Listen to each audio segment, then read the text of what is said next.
Hello, welcome everybody. I believe we are live. Let me just refresh here. Yes, we are. Hello, everybody. Welcome to day 2 of the Portal to Ascension conference. Day 1 was amazing, and here we are with day 2.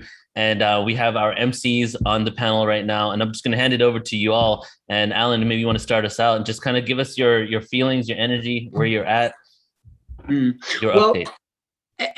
It's the first day is always a kind of like moving through the old stuff into the new, and so it's like an initiation. I think your presentation, Neil, pulled it a lot all together because you give the foundations of the creation stories and where we come from and what we're moving into. So I just loved everything I was able to see, and it was new. Some of it was actually new for me, even though me and Chiraya and a bunch of us have been around for a while. It's new and it's fresh and it's alive. So I had a great time. Thank you. Thank you for being here and making this possible. I loved being here yesterday. I could feel the energy start from the very moment we hopped on Zoom. I felt the portal. I felt this ascension energy going through all the speakers and even through the end of the day. So I say it was like it was just a huge launch, Neil. And it's not just us being lifted, it's everyone we impact to. So kudos, let's go, another day. Rob and Omar, you guys want to jump in here? Oh, sure.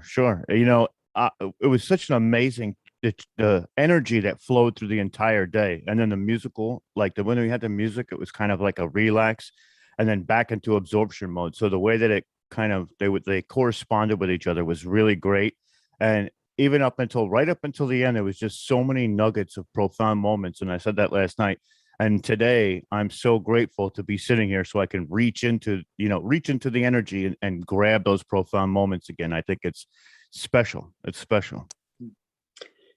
And Neil, if people missed yesterday, could always go back to the YouTube and watch it. And if this is your first time tuning into the Portal to Ascension conference, it's all online there at Portal to Ascension, YouTube, and also New Reality. So, you haven't missed anything. If you think you've missed something, you haven't.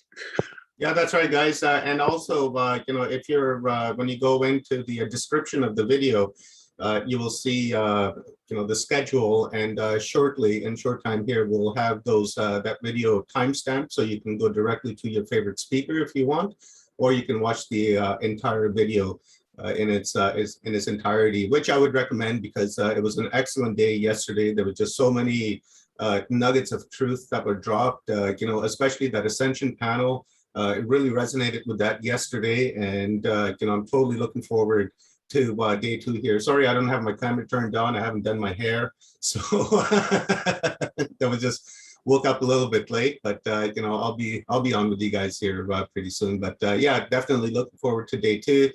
Some amazing speakers yesterday, and some really amazing speakers coming up today. And I've got like pages and pages of notes that I need to go through and raise my own awareness, right? Because this is what it's all about. When we raise our own awareness, then we raise the awareness of our home, of our community, of our workplaces, and with our friends. So, thank you, Neil, for putting this together, and Alan and Sharia and Sheila and everybody, and Dr. Joan, and all the speakers that have participated, and especially to all the viewers, because this really wouldn't be possible if all the people weren't watching, right? If nobody was watching, then there would be no point in streaming this. So especially a huge love for you guys, and thank you to you all. Please share this out to all the platforms out there so that we can spread this word around the world, and get tens of thousands of people watching our streams here over the next couple of days. Thank you, brother. Hey, Michelle, do you want to chime in here? Sorry, I needed to unmute. And hey, Rob, I didn't do my hair either. I was almost late. Oh my gosh, I'm still buzzing from yesterday. And I want to give a shout out to all the people who were in the chat room, filling the chat room with so much positivity and love and great conversations going back and forth. I see Bridget's here again today, and she was on the chat a lot yesterday, and Puerto Rico, Manitoba, Florida, Turks and Caicos. I mean, we have a worldwide audience. And one of the things that I really felt about yesterday, starting it off, kicking it off, was balance. It was very balanced. And just even with our hosts, you have a great representation of the flow of masculine and feminine. And I know we're all doing that within our own bodies as well. It's not about what body you come in, but your essence and your energy. And we're all working towards getting that balance. And the way that you had the speakers lined up, Neil, and with, Michael DeMaria coming in after having a lecture that was a little bit up here, taking feverish notes and doing the intellect, and then Michael coming in and doing a beautiful meditation and bringing us all back into our heart centers and playing the Native American flute, which directly opens our heart. And so what I'm feeling about this is that we're not just here learning, even though there's so much wisdom pulsing forward. And, Aggie's talk was amazing, teaching us how to pray with feeling and intention and how we come together in groups to intend what we want to see on Earth. We're coming into a new moon Tuesday night. And we know that when we work with the moon cycles, our intentions are amplified. And when we do it in a group setting, it's very powerful. And the world needs us right now. I feel like everybody who's joining is feeling called. It's more than just about learning from all these amazing wisdom speakers, and the stuff that they're sharing is next level. So, but you, the audience, that my shout out is to you, people joining us from around the world. Neil, what were the numbers yesterday? So at the highest point, we had 750 people live on, well, those are individuals, but I know there's groups of 10, 20 all over, but 700 individual people connected on all the platforms streaming towards the end of the day, like right at the end. So that's pretty cool. Mm-hmm. That was amazing. But we have 5,500 people signed up. So all these other individuals are going to get the replay. And, people are watching day one right now because it's available on YouTube. That's awesome. Well, I highly recommend they watch the Ascension panel. Was next level. It was very, very epic. And there was a lot of really great stuff shared there. And Dr. Joan starting us off yesterday, you were amazing. Thank you so much for what you brought forward. I'm looking forward to what Chiraya is bringing today. And I can't be on all day because I am having a speakeasy at my house tonight. So I have goosebumps saying that. Neil, your spoken words penetrated my heart, opened it further than I felt it open. I resonated so much with you. And, thank you to each one of you, Rob and Omar and Alan Steinfeld. I love you so much. And just can't thank you enough. And everybody in the chat, they love Joan's smile. I love that. Like we're connecting and we're doing what we came here to do, and the world needs us now. That's so true. I know. Thank you, Michelle. All right, so I'm gonna get into introducing Chiraya then. Awesome. Thank you so much. And I would love to say that I agree that having Joan started out, like I've already told everybody how good of a friend she is. So just having her in the beginning there to start it out is just like having your best friend started out, So it was really awesome. And then I have another best friend coming up right now. And actually 3 of my best friends are here on screen with you all. And it's not like everybody's my best friend. These just happen to be really good people to me. So I'm excited to be able to present and introduce you if you have not gone into any of the information that Chiraya has shared in her workshops and her meditations and activations, clearings that she does. So you're going to get to experience that right now. Chiraya and I have been working together since 2012. And a little bit about her, reading from her bio. Chiraya Dharma is an author, clairvoyant, clairaudient, clairsentient guide, and energy healer in service to the awakening of humanity. Having experienced profound awakenings at an early age, Chiraya has prepared herself for this time of service as an orator and scribe for the divine creator within us all. The call is to ensure each and every being on earth has the opportunity to awaken to the truth of ourselves as one with love. In love with the law and divine principle, Chiraya brings profound clarity to our comprehension of the creative process and a perspective that takes us all way back before the beginning of time, helping us resolve our greatest esoteric perplexities as we usher in a new era of co-creative potential on earth. She's the author of Love's Whisperings, Authentic Spiritual Development with the Star Elders, and Unlocked and Unleashed the God Within You. Chiraya expects to release the next 3 books. This is an old bio, so I'll skip that part because it says 2016. She is the founder of Pure Living Expo, New Earth Vision Portal, and the Anchor of the Dream. She leads workshops and gives talks around the country and resides kind of everywhere at this point. So welcome, Chiraya. Thank you so much for being here. Thank you. Thank you so much, Neil. And thank you, Michelle. I'm going to get started with a little presentation here. Today, we're going to be talking about the yin side of ascension.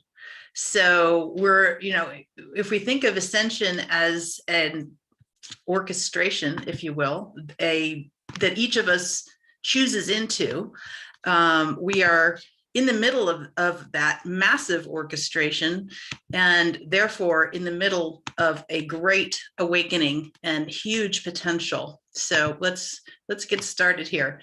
The yin side of ascension. It just started occurring to me that we were dealing with more than one style and more than one flavor of what is going on the planet. And in other words, like, are we going to emerge from denial, learn to see in the dark, and alchemize negative emotion as part of our larger ascension process? So just first off, let's talk about the yang side of ascension, what I'm calling the yang side of ascension. So the yang side of ascension is where we are fully in the light, where we are opening our heart to joy, where we are feeling the divine creator within and showering the planet with pure love and illumination. It's where we are using the power of our consciousness on purpose to manifest what we desire, and knowing that that's who we are and that we can do that. It's learning those skills to bring things forth in the light of day. And all those are extremely important aspects of our ascension process. Knowing who we are, knowing how we create, comprehending that consciousness drives reality, comprehending that we are an important part of that consciousness. We are aspects of it. We are extensions of the creator in form, and therefore we are able to bring forth realities through the power of our consciousness. So these are all the things that I'm calling the yang side of ascension. Very much in the light, the sun, the bright parts. What some of us have been trained to do is to avoid the yin part of ascension, and maybe even think it's scary or even unnecessary.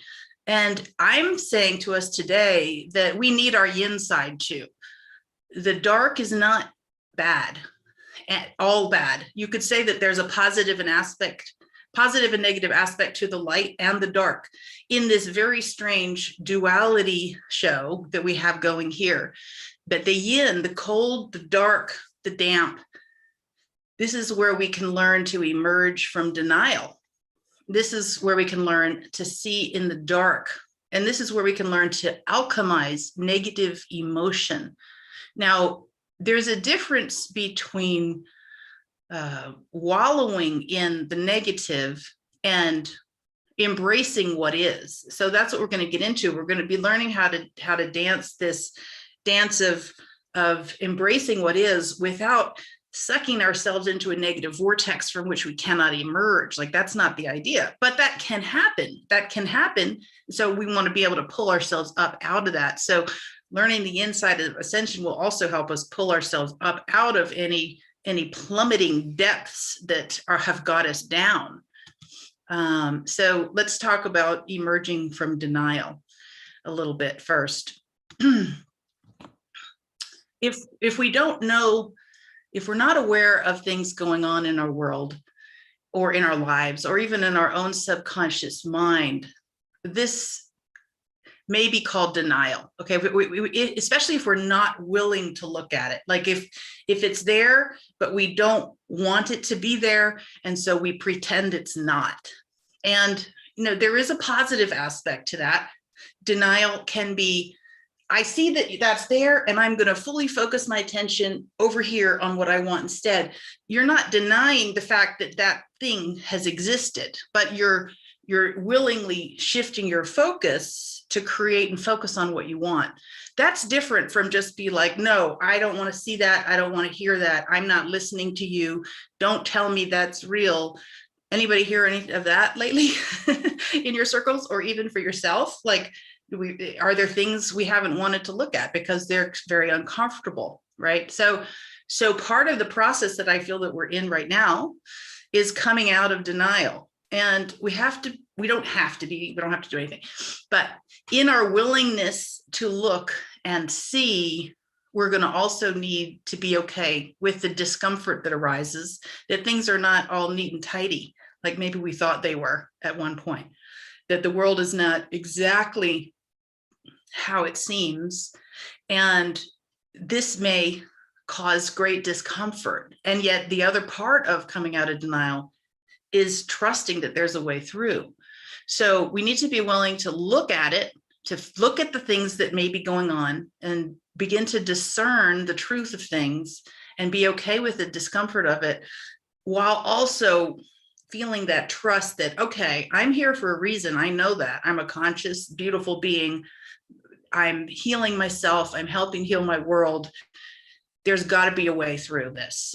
So we need to have an open mind, basically, is what this is saying, and a fearlessness, or be willing to embrace the fears and face them, and also to embrace the unknown. It's a little disconcerting, isn't it, when you don't actually know, when you're starting to be presented with information that challenges your existing belief system. That can be very disconcerting, and it's not necessarily fun. But I'll tell you, it's part of our initiation right now. That's for sure. It's what we're in. We're in it. We're in it to win it, and we're in it deep. So basically, what we have to do is remove the wool to see the bull. We have to be willing to take the blinders off of our eyes, and instead of being sheeple, to actually look straight at the bull and be like, wow, you're a really big bull there staring me down. And I see you. I see the BS, and acknowledge it. Like, this is step one, coming out of denial. We have to take the wool off of our eyes. It's very logical. And, we need to learn to see in the dark. With information being presented as true, that same information being presented as false, and then other ideas, mixed ideas of part true, part false. These guys are saying something completely different. These guys are saying that that's absolutely wrong, and here's the proof. And then these guys have, it's confusing, right? It's confusing when you've got so many different streams of conflicting information. You might not know what's up, what's down. You've got to learn to see in the dark. This is part of our yin offering. This is part of our yin essence, to learn to leverage the power of our inner senses so we can navigate, and so we can keep our inner tether to our intuition and our source connection, and start to get to know our somatic knowing. And so let's take these one by one. Our intuition is that feeling, sense, and tone that we get to give us a guidepost, even if we're seeing one piece of information, but we're getting this little hint. It's like, wow, I wonder if that's really true. Now, our source connection can also help us corroborate that, and we can breathe and go within and be like, source, tell me about this. What do I need to know about this? Do I need to know anything? Do I need to put my attention on it at all? Is there a piece of information I need to come clear with so that I can navigate better in these times? Is what's being presented to me true, or is there some falsehood here? Is there a mixed truth and falsehood going on? Why do I feel uncomfortable? Because in your somatic knowing, you may actually feel a little uncomfortable when presented with certain information, and like, that's just not resonating. But why? Because they're saying it's so true. And then, people are believing different things, and that's hard. So our intuition, our source connection, and the ability to feel what's happening in our body, which I'm calling our somatic knowing, is going to help guide us so that we can make sense of some of these discrepancies going on. And the tools that we want to use for this are the breath, most assuredly. And breathing, always going to connect us back to the body, back to the present moment, back to here we are. And then we can feel our feelings better when we're breathing.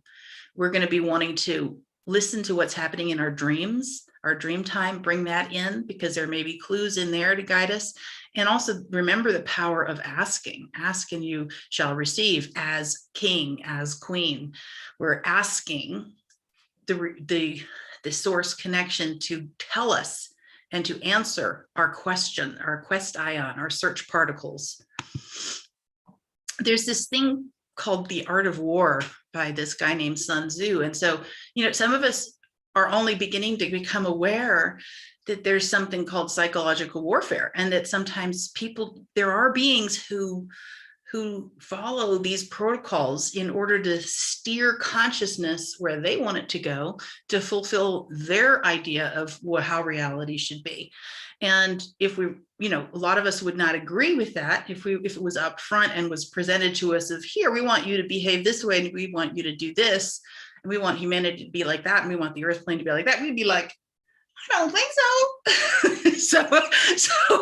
So they do it like the technique that Sun Tzu is talking about is to do it surreptitiously and sneakily. And they say engage people with what they expect. It's what they're able to discern and confirms their projections. It settles them into predictable patterns of response, occupying their minds while you wait for the extraordinary moment, that which they cannot anticipate. So there are people who think very sneakily like this. A lot of us don't. We're so innocent. I mean, maybe even ignorant and innocent of these types of thinking. But I'm just here to say that we kind of got to start imagining there's more going on than meets the eye here. Are we in the middle of a mass initiation into next level discernment? I mean, could some of what's happening now that is so extreme that some of us are seeing, could that be an initiation for us to actually get our discernment cap squarely on our head and be like, questioning things, questioning reality? Like these guys that do like to play those other games that Sun Tzu is talking about. Like, what are they really up to? What are they going to do next? How is that going to affect me? How do I navigate? And then, we don't want to go too deep down that rabbit hole where we get wallowing again into fear, but we have to pull ourselves back to that source connection, that yang ability to create. But let's get our discernment caps on right now. This is super important. And so the other aspect of the inside of Ascension is alchemizing negative emotion. And by this, I mean, we have to feel it to heal it. Instead of pushing away our emotions, making them wrong, we get to deal with them in a very direct way that allows them to transmute. And we do that by being present with what is, having unconditional love for our feelings, and allowing them to pass through our body, mind, spirit complex and dissolve. If you can imagine, if we've been being played with certain types of information on purpose, and then other people are presenting information to us that's incorrect, but they believe it strongly, and then some stuff is true, but we don't know how to distinguish between any of them, this whole scenario could create hard feelings for us. It could create sadness to think that we could be being played like that. In a personal relationship, it could happen as well, right? As well as on a collective mass scale. What are the emotions that are arising from being in the cauldron of this soup? We can be present with them instead of pushing them away or making them wrong. When we actually love our feelings unconditionally in a sacred setting, they will literally dissolve, and will come through that with a higher perspective, which is part of why that's helping us ascend, right? Because we're not pushed down by the negative emotion, we've digested them. And some of the tools for this are feeling safe to allow our feelings. So that means creating a safe container in which to do that work, staying in the body with the breath, and not letting our mind run the show when we're doing that work. To alchemize our emotions, we really need to keep bringing ourselves back into the body, mind, spirit complex. So these are some tools which we're going to work through very deeply on Tuesday in the post-conference workshop, which I hope, if you feel called, please do join me for that. And so, for example, part of what's going on either, on individual levels in our daily lives with certain individuals, some of us may have experienced this, and also maybe on a mass scale. Have you considered that maybe gaslighting is taking place on a mass scale?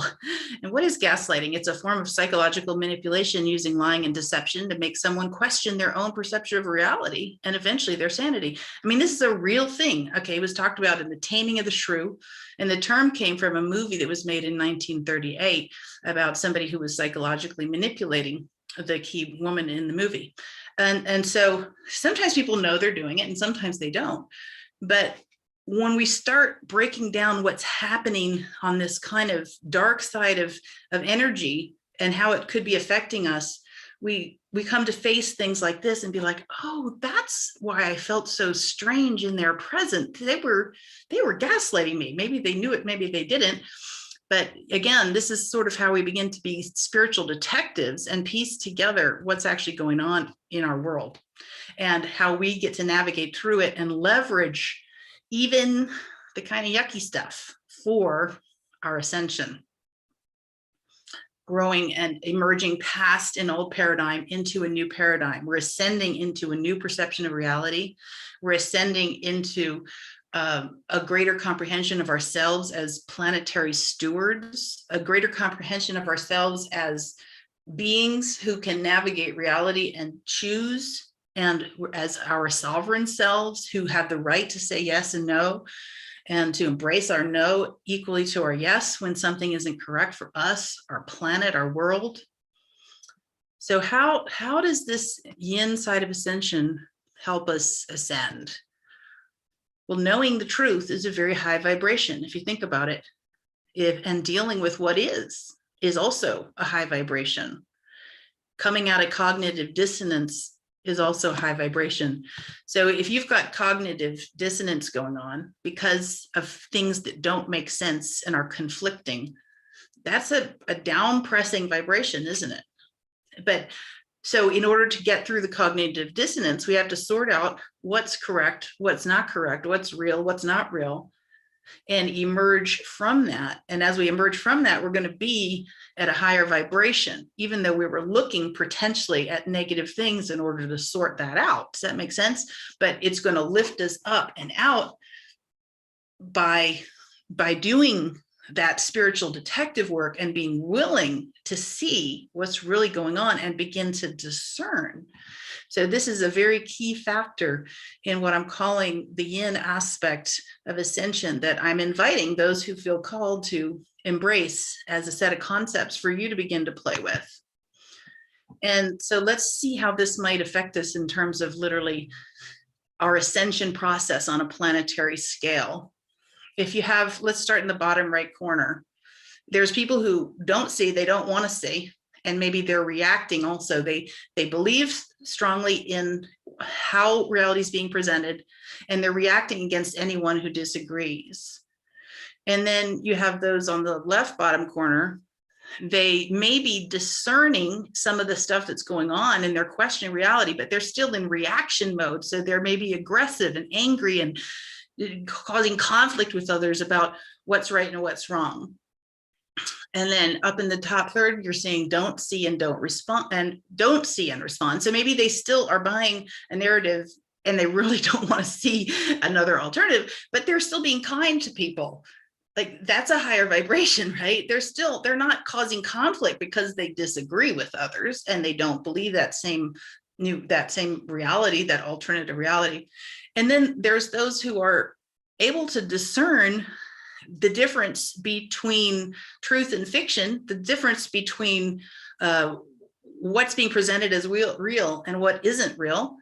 And then they're still responding also. They're not reacting against people. They're not making others wrong. They're holding space.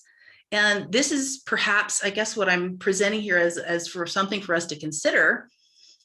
This is the highest aspect right here available to us right now. And any of us may be in any one of these sectors at any given moment. It's not like it's cut and dry and someone is or isn't one of these things.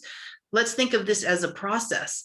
There may be times when we're not seeing and reacting because some piece of information really rubs up against us and we don't want to believe that it could be false. And we might get, irritated at someone, or we might be in this higher plus quadrant where we're both seeing, wow, there's more going on than what meets the eye. And we're going to respond to hold space for all of humanity as we ascend beyond this stuff and start to get our ropes here, if you will.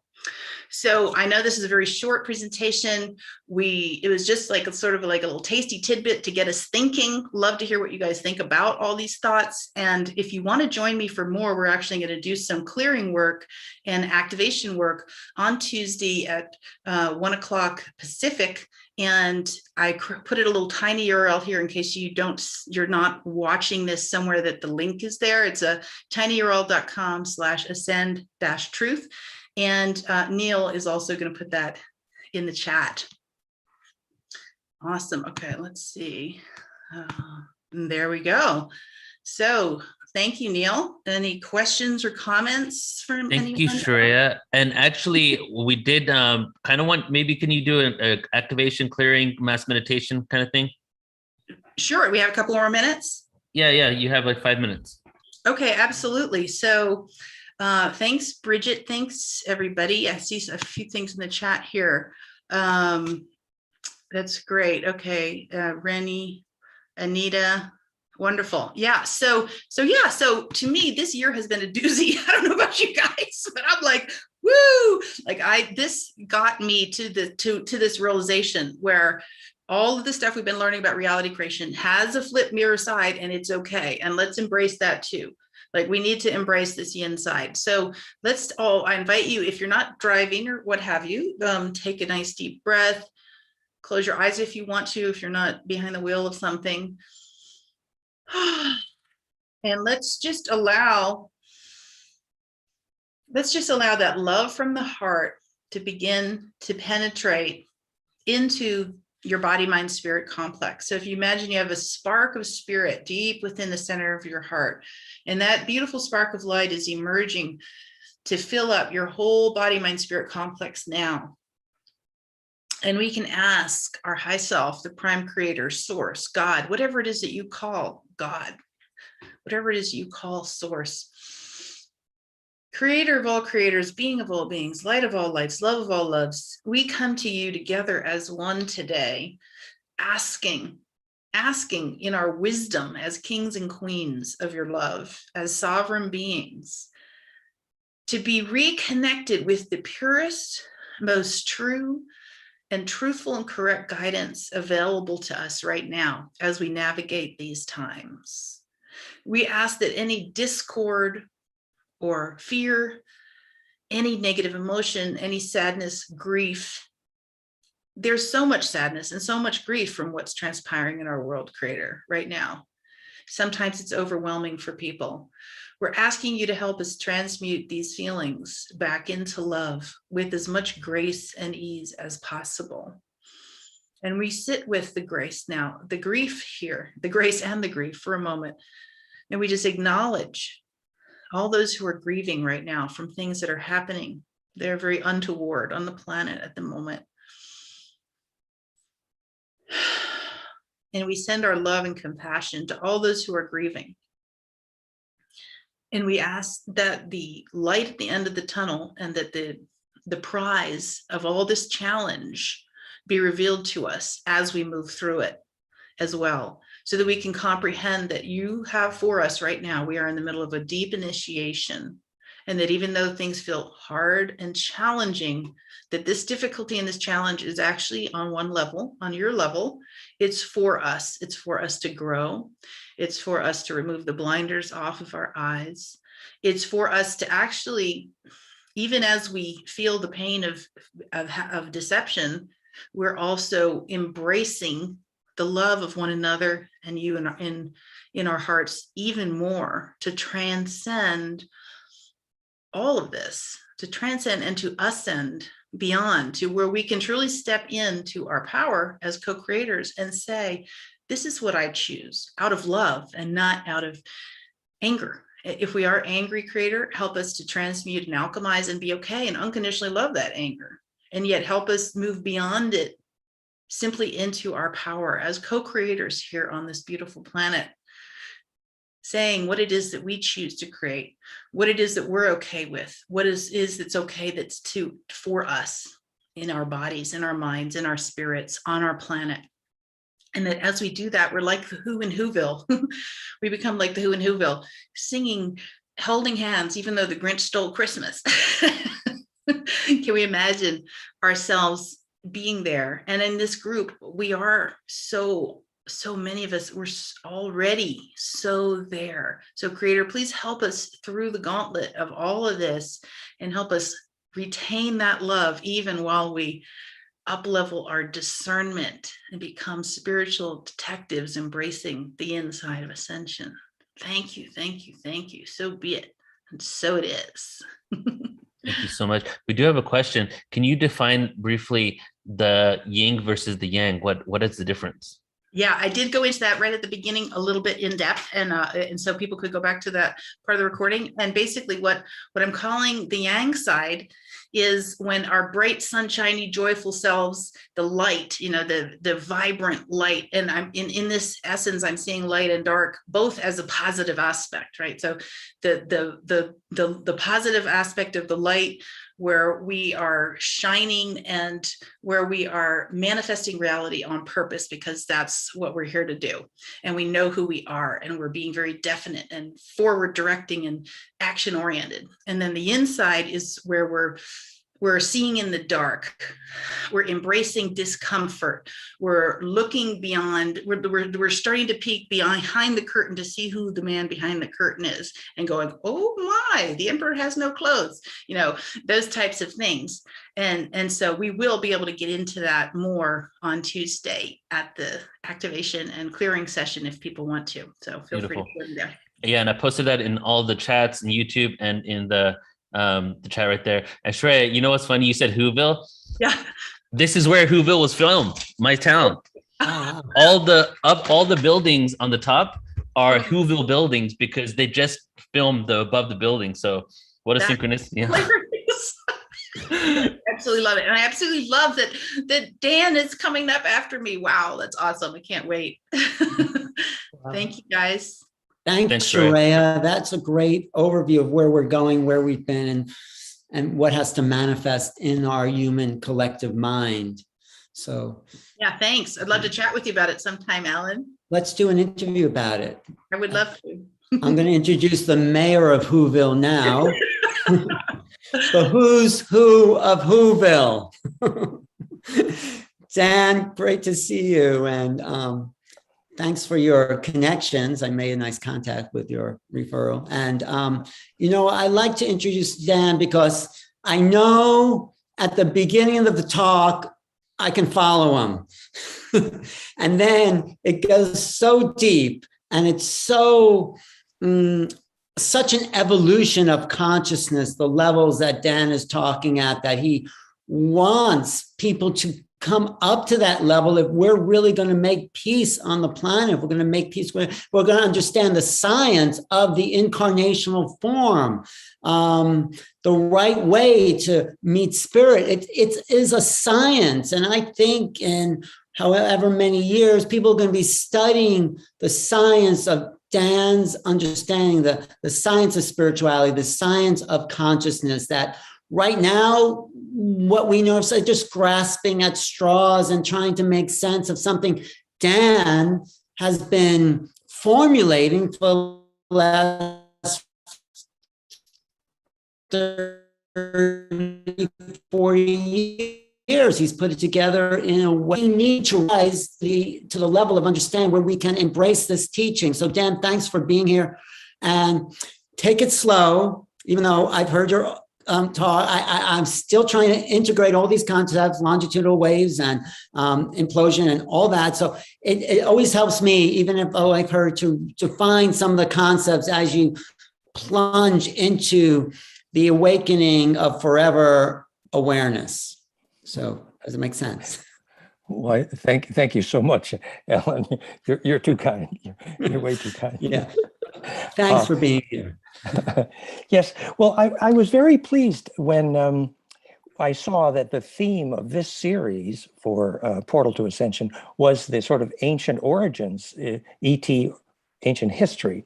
Right. And so I've kind of chosen today as a theme for this talk,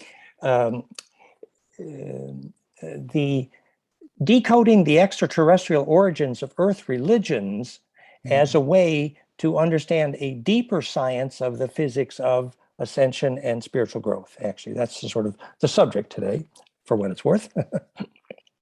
That's right. That's right in line with a lot of work Neil does all the time, putting together these greater cosmologies. So yes. Thanks. And most people here know that I've been studying the extraterrestrial origins of Earth's humans for most of my life. And we have dozens of films about that. It's all at fractalfield.com/fusion in the blood. And fusion in the blood is the metaphor because, you know, when you have that bliss implosion in the blood, then you, in fact, you ride the long wave, and that implosion radiates the longer field effect, which we call ascension. And we talked about the physics of that many times. So what we wanted to talk about today particularly was we have new information now about Earth's extraterrestrial history. Because, well, are you going to show a PowerPoint? Are you showing? Yes, yes, I have a few images here. Yes. Okay. And yeah, just see if you can get on the PowerPoint. Just see if you're a co-host and. Okay. Let's see. You should be. Okay, perfect. But yeah. Okay, great. So we're going to be talking about this. Let's see, this ET series here, the ancient Uru, the Uru-an here. So this is what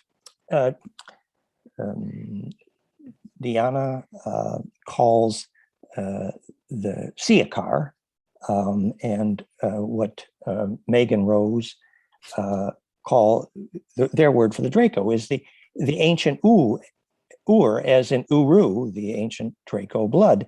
And you see how this term Uru is common to all our historical words for bloodlines, the Anagur, the Magyar, the Uran, Urup, the even Uluru, even exactly.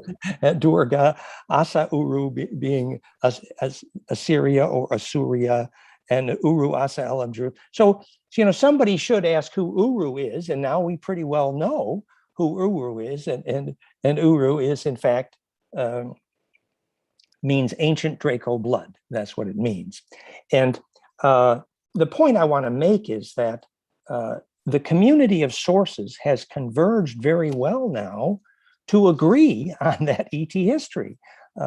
Namely, you know, I was inspired by Alex Collier so many years ago when I was living in Boulder, and Alex introduced me to Mornay and Phaseus, with whom I later had some direct telepathic communication.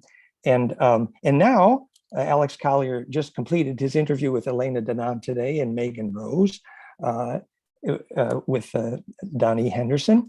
And Michael Sala has even joined from Exopolitics, Elena Danaan and Michael Rose.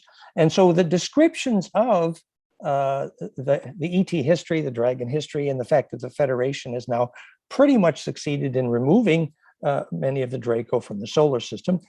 There is so much agreement, whether it's the SSP survivors or whether it's the communicators with the Federation, Elena Danaan and Megan Rose, or whether it's Alex Collier, who's now interviewing with both of them, or whether it's Michael Sala. Everyone agrees. There is, you know, there's almost universal agreement there.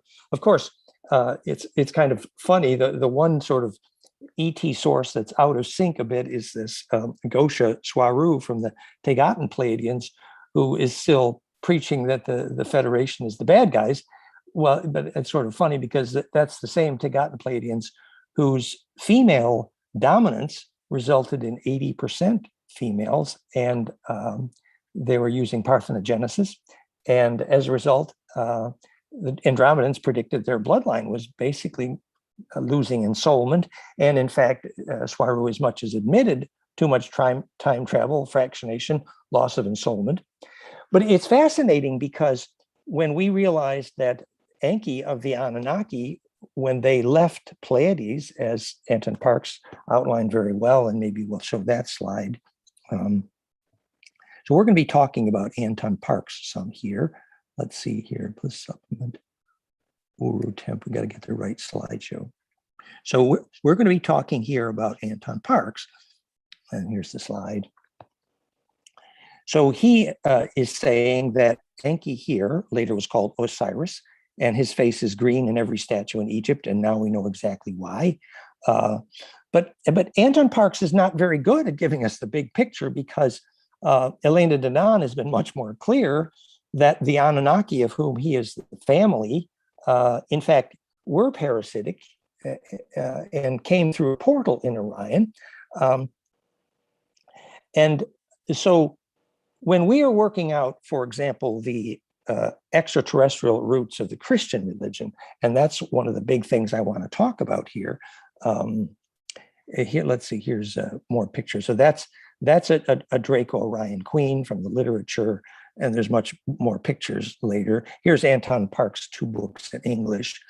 And here's the slide we want to talk about when we want to talk about the origin of the Mormon religion, that when Joseph Smith was studying to interpret the Urim and Thummim from the copper plates, the Mormon tablets, he was studying this language here, the Akkadian, ancient Akkadian, Akkadian, Society of the Chaldean, which we later learn is part of the Draco-Uru language of the females. You see that this is a point. As we're studying the roots of Earth religions, what we're learning here is that Draco, as they were, their roots are described in the book Thiuba in the French tradition, which they say is the root of the term Yehovah, Yahweh. And at that time, the Draco were androgynous. And when they started reproducing sexually, there was a war of the sexes, actually, in Draco ancient history. And that meant that in the Draco, as Anton Parks reports in more detail than Elena Danaan, there was a separate language for the men and the women. And this is, the male language was called Imagir, which was the language of the princes, which became Sumerian on Earth. And we know the Sumer means more than South Sea. It means Somer, means dragon or Draco. And whereas the female language of the Draco was called Emesa, from our word emanate, and that then became the Babylonian and the Chaldean, Akkadian, the language that Joseph Smith studied in order to interpret the Mormon tablets. Now, there was an agenda there, which this is what's so fascinating about Earth religions, that if you go to the root of the religion and you're aware of the ET history, you see that when Joseph Smith learned of the seraphim, which is the winged dragon history, he was influenced by this angel named Gabriel. And yet, in the Christian tradition, who introduces the bloodline? It is Gabriel. And when Muhammad in the Muslim tradition is introduced to the quote unquote extraterrestrials, it is Gabriel who does it. So someone should be asking, well, what was the agenda of Gabriel? And it obviously had to do with genetics. And that fits what we're learning about the bigger picture here. The genetics of Gabriel is old Draco, what we would call high Siakar. Siakar is a word Elena Danaan introduced to describe the high princes of the Draco, which I learned years ago from Michael Helios. Actually, that's where it was not new to us. Point being that if we study the history of Draco, we learn that they came from, well, we now know it's their home star, where their queen, and it is a female line. Remember that the Draco line is led by a dragon queen, quite literally. We now know it's a white queen. And actually, Johann Fritz, who's been on our shows several times, has met the white queen of the Draco. Quite scary, actually. And we learned later that when we said that Enki, when he came from the cloning pot in Pleiades to Earth, and started basically every religion on Earth under the name Ab-Ra, as in Abraham. He's the Ra in Abraham, later Osiris. Each religion started with a fear of women. And one could ask, well, was that fear of women of the Pleiadian female dominated? And no, actually, now we learn it's a bigger picture. The fear of women that started every religion on this planet was the Draco queen. And we need to learn about the genetic agenda because that has to do with where humans were steered. Remember, at that time, we were mostly slaves and snack food. And that's what we're looking through to see a bigger picture here. Namely, that in their home star, there was a higher percentage of radioactivity. We believe the Draco blood, as I've said before, was a lipid oil-dominated blood, and they breathe in mostly nitrogen and out cyanogen, dragon breath.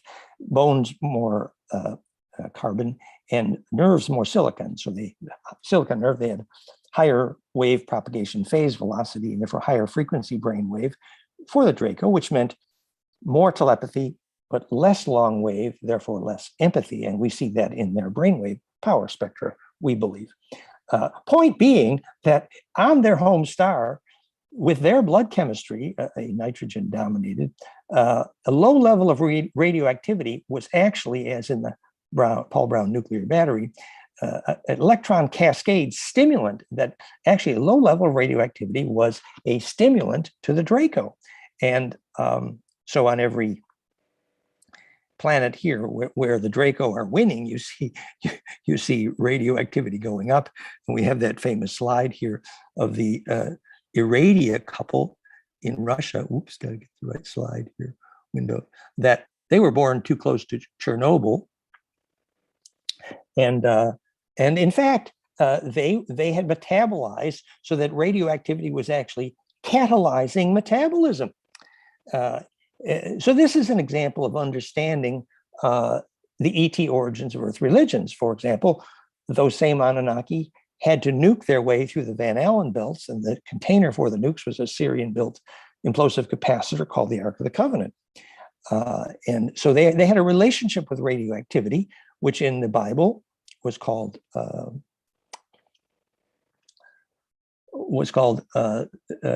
nitrogen poisoning, or the plague of Azoth, which also meant radiation poisoning, which in fact, the evidence of nuclear blasts in the Sinai are overwhelming.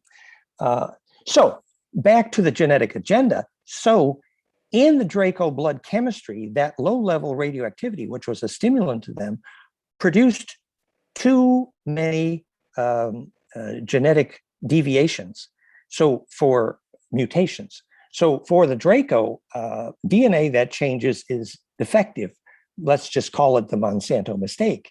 And so genetic diversity is the opposite of what Draco aimed for, which is one of the reasons they're interested in getting a library card to Earth DNA, because they forgot about genetic diversity. And so they used a tracking method, which basically was index of the spiral on the torus, later called Hebrew and Sanskrit, which is a genetic sequencing tetrahedrally indexed plasma sequence alphabet of DNA codon symmetry sequences. In other words, it's DNA records. And that's what those copper foils were, because DNA records are the heart of Draco attempts to prevent DNA from changing, and the origin of Mormonism. And that's why when Joseph Smith had to look through Urim and Thummim, it was actually a quartz tetrahedron, to index the plasma domain symmetry to render the longitudinal field visible, called clairvoyance or scrying. And typically a phase conjugate media is used for the scrying, which was the black mirror of obsidian ancestor phone calls from the Olmec, or Nostradamus's black mirror, or John Dee's black mirror. It was a case of a phase conjugate dielectric used to index longitudinal interferometry, super high dielectric, which is how you make ancestor phone calls and call angels. And we're going to talk about the astral hygiene problems associated, namely the black goo, when we get to the Muslim story. So we don't want to bring in too many themes at once, but we're trying to make the point is that if we see the extraterrestrial origins of the myths of religion on Earth, we can get a deeper picture of the physics of ascension and enlightenment. And to move toward that story, I want to go into the Thoth, Enki, Anunnaki connection. So remember, Elena Danaan has now given us more information that the Anunnaki actually, although they did come through Orion, they were actually in conflict also with the Draco, which makes sense because our word Assyria, which the Hebrews pronounce Asuria, as in Asa Uru. And you know, if you don't know what Asa Uru is in Asa Uru LM Jerusalem, you need to know who Asa Uru is. Asa is queen of, Uru is ancient dragon blood, Draco.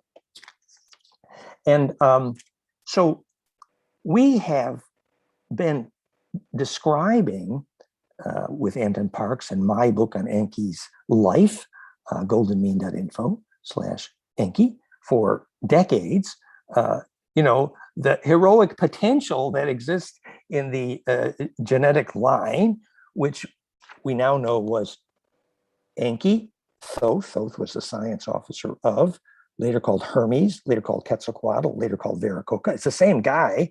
Thule, which was the name for Atlantis, also means Tahuti, which also means Thoth, which later was abbreviated DWD, which we now know is literally the line of David, means Thoth. And the whole line of Egyptian royalty is named Thothmosis, Moesis, which transliterated means sons of Thoth. So it seems like if we want to know the origins of Christianity, we need to know who Thoth was, since every good historian who studied the origins of Christianity calls it, quote, out of Egypt. That's the name of the book by Ahmed Osman, later adopted by Lawrence Gardner. Everybody agrees it came out of Egypt. So what was the agenda? You know, like Thoth, aside from the fact that Atlantis was named after him, and the Palladians called that just a reptilian parasitism. They didn't have much respect for it at all. So this becomes an even more important question after we just finished in our second film in the 4-film professional film made series on the science of the Grail mysteries at goldenmean.info/Grail, announcing in great detail that the Black Madonna, who gave birth to John Trefime, who melted the stone lid of his coffin called Holy Grail Platinum, was sons of Thoth, the blue-black blood, Chem meaning blue-black of Egypt, the original term Egypt, of the Black Madonna, Sarah the Egyptian. Why was she black? She was the daughter of Thoth. So if you go back again to the Jesus Magda story, you come to Thoth. And if you go to Out of Egypt and House of the Messiah and all the academic books on the Egyptian origins of Christianity, it's that Akhenaten either was Moses or his royal consort was Moses. Either way, then Akhenaten Tutankhamun becomes Moses Jesus, literally the righteous priest. So again and again, we have this bloodline of Thoth, Enki, Osiris being literally the bloodline of Christianity. So if someone is now telling us, I have to plug my thing in here just 1 second. If someone is now telling us that, you know, these Anunnaki from which Thoth arrived with Enki, if they're now telling us that these were interventionists and they're a little bit parasitic, this might collapse the romance of the Christian story a little bit. Like, oh dear, maybe these are not the heroes of history. And when I wrote a book on Enki shortly after my Kundalini intense experiences, as did then Sitchin. It seems that everybody who has intense Kundalini wakes up one day, either says, oh, well, I was Jesus or I was Enki. It gets a little boring after a while. But there is archetype there. And we say, well, yes, Enki was a hero in the sense that he had a vision for the genetic evolution of Earth. And it's true. His other name, Nudimmud, meant the cloner. And Elena Danaan gets it right that the Anunnakis were specialists in genetic engineering the locals in order to make better slaves than snack food. Oh dear, that doesn't sound too good for the humans, does it? But no, he wanted the humans to be more than. Is there a clue to evolution here? Like the time when Enki is excusing himself for having revealed to Noah that the big flood was coming because the asteroid's coming close by. And you know what his excuse was? Noah was able to lucid dream. And the time when Gilgamesh says, well, I can't get the gold powder to become immortal. But then when he proved he could lucid dream. So you see, they even recognized that when the aura got to the point of lucid dreaming, then these humans were more than slaves and snack food. Ooh, now here comes a clue. What did they mean by an aura that was plasma projective enough to lucid dream? Hint, hint, fourth dimension, ascension, this direction of spiritual evolution. So they even had a name for Tantra, as Anton Parks puts out pretty well. At one point, Enki's mother comes to him and says, no, that girl is not right for you because you will not achieve immortality with Tantra with her. Sorry. In other words, if you couldn't get your auras to fuse to immortalize, then you need to pick a different partner. Thank you very much. Enki was like, Jewish mother? No.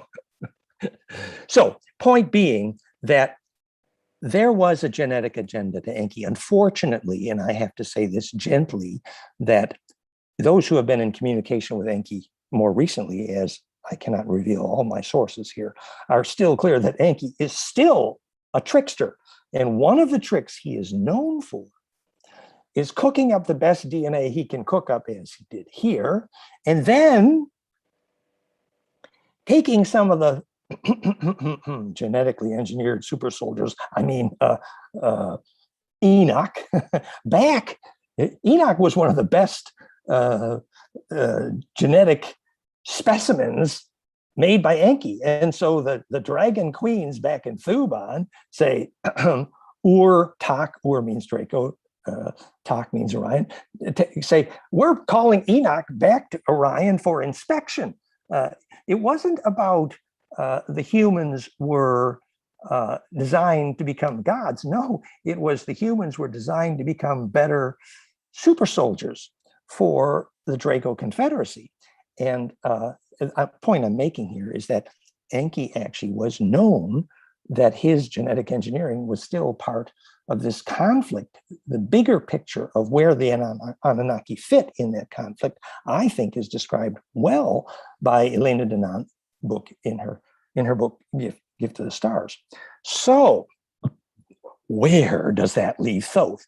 If Thoth is Hermes, Thoth's symbol is the caduceus, which means phase conjugation. And if the Thoth bloodline becomes the Grail and the Christian and everything that we think of as good, what was Thoth's agenda? Thoth is running around the planet, changing his name from Hermes to Thule to Veracocha to Quetzalcoatl. And what's he doing? He is engendering the indigenous peoples. And what did the indigenous peoples have? They had lucid dreaming. Hundreds of generations born on the same genetic lines, their DNA was becoming implosive with respect to the Earth, phase conjugate coherent, called a Abraxas point, enabling their DNA to become ensouled. And that is Humpty Dumpty's egg, and that is Hermes' agenda. So here's the fun question when we ask, look, Hermes built a pyramid, Giza, Cairo, right? Now, we learn from the Federation that, in fact, pyramids around the world were using the phase conjugate low-frequency infrasound harmonic cascade of the Schumann harmonics piezoelectrically to implode a capacitive diode to implode, compress, accelerate longitudinal interferometry around the planet called a world wireless power grid. That's what the pyramids were doing. That's why they're all at the dodecahedral nodes, because they embed in the longitudinal array, which is the only way to get wireless power distributed efficiently, which Tesla really didn't quite figure out. And he didn't have the frequency signature right either. But we now know the physics much, much better. Point being is, pyramid technology was very widely in use, and also that same implosive capacitance could be used for plasma projecting a soul back into the stars. Like an immortality machine? Well, that's what they say the pyramid was. Well, so here is Thoth Hermes building this pyramid at Giza. And if you time back the orientation to the time it was built, 10,000 BC, years ago, roughly,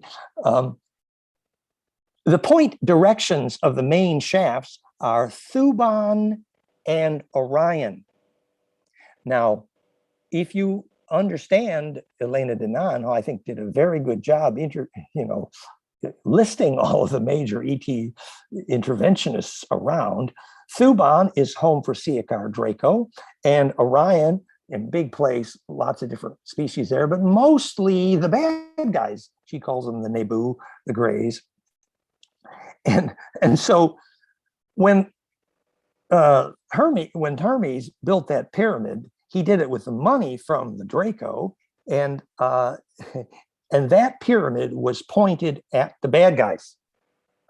In other words, if you were plasma projecting your soul home, and your home is either Thuban or the belt stars of Orion, this is not the good guys. And this is a very interesting insight into plasma parasitism on a global scale, which is 90% of what Earth's religions are, sadly, which is plasma parasitism on a global scale. It's true that Enki and Hermes tried to create a thread of ensouled humans, we call it the Grail, but largely Earth religions, sadly, have been, and even when Yatsky, Swaru, and Gosha go to many episodes saying Christianity was just a Roman invention to enslave people. Well, most of that is correct. I mean, it's sad but true. So we've gone through out of Egypt. Now we want to talk about the Muslim story just briefly. That remember that Muhammad again is talking to the same Gabriel who has a similar genetic agenda. But what many people don't realize, who haven't perhaps studied Harold Kautz-Vella and also Johann Fritz, who talk in depth about the most dangerous parasitic AI in the galaxy called black goo, which is a high phase conjugate dielectric carbon nano, self-propagating, self-organizing, dangerous. And many people believe, although I don't think it's proven, is part of the vaccine agenda, sadly, but we have seen it magnetize and self-organize as well. But certainly independent sources confirm the meteorite, the glass meteorite with a vaporized gold in it, which became the Kaaba stone, which later was the ground for the projected powder philosopher's stone from John Dee, that was infected with this black goo. Multiple sources are quite clear, and that when the Muslim rotate and then touch it, the infection with the black goo results in the destruction of green ecosystems, basically anger, and fits what Wilhelm Reich and James DeMeo so well documented, that if you plot the spread of patriarchy, you directly plot the spread of desert. So the spread of desert correlates to the spread of patriarchy, but it goes deeper than that. The spread of desert correlates to the propagation of a Draco AI agenda, which also is called Doom, which is, you need to understand, in the Draco, moisture is a poison. It's true, actually, and also oxygen is. So on planets where Draco are winning, the planet is becoming a desert, the radioactivity is going up, and oxygen is going down. The Orion Wars were called the Oxygen Wars. We need that context to understand where humans fit in this picture. Point being that the Muslim religion, sadly, appears to be related to this infection problem of an AI. And note, among the Draco, although the black goo penetrance is wide, that the higher royal Draco do not allow themselves to be infected by the AI black goo. Remember the physics there. A super high dielectric becomes a communication device, which can be even interstellar, as in the obsidian mirror of the Olmecs or John Dee's scrying stone.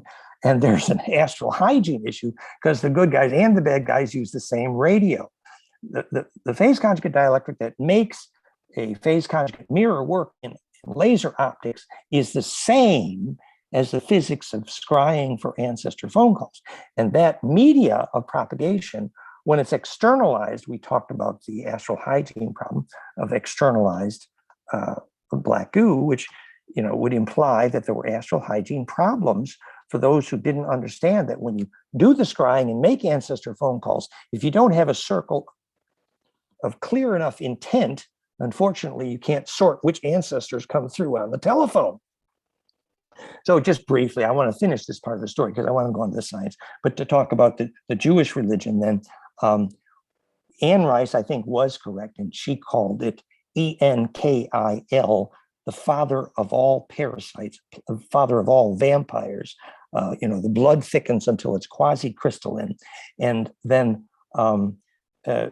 remember, Anton Parks got it correct, that Enlil Yahweh was a failed clone who was obviously soulless in our sense of the term, and therefore unable to harness his own juices of bliss, so had to harvest souls in order to.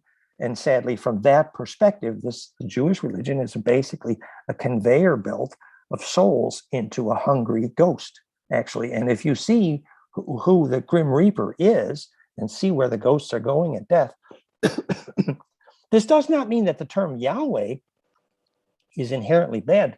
Yod-He-Vav-He, if you read goldenmean.info/Yahweh, is actually simply a name for two opposing light cones. But on this planet, in the conflict between Enki and Lil, Enki Osiris, and Lil was Yahweh, Yahweh was also named Satan, the great territorial administrator, the origin of our term Satan, quite literally. And also there was public relation wars. Lucifer was the other name for Enki. So who's the devil? Well, it depends whose public relations budget is higher that month. But the bigger picture here is that the ensouled one is the one that can steer a plasma tornado. And all of Earth religion's names for gods, whether they're angelic beings, remember all of the plasma universe physicists believe in angels now, your name for God is the name for the intelligence of a large plasma cloud. And to start understanding what that means, we figure out why ball lightning responds so well to telepathy, and then how angelic bodies are assembled by the hypercube symmetry. If you see the Ophanim Enochian goldenmean.info/Ophanim, which John Dee did get through that black stone. And that hypercube symmetry of the Ophanim Enochian alphabet, which is how angel plasma bodies assemble their bodies by imploding plasma donuts in hypercube symmetry, became that same alphabet became the movie Stargate. And let's see. So we got the copper foil, the gold plates, the Jewish, the Mormon. We had funny. We talked about Anne Rice, Joseph Smith. All right. So is there a happily ever after to the story? Well, most of Earth religions then really have a sad context. And that is, as I think Lawrence Gardner said correctly, that the Draco used the royal families of Europe for 1,000 years, like we would show dogs, to try to make Humpty Dumpty have an egg. I mean, a soul. I mean, and they were trying to breed something they had lost, which was long-term memory. And remember, in our last film, we discussed how long-term memory is implosion. It is the definition of wisdom, and you get the long wave in your DNA when it implodes during bliss. That's basically what we said, which leads us to the final thought of this conversation, which was, what have we learned from this conversation about the meaning of ascension? What is the real meaning of spiritual evolution? And for that, I'm going to mention something which I think is rather cool. In today's release from Alex Collier's interview with Elena Danaan and Megan Rose on Donnie Henderson's YouTube channel, in today's conversation, Alex Collier went a little bit further in detail about what he had said years ago, which was, the advanced Andromedans time traveled back into the near past, and they discovered that from this Earth in this solar system at this time in history radiates a wave of chaos and anarchy and control, which is a disease that radiates through the galaxy.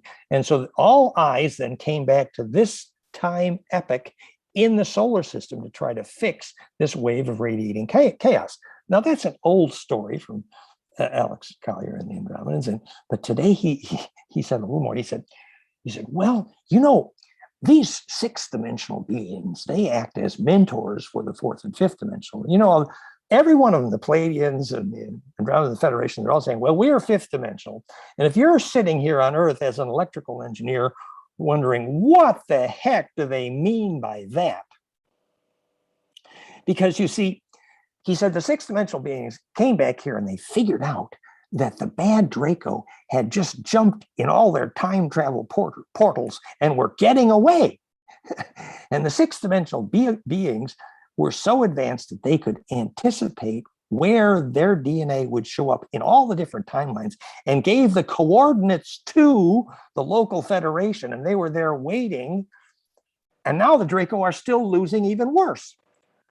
You know, this sounds far out, but there's one part of this story that I think if you're an electrical engineer like me, you might be able to understand, which is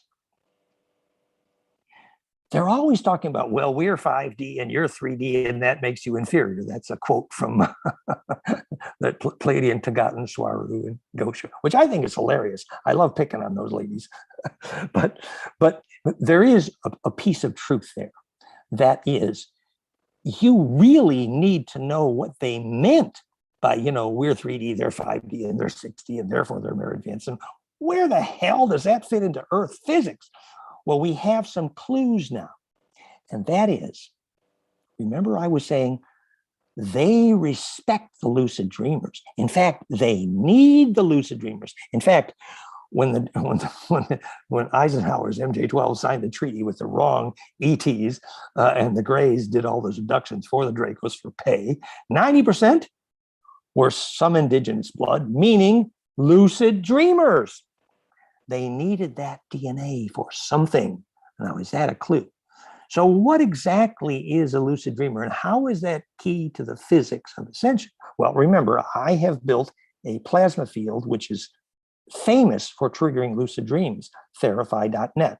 Not only do we have elaborate reports in the blog of triggering lucid dreams, but it's actually being used now by lucid dreaming schools. It's so cool. And that physics of plasma projection, which is how you do remote viewing, literally, which is why the phase conjugate infrasound, flameinmind.com, is the ultimate bliss trigger, binaural beat, because you're imploding the compression and the transverse implodes out, squirting through the Planck threshold, precisely tuned in a phase conjugate cascade, compressing out a longitudinal interferometry, incorrectly called scalar or torsional. And that longitudinal array is the array called the collective unconscious, the Akashic records, the communion of saints, heaven, plains of Sharon. It's all the same stuff. It's inhabiting the array. And I think it might be useful to look at my film recently by that title. Point being, how do you know when you're in the array? And is that what it means to be in the next dimension? And remember, those sixth dimensional beings who could track the presence in the array to see where the time travelers were going, that's inhabiting the array. So let's talk about an example of inhabiting an array. Have you ever sat in a stone circle or some sacred space and it was absolutely quiet and absolutely still? And suddenly you're in this absolutely crystalline-like stillness. And suddenly a twig snaps in the next room or 100 feet away. And when that little noise happened, at first you thought that noise was inside your body, not outside your body. And then you have to think, oh, no, that happened outside my body, but it felt like it was in my body. That is the beginning of inhabiting that array. That array is a fractal. It's a dodecaconstellation. We have all the famous pictures of what that array looks like. And the still points in that array are where the transverse EMF can converge down that perfect 60-degree implosion cone, and the compression results in the longitudinal wave squeezing out the toothpaste tube at the Planck threshold, and that can then inhabit the array. Now, we talked about the physics of ascension when you had that golden ratio cascade in your brainwaves, for example, and that compression algorithm squeezes the plasma vortex tornado inside your head, and the children who can see their eyes, close their eyes and they say, I see a tornado form in my head, and I look through that tube and an eyeball forms. That's why people can take their vision outside their head during death experience and during plasma projection, during remote viewing, etc. It's a plasma vortex. That is absolutely the physics of consciousness. And the plasma vortex forms in a net of fireflies called your synapses, but it doesn't have to stay there. But the plasma vortex requires a capacitively permissive charge environment called sacred space. So if you're in an aluminum building full of electrosmog and bad air, do not try this. It's a bad place to die, and it's a bad place for bliss. So you need a permissive environment called high dielectric, the definition of sacred architecture. So have we learned more about what we meant by the physics of ascension? What is really the definition of the evolution of consciousness? The evolution of consciousness is the size of the array that you inhabit. And all of that possibility requires breath coherence, heart coherence, brain coherence, sacred space, and stillness. The stillness is essential because the still point is where you get leverage on the array. It's where the tornado forms. So that access to the still point, where that compression builds. So when they say the next dimension is higher frequencies and higher densities, what they mean is the number of golden ratio exponent multiples times Planck climbs up that ladder, which you can see all the articles at fractalfield.com/vacuum energy, where we have the equation and the physics for how harmonic inclusiveness has to grow always golden ratio exponents of Planck, the only definition of a 3D fractal and the only origin of negentropy, and it's essentially consciousness. So as your aura gets bigger to inhabit that larger and larger array, you get access to larger and larger tornadoes and still points. And that's really the Humpty Dumpty's egg, the holy grail of the genetic recipe sought by when the Greys were paid by the Dracos because they couldn't follow the yellow brick road to Oz. And you know what you do when you get down at the end of the yellow brick road to Oz? You get to this crystal green stillness within which it is possible to lucid dream. Inhabit the array, propagate into the longitudinal array, and then you throw your weight around inside a bigger tornado. Do you see?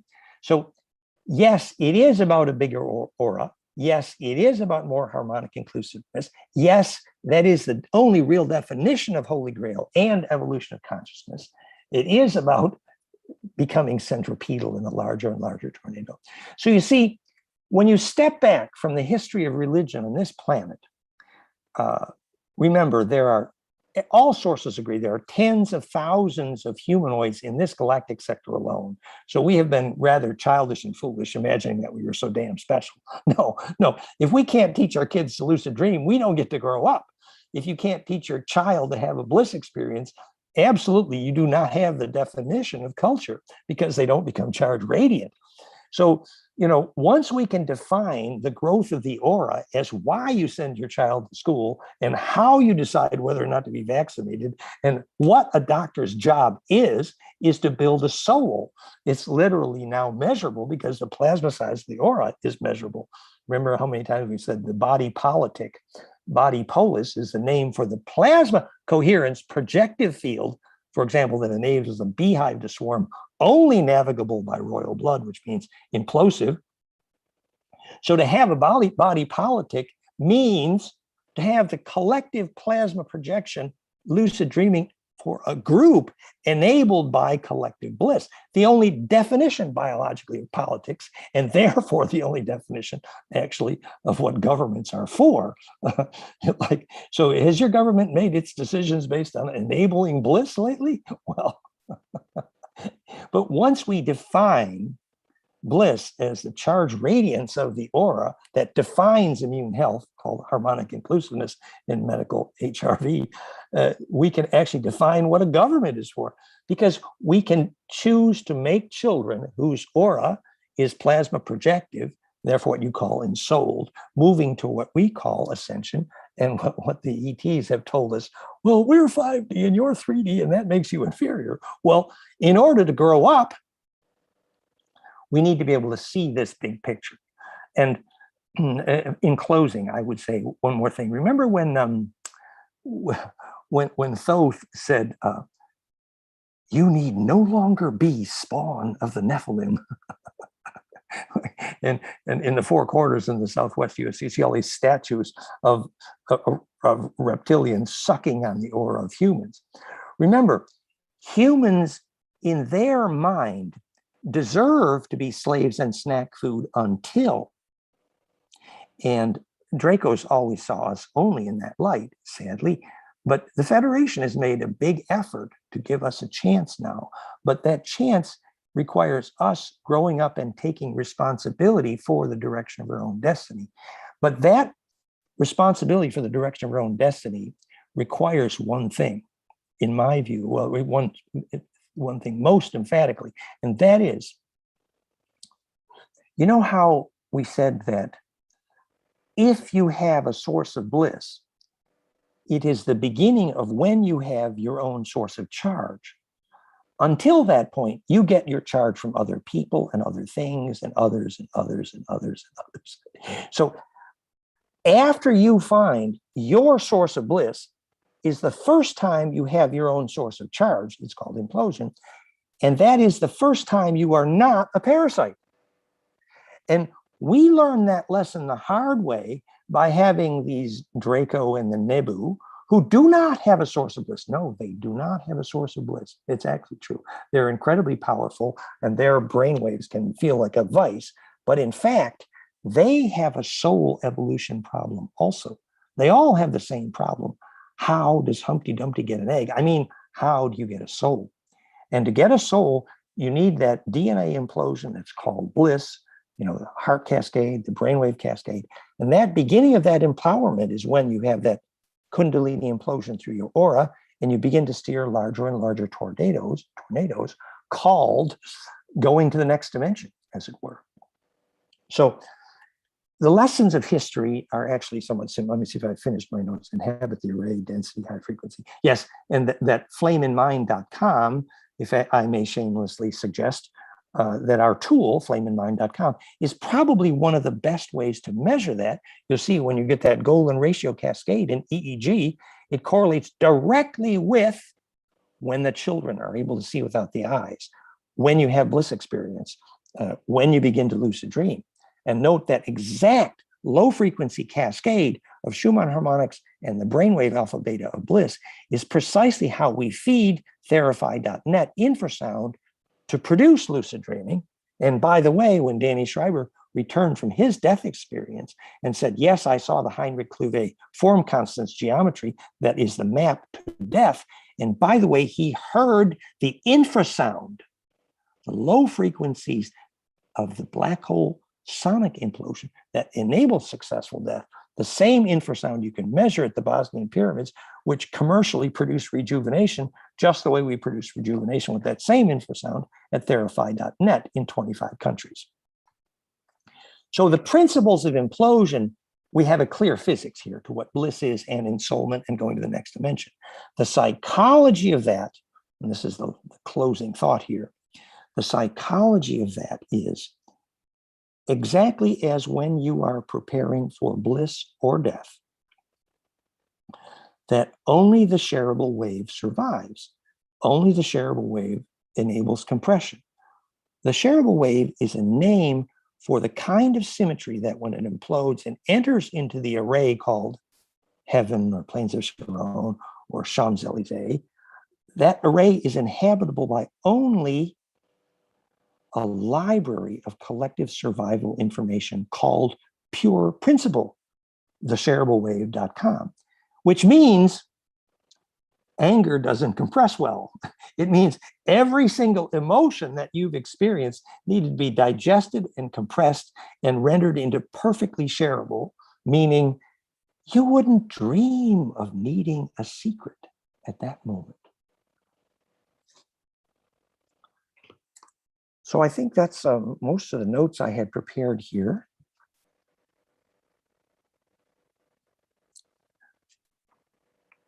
You can find the conversations here at fractalfield.com/fusion in the blood and flameinmind.com and therify.net.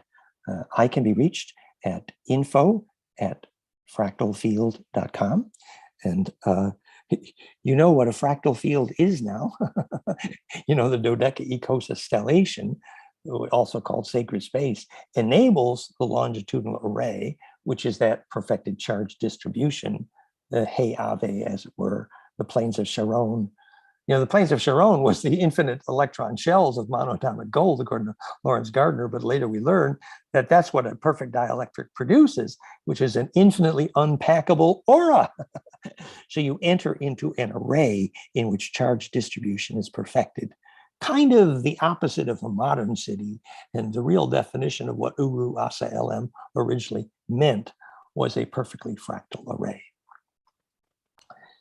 So thank you, Neil. Thank you, Dan. Can you give your website again so I can type it in for everyone? Yes, fractalfield.com, fractalfield.com, and therify.net. Hey, when's your next lecture, Dan? When are you on again? I have a bunch of events coming up here. Well, you can see them at, I don't happen to have the list in front of me, but you can see them at our Facebook channel is facebook.com/fractalfield, and our YouTube channel is youtube.com/danwinterfractalfield. Thanks. It's Dan, you need to be at the universities and talk to the scientists. And I mean, this is so important. And, you know, every time I integrate a little bit more. So I like to study you. Thanks for your connections and our friends and all the networks we're part of too. Yes, well, we are happy to refer a friend to you. We're glad you're there, sir. Thank you. Blessings. Blessings, everybody. Dan Winter, ladies and gentlemen, leading the revolution in science. Thank you. Thank you. And spirit, yes. And just showing here really quick, the event that Dan's going to be on with us, that we're producing, 2-day event, November 1st and November 2nd, all day, about 8 hours a day. We have a panel at the end of the day called Activating Conscious Evolution. If you're interested in signing up for this, go to online events on Portal to Ascension, and you can just scroll down. As always, with all our events, you get unlimited replay access. And Dan, do you know what you're going to speak on? Do you want to kind of just briefly tell everyone? Well, in that case, we are going to also talk about how we use biofeedback to trigger, and how we use the harmonics of breath to trigger, and how we use brainwaves to trigger, and heart rate variability to trigger.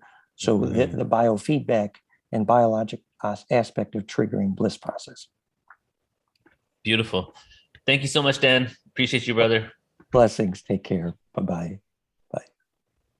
You know, Dan is such a gift. I don't think people realize what he's really offering is so much part of our evolution, Neil, and the physics of what we're coming into.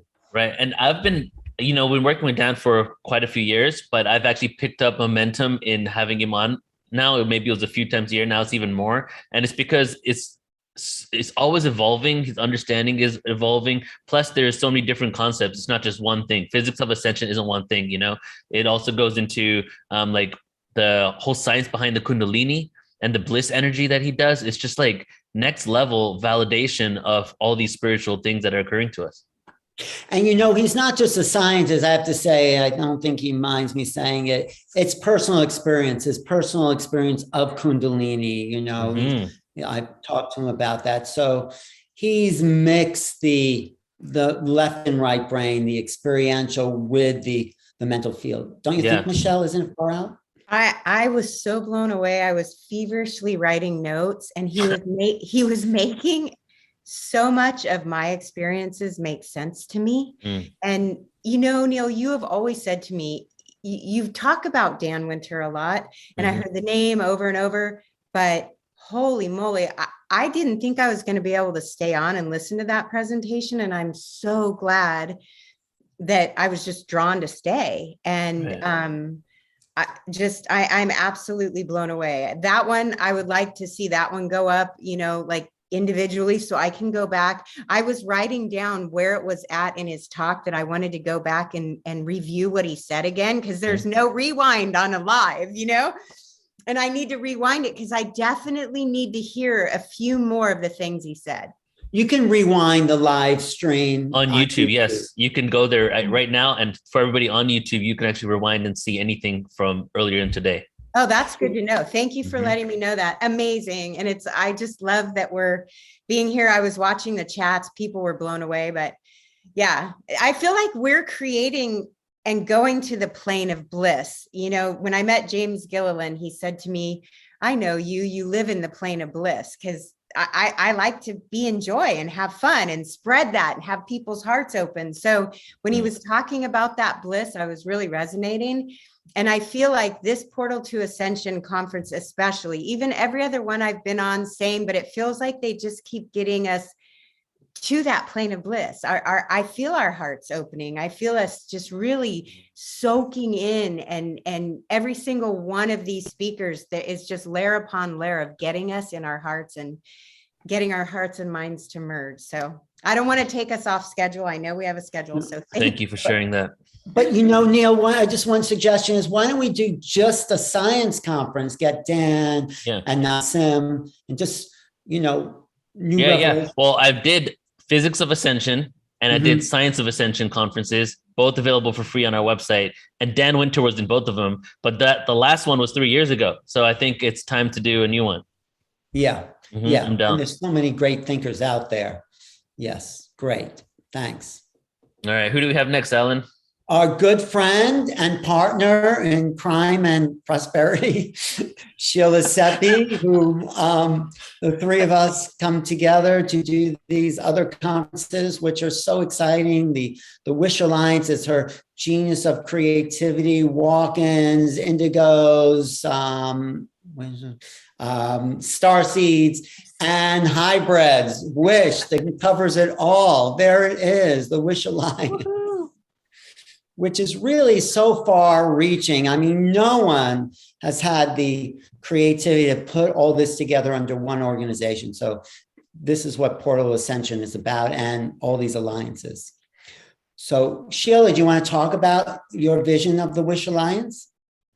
Sure, I can do that. Well, I'm super, super excited to be here. So thank you. And Neil and Alan, thank both of you for all the support that you've always given to me. I'm really, really appreciative of it. I do have a PowerPoint because I was going to talk a little bit about walk-ins, and then I was going to talk about the Wish Alliance. I'm going to go through the first part of the PowerPoint pretty quickly because I really want to have some time to spend on the Wish Alliance and talk about our upcoming conference at the end of the month, the Starseed Summit. So let me go ahead. I'll share my screen. I'm just going to go off. It's all yours. All right, thanks. And I have some phenomenal images in here, but one of the things is I don't know who all of the individuals are that produce these. And so if anybody out there knows who these artists are, please let me know, because I'd love to get a hold of them and love to basically give them credit as well. So let me go ahead and get started. I am Sheila Seppi. I'm the founder of the Wish Alliance, and I'm also a walk-in. So I want to share real quick with you a little bit about my story. And to keep me on track, I've developed this PowerPoint because I can get really excited when talking about basically my life experience. So first, we're going to talk about what a walk-in is. And I'm having some trouble here. let's see, I want to take that down. There we go. So what is a walk-in? My story and starseed origins, my hybrid children. And I've never talked about my hybrid children before, so I'm excited to share that with you. The essence of a soul, the procession of the oversoul, the incarnation process. Now, I want to stop right here and say all of this information is what has come to me. And I believe that it takes all of us sharing our little bit of tidbit, because it's like a little slice of pie. You know, it's kind of like religion. Everybody has a little thread of truth. It's kind of like our memories, or my memories for sure, that we have, you know, a little piece of the pie. And this is how my guides explained it to me. Now, maybe they explained it to me this way so that I could keep it straight. I don't know, but I want to share it with you as well. And then I definitely want to talk about the Wish Alliance. So let's get started with what is a walk-in. And that is the type of soul where two souls agree to switch places with one another. One soul out, another soul in. Typically, not always, but and we'll talk about this in a minute, there's a pre-incarnation agreement that's made between the original or the natal soul of the body and the new walk-in soul. The soul transfer can happen at any age, at any time, any place. There is, in our conscious mind, we don't know if this is going to happen to us or not. And then depending on the walk-in's mission, it can take on the personality in part, in whole, or the entire personality of the host. Now, in my case, I literally did a 180, and I'll tell you about that as well. Now, this photo is horrible. This is my photo, and it's so pixelated, but it's the only one that I could find. And even in that photo, you can kind of see, you know, the lights are on, but there's really nobody home. I was a very, very sick person. I had chronic illness. And in my 20s, I was told that I had the potential of brain tumors, MS, and AIDS. And they said, well, you know, with MS, it's going to be time that you have to allow for these things to manifest. So you'll know in a few years. The other thing was with brain tumors, well, you know, we can do some exploratory surgery, to which I said, thank you, but no, thank you. And then with AIDS, they're like, well, this is a new thing that's out. We don't know a lot about it, but, you know, you could have that too, but we just don't know. Then in my 30s, I was walking down my stairs. I put my hand on the railing and felt this excruciating pain. My clavicle shattered. Obviously, I went to the doctor, and they took x-rays, and it was literally just in little bitty pieces. It was very thin in some areas, etc. So they sent me to Duke University. I had an oncologist, and they were prepared to take out this clavicle. They were going to replace it with hip bone. And then they said it'll be about 6 months, and you will then, you know, have to learn how to rewalk. So, you know, I kind of weighed the odds and said, okay. But miraculously, when they got in there, the clavicle had already healed. The bones were not shattered, and there was absolutely no cancer present, to which it was like, we don't know what happened.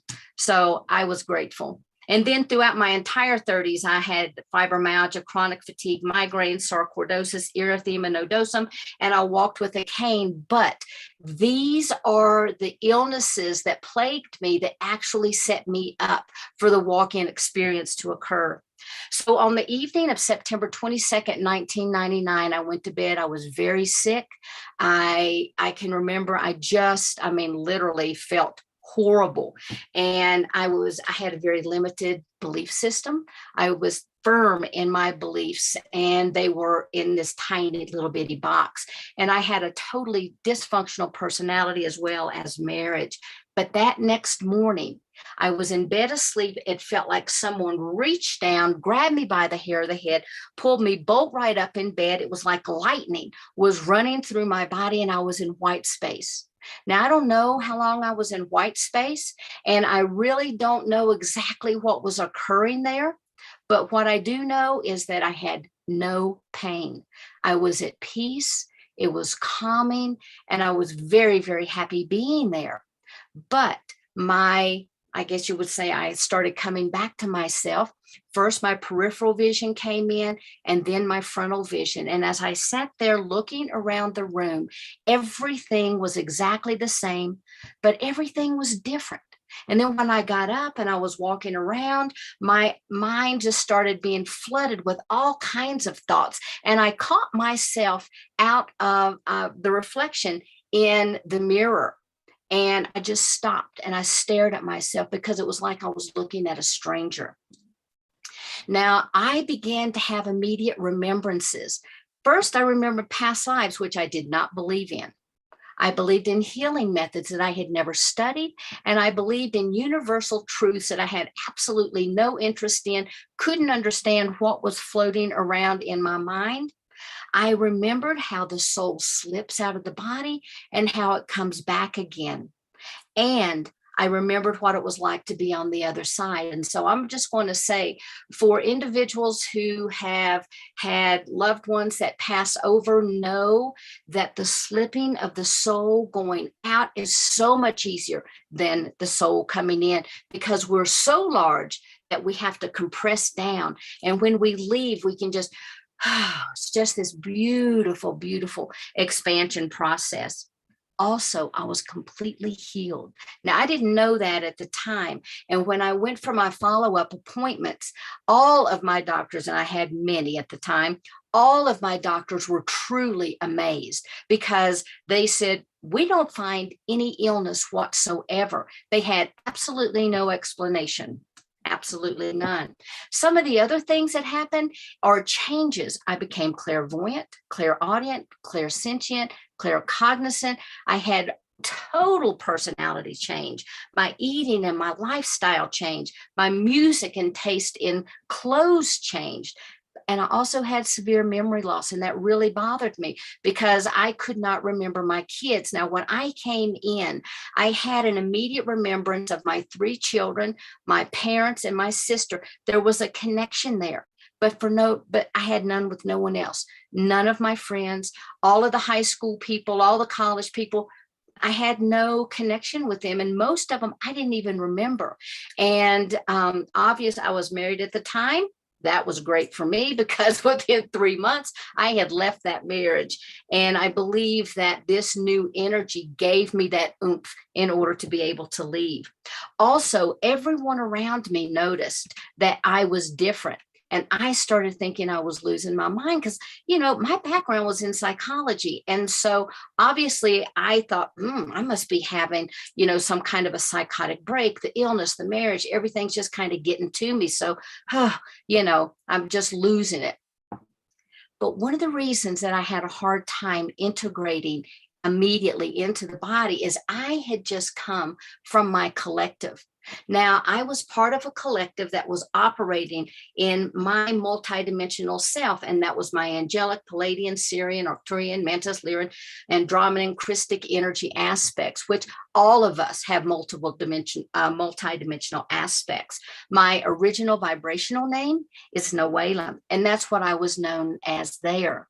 This collective initially was deep into the Andromedan system, and we heard this cry, but it was more like this vibration and this tug that was sort of pulling at us.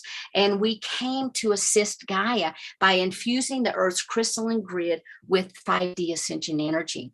And then I have no doubt, and my guides have told me when I leave this life that I will go back to my collective, and then I will add in an earthling in with my oversoul lineage. Now, with all of that lineage, when I came in, the strongest aspects that I brought in were those of the Arcturians, because I really needed them to help heal the old body, mind, spirit complex. I needed it because we had to energetically recalibrate my body. We also needed to activate the cells and the restructuring, and that brought the new me from the 3D into the 4D. There was tons of neurological healing that had to take place. And they also assisted me in developing that inner knowing, that skills, that confidence, that strength to be a way shower, to help other people to prepare for the 5D. And really, I was already working to help prepare humanity in the 5D. But now, as I came into human form, I'm helping in this way. There were also physical healing abilities and spiritual technologies that they shared and gave to me. And one of the most profound is now when I do my healing work, I have a white light that comes in through the top of my head, comes down to my heart.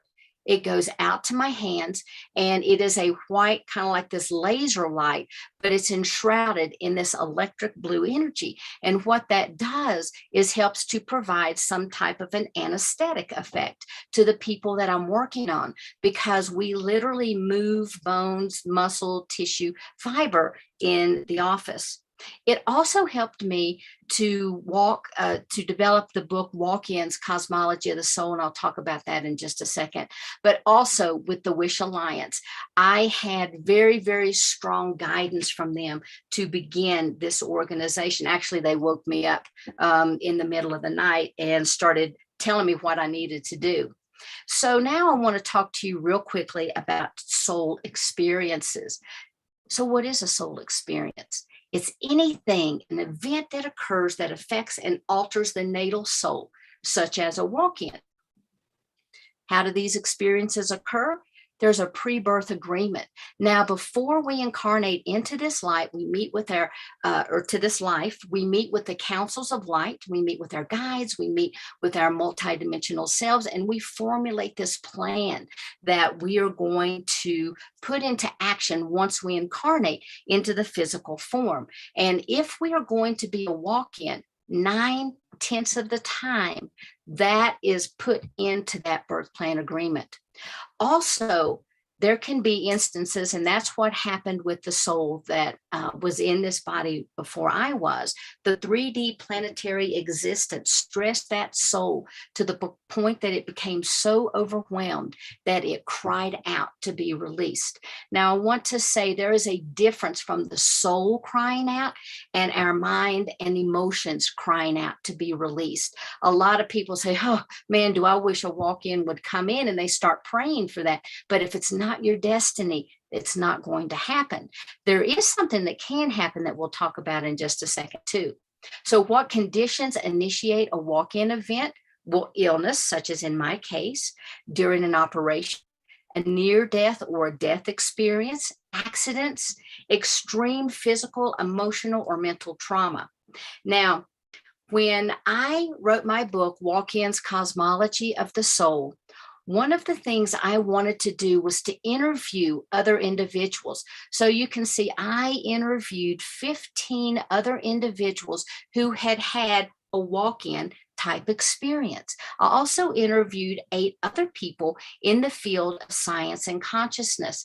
And I wanted to get everyone's opinion, not just mine, about what they thought a walk-in was. And I honestly have to tell you that I thought the other walk-ins would have stories that were very similar to mine. And although there are a lot of threads of truth that weave in and out, everyone's experience was different. And it was there that I learned that there were different types of walk-ins. So real quickly, a soul exchange, that was like what I am. That's literally when one soul comes in and another soul goes out. This exchange is what people typically think of when they think of a walk-in. Now, walk-ins, as far as my guides have told me, are lifelong experiences. When a walk-in comes in, they stay permanently.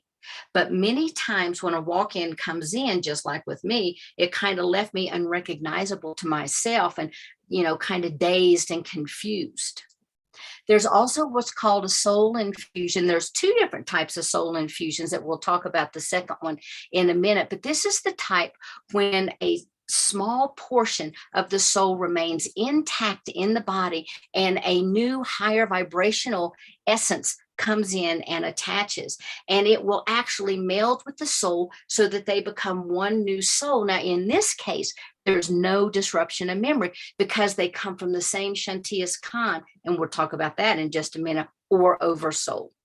And often the frequency is so much higher that it will cause the physical body to become ill. Next, we have what's called a soul overlay, and this can be either temporary or permanent. And a soul overlay is when you have one soul in the body, you have another soul that comes in and it attaches kind of like a neoprene suit, and it actually gives energy to that soul so that it can regenerate itself.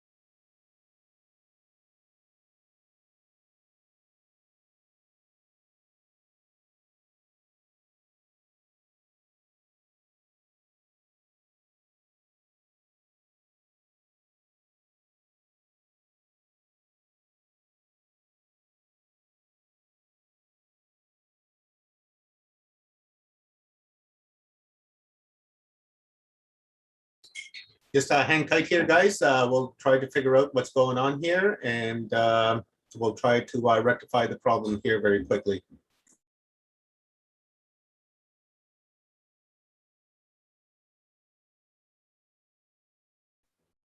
Sheila, your audio is frozen. If you can hear me, please respond.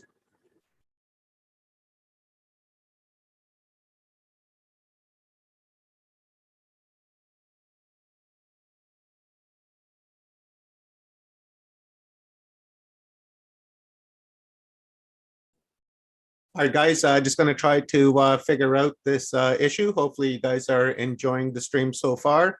While we are trying to fix this, please share this out to your friends and family whom you think will benefit from this stream here today. So just hang tight and we will get this happening. All right, so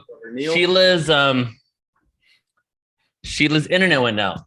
Oh no. Yeah, I have her on speaker. Let's see if this works. Go ahead, Sheila, speak. Can you hear me? Hold on. Go ahead. Okay, can you hear me okay? Yeah, I can hear that. All right, we hear you. Okay, awesome. So I don't know what happened and I don't know where we left off, but I'm just going to keep on talking. So I think I was talking about the soul braids, and the next type of walk-in that we have then is called the soul jumpers. And these are very, very temporary souls that move in and out over a period of hours, days, or weeks. Then we have soul layering, and this is so interesting because this is when multiple aspects of the natal soul enters into the body at birth, and throughout life they become activated. So one soul will come to the front and then the other soul will recede, and it's kind of like they're doing this spiritual dance. So many people will confuse this type of soul with multiple personalities, but they're very, very different because there is no fragmentation of the personality at all. And then the other types of soul experiences are Kundalini awakening, which Daniel did a phenomenal job talking about. There's a spiritual awakening, and this usually occurs after intense spiritual studies or meditation and practice. And then there's the other type of soul infusion, which I think so many people on the planet are experiencing right now. This is a result of the personal work that we're doing that helps to raise our vibrational frequency, that we can invite more of our higher self in, and it becomes compatible. And so that is what I believe is happening all over the planet right now, as well as I believe that there are many, many other souls that are walking in at this particular time. And so I want to next extend thanks to Jacqueline Smith and to Barbara Lamb for helping me recover some information about my hybrid children. And this is the first time that I've talked about hybrid children, but I do have 3 Arcturian children that were from a previous incarnation. I have 2 Mantis daughters, and I have 7 Zeta White, Zeta Reticuli hybrid children. Now, with the Arcturians, as I said, those were before I even incarnated. The Mantis children, those were of the body before this new soul arrived. And I have actually been taken on the ship by one of my daughters. Her name is Sina, and she literally placed a Merkaba in my heart. When I arrived on the ship, I went into a room, and the only thing that was in there was this pedestal in the middle of the room and this beautiful glass dome. And there was a Merkaba inside that was spinning. The wall itself appeared to just be glass, so it felt as if we were standing outside. But anyway, she raised up the lid on the dome, reached in, got the Merkaba, and as she walked closer to me, the Merkaba got smaller and smaller and smaller, and she placed it in my heart. And then I also have had Mantis beings in our home. I have heard them, and so I kind of wonder if maybe that was, one of my daughters. And then in this lifetime, post-walk-in, I had eggs harvested for these hybrid children, and that was around the age of 40. And after I went to my OB, and he checked me, he said that my ovaries, he couldn't understand what had happened because all of a sudden my ovaries had shrunk and they were almost raisin-like. And so I have no doubt that's when the extraction occurred. But again, I do have 7 hybrid children, and also through hypnosis with Barbara Lamb, I also had all of this information verified, and also the fact that I was on the ship and had eggs harvested at a time when there were 4 other women with me, and they extracted the eggs and they took the DNA out, but they also took the light codes out of the DNA, and they combined the 5 of our light codes together along with I guess, whatever other genetic material that they were combining. And that material then was placed in yet another woman. And so she gave birth to this child who is here in real time on Earth. And I don't know if I will ever come across her, and if I did, even if I would recognize her or have a resonance with her. The other thing is I had, and I really hate that you can't see this, but I've got some beautiful photos of ships that basically I have been able to capture on film. And sometimes I just wonder if that is not one of the children maybe coming to follow me. It looks like looks like I'm going to be able to pop back on with you guys. Yay. Yay, here we are. All right, there you are. Yep, coming on.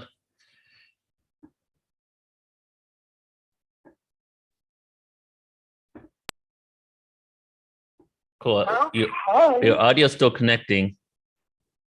Okay. So let's see if your audio comes up. If it doesn't, we'll just do this way. Oh. Okay. There we are. Yep. Okay. All right. Awesome. So where was I? Oh, yeah. Right in time to share. Now, this is a, here we go. This is a photograph that I took. I was, a lot of times I'm just driving down the road and I'm told, take a photo, and I'll take photos. And I have several ships, but you can see up here, this particular ship I tried to blow up. It's really pixelated, but this is one of the ships that I've been able to capture. And like I said, I always wondered if the ships that I see might be some of the hybrid children coming to say hello. Probably not, but you never know. Now, in this life, this is my daughter, Anna, and she is very gifted. Her empathic abilities and all of the gifts really overcome her. This is Caitlin. She lives a couple miles down the road, and she's from Andromeda. She's also been in the fairy realm and the elemental realm, and in this lifetime, she's an animal communicator. She also works closely with the Christic energy, and a lot of times Jesus will show up, and the first time that he showed up, she called me and she's like, Mom, I've got to talk to you. I'm afraid I'm going to die. And I'm like, why? What's happening? She goes, Jesus just showed up. And so you know, obviously that was not the case. And she has learned to really work with that energy and feels very blessed to have that in her life. And also she is very empathic and clairsentient. And this is my son, Dylan. And most of you met him during the walk-in conference. He became a walk-in at the age of 7, and he is a soul-infused walk-in. He remembers a lot of his experiences as an angelic in his past lives. He, in this lifetime, is a healer and a ceremonial firekeeper. He's the manager at our office, but he's very intuitive. He's clairaudient, clairsentient, and he also is a medical intuitive. So now this is the part that I really wanted to share, because I've had a lot of people that ask me, what is a soul and where do souls come from? So my answer is the procession of the soul. And this is the information that was given to me by my guides. And again, as I said, it may be just a way to explain what the soul and the oversoul is, but this is what was given to me and I want to share it with you. So obviously for me, we have source at the center of all things. Without source, there would be absolutely nothing. Source is pure light and sound. And within that sound, there was the Om. And as that Om began to go out, then it created frequency and vibration and oscillation. And that was very necessary, because within here, we have what's called the void, the place of all possibilities. This is the etheric double of source. And this also is where we have the source field or the source consciousness. This is where all things will eventually be made manifest. Then within this void, within source, we have these creation blueprints, and they hold the actual expressions of light and sound for all things that are ever going to be formed. And then within those, with these little red dots are to represent like the creation templates. And there's hundreds and thousands and billions of those within each of these templates. But what I want to do is share with you one of these, and that would be the Oversoul template. Now, within that Oversoul template, that is where we have all dimensions, all densities, all space, all time, anything that's ever possible for any soul that's ever been created now, in the future, or ever. This is the etheric double that had within this etheric double is where all the choices that any of these oversouls could ever make will be found. And then every oversoul has this etheric double that I just mentioned. This is where all the ideas, choices, decisions, everything is already conceived, because it has come from source. Oversouls are source codes in action. And these lines are to represent all the various densities and dimensions and all of the various frequencies and fields that the oversoul is constantly dealing with and going through. And from within the oversoul template, then we have what's called the master oversoul. There's only one of these master oversouls, and it will basically govern every other oversoul that is ever created. So this is kind of like your manager. This transcends time, space, dimension, and timelines, and any and all, every universe, anything, any timeline, anywhere, you can find it right here, and it will be managed by this universal oversoul. The next thing that we have is the universal oversoul, and there's only one of those. And the universe that I'm talking about now is the universe in which, obviously, that we are found. And so here we're in one universe.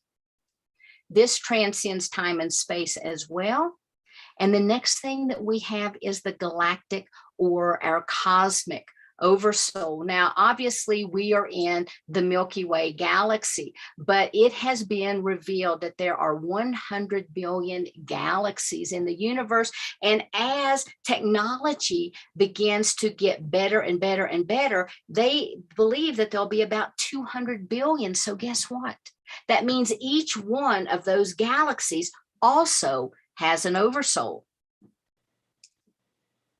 but there is only one oversoul per each galaxy, but still that's 100,000 to 200,000 to however many that there actually are. Then there's the planetary oversoul. And research shows that there is 70 or 700 quintillion oversouls that are out there within the planets. And so Earth is just one. So for each one of those other planets, there's also an oversoul. Then we have what's called the experiential learning oversoul. And that there are 12 of those for the planet Earth. And those would garner and govern like experiences of maybe you're experiencing trust in this lifetime. Maybe it's compassion, maybe it's love, but it's whatever lesson that you have chosen, you will find there. And then we have our individual oversoul. This is what's called the Shantias Khan, as given to me by my guides. And this is the multi-dimensional structure. It's a container that holds all the memories, all the events, all the feelings that we ever are going to experience. And it houses innumerable fractal lower mind aspects. And I'm going to show those aspects to you right now. Now, each one of these little circles is to represent the lower fractal or an aspect of the Shantias Khan. And when you see it laid out like this, it's very easy to understand how we could be multidimensional beings. We could have an experience going on in trust over here, and that experience could be taken place on Earth, or it could be taken place on another planet. But it's easy to see how we can intermingle. Now, each of these, even though I have used these circles, obviously there's a resonance and there's an energy, and everything flows to and through each other. This is the example. Sorry about that. This is the picture that I used in the book, Walk-ins, Cosmology of the Soul. And this just shows when one of those lower fractal mind aspects is getting ready to incarnate and how we come through this spiral of energy. And I saw that spiral kind of being light, sound, frequency, and it was very etheric, very twinkly. And as we have that one little aspect coming down, it's our higher self, and that's what remains attached with the Shantias Khan. And as it comes down and attaches to the human form, that's the soul or the personality of the lifetime. And all of this energy, everything around here, that is our spirit, because that's what's enlivening us. Now, with our incarnation process, each one of us has a unique soul whose purpose it is to grow, expand, evolve, and eventually return to source. And again, we are all part of source, each and every one of us. The illusion of separation is just that. It is an illusion. FYI, Sheila, we have about 5 minutes. Oh, man. Well, I was almost there, Neil. Here we go. So what I want to do right now is I wanted to share with you the Wish Alliance website. Now, the Wish Alliance stands for Walk-ins, Indigos, Starseeds, and Hybrids. And we have, as Neil called it, this is kind of like the yellow pages of, and Neil, can you actually, here we go. Let me see if I can pull that up. You want me to share screen, or you got it? Yeah. I got it. Yep, it just pulled up. And so this is about the Alliance. If you have not visited Wish Alliance, please do so. The Wish Alliance came out of the outgrowth of the walk-in conference just this January, which seems like it's been forever ago. But there were so many people that was looking for family, so many people that was excited about finally finding people of like mind, that we all came together. And let's go here, on every second Monday and on every Thursday, we have what's called Cosmic Conversations. Now, these are all the speakers that we have had. We only see the homepage.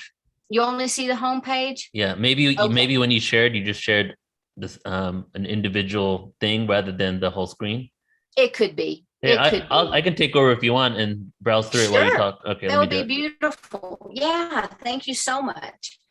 And so this website really is a labor of love, and it is something that has come together as a community. People are reaching out. They're saying, hey, I want to be part of the Wish Alliance. Can you list my services? And we have a very strong and high vetting process, but we have tons and tons of people who are our ambassadors. And maybe you could, in a moment, just go over to the ambassadors page, because these are individuals who are really experts in the field, and they have different services, different courses, there's meditations, all types of different things that they can provide. If someone out there has a question, they want to know, say, about angelic communication or DNA activation, or they want to do a regression, or they need someone just to kind of hold their hand and help them through a particular tough spot, they can go to the service section on the Wish Alliance page under the ambassadors, and you can find so many experts in the field that we feel confident will be able to help you. So please, please, please check that out.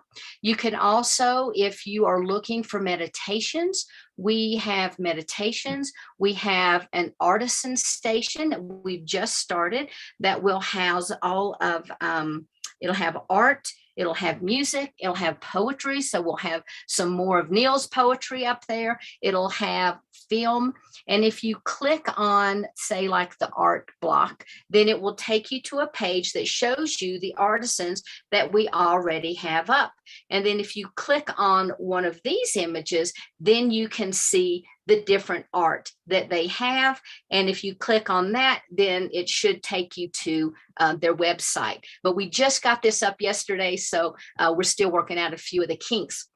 With meditations, we already have Kiara up. I think that we have Hara up, and we're so excited that people are coming to us. People say, hey, I have things that I want to share. Hey, I've got a beautiful meditation that Spirit gave to me. So yeah, just click on Kiara, or either one, it doesn't matter. So if you click on Kiara, all of the meditations that he has with SoundCloud come up.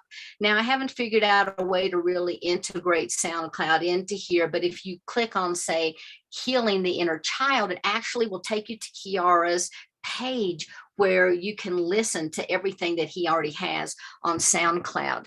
So again, I'm very, very happy with this. I think that all of the people who are coming together, forming these partnerships, it's absolutely beautiful. We're creating wonderful synergy together.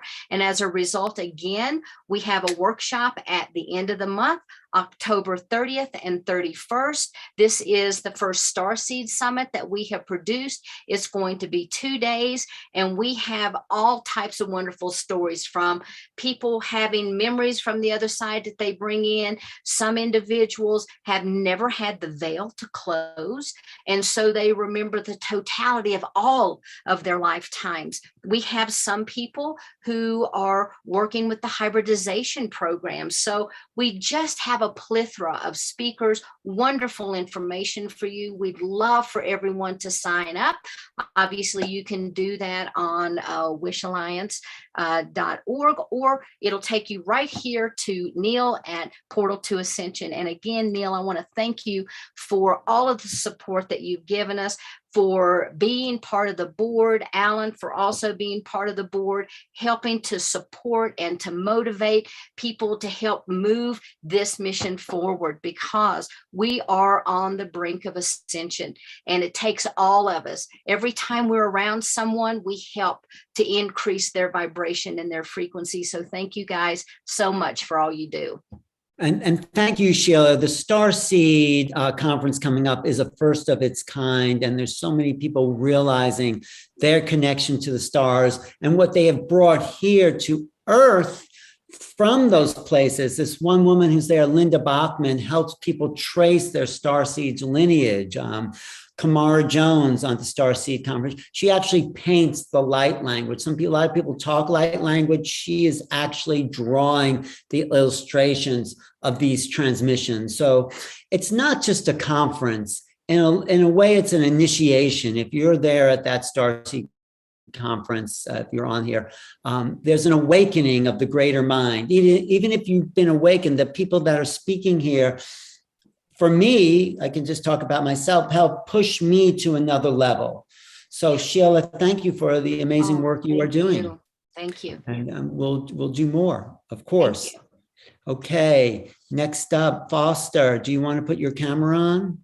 And there you are. Hey, good to see you again. Good to see you, Alan. Hi, Neil. Hey, Foster. Do you want to say a few words and I'll say something, Neil? Or yeah, well, I have the bio, but should we do the bio or should we freestyle do it? the bio and then I'll add my own personal connection. Why don't you Okay. do the bio? Sounds good. Let me just pull it up. So everybody, I'm really excited to introduce you to Foster Gamble that a lot of you probably have heard of. And this is the first time Foster has been on Portal to Ascension. I connected with him about 5-6 months ago because he was on a MUFON event that I was helping produce. And then that was the connection right there. And I had to definitely follow through with it because I wanted to bring his awareness onto this platform because of all the amazing information that he shares and the work that he's done. So here we go. Here's a little bit about Foster. Foster Gamble, born in November 1947 in Cincinnati, Ohio, is the great-great-grandson of James Gamble, one of the numerous heirs to the Procter & Gamble Corporation. Foster Gamble is the son of David Gibbs Gamble and Priscilla Reed Gamble. Foster attended high school at the Choate School in Wallingford, Connecticut, before studying at Princeton University. In 1997, he co-convened the Sequoia Symposium, a multidisciplinary scientific think tank exploring perspectives on unification theory. He also founded the Mind Center Corporation, which holds a patent he developed for an electrode-supporting headset issued in 1990. Gamble worked at the company based in Silicon Valley for 7 years. Married to Kimberly Carter Gamble, the couple founded Omni Center, which later became Clear Compass Media in 2012. The company film Thrive, which was released in 2011 and has been translated into 27 languages, and Thrive 2 was released last year, September 26, 2020. Foster wrote The Foreword to Cosmometry, exploring the holographic nature of the cosmos. His scientific studies include new physics, cosmology, and cosmic geometry, which he accredits with directing his interest into discovering ways to access clean and inexpensive, if not free, sources of energy. Foster has served on board of directors for Concentric Media and Anotis Foundation, as well as on the scientific advisory board of the University of Science and Philosophy. And go ahead, Alan, do you want to share your experience with Foster? No, that's great. Well, I first want to say thanks, Foster, for the interview we did. It's posted and I'll send that to you. I mean, I've done it a while ago, but even with that great introduction, I have to say Foster, as far as is a humanist.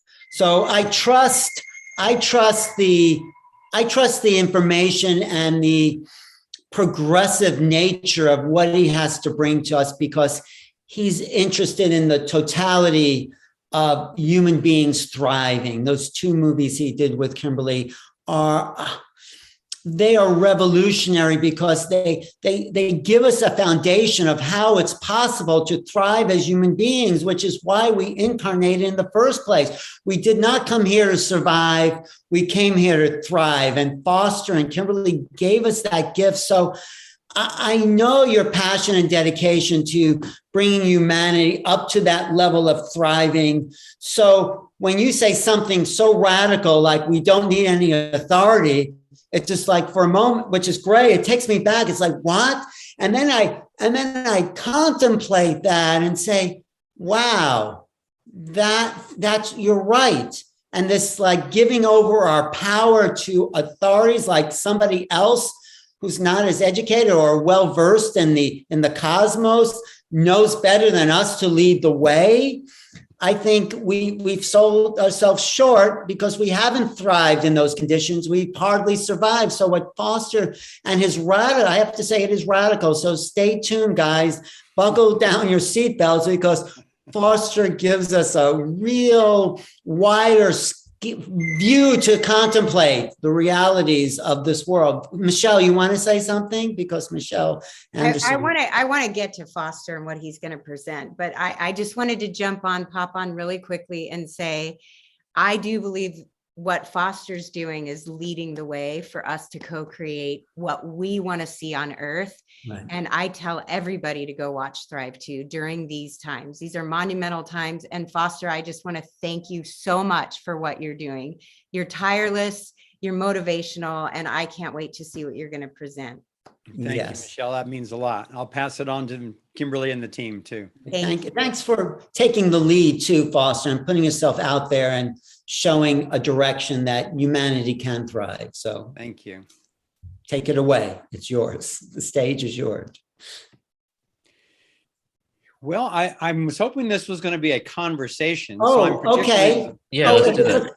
Okay, I'm back. Let's have a conversation. Yes. Yeah, I thought I was just going to have a conversation with you and Neil. There are things that I definitely want to talk about, and so I'm happy to kind of kick it off in a particular direction. But it's an honor to talk with you guys, and I'm happy with wherever we want to go in this conversation. Well, let's do you think maybe we should start out with a little backstory of you, just for those who maybe do not know about your journey that took you to, to waking up and even wanting to create Thrive in the first place?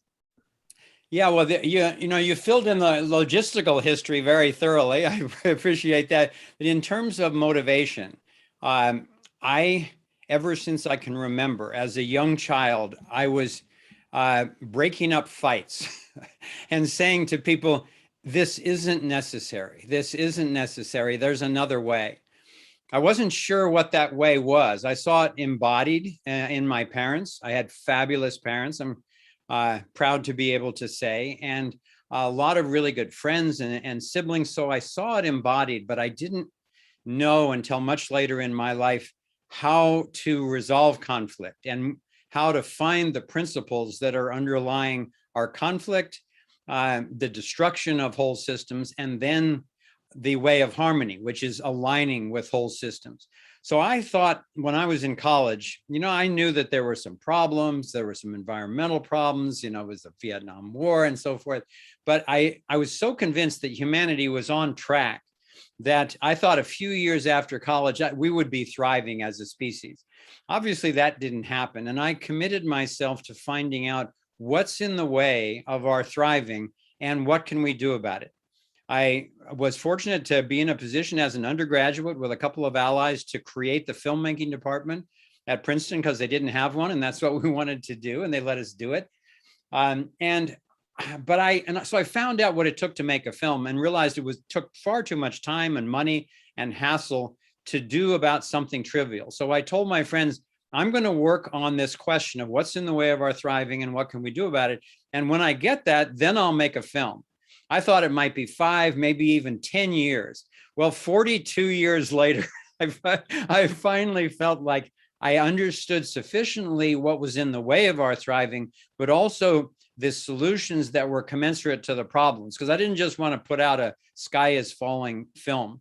And fortunately, that's when Kimberly and I came together to collaborate on this, fell in love making the film.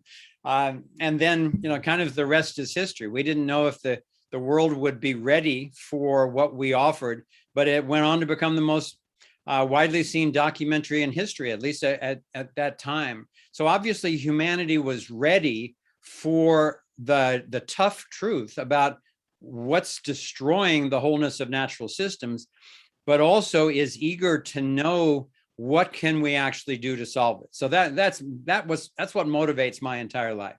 Right. And the two most important takeaways I got from Thrive 1 and Thrive 2 that you're really focusing on is free energy, because when energy is abundant, humanity becomes abundant. We cultivate the deserts, we have enough water, people can live in a thriving community with energy. Right now, we're slaves to energy, all of us, no matter. And of course, it gets rid of the corporate control over politicians and all that. So free energy and this whole idea of anti-authoritarianism, those are, I think, the two foundations of what so important about the Thrive work. Do you want to talk about each of those and see where we're at? That's exactly why I'd love to start off speaking there. And I I love the theme of your work, Neil, and this particularly these series of conferences of the portal to ascension. And I read that you got that in a dream. That's how I've gotten a lot of my guidance and titles and so forth. But I want to start with that question. Well, what the heck is ascension?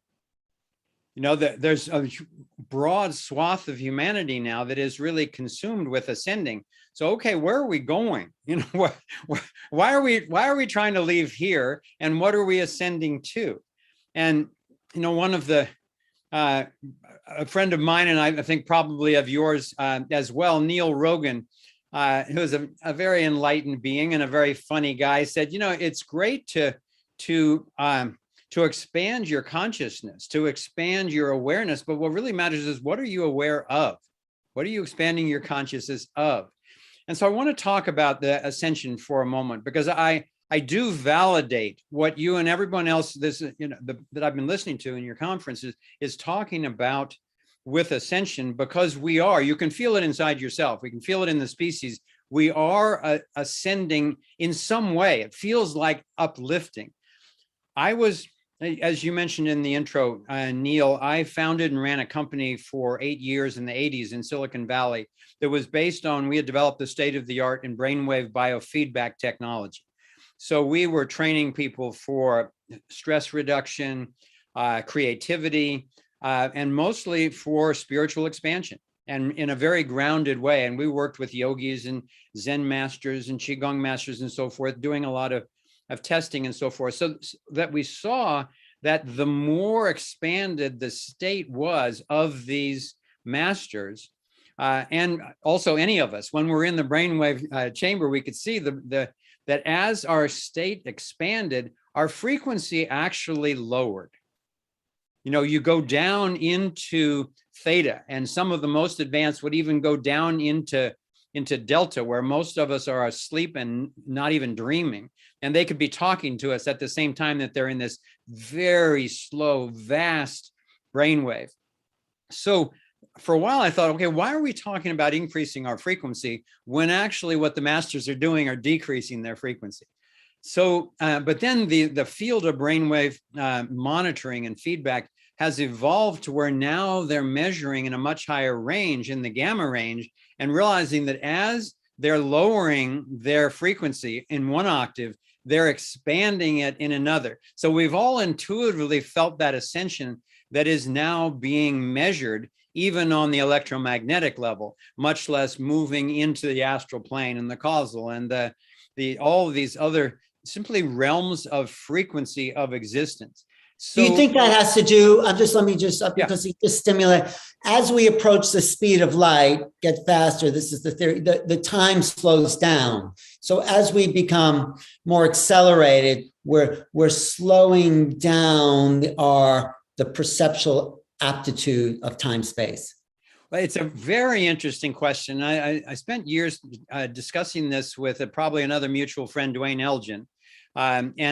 Dwayne was the first person I heard to explain E equals MC squared as that you have this speed of light, the C, and that's one C, but C squared. What's the other C that you're multiplying it by?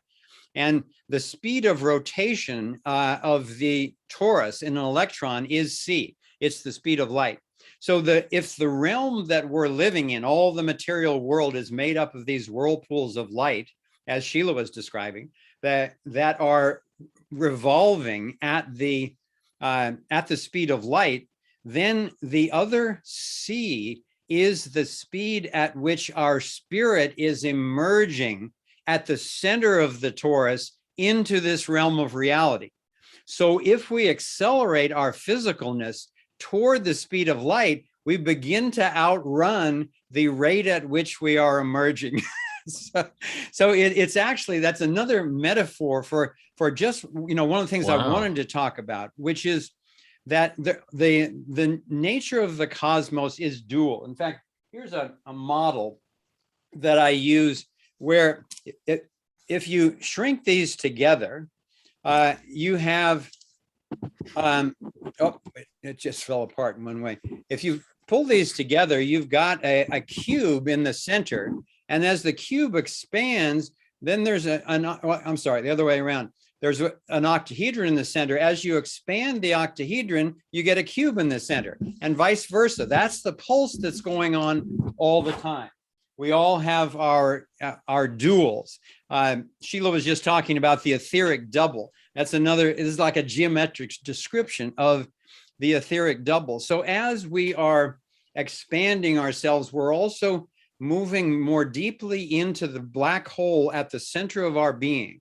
Not only is there a black hole at the center of each electron and each atom and so forth, but there's a black hole at the center of our being. That is our center. I think that's the reason I chose this particular animation as a background. This is from Thrive 2. It's a depiction of movement through the unified field. This is another kind of glimpse of what I consider to be the portal to ascension, which is the very center of our being. So the more expanded we are, the more grounded we are, the more grounded in that black hole. And that's the center from which we are connected with every other torus in the cosmos. Not only connected, but we are one with it in our consciousness. No, I just thought of this thing I had thought of when I first heard Nassim's ideas about black holes, the nesting of black holes, that there must be a black hole in the center of our heart, because that was what makes it pump in this toroidal way. Right. And it's been called the forever muscle if you keep that black hole happy, if you keep that black hole expanding. That's a good way of saying it. I like it. And you know, the toroidal dynamic, it is one of the beauties of it is that it is distinct. Just like if you see a whirlpool in a stream, you can call it a whirlpool, but it's still part of the stream. But the toroidal dynamic gives it an existence, an identifiable existence, and yet it's not separate from the universe. And it's a good metaphor for us as well. We are toroidal dynamics, and we are distinct. That's the soul that Sheila was talking about. It's actually the ego. Being able to identify as that is the healthy ego that can get destroyed or covered over by the false ego. But one needs an ego to have a distinction in the universe. Otherwise, you go crazy. And at the same time, to realize that we are unified. You know, we end the Thrive 2 with the Sufi master Rumi's, the poet, his statement that, remember, you are not a drop in the ocean, you are the ocean in a drop. So there's that distinct and unified all the way along.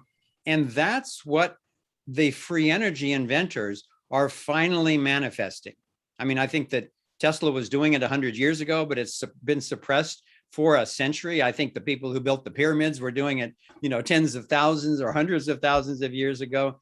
But now it's coming back around. This simple realization of the patterns of the universe are allowing us to access energy, just like we do in meditation. You know, the energy that you're access, the light in meditation, you don't get that by fighting yourself or by fighting the universe. You don't get free energy by exploding something or by crushing it or burning it or fizzing it or fusing it. You know, you get it by dancing in resonance with the universe. And I've seen probably 6 or 7 different working free energy devices.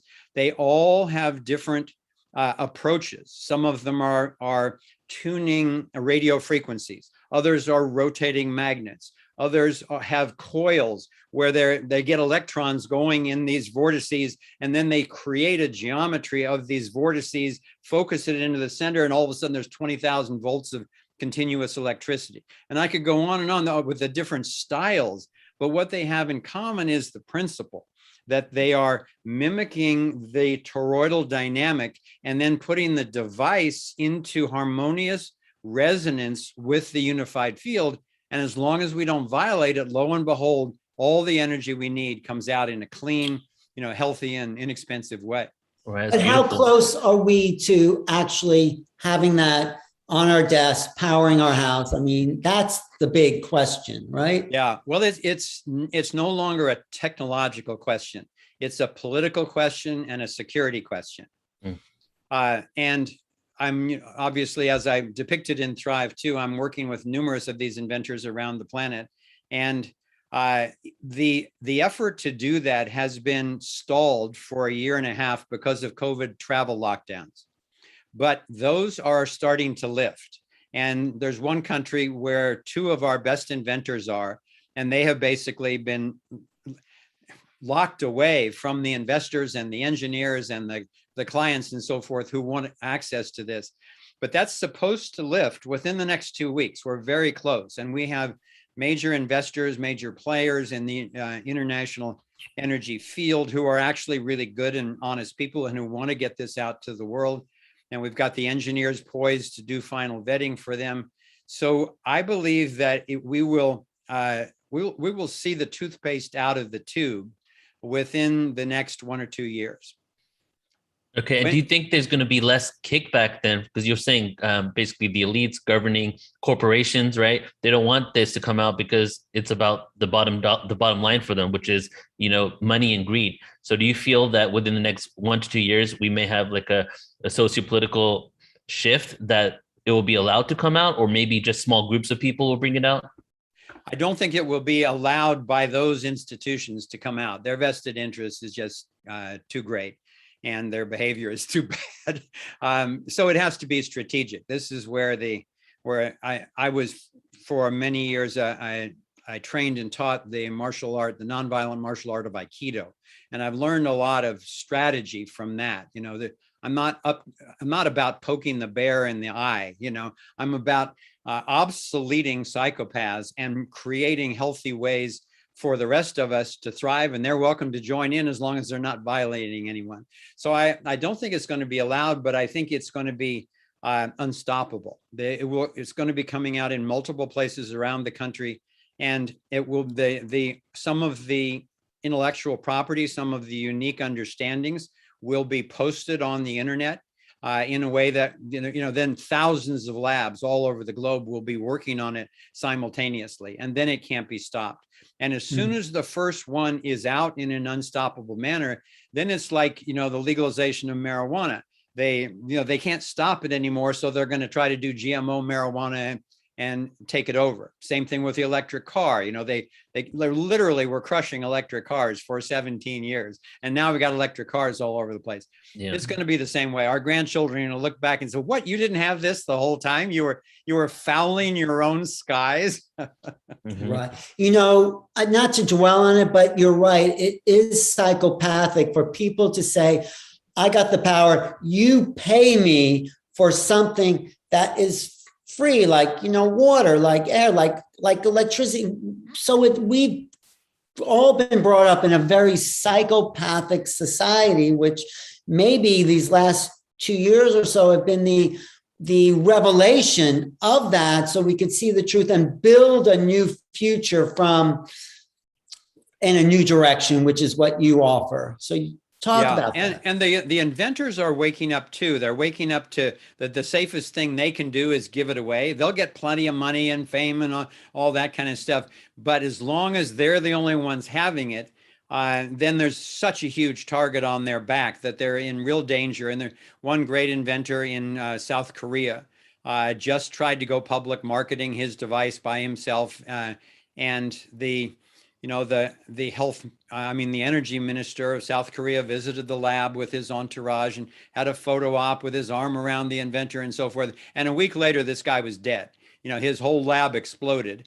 And they said in the newspaper that he must have been overcharging a battery. Well, here's one of the most advanced engineers ever to be on planet Earth. I think he knows how to charge a battery without blowing up his entire laboratory. So no, it's still very dangerous, but there are strategies to get it out and just have it be unstoppable. And so we will be living in that new world soon.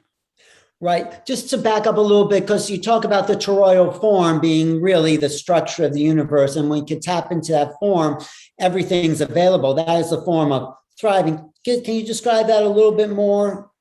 Yeah. In fact, I have on my desk here a model. I think Dan just used something like that in the last. What's that? Dan Winter, I think. Dan Winter, yeah.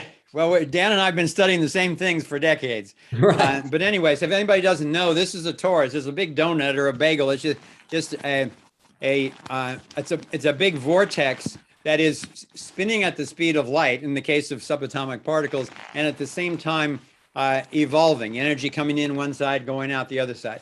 That's the simple explanation of the torus. And Right. so that's what these free energy inventors, all of their technologies mimic that in order to access the energy that's coming in to the center of each of us in every moment. That's so beautiful. So you're basically, have you, through any of your research and exploration, we're talking about how black holes are basically on subatomic particles and we're made out of infinite singularities, right?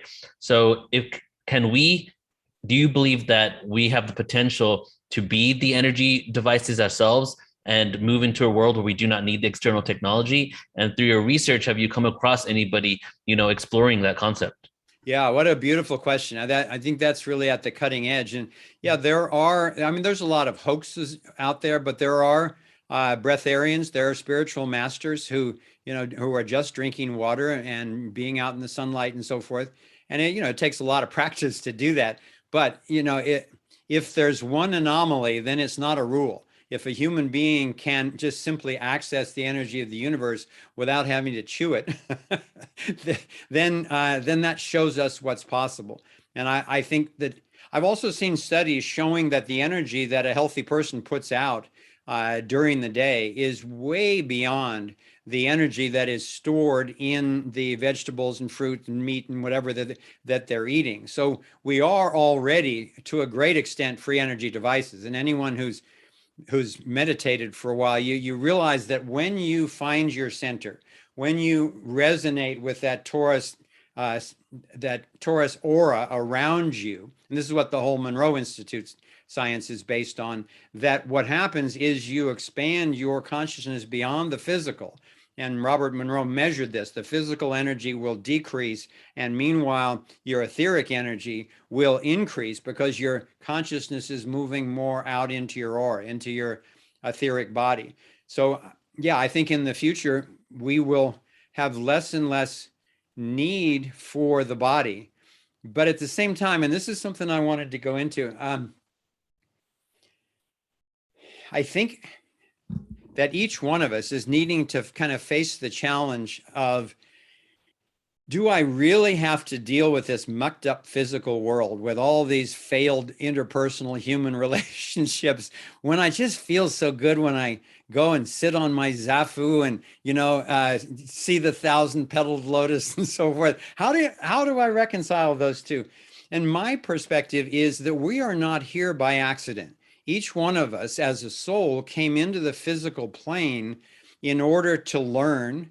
And I think particularly people who are on these calls and in your conferences, that you've come here to help, that you've come at a time when humanity is in desperate need of understanding and compassion in order to actually survive the threats that we are under right now. And I think that as we gain that understanding, then we are drawn to move the scientific principles and the spiritual principles into interpersonal principles. And that's another thing I wanted to talk about is for me, the main thing that's lacking, and I go into this in Thrive 2 a lot, the main thing that's lacking if we're going to even survive, much less thrive as a species, is an awareness and alignment with the non-aggression principle. I think we're missing a universal morality. They used to a long time ago, is whoever had the biggest club was in charge of, what went on. Then the church came in, all types of churches with some sense of ethics. And that was great. It was a big improvement. It's just like people disagreed about God's word, so they ended up fighting with each other and ended up killing hundreds of millions of people in crusades and so forth. So then the state came in with the rule of law, justice systems and so forth. But then, of course, that got co-opted because it was under governments which survive only by taxing, taking people's money against their will. So that got quickly corrupted. And that's what's taken us to the brink of self-destruction right now. So when I ask myself, okay, what's the way through this? What we actually need is a scientifically based, philosophically coherent basis for morality. And to me, in the same way that the torus is the universal pattern of sustainability, and yet we've missed it. Most of us never even heard of it till recently, but it's right under our nose, literally at every scale all the time. It's the same way with ethics. I know I studied ethics for 10 years and finally realized, oh my God, it's so simple. It's been under my nose the whole time. And it's simply the non-aggression principle states that no one is allowed to initiate force or fraud against anyone else except in true self-defense. If you're under attack, you can ethically defend yourself, but no one gets to initiate force or fraud. You can't kill, you can't assault, you can't rape, you can't cheat. So as Kimberly and I have traveled around the world, the one thing that we've found that everybody agrees to, because you try to get your family to pick a restaurant to go out to, it's tough within a few people to agree on anything. And look at the polarity that we've got in our world about all the isms right now. But the one thing that we have found that everybody agrees to is they don't want to be violated against their will. Right. So it's like, whoa, humanity already agrees on a universal morality. Huh. So what if that, rather than whoever has the most money and physical power rules, what if that were the basis of society? I mean, nobody wants to argue with that. Go ahead.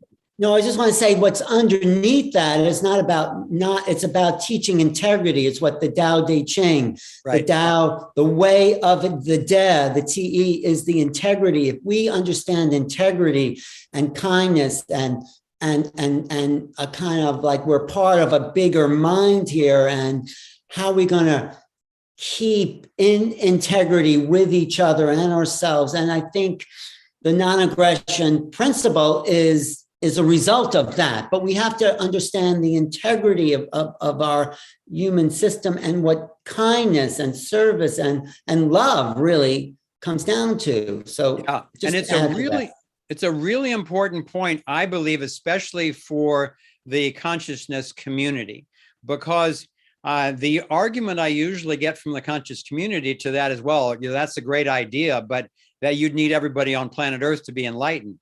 No, if I had to wait for that, I would be completely hopeless. I'd want to ascend right now and just get out of here.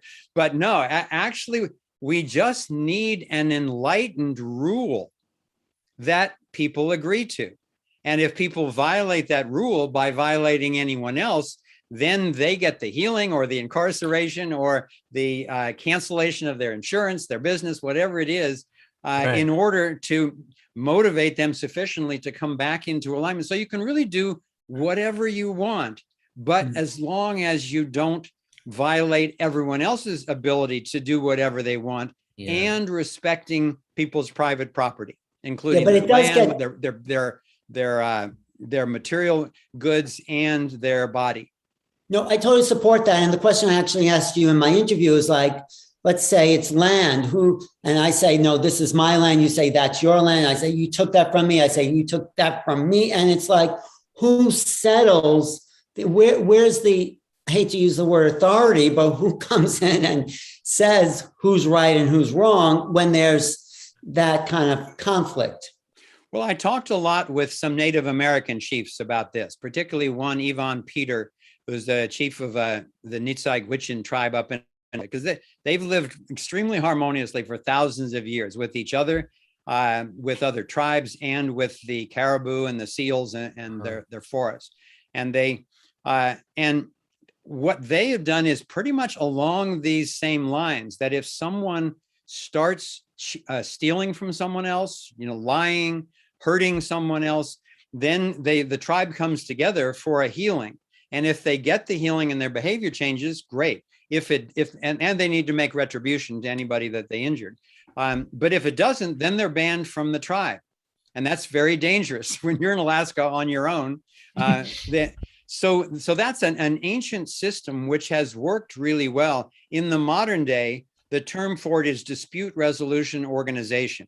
So instead of a monolithic centralized justice system, which is essentially completely corrupt, and they keep proving it every day, You have independent dispute resolution organizations which have to compete in the free market for a reputation of priceworthiness and efficiency, reliability. And if they violate anything, if they violate the non-aggression principle, they can be incarcerated, or they'll lose their insurance, they'll lose their clientele overnight.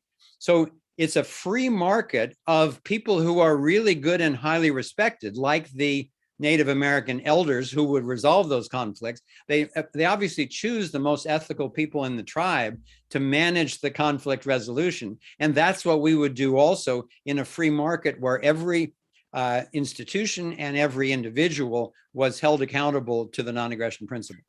I've heard like channelers and other people talk about other planets and how they kind of have this authoritative, how does authority kind of manifest over there? And they don't call them hierarchy or authoritative, but more like a facilitator of energy, someone that is basically facilitating the experience, but they don't have any like authoritative power over you. And what you're really touching on here is restructuring society. And I just want to throw this in really quick, that another universal thing that we might have is the fact that everybody just wants to be loved and supported, right? Yes. So if we want to all be loved and supported, and even the most hateful people that go out there and maliciously do things, a lot of times it comes from the lack of love during childhood. So if we had that as a universal principle from the beginning of creation, from the beginning of birth, and implemented it in society, we would ensure that people feel supported, acknowledged, and loved. And I think that would also contribute to this, new world. Yeah, I think that's kind of phase two. And the key distinction philosophically is that you can enforce the non-aggression principle. You can use force to protect yourself or to protect other people who can't defend themselves. Whereas you can't force someone to love someone else. You can only inspire them to and encourage them to. And I believe when people actually feel sovereign, especially kids, my goodness, the greatest violations that are going on the planet right now is abusing children within families. Just even the spanking. In the United States, still over 80% of families are beating children as if that's so. You wouldn't get away with that with another adult, and yet people are doing it to the most defenseless among us, not even to mention the child trafficking and satanic abuse and all that stuff. So I believe that as children grow up in families where the non-aggression principle is in their family and it's in their society, that they will feel safer to love themselves because they will not be abused. So they'll be more trusting. They'll more naturally just express their love toward other people, particularly their own children. Right. Michelle, you going to jump in for a question? Yes, this is so resonant for me. And I was on a Zoom call with you, Foster. I can't remember which group it was now, but where you talked about this non-aggression principle and how you even applied it in your own circles, where there were two people that were butting heads. And you gave an example of what you said to each one. And that's part of what I think is happening right now is people, in addition to wanting to feel loved, they want to feel heard. So when you see the polarity with opinions and belief systems, what I'm seeing in families and in friendships where one person's on one side of the fence and the another person's on another side of the fence, then they don't know how to resolve it. And they both shut down and they both say, you're under a spell, you're brainwashed. And they both think the other one's brainwashed. But when you come into it, and I think you use this in your conflict resolution with these people, when you come into it and just listen to the other person's point of view before you get into the dynamic of dialogue, really hearing where their point of view is at, they feel a little more, they feel more accepted. And then you can go into the dialogue of, another belief, but still keep the framework of we still love each other. Why are we going to let this separate us or divide us? Yeah. And another thing I wanted you to touch upon, if you could, in this segment is you gave some really good advice about finding your tribes, and it's almost like it's thinking globally and acting locally, people that have land and coming together, and how you utilize these principles in smaller groups. So those were my two things. Well, thanks for expressing so beautifully the dynamic of hearing one another in relationship. You know, if you look to kind of the core of each one of us, which is our blood, you know, healthy blood cells are, of course, little Tauruses, and they nurture our being. They're all in touch with each other through that still point at the center, and they nurture our being and keep us healthy as long as they can remain sovereign.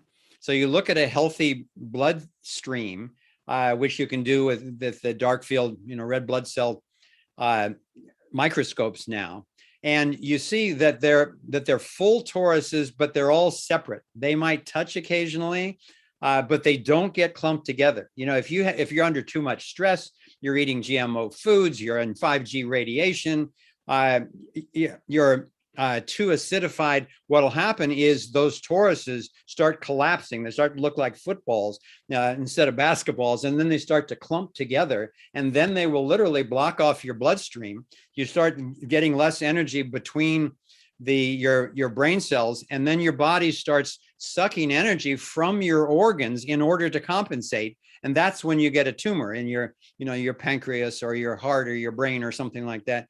So if we just learn from our own biology, now one of my teachers used to ask couples, you know, what do you think is the 3 words that your spouse most wants to hear from you? And of course, most people would say, I love you. And that's great. You know, of course, we want to hear that. But even before that, along the lines of what you're saying, Michelle, it's tell me more.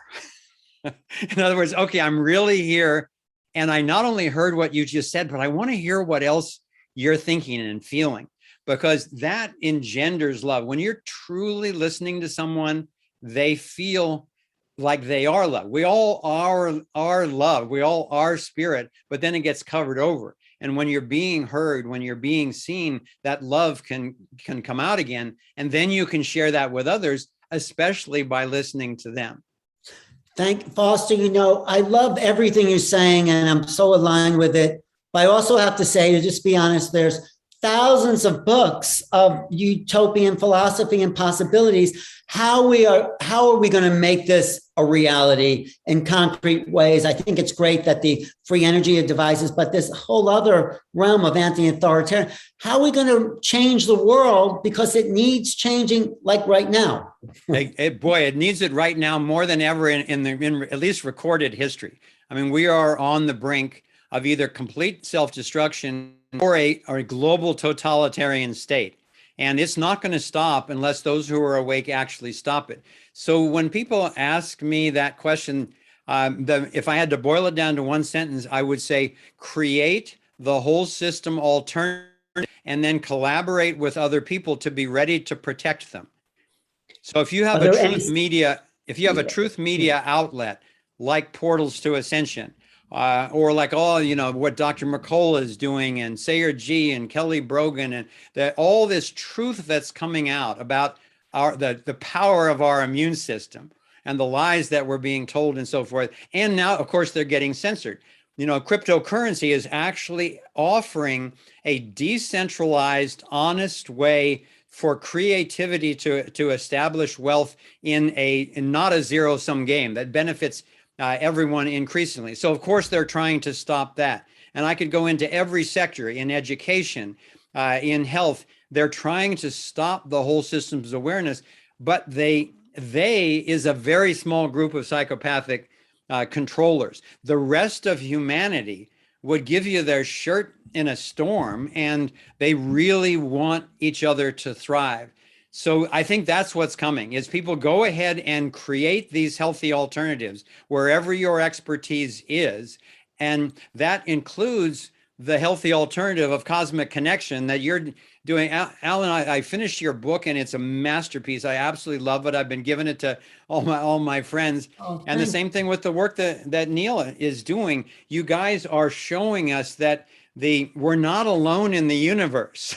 And and what I would add is the non-aggression principle is not just for this planet. If some really impressive ETs land on the White House lawn tomorrow, we need to not violate them, but at the same time, we need to not bow down like these are the new Anunnaki gods and you're gonna surrender to them. No, it's non-aggression throughout the cosmos.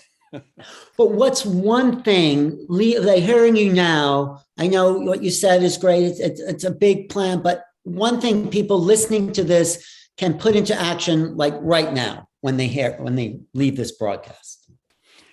Yeah, find your truth about whatever your area of expertise is. And I recommend to people that you sit down, and if you're not clear already, write down what your purpose is, and then what sector you want to work in to improve it, and then what issue you especially want to take on, and then determine whether you want to work on immediate needs, changing systems, or on worldview itself, on the consciousness shift, like probably a lot of people in this audience. And when you're clear on who you are in that way, then you'll get more skilled every day and speak up. Have the courage to speak up, because it's only through having those uncomfortable conversations in our relationships, in our family, in our workplace, in our countries and across the world, and even with interdimensional beings and, cosmic councils and so forth, everywhere, be willing to speak your truth, because that's what you're here for.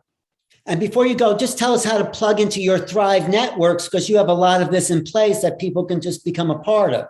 Yeah, thanks. We've got it all centralized at thriveon.com. So you can see both of our films. You can see hundreds of my blogs and so forth, lots of videos.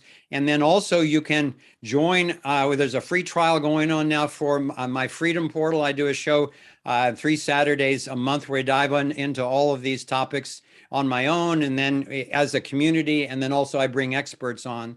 And then the final thing, which is our big push right now, is we're in beta testing, and we're very close to launching what we call the Solutions Hub, which I personally think is the most needed thing on the planet right now, at least that we can offer.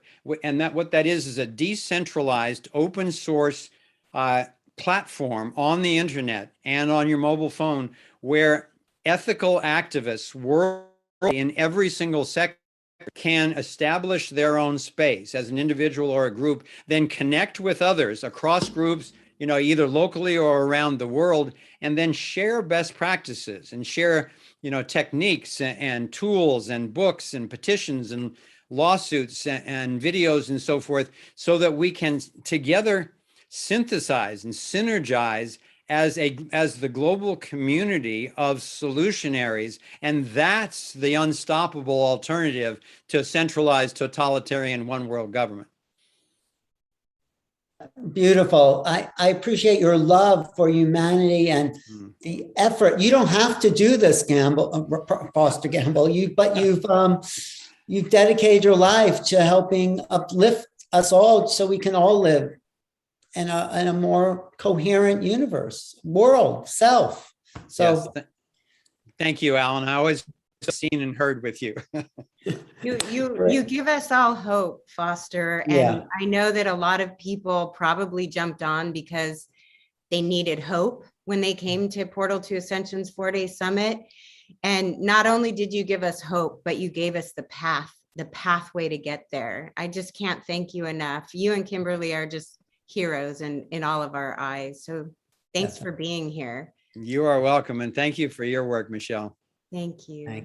Thanks, Foster. Thank you. Okay. What do you have, Neil? Thank you. And Foster, I just want to share with everybody that we're doing a webinar together on November 14th. So if you guys want to go even deeper into Foster's research, we have a webinar November 14th, noon Pacific, called Thriving in the Unified Field. Do you want to leave us with just like a minute of kind of conceptualizing what you want to share during this event? Yeah, thriving in the unified field. The unified field is no longer some wild ass speculation. It turns out the mystics were right this whole time. Now the scientists are realizing it. And, Nassim is on the verge. I mean, literally it could be within a few weeks that he publishes his unified field theory. And all these so-called separate forces and domains and realms and everything, they're all coming together into a simple, beautiful understanding of how the universe works. And the more we understand what that realization is, the more we can align our physical bodies, our emotional bodies, our minds, our spirits, and our interpersonal relationships. And that, to me, is what the science of love is. That's the mastery of being a human being. So that's what we're going to dive into in the webinar. I'm looking forward to just having the time to dive in, and then hopefully do a significant Q&A so we can interact about it. And I appreciate your guys doing this as a conversation today, because, you know, there's plenty of my lectures and talks and so forth that are available on the internet. But when I get to be with people like the three of you, I really benefit from the conversation. I think other people benefit from not knowing exactly what's going to come next. Right.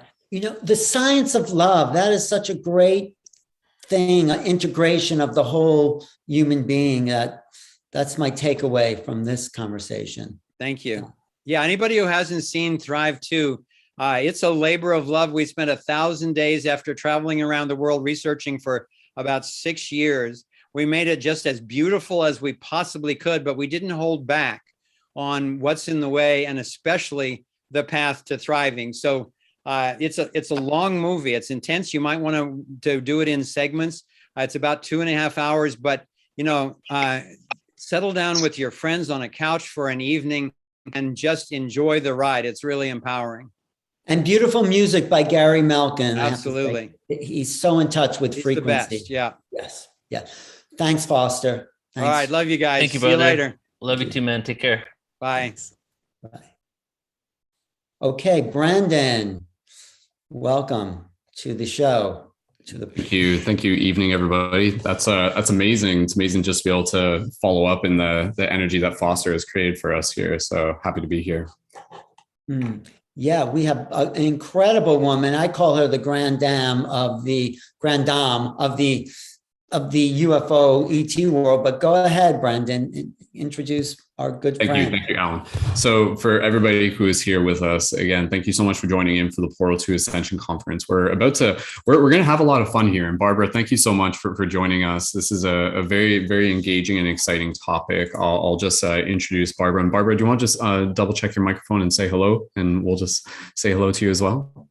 If you'd like to go ahead and unmute, go ahead and do that. And we'll just say hello. And then I'll do an introduction and we'll just chit chat for a bit. So we'll just make sure that Barbara's audio is coming through, and all right, we'll get that figured out. So for those of you who are tuned in, and Barbara, jump in at any time, if you haven't heard of Barbara Lamb, so Barbara has been involved with the not only past life regression, but also the theme of ETs for quite some time. Barbara, are you there? Can we hear you now?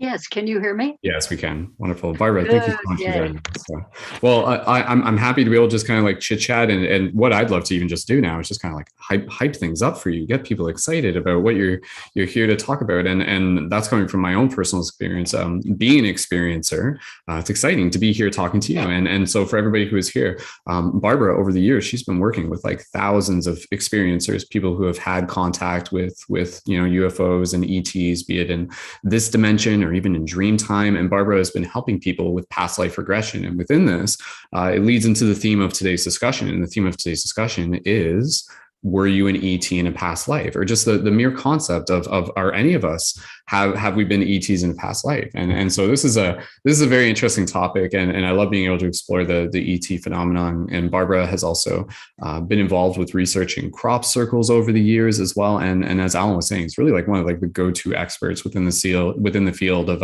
ETs and extra dimensional beings and all sorts of things. So Barbara, again, I'd love for you just even just kind of like say hello and maybe tell us a bit about what we'll be talking about today. And I'll just chit chat here for a minute, then we'll go from there. So. Okay.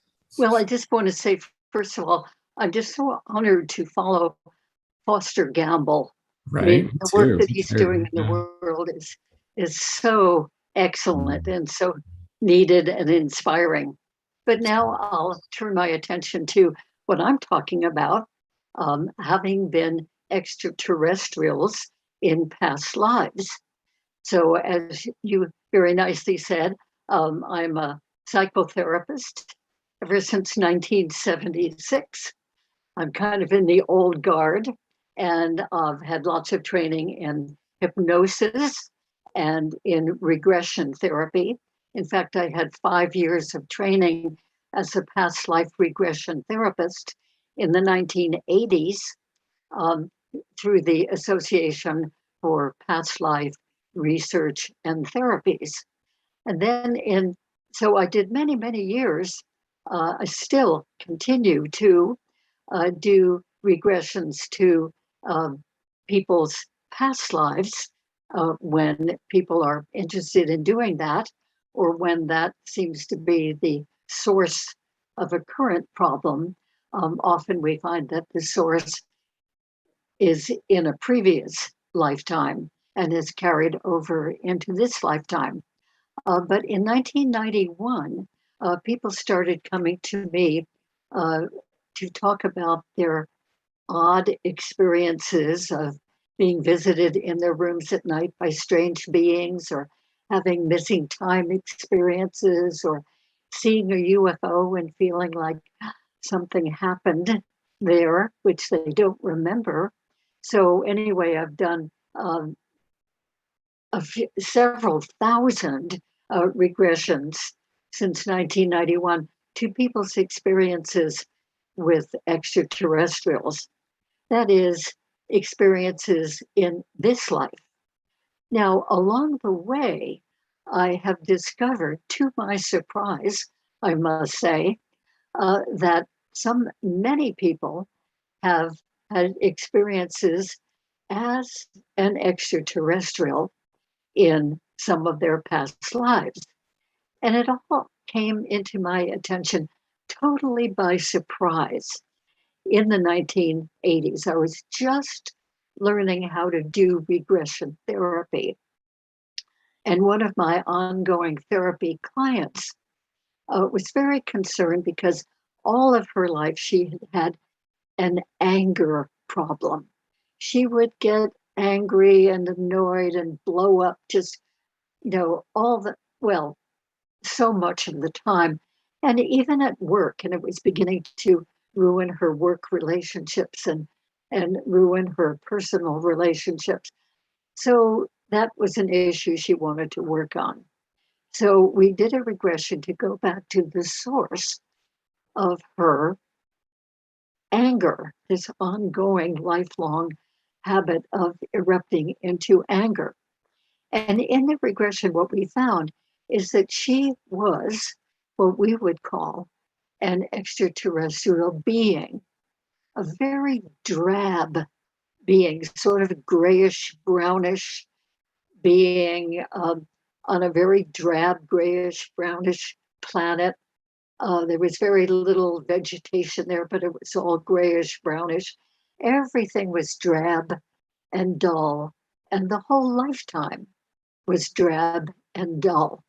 So that soul who had had that experience of being a drab extraterrestrial, after dying, that soul decided to have a different kind of experience, to be a different kind of being, and experience something that the soul had heard of was called emotion, because there was no emotion, no variation of feeling at all in that drab life. So that soul chose to be on a different planet with different kinds of beings, and that meant planet Earth. And so the soul reincarnated as a human being. And that soul chose to be a female, and a very beautiful female. And when that beautiful female was, late in teenage years, she was chosen to be taken away and be part of a harem for the Sultan. So she became one of the Sultan's wives. And she was so beautiful, talented, lovely, enjoyable, that she became the favorite wife of that Sultan. So that was very nice for her. and nice for the Sultan. But the other wives didn't like that at all. They were jealous, they were envious, and they took to dislike her. And they hassled her and harangued her, gave her a miserable time. And so she had a lot of emotion, so different than the previous lifetime as the drab extraterrestrial. So it became worse and worse, more and more enmity, more and more harassment, more and more anger, more and more frustration. And finally, the other wives killed her to get her out of the way so that maybe they could become the favorite wife of the Sultan. So that was a very unfortunate ending for that particular woman. And after that, her soul got stuck on the karmic wheel. Once she was a human being, she created karma like we all do. And then she was stuck on the karmic wheel and had to keep coming back into human lives. So that lifetime was a few hundred years ago. And here she is, still incarnated into this life. And shortly after that, I met a very wonderful lady from Chicago. And she was wondering why these three little white beings were coming into her room at night very often, sometimes even during the day. And she had the sense that they were taking her away somehow. She couldn't remember too many details of this, like most people can't when they're visited by extraterrestrials. But anyway, she wondered, why was it that these little beings were coming to her? So we did a regression, and we found that she was a long time ago, multi-thousands of years ago, we would estimate, that she was on a different planet, and her whole being was to be a blue spherical being, a spherical being of pure light and energy. No arms, no legs, no face as we know it, but very conscious, very aware, very alive. And all the other beings on that planet were the same.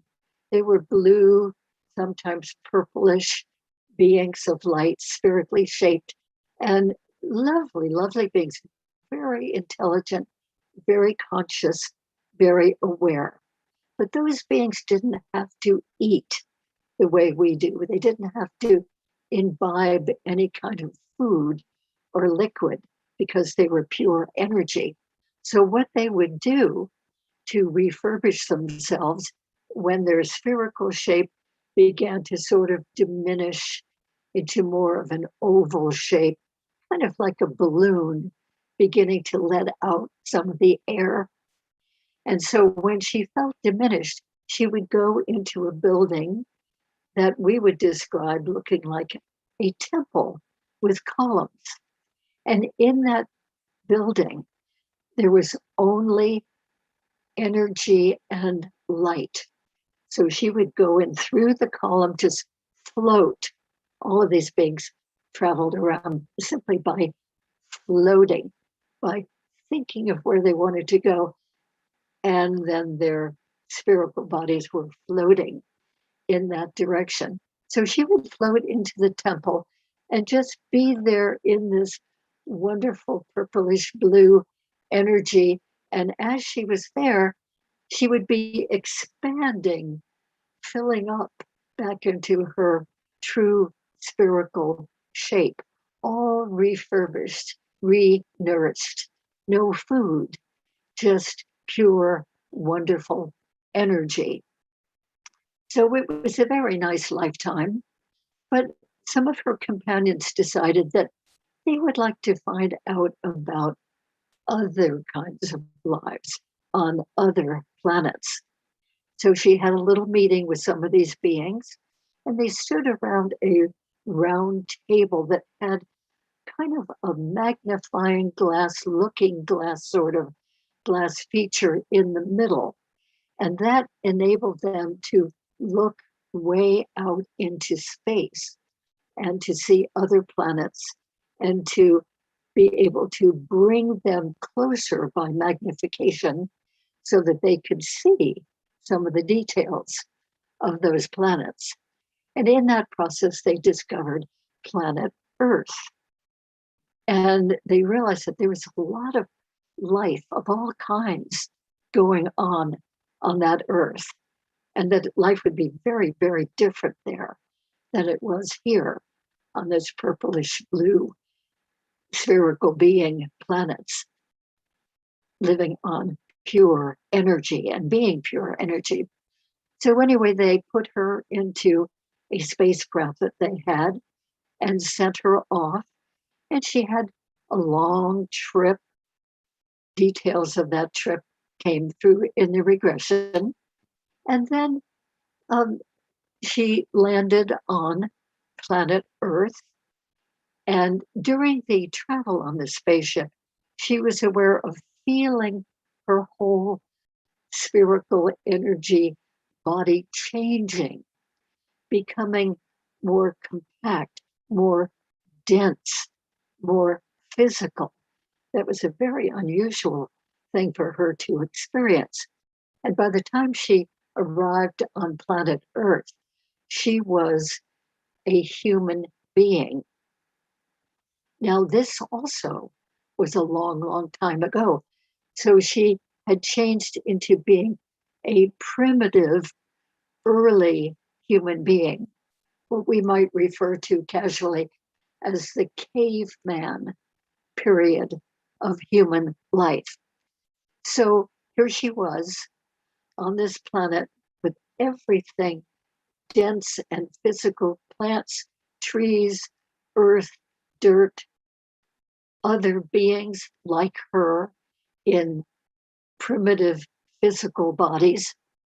And they had to hunt their food or gather their food and often fight off other animals and threats to their existence. And it was a really difficult life, entirely different than what she had come from. And she continued to live out her whole life as one of these primitive human beings. And again, because she was here as a human being, she got caught up in the karmic pattern of life and therefore had to keep reincarnating even till now as a physical being coming to Earth. And then there was another counseling client I had in the 1980s.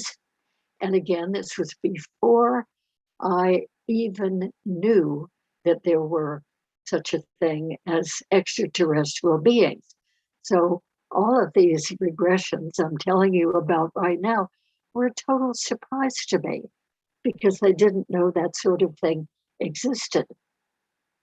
But this particular woman was having difficulties currently with her male partner, enough difficulties to wonder whether or not she should marry him, even though he wanted to marry her.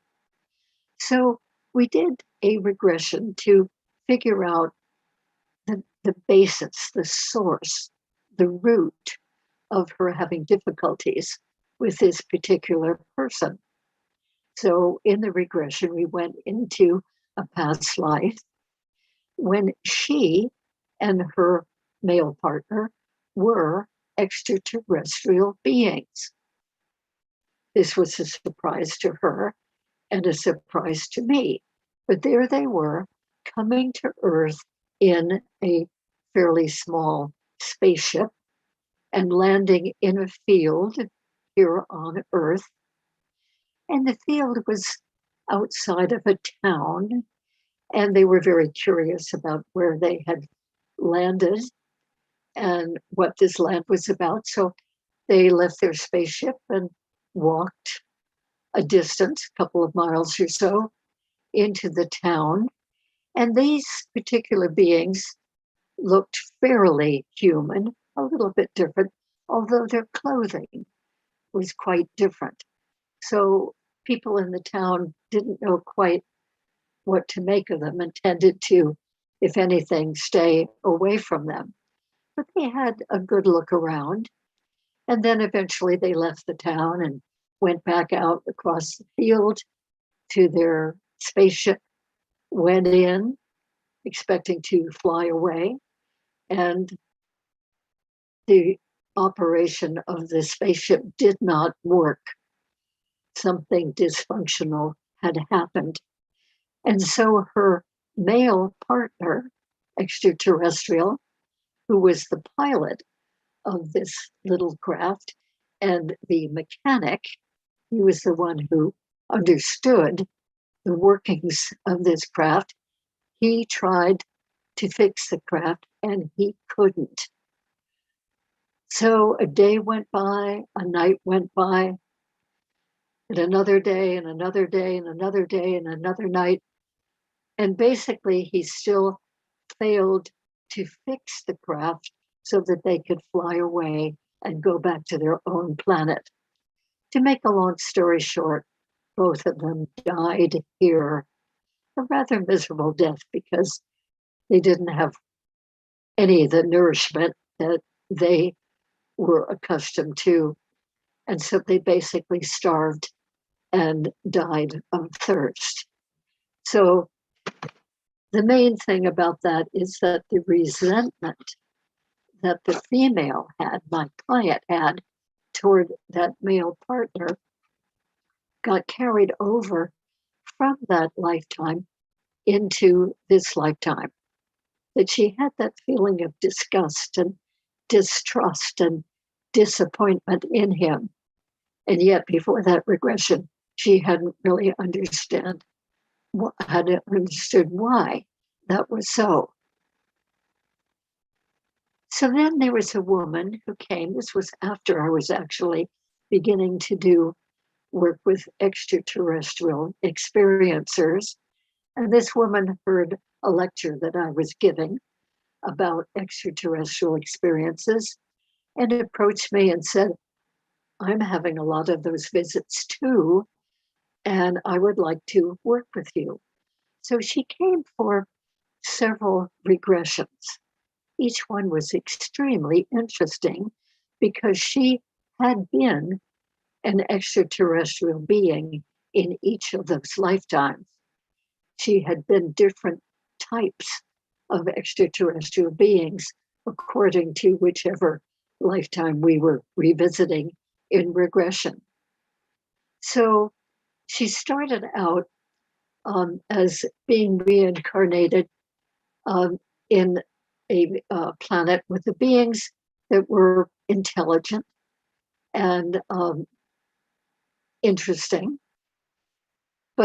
and they were kind of limited in what they were understanding about intelligence and so forth.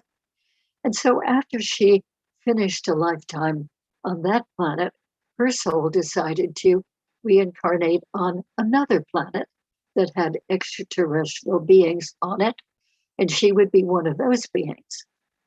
So those extraterrestrial beings practiced telepathy as a regular way of communicating with each other and knowing things. And they explored various aspects of consciousness. So that was rewarding. And she had a couple of lifetimes on that planet as that kind of being. And then after finishing those lifetimes, her soul decided to reincarnate on still a different planet that would be very involved in consciousness aspects. So in other words, she as the soul was growing, evolving, developing with each incarnation. So on this particular planet, the beings were experimenting with group mind of all sharing their consciousness and having the same consciousness. The beings on that planet were just learning how to do that. That was new for them. But my client as one of those beings, couldn't quite couldn't quite agree to give up her own individual thoughts, her own individual mind. She didn't really want to be totally a group mind. That individual sense was too strong for her, too important for her. So she finished that lifetime. And then she went into being a being in other lifetimes, several lifetimes, of being an extraterrestrial being that were very involved, not so much in consciousness work, but in physical work, in doing physical healing. And so the last regression that we did was, here she was as a human being going into a past life, the most recent past life, as an extraterrestrial being involved in doing healing. And she realized that she had had a few lifetimes on that planet as that kind of being doing physical healings, mostly with other beings on that planet. But in this lifetime, in the last regression that we did, she went to that planet. That is, she was taken by those beings to that planet, and she found herself standing around a medical type table with the other beings from that planet. And temporarily, she was one of those beings, even though she was living her lifetime here as a human being. This brings up the whole subject of dual reality.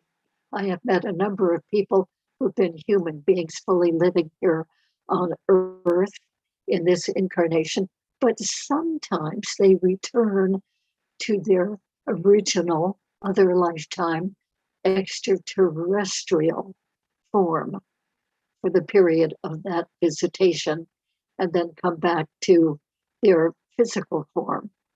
So that was true of her. So here she was in this last regression that we did, standing around a table with the other beings and being one of those extraterrestrial beings.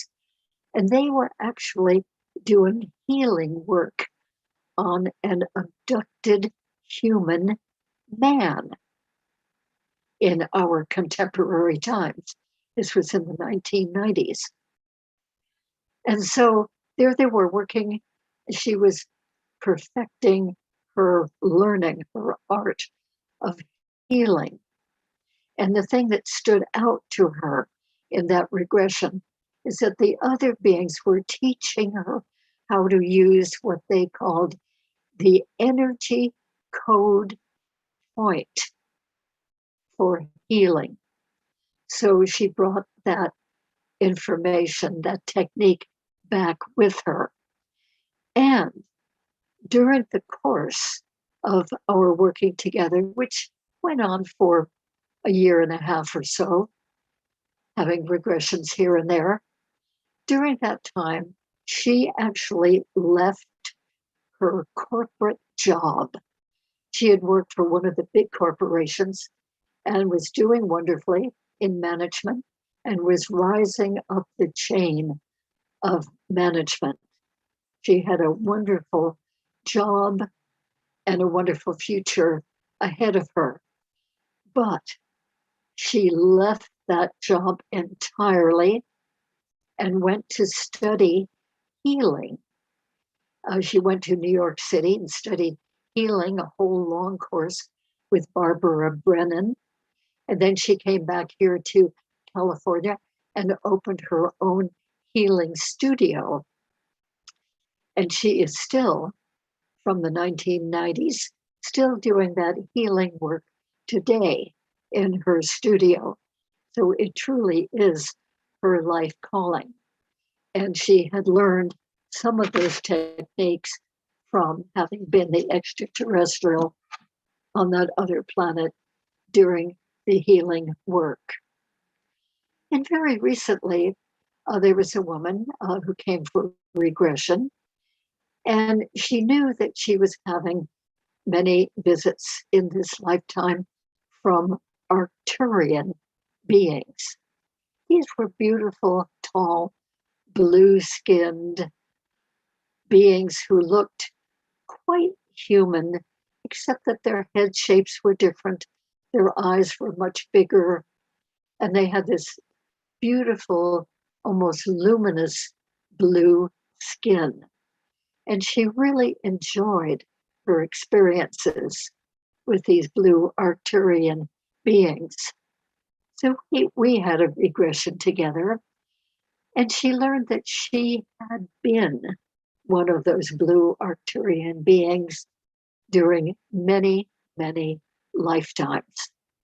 And she found out that it was totally her soul choice to come and experience being a human being on planet Earth and to help out the human beings by letting them know about the Arcturian beings and letting them know about many other kinds of what we call extraterrestrial beings who live throughout the galaxies. So that she came with a mission. She also came to do some healing work and some consciousness raising work. So she found out that she would be an Arcturian again in her next life. If she could get off the wheel of karma by being a human in this life, she would be able to be an Arcturian again in the next life. And she really looked forward to that because these beings were very conscious, very loving, in fact, unconditionally loving. Something that she didn't find very often here, living as a human on planet Earth. So several of my many counseling clients have come to find the details of their extraterrestrial encounters in this life. So I've done well over 4,000 regressions to people's extraterrestrial experiences. That is, people who are living here, like you and I are, and who occasionally are having these extraterrestrial encounters. And during this work with them, I've often found that they had been the form of the being who visits them now. They had been that form in previous lifetimes. And that's one of the reasons why they were having experiences with now that they are a human. In other words, those beings whom they used to be one of in previous lifetimes, those beings care about her. She's one of them, actually, by soul. And so they come and visit her, see how she's doing, and they'll even come and take her onto their ships for checkups, medical checkups. And if there's something wrong with her human body, they will heal it, usually with some form of light. Many of these extraterrestrial beings heal with light in various kinds of apparatus, or sometimes just with flooding them with pure white healing light. So many of these experiencers do have something healed and repaired by the extraterrestrials whom they used to be one of in previous lifetimes. And then sometimes if the person has something wrong with some part of their body, one of the systems or whatever, the beings will tell them that they have that problem. For instance, a problem with their liver. that they may not have known about. And the beings will tell them to be sure to go to their doctor when they return to Earth and tell them to have their liver checked. And then that work can be carried out on Earth. So sometimes the healing is done by the beings in these trips to the spaceships, and sometimes healing is done of the person right there in the person's home. Usually when the person is asleep and made to be even more soundly unaware, and the healing goes on whatever part of their body needs the healing right there in their own home. So many of these beings who are humans now and who were extraterrestrial beings, they realize that every now and then they receive an important download of information from these beings. In other words, they might be just walking along or doing the dishes or making the bed or whatever, and suddenly it's like a whole packet of information comes into their mind, into their awareness. And it's always very interesting information. It's not just trivial stuff. It's information that they can really use, information that they wouldn't have had any other way. And sometimes these people receive from the beings whom they used to be in previous lives, they receive guidance from those beings. We all have spirit guides, and many people who were extraterrestrials in previous lives have extraterrestrial guides. So, in other words, they might be going around their life, or they might be sitting down and meditating, and they're getting new information coming into their mind, very often in the form of helpful guidance. And this is coming from those extraterrestrial beings who are visiting them in this lifetime and who that person was in a previous lifetime. So some of the species that have been coming to some of my clients, the most typical ones are, and these are the beings that the people used to be in previous lifetimes. So the most typical ones are the gray beings, and not just the little robotic-like gray beings we hear so much about, but mostly gray beings who are taller, somewhat taller, like 5'7" 5'8" tall, and they're gray, but they seem very alive, very cognizant, very intelligent, of course, very telepathic. And other beings that typically people have been and have visits with are Pleiadian beings. And there are a number of different types of Pleiadian beings because there are 7 major planets and some non-major planets also in the whole Pleiadian system. So there are different types of beings.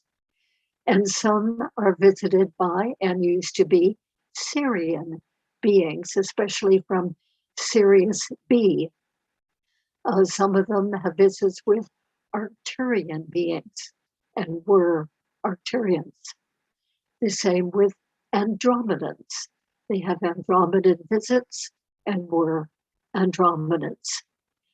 The same is true for mantis beings, very tall, wonderful beings, 8, 9, 10 feet tall, looking like a big praying mantis.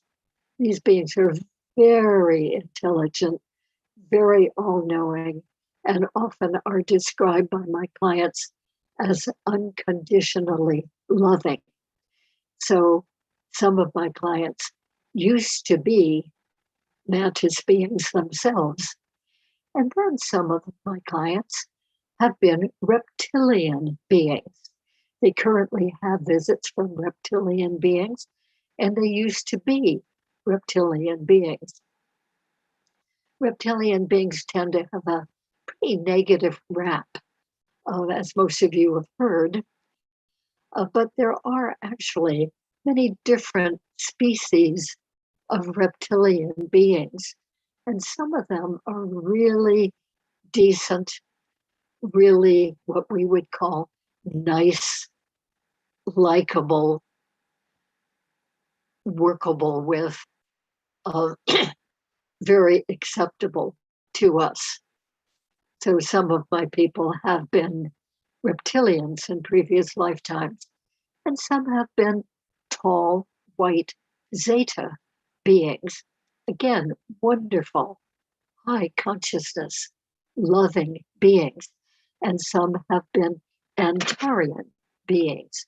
Those are the most common types that I have regressed people to having been in past lives. And then there's the whole category of people I have worked with, which we will call ET human hybrid beings. I've mentioned a lot of detail about these beings in my book, which I've written with Miguel Mendonça, wonderful man from England. The book is called Meet the Hybrids by Miguel Mendonça and Barbara Lamb. And so these are people who are living here on Earth, and they are ET human hybrids. They were carried by their mother in the womb, and they were born here on Earth the way that we all are born. And either before conception, an embryo was made from the mother's sperm, the mother's eggs, and the father's sperm, and combined with extraterrestrial DNA, making an embryo. And that embryo was planted into the human mother, usually without her awareness, when she sort of switched off out of consciousness.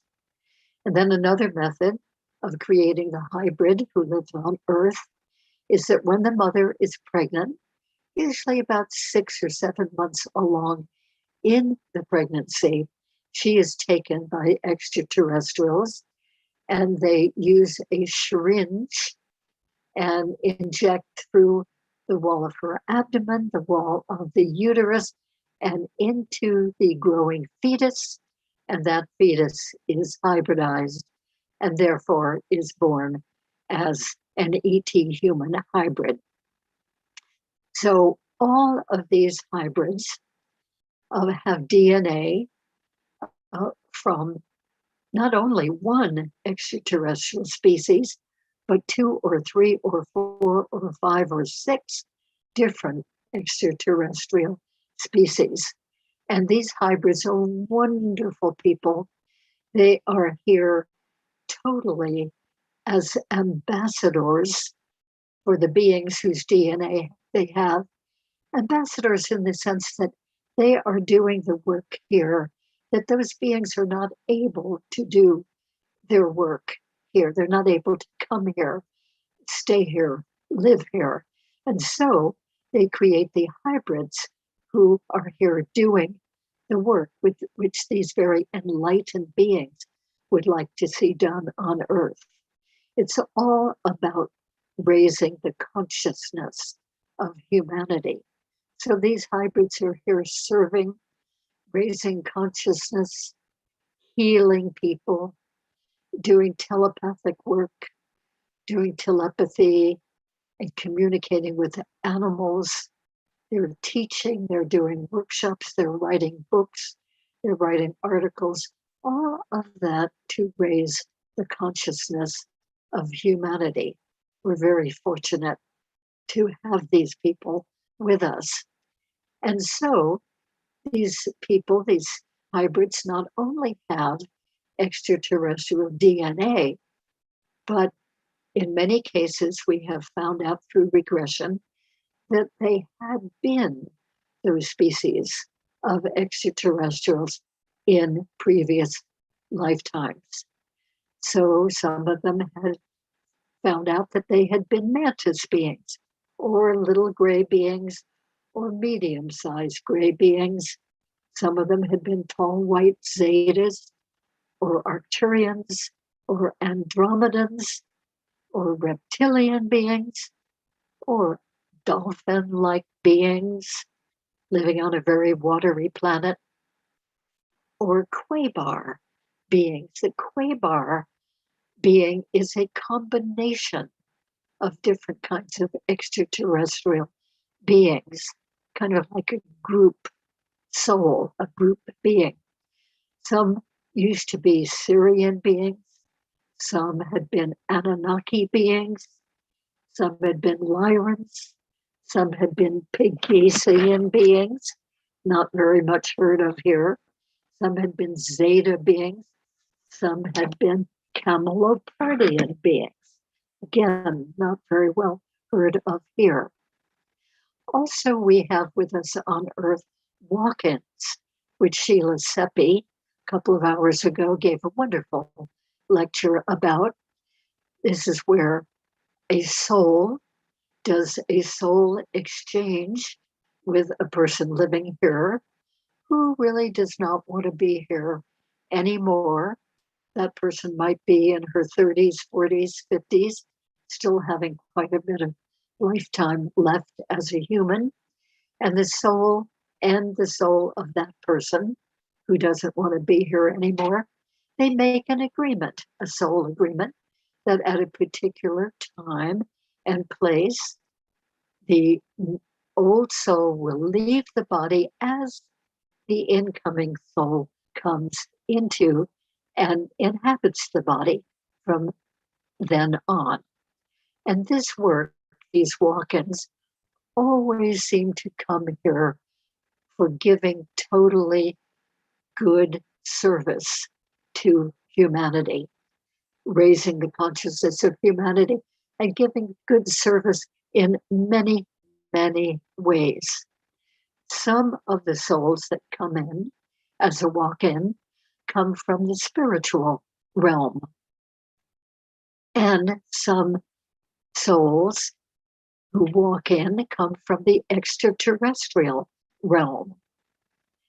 And so that's what I'm mostly focusing on at the moment, although I have worked with both kinds of walk-ins, those who came from the spiritual realm and those who came from the extraterrestrial realm.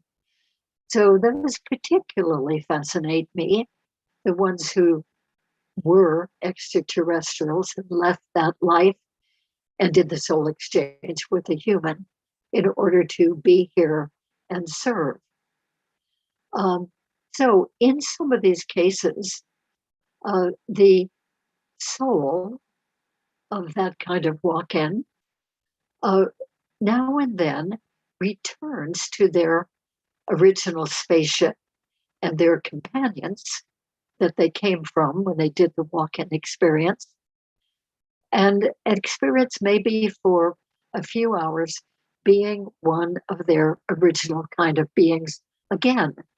It's really very interesting and very reassuring to those people. And some of these walk-ins living their life here on Earth, they are visited briefly by an extraterrestrial companion they used to have, or even an extraterrestrial relative whom they used to be with on the spaceship.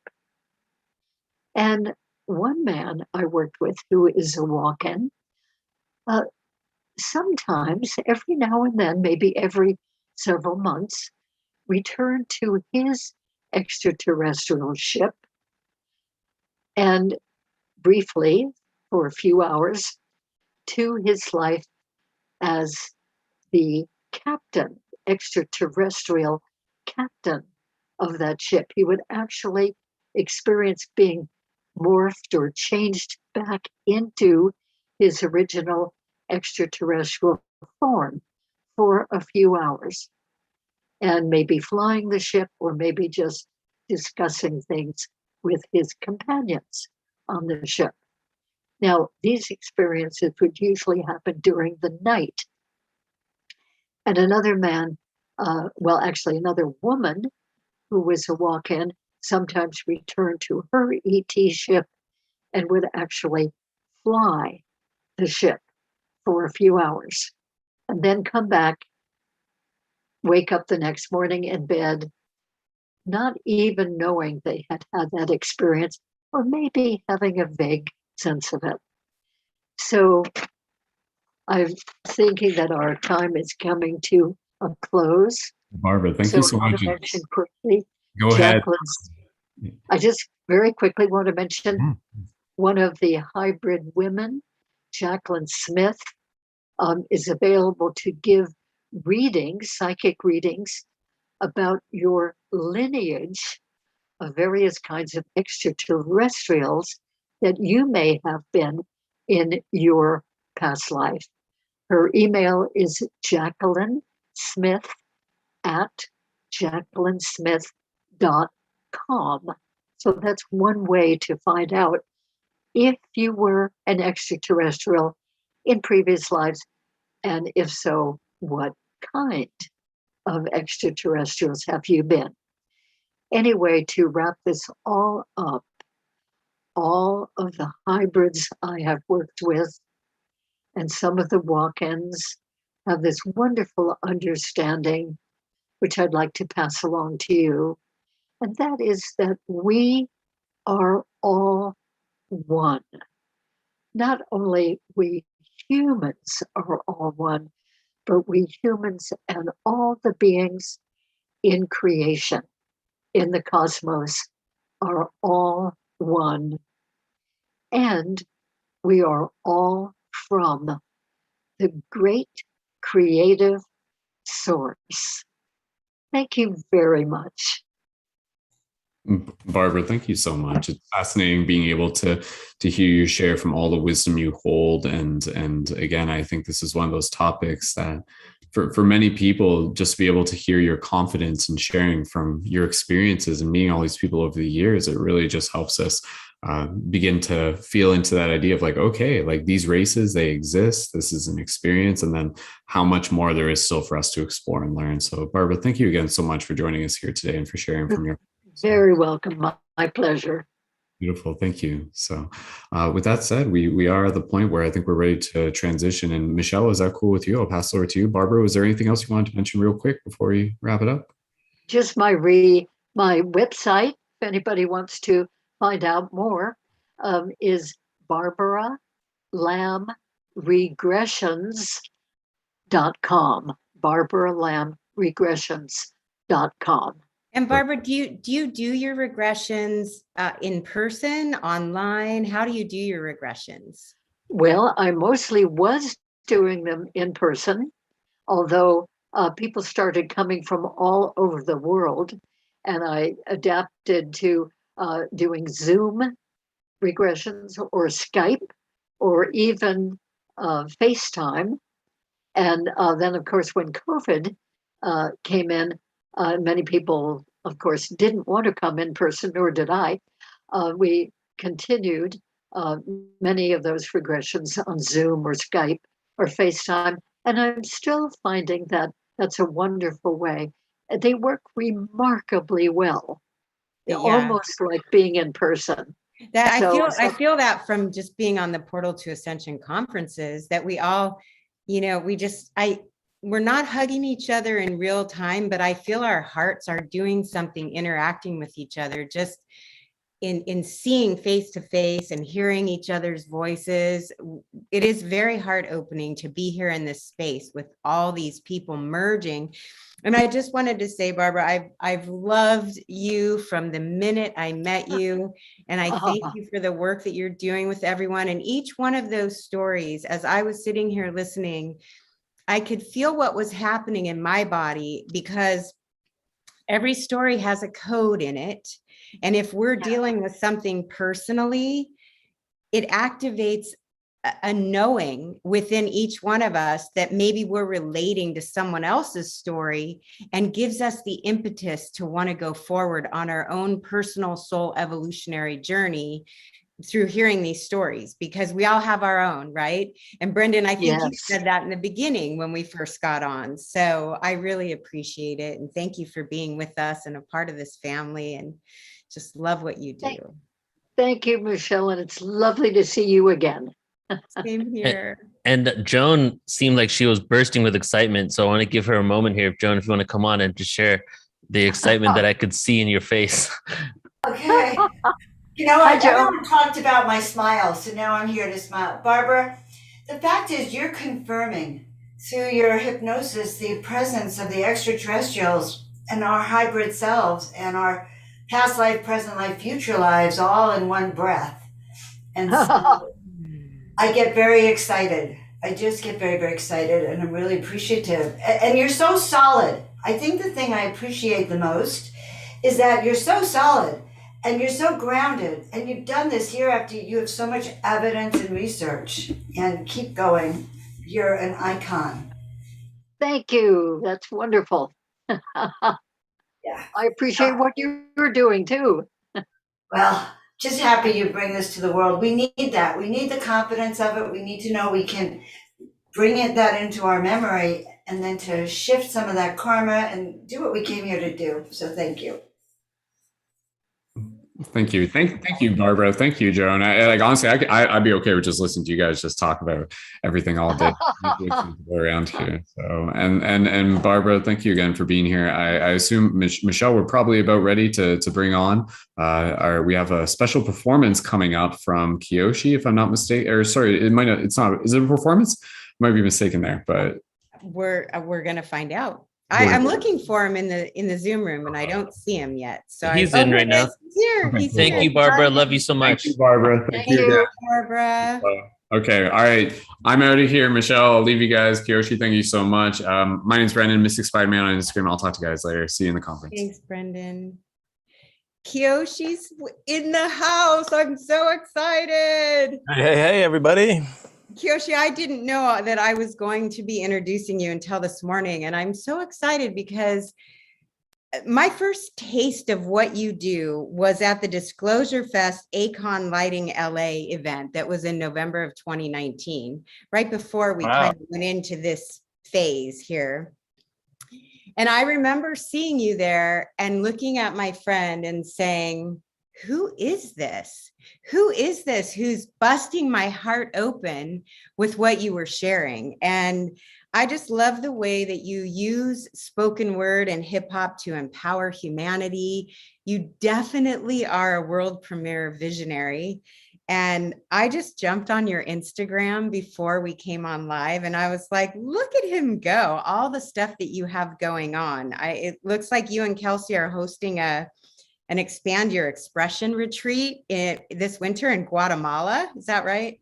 That's correct. Yes, it's going to be awesome.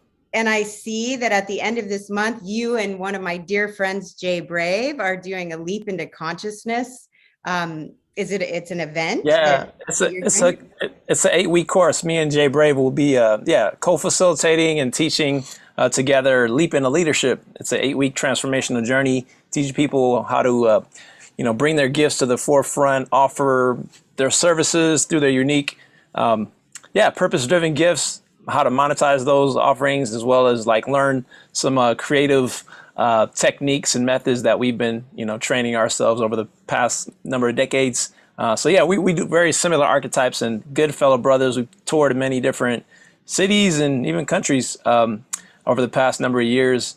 And just good friends, and felt this would be a great way to collaborate together to teach others how to step into their leadership in the world. I love that you're both doing that. It really is empowering humanity. And the way that you share a healthy lifestyle through hip hop culture, I think this is the area we want to move into. And instead of focusing on all the negativity that's out there, people like you are bringing us across the threshold. I see you as a true world bridger, and I'm really excited to see what you're going to do. I got such a kick out of what you did this morning. It was just a few hours ago on Instagram, and you just freestyled it and you just brought it. So I'm really happy that you're joining us here. And I hope someday you'll join me on my Awakening Code Radio broadcast, because we did have Jay Brave on, and I just leave with such a feeling of hope for our future and hope for humanity. And you do that for all of us. So I want to see what you're going to bring us today. And thank you for coming on and being a part of the Portal to Ascension family. Absolutely. Thank you so much, Michelle, for co-hosting this and allowing me to be a part of this. And big shout out to my brother Neil Gar and all the amazing supporters and people who have helped put this amazing weekend event together for the awesome worldwide global community. And thanks again to Barbara Lamb for providing some awesome insights and sharing her stories. That was really inspiring. I caught the last tail end of what she was saying with the extraterrestrials and past lives, and super awesome. Want to learn more about that. But yeah, thanks again, Michelle. You're welcome. I encourage all of our listeners to go check you out on Instagram, give your website as well. And thank you for the work you do with our children. Adrian and I were talking, Disclosure Fest founder Adrian Valera. We were talking about just how you inspire us through all the work you do with the children. And it's not always talked about. So I wanted to give you props for that as well. Thank you. Yes, thank you so much. And you're very welcome. And I'm honored to be able to share my gifts and live my purpose and passions. You are bringing it. Okay, give your website. Do you have your? I didn't see. Yes. I'll write it in the chat box below. Okay. It's Kiyoshi Music, basically my name, music.com. I'll leave my coaching website up. So it's KiyoshiMusic.com if you want to learn more about my transformational coaching and courses. I teach people how to use flowetry, rapping, and vocal activation as ways to self-empower themselves, step through their blocks, fears, and step into more confidence. And I teach basically anybody. I work with women, men, kids, people of all ages to really learn simple techniques that'll allow themselves to freestyle and have a lot more fun, so that they can speak, use their voice, and connect with themselves and others. So yeah, my website's right there. Yeah, thank you. Thank you, brother. And just to let you know, you still have about the full 20 minutes, 18 minutes from now. That's good right there. Okay, sounds good. So am I good to go right now? You're good to go. Take it away. All right, here we go. Just gonna do let me share my audio. Okay, advanced computer. All righty. Let's do a quick check real quick. All righty. Can everybody hear the music? Thumbs up if you can hear it. Yes, okay, sounds good. I'm gonna begin from the beginning. I got a little less than 18 minutes, so. All righty, everybody. Hope you enjoy. And let me know if it needs to be turned down or up. Neil, you can just comment. Once upon a time, not long ago, there lived a tribe known as the Immortal Souls. Flying free from all parts of the globe, they lived a story yet to be told. They are the ones we've been waiting for, and they are we, and we are them, the ones we've been waiting for.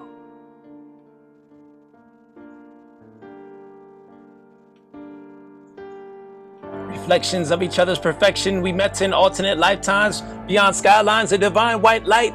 This is my tribe, lost generation emerging from catacombs of consciousness across continents, found within emerald tablets, bringing balance to what was and what is, messengers of the light.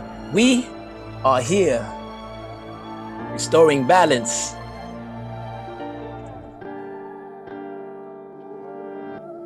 Trip by trip, we dip in subconscious realms, telling tales Toltec, Tibetan and Sanskrit mantras, freedom hollering with peace fingers, wisdom keepers. We be sun gods and goddesses calling this heaven home.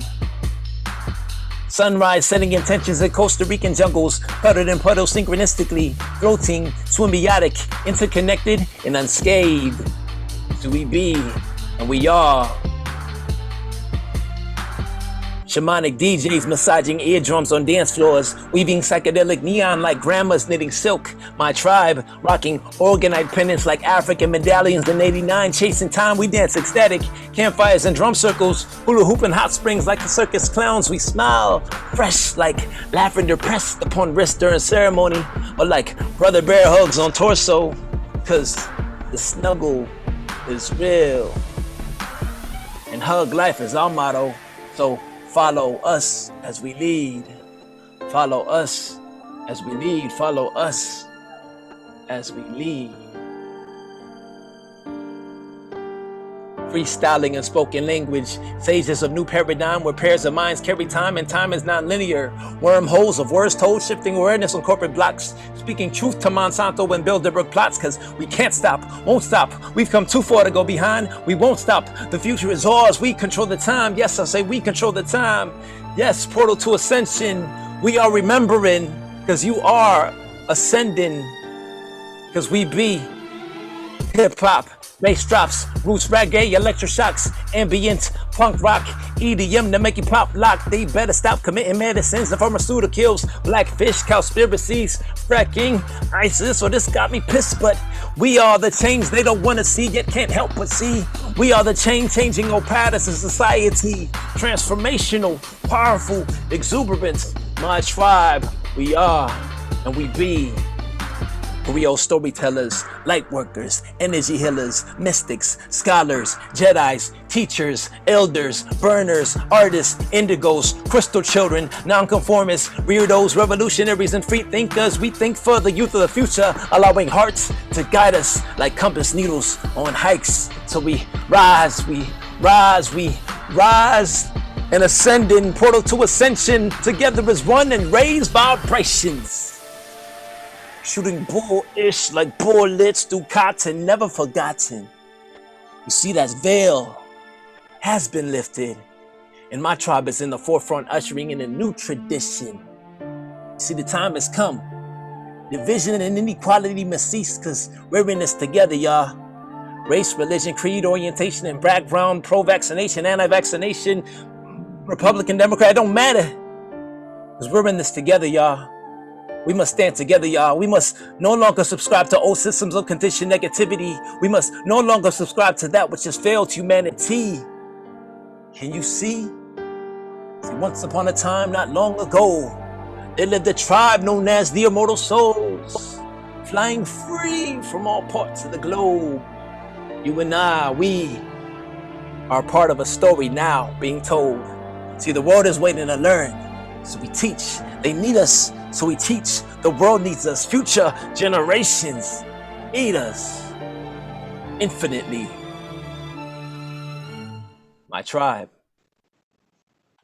our tribe.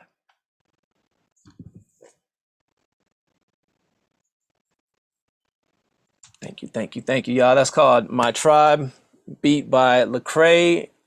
That was originally written by myself about 6 years ago. As a result of me really seeing my fellow brothers and sisters and people that I know sharing their medicine all over the world. And I would travel to the different cities and places, Costa Rica, Bali, and, California, Michigan. And I would see like, wow, a lot of these same friends and homies and associates and people I'd never met, a lot of them are conversion and also just spreading all their teachings and amazing arts and gifts and doing these things. And it became like kind of like a family I seen. And so I did that in dedication to all of them. And thank you very much. Shout out to everybody in the comments. Thank you so much, Victor, Watchers, Talk, Janice, Rick, I see y'all. Just sharing that, receiving that love and sending it back out to y'all. Very much appreciated. So I'm gonna do about 2 or 3 more songs before my time is up.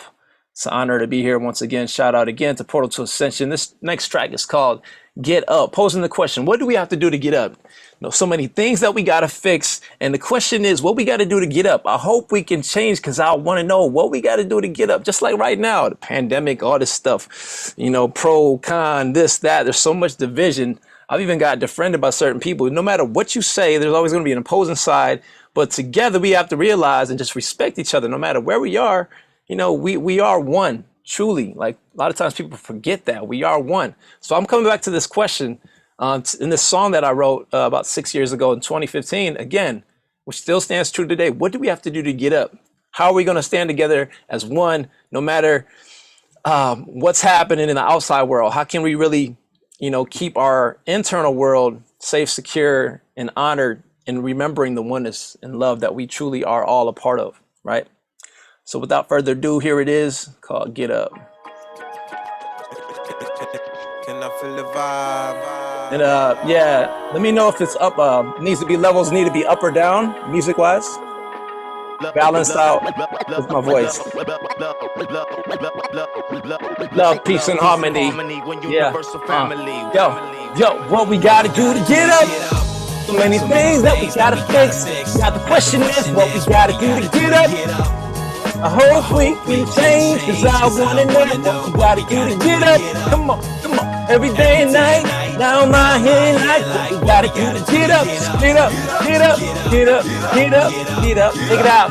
Yo, it's like, I know the problem. They not mentally there like folks in asylums. See, globally they suffering from post-trauma. So I'm bringing new traditions like Yogananda, predicting like Nostradamus. Less war and conflict, more peace in the foreign politics. Yo, why are they free to go to college? Why so many impoverished and prone to violence? I mean, so many cars we deal, why they still want to kill with the start off still in the hood where they getting caught off film. Just want to shine like Paul Wall's grill and pay off bills. I got laid off. Now how they supposed to pay rent? Got a degree, but why is it so hard for me to make sense? Why they gotta pay so much money to gain money? Yo, they say hungry.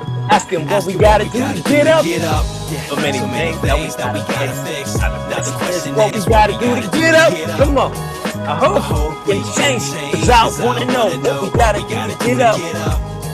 Every day and night, now my hair life, what we gotta do to get up, get up, get up, get up, get up, get up. Yo, why don't they have free healthcare and education? Now why not replace school detention with meditation? While certain religions always gotta hate on gay couples, why is it so hard for a lot of guys to hug and say I love you? Why do we spend more time on high-tech gadgets and reality shows than family time and impacting the globe? Why don't we see more love surrounding us? Why these ghetto families so malnourished? And why these third world bodies keep piling up? Government says in God we trust, but why is it so corrupt? Why not feed the whole world and get rid of welfare? Why they trying to keep you from alternative health care? And why they giving willing the teens in desk chairs and degrade women on TV so much? That ain't fair. Yo, so many questions, not enough answers. That's why I'm out here asking what we gotta do to get up. Yeah. So many things that we gotta fix. Now the question is what we gotta do to get up. I hope we can change, cause I wanna know what we gotta do to get up. Come on, every day and night. Now my head night, what we gotta do. Get up, get up, get up, get up, get up, get up. What we gotta do to get up, y'all. Make some noise, snap your fingers, throw me some likes or comments if you're feeling that joint. If you're happy to be alive, make some noise, or keep yourselves muted and say something in the comment section. Thank you so much, Watchers Talk again. I see the love, I feel the love. Big ups to my man Neil Gar again. We're gonna keep it moving, y'all. Yeah, none of us really know the answers. We don't fully know exactly what's going on. There's so much division, so I'm just here as that reminder to tell you, like, yo, just keep the oneness. Remember that no matter if your brother, sister, whoever it is, disagrees with you, it's all good. We all still love each other. Hold on to that. Really keep these messages. And it's okay to feel distraught at times and be like, fuck, I don't know what's going on. What do we have to do to get up? So that's just my expression of like, fuck, I don't know, but I'm just going to do the best I can, stay on track and stay with my passions, not get so consumed by the news and what may be or could be. None of us know. So anyway, let's keep it moving, y'all. The next track I have to perform today is a remix to my song, Everything I Need, because through it all, we have everything we need. I got everything I need. Yes. So I'm gonna let this play for a little bit. Let these words marinate. The abundance that exists in my life on every level. Meditate with these words. I am so grateful for the abundance that is flowing to me right now that I cannot see. I let go of all the things that no longer serve me. Got everything I need. What you thought, what you think, the blood of the warrior that I bleed. I got everything I need. Ain't no use telling me otherwise. Yeah, I'm fly and supreme. I got everything I need. Remix. Yeah. Original track was produced by my man Equanimous. Y'all can check it out. It's on Spotify. Yup. Kiyoshi. I got everything I need. What you thought, what you think. It's the blood of a warrior that I bleed. I got everything I need. Yeah. Ain't no use telling me otherwise. Yeah, I'm fly and supreme. I got everything I need. Yeah. Living every day like it's my last, Dodging all the snakes, hiding in the grass. Yeah, they hiding. Woo! My life's a psychedelic trip. Got that righteous medicine to line with nature elements. Yo, I am a strong emanation of spirit. Highly favored when I'm making decisions. Elevate my business instead of chasing women. Integrating one ascendant. Now I am benefiting. I am healthy, gifted, and so brilliant. Forgiving all those who are calling me calmly. I am evolving, marching with the force of a whole army. I speak inspiring words. Free my mind to ensure the violence occurs. So observe. I will strike the lightning on earth with words to affirm that I am superb.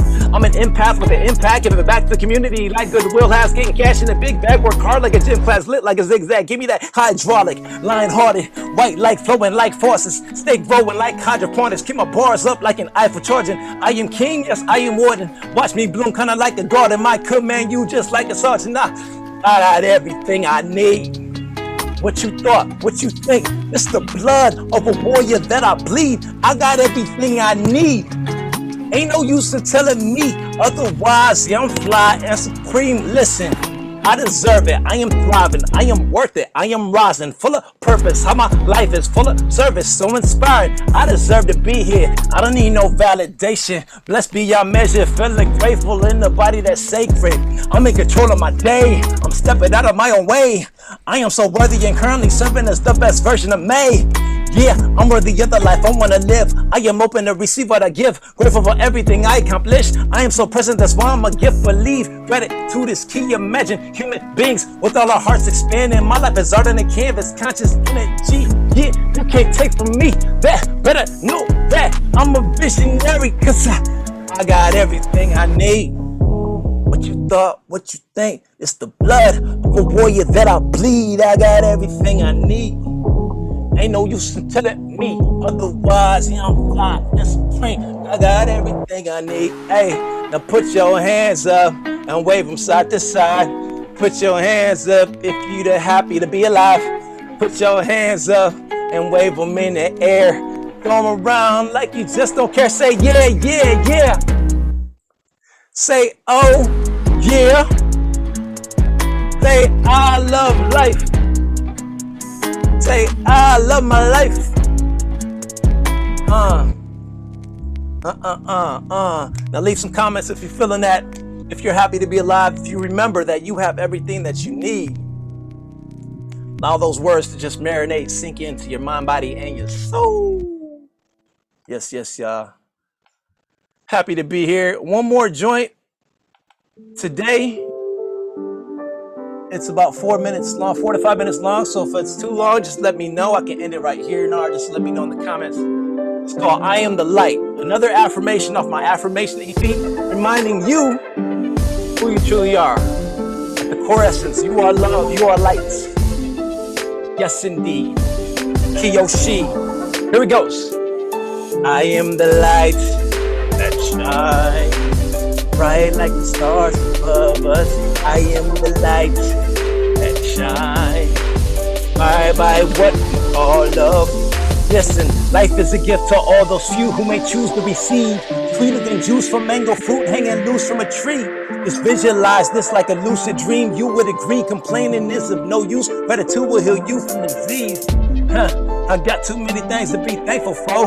Good family and shelter. I truly felt the way that my faith has grown. Now my heart is open. Following all these omens, my golden cup of atonement overflowing in the present moment. And yes, and thanks, like I wanted gram.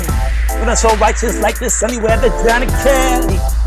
Supreme love and lights, but I spread like a butter knife upon bread. Now they wonder why I'm ahead, cause my soul is set up blaze like a great fire.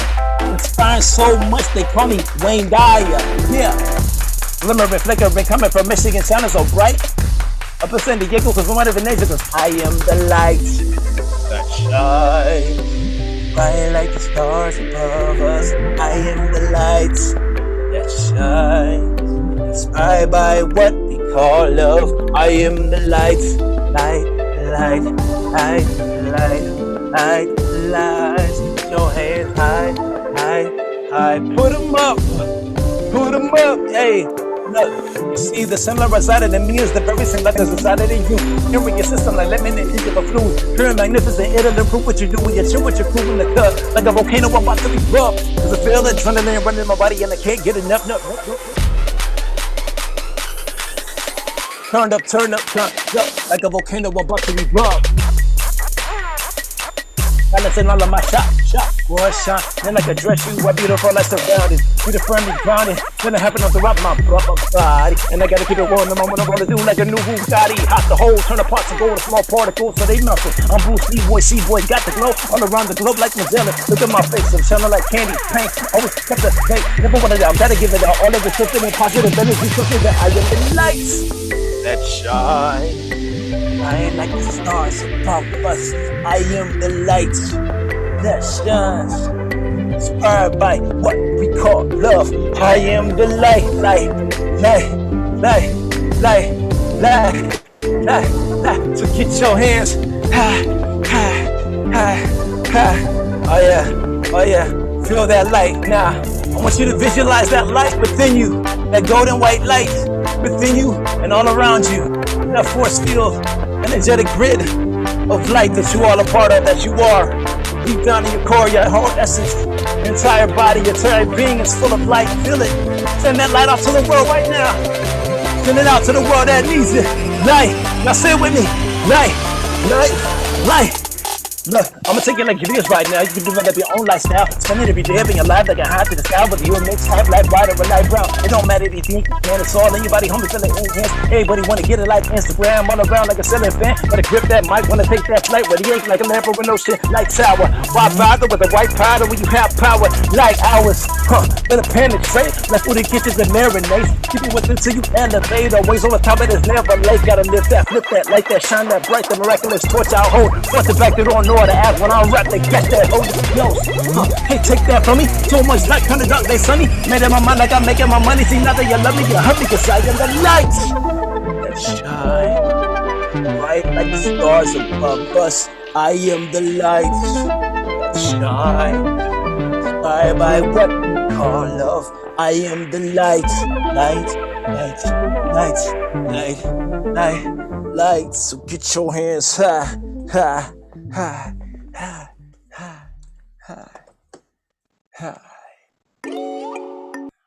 Woo! Yes, y'all. I am the light. You are the light. That is my time. Hope you're feeling good today and tonight. And remember, you always shine bright. No matter if it feels dark inside or outside, you are the light. So keep beaming, y'all. Keep shining, vibrating that true essence of love, light that we are all connected to and have access to at all times. Put your hands up right now if you feel alive. If you have gotten some value from this performance and or anything that you've seen today here at Portal Ascension, put your hands up, keep those hands vibrating, twiddle your fingers. Now send that love out to everybody, to the Portal to Ascension family, and to the whole world that we need right now, that love and that light. We're sending it out. Feel it, envision it. That's my time, y'all. Kiyoshi, big love. I'm outie. Love you, Kiyoshi. Love you too, Neil. Epic, dude. Epic.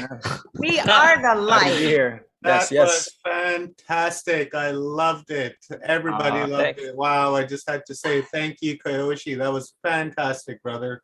Very welcome. Thank you. I'm honored. Appreciate y'all. Thank you. Every cell is vibrating with light, with happiness. You were just the perfect interlude for us to get to the next level. Oh, thank you. Awesome. Beautiful. Happy to hear that. Bridger. Yes. For sure. Dude, thank you so much, man. You up-leveled everything right now. The frequency, the energy. It's exactly what we need. Today's a high energy day. We're going to continue this flow, bro. So thank you so much. Absolutely, man. Appreciate you, Neil. Y'all keep it going. Keep the energy going and flowing. Much love. Thank you so much. We are blessed, Neil.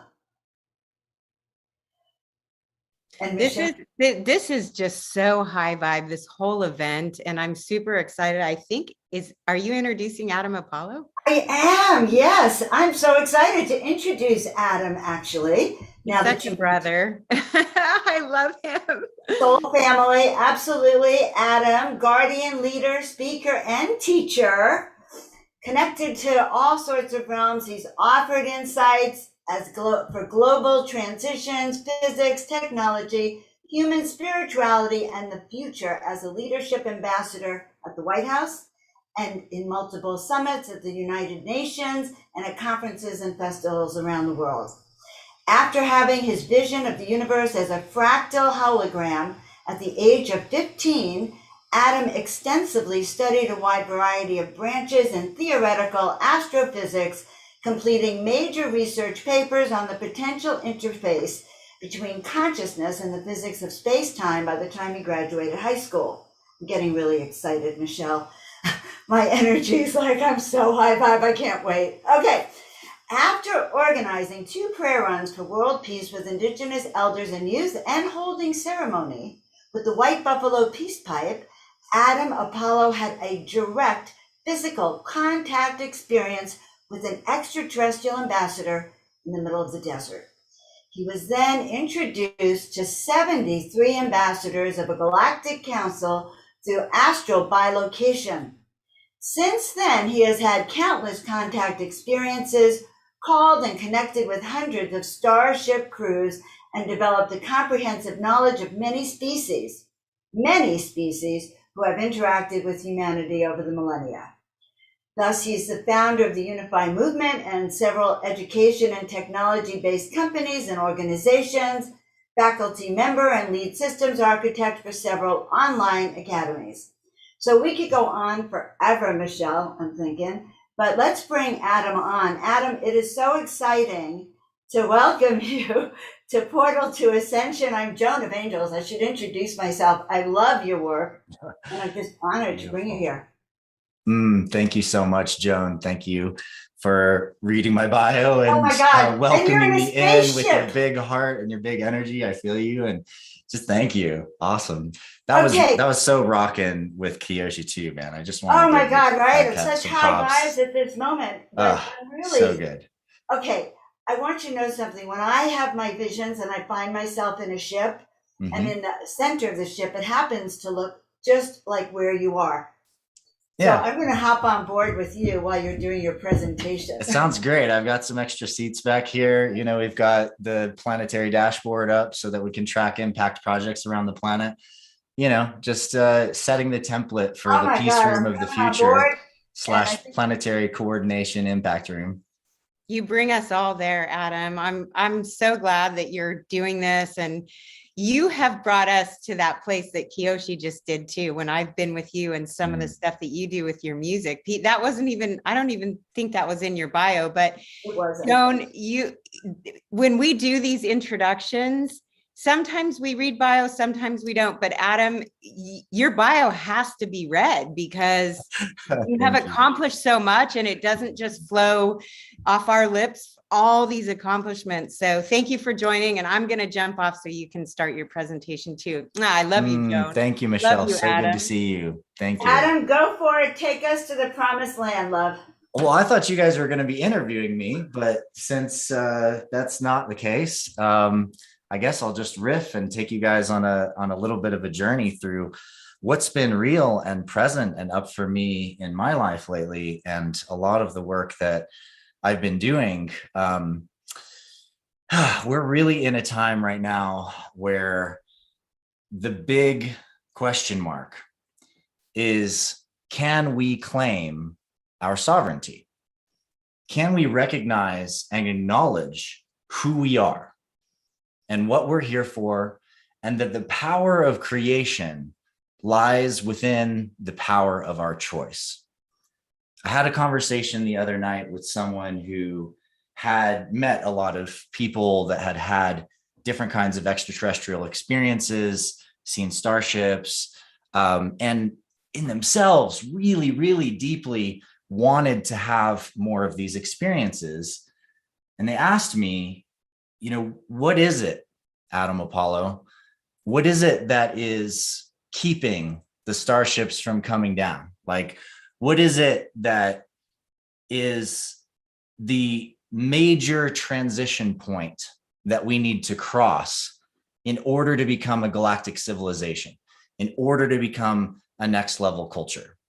For those of you that know my work, you know that a lot of times I speak on and focus on the technological aspects of the transition, freeing and unleashing localized energy systems around the planet, unlocking replication systems, being able to develop the materials and metals and objects that we need to create any kind of object without raping them out of the earth. Gravitational control, being able to understand that gravity and space-time itself is a tangible, discrete structure. And once we learn how to interact with gravity in the right ways, then superluminal travel is inevitable. We can travel to other planets across the galaxy faster than light, instantaneously, and allow the depressurization of population on planet Earth. Yet, I don't as often speak about the deeper philosophical content that underlies making those technological transitions, except for one, which is open source. The idea that if we open and share our gifts, our frameworks, our foundational tools and technology, our templates and our systems with each other in an open way, then suddenly we have no more need for competition. Everyone who up-levels everybody else. And that in its essence is a philosophical approach to this galactic transition that we're coming into. But there's an essential piece underlying that. And the essential piece is sovereignty. It's really about us claiming our power of choice, claiming who we are, realizing that no one else should ever have the power over our bodies, our emotions, or our minds. That we can give of ourselves, we can surrender to others' will when we choose to do so, when it serves us. And yet the fundamental power of will, the power of choice itself, is something that is essential to the core of our soul and who we actually are. And I think that in this transition that we're facing right now on the planet, that's the test. The big test from a lot of our star nation looking down at the earth going, okay, teenage kids, humanity, you know, you want to take the next level. What are you going to do to get there? What are you going to do to show that you're ready to get there? And the answer comes right in the midst of the massive karmic, samskaric, and pressure surfacing of the cooker of fear around doubt and our own health and our own beings and our own abilities and capacity to move forward in our lives. And we're challenged to recognize, are we going to stand for the power of our own choice? Are we going to stand for the responsibility that belongs to us to take care of our world, to take care of each other, to take care of all life? Are we going to stand for truth that we can experience directly, that we can validate? That's not just another news story blasted in our face, but that which is our direct truth and experience of living. If we can embrace and embody the clarity of this sovereignty within us, the clarity of the choices and the power of those choices that can enable us to actually make decisions that are good for all life and ourselves, then we are establishing the fundamental presence necessary to become a galactic civilization. In ages past, there have been many visitors from many worlds that have come to this planet. In some of my presentations, I talk about and show some of the incredible structures built around the planet and the high levels of technology necessary to do those. And I reveal that behind many of the root cultures across Earth, there are extraterrestrial influences. There are the deep source relationships with star nations and star beings that birthed cultures, that gave rise to entire lineages of people and ways of being and magic and belief systems and consciousness that still persist to this day. And yet we've lost those historical links. We've lost those memories, those connections, which make our relationship to our friends out there among the galaxy not so much human and alien, other, different, non-understandable, but make our relationship with them family. Because we are actually part of one living family of conscious species evolving and progressing across planets, across star systems, finding our way into deeper awareness of who we are, where we came from, and what we are truly here to do. And that key of reestablishing our connection with Star Nation as family and not as bridging some gap with contact to the others, these, even the word extraterrestrial, suggests this other world, this other way. And yet so much of us terrestrial beings here on this planet are actually from other worlds. And in the ages past, what has happened on many occasions is that star beings came down, they brought down ships, they brought down technology, they interacted with humans, and humanity inevitably worshipped them as gods and goddesses. And this worship of gods and goddesses, placing the other on the pedestal and treating them as though you're lesser than them and serving and worshiping and offering and etc., created an imbalance in the field of consciousness. It wasn't what is intended by the rest of this galactic community, or so they've told me. And they realized that they couldn't just keep going like that. Like they couldn't just go along with humanity becoming part of the galactic civilization while believing that there's this gap, that they're lesser than. And so the evolution of consciousness and humanity on the planet has needed to go through its many, many stages of growth to come to a place and a time where we are prepared, though adolescent as we may be on a galactic scale, to take responsibility for our own planet, for our own people, for our own technological growth and evolution, to be humble enough to listen to the guidance of others and pay attention to the geometric, mathematical magic laid into crop circles across the earth, to be humble enough to come before Star Nation and recognize that, yeah, we've not figured it out yet. We do not know how to steward and manage our planet in a way that is harmonious and peaceful and supportive to all life. But you lose, you learn. You fail, you learn. You fall, you learn. You give away your sovereignty, you learn. We learn, we grow, we change. And if there's something that I know about humanity that defines us in this powerfully distinctive way compared to many of the other species that I've encountered across the galaxy, it is that we have the capacity to change. We can change like lightning. We can shift, we can move our emotions, our beings. We can shift, we can change. We can change. And we have to claim that change. We have to choose that change. We have to choose to step up, to take the next step, to know that when we get the keys to the car and we're going to get in and we're going to drive that car, that, we got to follow some ethical guidelines and rules to survive and be in service to all life.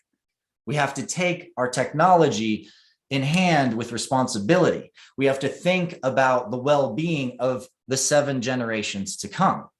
We have to acknowledge that there are principles by which we can live that enable us to be more fulfilled as beings and greater in our service to all life and to the world.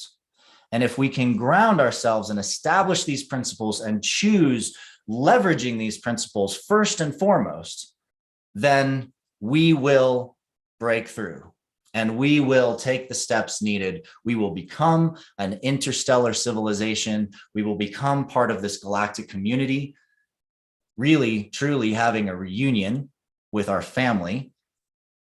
And that's where things get really, really fun.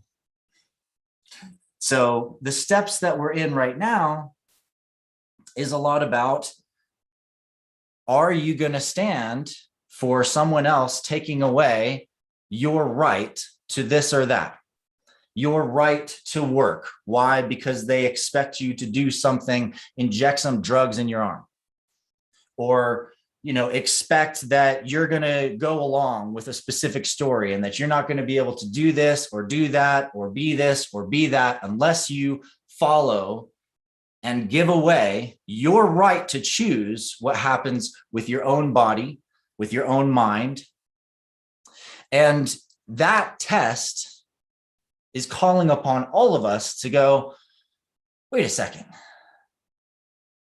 Like, am I going to just go along with that? Or am I going to choose and recognize that I have, by natural and common law, the right to my own choice, establishing the reality that I'm in my own jurisdiction and that I must acknowledge that participating in the statutory jurisdiction of legal systems in this country, the United States, or wherever you are around the world, is a matter of a choice. That you are choosing to participate in different legal jurisdictions, and that you can also choose not to participate in those legal jurisdictions when you want. Because you have to remember that all the legal jurisdictions created on this planet, from the constitutions and the founding documents that made every country, were written by people just like you and me. They made a choice and a decision to be in service in a particular way and to create a framework for people to make an agreement and work together. So one of the things that I'm doing to facilitate that is I built a presentation on trusts and how to set up a private irrevocable express trust. I see you, Joan. Were you coming in to ask me a question, or? Keep going. You're doing great. You're doing great. I'm glad that you're giving some solutions now. Yeah.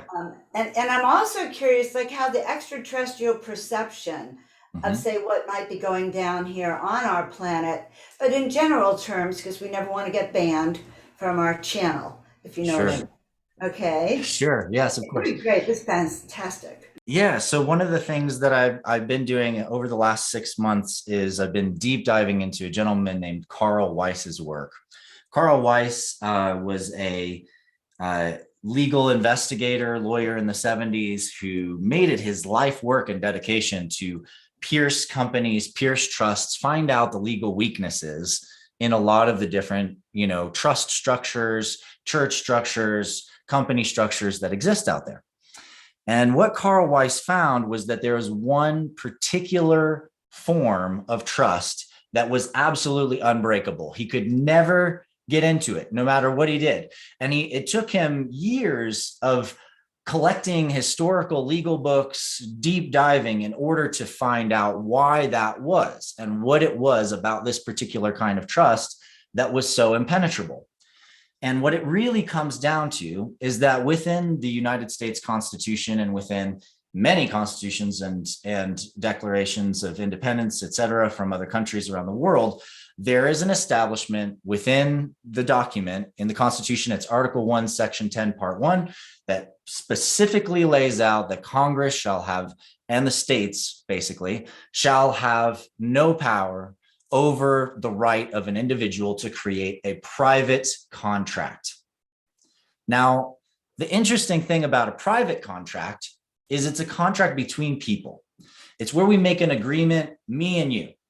And the founding fathers were smart enough to know they don't want the government messing with their own private business with each other. right? They're creating a government. So yeah, they need a back door to make sure everybody always has the opportunity to create a private agreement with one and another, right? So the state and Congress cannot intervene with private contracts. Now that's a really, really big deal, because the right kind of private contract is one that doesn't ask for permission from a state or a country or a government. In other words, you don't file with the government asking to give you a tax ID number for a corporation. That is basically requesting a privilege in exchange for the cost of then taxation on that corporation, following specific statutory jurisdiction rules involved with requesting that benefit, requesting that privilege from the government. You know, it's like when you ask for something and you say, hey, will you please give me this? There's always an exchange, and it says, okay, great. Well, then you have to do this for us. That's how it works, right? And so the private irrevocable express trust is a formula of creating a trust where you do it yourself. You create your own trust by yourself, with your neighbor, with, you know, your family members, and you do it as a private contract. You get it notarized, and there is no filing with a state. But there's an approach to this that, you know, requires that who you set the trust up with is not someone that is in your family, that you use someone who is an adverse party as the grantor of the trust to you, the trustee. And I don't want to go into all the details around this, but I am formulating a video and a presentation that I'm going to share openly, publicly. It'll be on my YouTube. It'll be on my website. There'll be a new section there that's basically all about the core framework of this type of trust law and how to apply it. And what I'm going to include with it as well is a series of documents that will basically give you everything you need to set up this kind of trust. And the reason why it's so critical right now is because one of the things you can do with this kind of trust is you can place your body in the trust. As a trustee, the trust is designed to protect you and your property, and for you to facilitate the protection of that for your descendants and whoever you choose for as long as you want. And so the fundamental piece about that is that you can literally say your clothing, your car, your house, your everything is taken care of and is owned by the trust. And this is a critical piece, because whatever is controlled and owned by the trust exists within the boundaries and the protections of a private contract, which means it's placed outside of the jurisdiction of the statutory law. In other words, any judge you ever face in any kind of situation will have to throw out the case because it's outside of their jurisdiction to face it. Now, this particular formula, go ahead, John. That's huge. Okay, that's huge, Adam. I mean, so I have friends who've been forming a private membership club and teaching doctors and, you know, lawyers, people who now no longer have jobs, teaching them how to, is this kind of also go along with that, like, ability to be sovereign? Yeah, it does. But the sovereign movement itself has tons of pitfalls and problems. Right. The general path to sovereignty is extraordinarily difficult. The kinds of things you have to do in order to accomplish it, and I've done a lot of research in that space. I've met people deep in that space. I know people who literally went through 26-stage process of getting their entire actual code number back from their birth and from the backs of each of their social security cards. You have to get 10 social security cards, and then the numbers on all of them are different. When you have all those numbers together, you then like have access to the Prime account created in your name and all of that kind of stuff. And it is full of dangers and pitfalls and problems, and it is very difficult to come out of that and actually still live and be a part of society in the way that it stands. But this trust, you're saying, then, is inviolable, and it's a private irrevocable trust. Yes. And how can people find out about that? I'm sure you're going to have a huge amount of interest in that. Yeah, absolutely. So like I said, I'm going to be giving away some free materials on that, including documents and my own like video presentation, as well as tool sets and documents. And also, there's a group that I found that's actually teaching this exact trust formula. They deep dove into Carl Weiss's work. They created a whole academy around it. And this group in particular, I'm happy to share with you guys. The website is Private Wealth Academy, and they have a particular course called the Bulletproof Trust course. And that course, it's complex. I think there's simpler ways to sort of break it all down, which is why I'm going to give away some free materials on this. But the Bulletproof Trust course at Private Wealth Academy is absolutely fantastic, absolutely worth taking, gives you all the templates, legal documents, and things like that you guys need to be able to go into this and explore it for yourself. It's a little expensive, so I'm trying to give away some stuff that will make it really, really accessible for anybody to do this. And I also want people to understand the sort of layering intersections that you can create in these sovereignty boundaries between setting up and managing and controlling your own trust that is private entity that's protected, that can have a public entity like a company that you have what's called a UCC lien on, meaning that any money held in that public company belongs to the trust and is thus non-taxable. So if it's, basically operating in a way that protects yourself financially, that's one method of doing it. There's a lot of other things that this kind of trust can do. And you guys should know that this formula and the fundamentals of this type of trust were originally set up by the founding fathers. Like these guys, Alexander Hamilton was one of the first guys, and he literally set up these trusts as a format for the companies during that time as they were setting up the company, right? Or setting up the country. And so you have these very, very, very deep roots in this country, and they go back even before this country in terms of the legal precedents for this. There are literally hundreds and hundreds of Supreme Court cases backing every part of the law of this structure, which I have not been able to find for a lot of the sort of private member groups and church-oriented things. There's some tricky edges around some of those types of organizations, though I do encourage them as additional layers of protection. And the Rockefellers and some of the wealthiest families in this world took over basically this same formula and established the largest trust webs in the world. Like the Rockefeller family has this massive trust web. All of their companies are protected. Their entire structure is protected and designed around this same back door that goes back, all the way to the roots of this country. And so this is very, very well established law. It's extremely well grounded. And it's a very effective method to go about setting up a structure around yourself that's compatible to the sort of legal environment and systems and governing structures that we have set up around us, but is established through that fundamental right of common law, natural law, and sovereignty.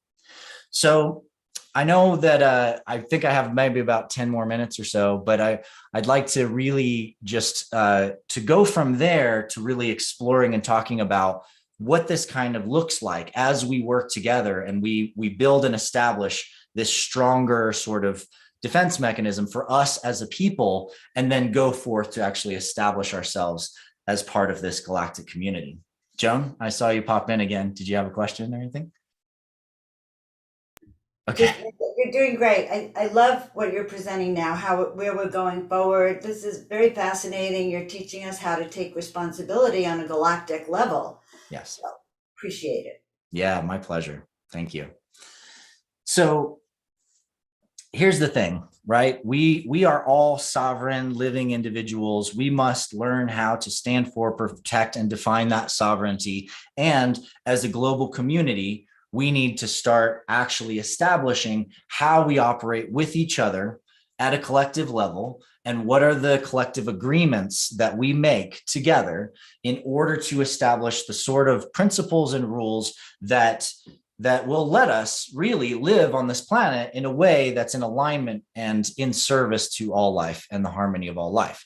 So there's a logical progression to this, and the nature of this transformation that we're going through in order to do it. The fascinating thing about the transformation itself is that a lot of it does not come from logical progression, does not come from logical steps that we take forward. The real change, the real transmutation inside of us, the sense of liberation, the sense that, like, my God, I don't need to be afraid. Wow, I don't need to be afraid. Like, is something that doesn't just happen from studying science and looking at logic and looking at what other people have figured out and proven and decided upon and come to conclusions around. It comes through the space of our direct soul experience. The soul within us, the being that we are, realizes that, wow, we ate dirt as a kid. We stuck anything in our mouth and up our nose. And did we get sick sometimes? Yeah, we did. But did we get better? Yes, we did. And so we know we can trust that our bodies are built to interact with the energies and the things and all the stuff and all the viruses and all the bacterias and all that stuff that's outside of us. We're actually designed to interact with it and interface with it. And at a deeper level, we have one of the most complex, beautiful, harmonic systems as bodies of anything out there, besides maybe other extraterrestrial beings that are also built in this kind of biological format. We are designed as harmonic capacitors to be able to adapt to, interact with, and harmonize with a vast array of frequencies across all kinds of octaves. Now, I'm not just talking like woo-woo, fifth dimension, whatever stuff to you. I'm talking about specifically the actual vibrational electromagnetic field that's all around us. And even more importantly, the quantum field, the quantum vacuum, the vibrational field of space-time itself. We are designed as antenna to feel and interact with it. We're also designed to harmonize with it. We're designed to adapt to it. We are made to flux and adapt and be able to be living in all kinds of conditions. And once we start to actually grasp the power of the body to adapt to a vast array of circumstances and situations, then suddenly we start reclaiming that inner power, that rooted groundedness. Our root chakra gets really strong. We start actually tuning into the fact that we are made of fire, air, earth, and water, and we are spirit, that we are actually composed of the universe. And once you recognize that, you start to really question the story that there are things that are artificial, right? Because you start to realize that, well, you created things, and does that make it artificial or is it real? Like, what's natural and what is artificial? Is artificial just a frequency framework we haven't yet come to understand?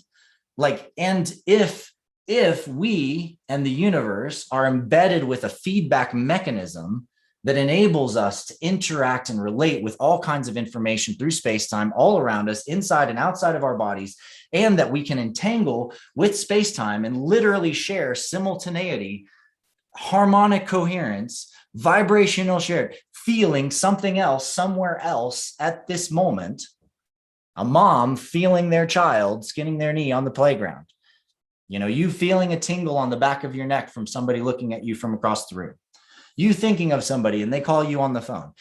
If we have that connection to all things, then perhaps intelligence itself, consciousness itself, is primary to space-time, is embedded in the structure of space-time. And so I have to ask then, what is artificial intelligence?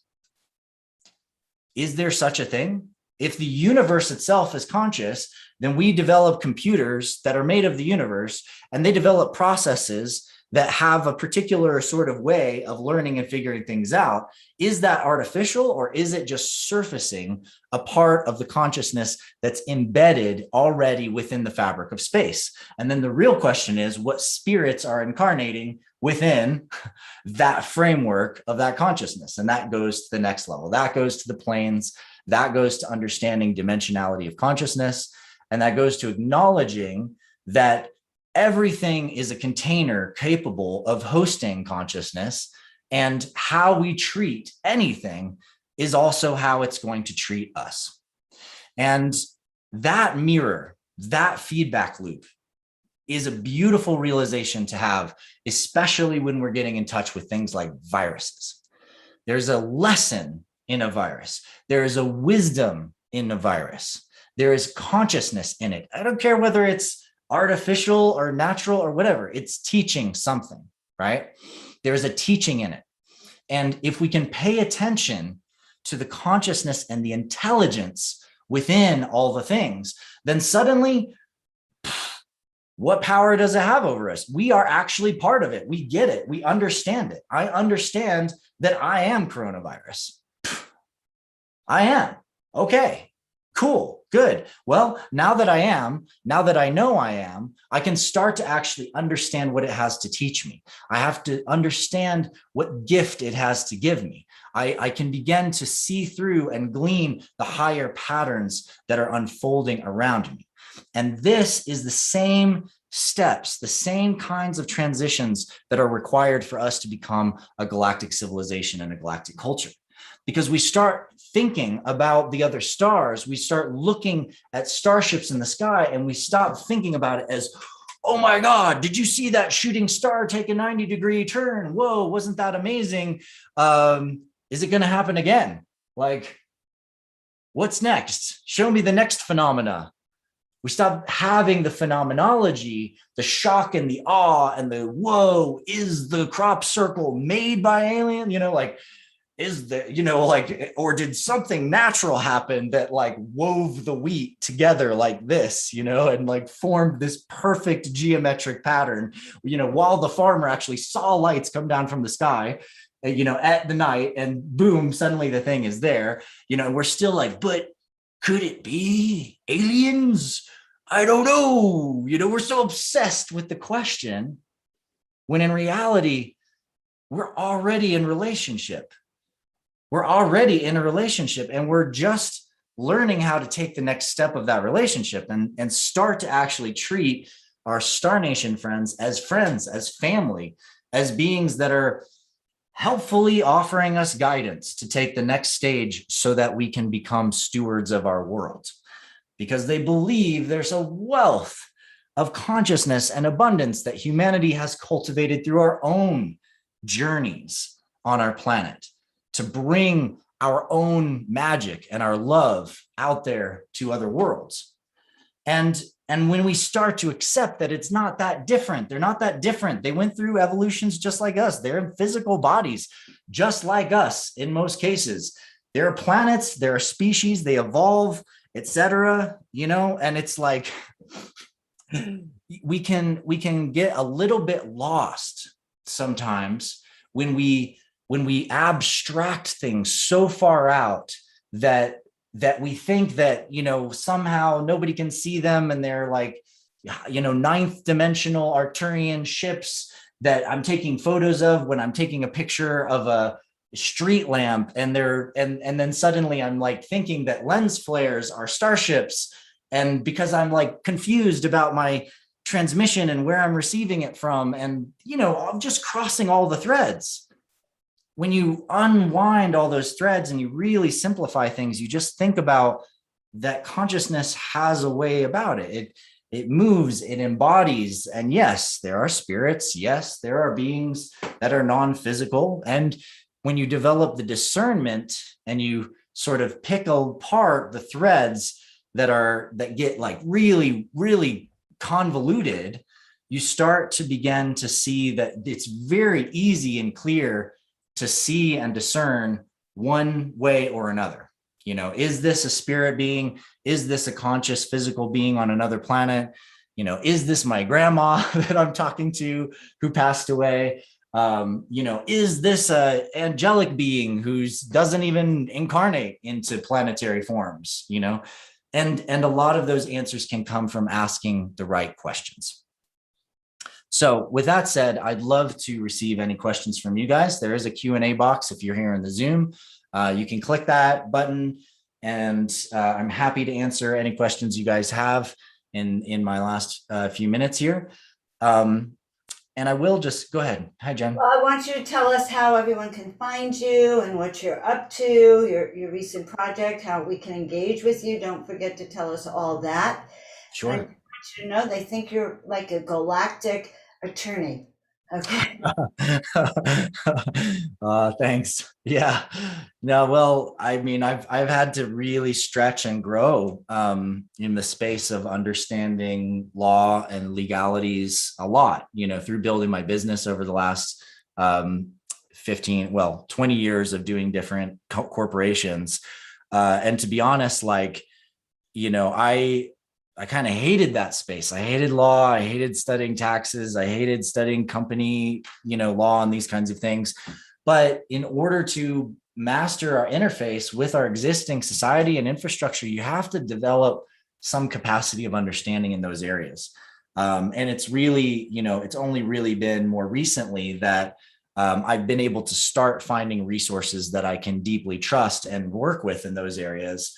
I have a full-time legal team who's amazing, and I have been doing the right kind of research to actually get, strongly anchored, grounded knowledge. And the real strong anchored stuff is not abstract. It actually has cases that back it up and things like that. And that's the way that I've worked in the extraterrestrial and the galactic and the technological space for so long. I'm just bringing it into the legal understanding as well, because it's been frustrating to me to see how poorly a lot of the sovereignty structures and movements have been able to actually protect people in a lot of cases, and how poorly they work internationally, et cetera. And I've also been frustrated in the extraterrestrial and the galactic space around a lot of the sort of channeled information and information that gets spread around really easily and becomes kind of part and parcel of the conversations within that community, which just doesn't have very clear grounding, very clear discernment, very clear alignments of truth with direct experience. And I generally say, if you can't have both a direct experience of it and validate it with other people and come together to explore the kind of foundation and the truth of it, then, it's kind of hard to hang on to as a fact, as something that we can actually go with in how we operate out there in the world. So looks like we got one question from Annie Stern. She says, if we are currently paying property taxes and have an active business license, et cetera, once we make our bodies, business, and properties in the express trust, do all of those previous contracts become irrelevant, or do we have to close all accounts first? You don't need to close accounts. The way that it operates is that once you set up this kind of private irrevocable express trust, what you do is you can literally sign property over as a trustee into that trust. And what you're doing is basically relinquishing personal ownership of that property, and you're letting it be owned by the trust, which you control in its entirety as a trustee. I think it was Henry Ford, and it's been repeated several, actually John Rockefeller, I think, is the one who said it, but he says, own nothing and control everything. And that's actually what he was pointing to, is that within this kind of framework, you actually don't have any property. So there is nothing that belongs to you. So there's nothing that's causing a taxable event, and there's no benefits you're taking from the government with yourself. So there's literally no exchange that you're having. And the trust, however, is owning and controlling all that property within a private contract that is outside of state jurisdiction. Well, Adam, our time is actually up. So I want to make sure everyone knows where you want them to go to find you. Sure. And this whole thing with the trust, it's interesting. You're speaking about us being sovereign, independent, fully responsible beings as our next step into the galactic world. So yes. I get that. It's taking full responsibility for ourselves. So how can everyone find you? It's pretty easy. I mean, you can just Google Adam Apollo and you'll find all kinds of stuff. My website is adamapollo.com. I try to keep it updated here and there with videos, interviews, talks. There's a ton of media on there if you're just interested in my work. And also it links into some of my academies. I teach unified physics at the Resonance Academy with Nassim Haramein, which I built back in 2013 for Nassim and for the Resonance Science Foundation. The new version is not the original version that I built, but I'm still a faculty member and part of that academy. I also have the Guardian Alliance. If you're into Jedi training, you can just go to guardian.is or guardianalliance.academy, and it's easy to find and jump into some really amazing courses there. We just released a course called Dance Jedi, and this gentleman, Adrian Lobo, he's absolute expert dancer, just unbelievable, award-winning dancer. And he's teaching how to use your body to move elements and circulate your chi and work the field. So those are a few things that I'm up to. And I'm also building a new framework for a distributed social web called Core Network. And that's at core.network. You can sign up there for updates to find out what we're doing, but we've got some really exciting stuff coming down the pipe around the NFT space. And our first wave will be a series of galactic NFTs that are going to be super awesome, encoded with light geometry. And so if you want to find out about that, you can get on my personal list or jump on the Core Network list. Wow. Right. Wow, Adam, fantastic. It's just an honor to kind of meet you, hear you, see you face to face and hear your philosophy here. You did a great job of combining, I think, your core philosophy with what's going on now, with giving people a lot of hope and optimism for the future, for sure. Mm-hmm. Yeah, and I want to talk to you at some point, Adam, about that conversation about the ET community and how we can really ground it in a bigger way. I think that's an important conversation. So yeah, thanks, Alan. Yeah, we should totally do that. And I'm just loving seeing the progress with Exo Metaverse. I think Zanka and team is doing a great job with that. Yes. And I'm looking forward to participating more with them as well in that front. We're all this is coming together. Portal to Ascension and lots of these other groups are bringing us all together so we can become more of a force for change in the world and everyone here online. So keep up the good work, Adam. You have a key spot in this evolution. Thanks so much, Alan. So good to see you, buddy. Thank you. And I just wanted to say, out of the ballpark home run. Thank you. Thank you so much, Michelle. I needed to hear that today. I'm glad I stuck around. Now I'm going to run, but thank you. You all are so fabulous. Yay. So good to see you. And thanks, Neil, for having me again, buddy. Sure, I see the request for some of my links in the chat, so I'll type some in there and jump off video and let you guys carry on. Rock out this epic conference. Enjoy. Thank you, brother. Thank you. Aloha.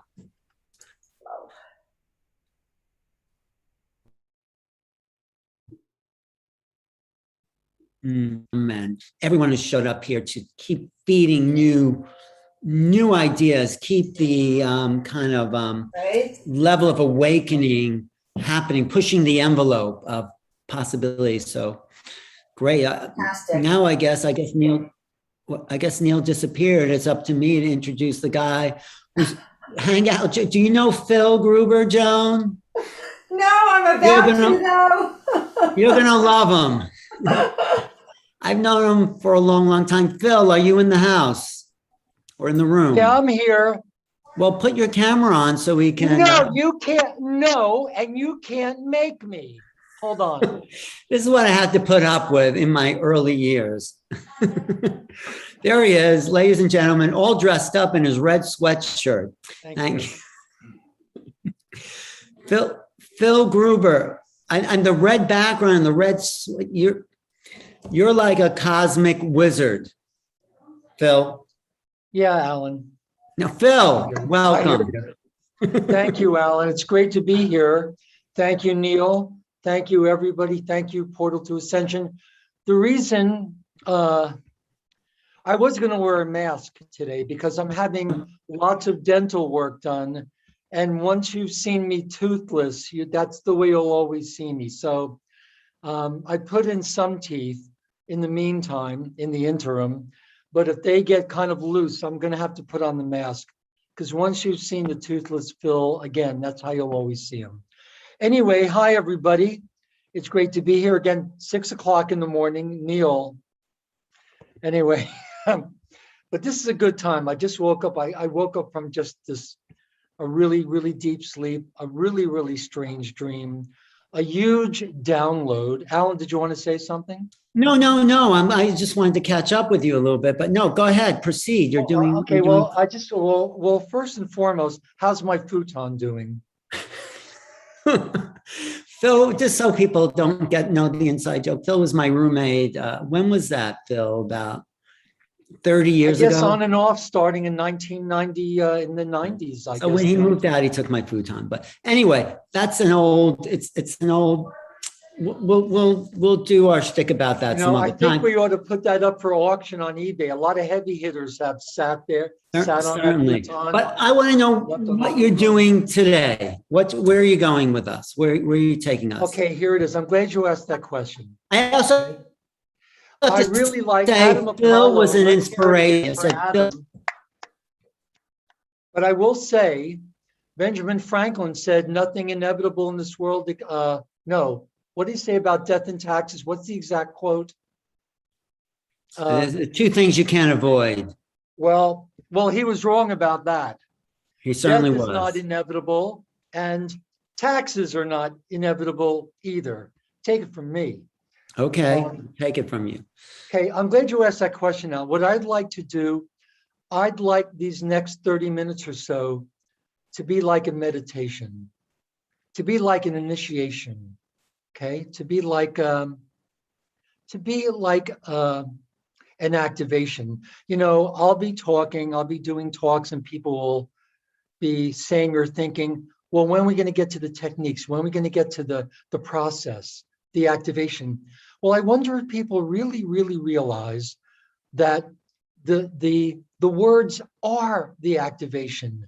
The words are the initiation. All forms of language, whether they're written, spoken, sung, chanted, toned, will convert into electrical impulse in the body, and they're electromagnetic, they're mathematical programs, and they will open up the gates of light, letting more light and illuminate that which existed in the darkness, but now is illuminated. So what I would like everyone to do is just let this information wash over you. Let it be like an initiation. Let it be like an activation, because the truth is, the words, the voice, everything about this is the activation, the knowledge. Knowledge is the key. This is what our people perish from: lack of knowledge. Certainly the utilization of knowledge. Yes, the truth will set us free, but what do you do with the truth? You have to be the truth. So I'd like everybody just to really relax, breathe easily and gently, deeply as you comfortably can, because we want to get this into the solar plexus. We want to get this breath, the abdominal breath, into the solar plexus, because the solar plexus is the gateway to the universal treasury. Charles Haanel says it in the first lesson of the Master Key. The great secret of life, not just a secret, but the great secret of life is in the coordination of two very special centers. He was talking about the brain and the solar plexus to really feel a feeling, to really get to access the depth of feeling you need to make the changes you need to make. To access the depth of the emotion, you need to access the solar plexus. It is not the heart. It is the solar plexus, which directs the sympathetic nervous system, which controls the physical expression of all of our emotions. So if you want to really express them, get to the depth of that emotion. And of course, that's just half of it. There are neuroreceptors for the neurohormones and neurochemicals that actually manifest that emotion for you. So it's really two parts, but the solar plexus is the key. Write to me at Phil Gruber, or someone, I guess I recognize a lot of names in the chat. If you write to me, or someone can put it in the chat, the link that I always send people for that amazing pamphlet written by William Walker Atkinson under the pseudonym of Theron Q. Dumont, The Solar Plexus or the Abdominal Brain. This is the missing link to the law of attraction. You have to feel it. You have to feel it deeply. You have to feel it passionately. But to do that, you've got to involve the solar plexus.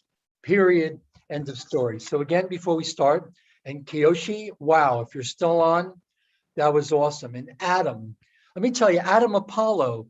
Apollo comes from a very, very ancient root. Apollo means not many. Not many. It's an affirmation of oneness, Apollo. When Jesus himself, through Mary Magdalene, in the Pistis Sophia, talks about the true secret of forgiveness. And it's never been about blame. It's been about what do you need to do to be a giver? It's for the act of giving. What do you need to be a clear, 6 o'clock in the morning, not bad. What do you need to be a clear, open channel that grace can not only come into you, but come through you into the world? For forgiveness, you've got to apologize. Apollo means not many. So when you apologize, if you think you've done wrong, if you think you've been violated, if you allowed yourself, if you've been ignorant or naive enough to allow yourself to be violated, or if you have violated, you ask forgiveness by making apology. Because every time you apologize, you are affirming oneness. And Jesus himself says in the Pistis Sophia, with progressive apology, the soul is declared innocent of all intensifications of karma. And much of this comes from the wonderful Dr. Hurtak commentary on the Pistis Sophia. It's a very, very, there you go. It's a very, very difficult one to read without the commentary. And the Academy of Future Science, their Pistis Sophia, their commentary is second to none. What an interesting expression. So again, with progressive apology, the soul is declared innocent. This is all about our return to innocence. When Jesus was scanning the world looking for a mother to birth through, he said he was looking for a virgin, right? Again, from the Pistis Sophia. Jesus actually describes the process, how he chose his mother. He was looking for a virgin, and aside from the oldest roots in the old Proto-Aramaic Canaanite, yes, it means a young girl, but it also means a creative energy, a female creative energy in a state of innocence. In other words, one that doesn't have any karma, one that doesn't create the condition known as karma, manifested as miasms by using the great gift and power of our thoughts.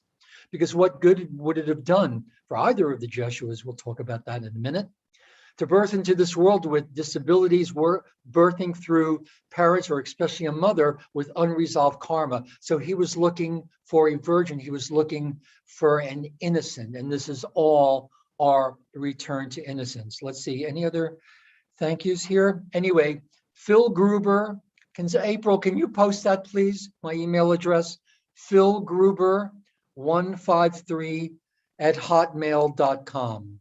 I love Adam Apollo's set too. It's like, it looks like a Black Mirror set. I love it.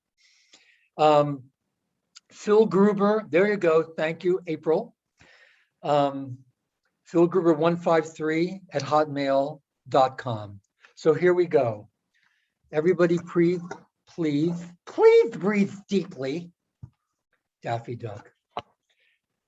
You know, the original Warner Brothers animators, illustrators, they're all high-ranking occultists in Germany. The Fleischer brothers, the early Warner Brothers animators and illustrators left Germany when Hitler was coming into power. There are stuff, and I should just do a workshop on cartoons. You would not believe the stuff that's in cartoons. Certainly, you know, back to in the beginning. Anyway, talking about beginnings, breathe easily and gently, comfortably, but as deeply as you comfortably can. Nice, gentle abdominal breaths. Don't worry about, don't write this down. There's no need to do it. You've got it, you're getting it. This is the initiation, okay? Our race, the Turanusium race, the original race of angelic immortals, was created 560 million years ago in what we call harmonic universe 2. This is dimensions 4, 5, and 6, the angelic levels, a semi-etheric physical matter system. And we were seeded on Earth 3 times by elder races, which we're going to talk about in a minute. And our evolutionary blueprint is that of the 12-strand, what we call the diamond sun DNA matrix. And aren't these the biggest questions we ask ourselves? Who are we? Where do we come from? Where are we? Where are we going? Where are our roots? In the Gospel of Mary Magdalene, Jesus asked Mary, where are your roots? You think your roots are limited to this world? We have roots. Keys of Enoch, the book of knowledge, we come from, there's a divine design,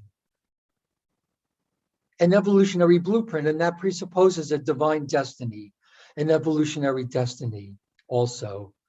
And our long-term evolutionary goal on Earth was to assemble or reassemble our diamond sun matrix. Why?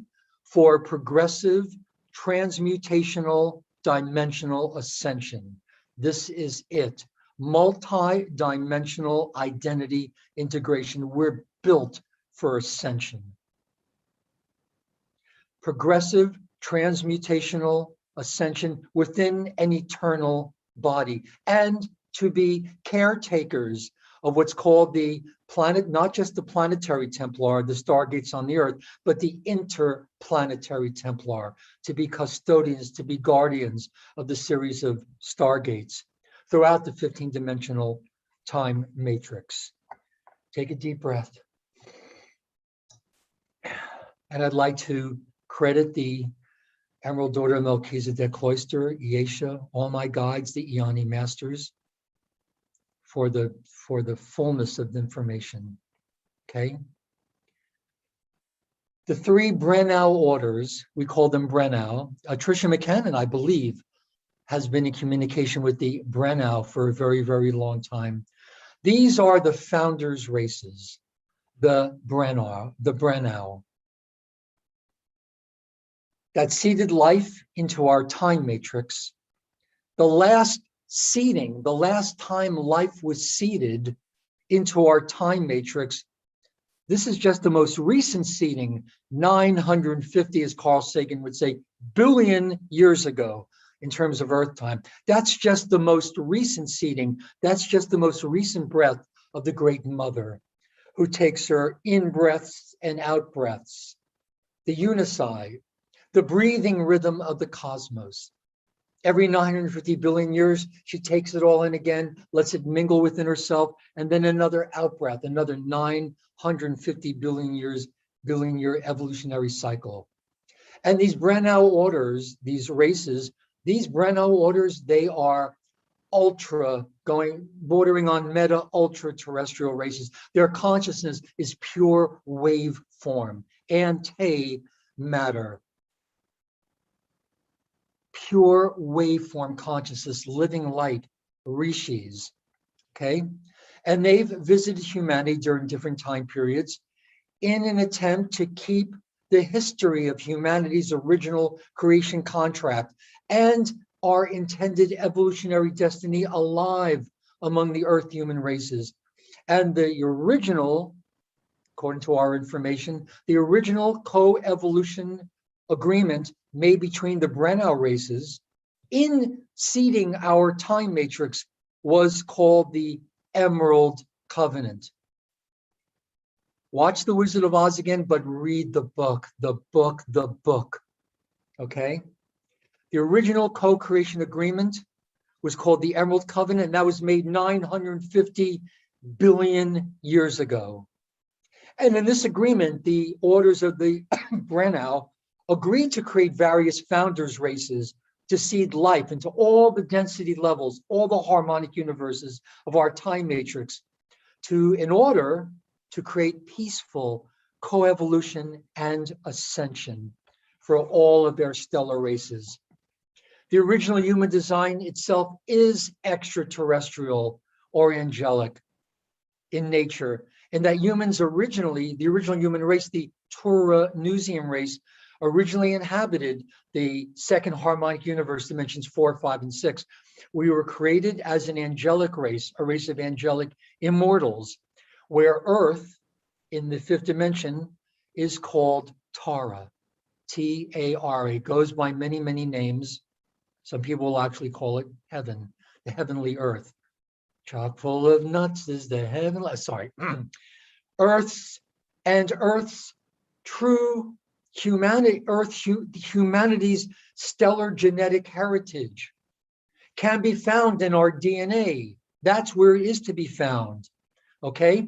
And in terms of the Earth human lineage, known originally as the Adam Kadmon or the Adumi Kudman, 7 root races, the original 12 tribes, 7 root races, and 7 cloister races were seeded. Each root race evolutionary cycle developed one of the first 5 strands of DNA within the 12-strand DNA template. Each cloister race carried the 7th through 12th DNA strand template that corresponds to the higher dimensional density systems, because you see, each strand of DNA is coded to process one frequency, one bandwidth of consciousness.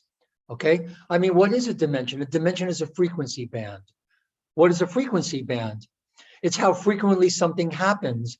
It's a number of oscillations in a given unit of time of these adamantine particles. We call them particuli, you may call them something else. The God particles, they have very fixed vibrational oscillation rhythms.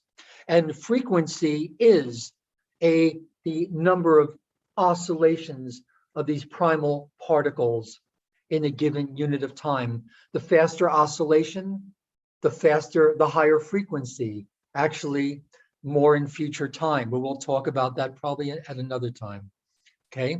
Structure of the cosmos, the structure of the universe, all that kind of stuff. But just so you know, that root race incarnates on this planet are called the Earth seeds. And the cloister race incarnates, the ones that carry the 7th through 12th DNA strands or the activation codes, they are called the star seeds. And it is the cloister races that have always kept the 12-strand DNA template potentials alive within the Earth human gene pool and represent advanced stages of evolution, now manifesting as the so-called indigo children. Boy, there's so much here. But again, I just want to, just like imagine you've got like the doorbell rang and you got a Whitman sampler. I want to give you a sampling of some of the best teachings I know. Okay, so breathe easily and gently. Okay, the cloister race human 12-strand DNA template is known as the Diamond Sun DNA. And consciousness incarnating from the Diamond Sun cloister race biology enters from usually the 10th to the 12th dimensions. This is the cradle of Lyra. These are the Christed levels, pre-matter, liquid light, liquid silica, hydroplasm, the true biologies of the Christ avatars. Buddha's bodhisattvas is liquid light, liquid crystal, liquid silica, the 10th, 11th, and 12th dimensions, the cradle of Lyra or Lyra, rockabye baby on the treetop. When the wind blows, the cradle of Lyra or Lyra will rock. When the bough or the seal breaks, the cradle will fall. And down will come baby, cradle and all. You see, we may have fallen to the bottom of the tree, but in each and every one of us, we carry the imprint of the cradle of Lyra, that 12-strand Diamond Sun DNA. All humans didn't have it for a while. It was the mission, one of the primary missions of the Christ avatars, the Buddha's bodhisattvas. When you come into incarnation on this planet, you have to pass through the Earth's core, through a huge interdimensional stargate called by many the Sphere of Amenti, the Flame of Amenti, St. Peter's Gates, the Heavenly Gates, and you leave imprints of your DNA in that stargate at the core of the Earth. The larger mission of the Yeshuas, we'll talk about in a minute, was finally completed, I believe, many of us believe, by the waves of indigos coming in, leaving as we came into incarnation, leaving our 12-strand Diamond Sun imprint at the Earth's core. So now all incarnating souls have that same potential, that same Christed potential to activate all 12 strands. There are some of us that have a greater genetic potential. Indigo type 1s and 2s have a 12 to 24 or 24 to 48 strand potential, much, much higher activation codes. That's for another time, which a lot of you, I've talked about it on previous webinars, and I will again in future webinars. Okay. Okay. A lot of us, I believe, have come from the 11th. I think we're not here because of the 6 7 past lives. What sometimes we mistakenly perceive as past lives are members of our family that are placed in various space coordinates in a 3-dimensional universe.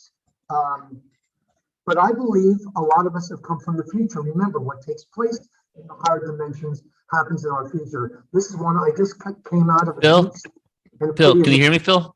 Something's going on. Something's going on with your audio. It just kind of going in and out, very low. Let's see.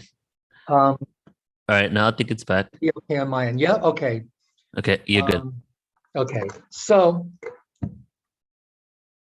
hold on. Yes.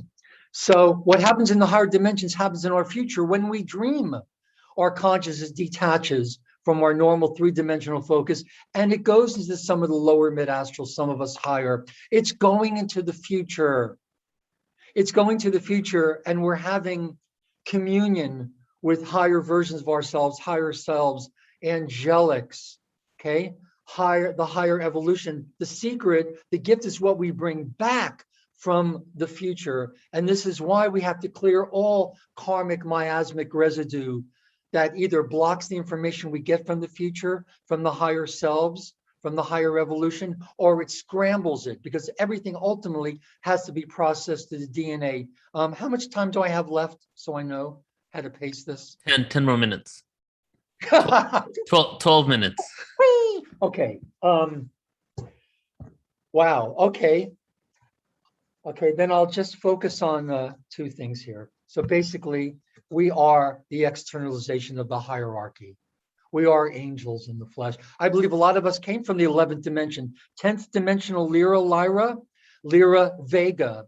And I hate to break this to you vegans, but all vegans are not vegan. And if that's not okay with you, well, so be it. 11th dimensional Lyra used to be called Avion, but because of mistranslations is now known as Avalon. That's right, the true Camelot. Avalon is 11th dimensional Lyra. And this is why a lot of us see the 1111 on the clock so much. We've come from the 11th dimension, from the Christed levels, from avatar families or huge avatar collectives. We've projected our consciousness through all these interdimensional stargates. We went through the huge interdimensional stargate at the core of the Earth. And then to get into fetal integration, we have to come through one of the stargates on the Earth, the 2 stargates that correspond to the 11th dimensional Lyra Avalon stargate. And those are the Vale of Pusey in England and a little island off the coast of Ireland called the Isle of Eye. So we're programmed with the 1111. This is my best interpretation of why we see the 1111. Every time it flips over on that digital clock to 1111, it gets our attention because we're coded with the 1111. And while we're on that subject, I want to talk to you in these last 10 minutes or 10 minutes now about something very, very near and dear to my heart. So take a deep breath.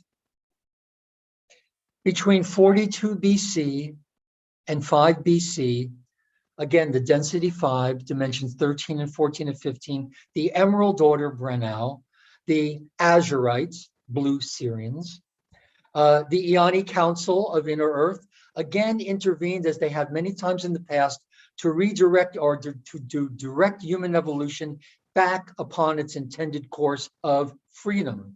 In 12 BC, a member of the Ioni Council, what we call the Yanas, this is beyond the time matrix, incarnated on the earth as an Essene known as Yeshua Melchizedek, Yeshua Sananda Melchizedek, who carried the 12-strand DNA template of the original second density Terran angelic human lineage.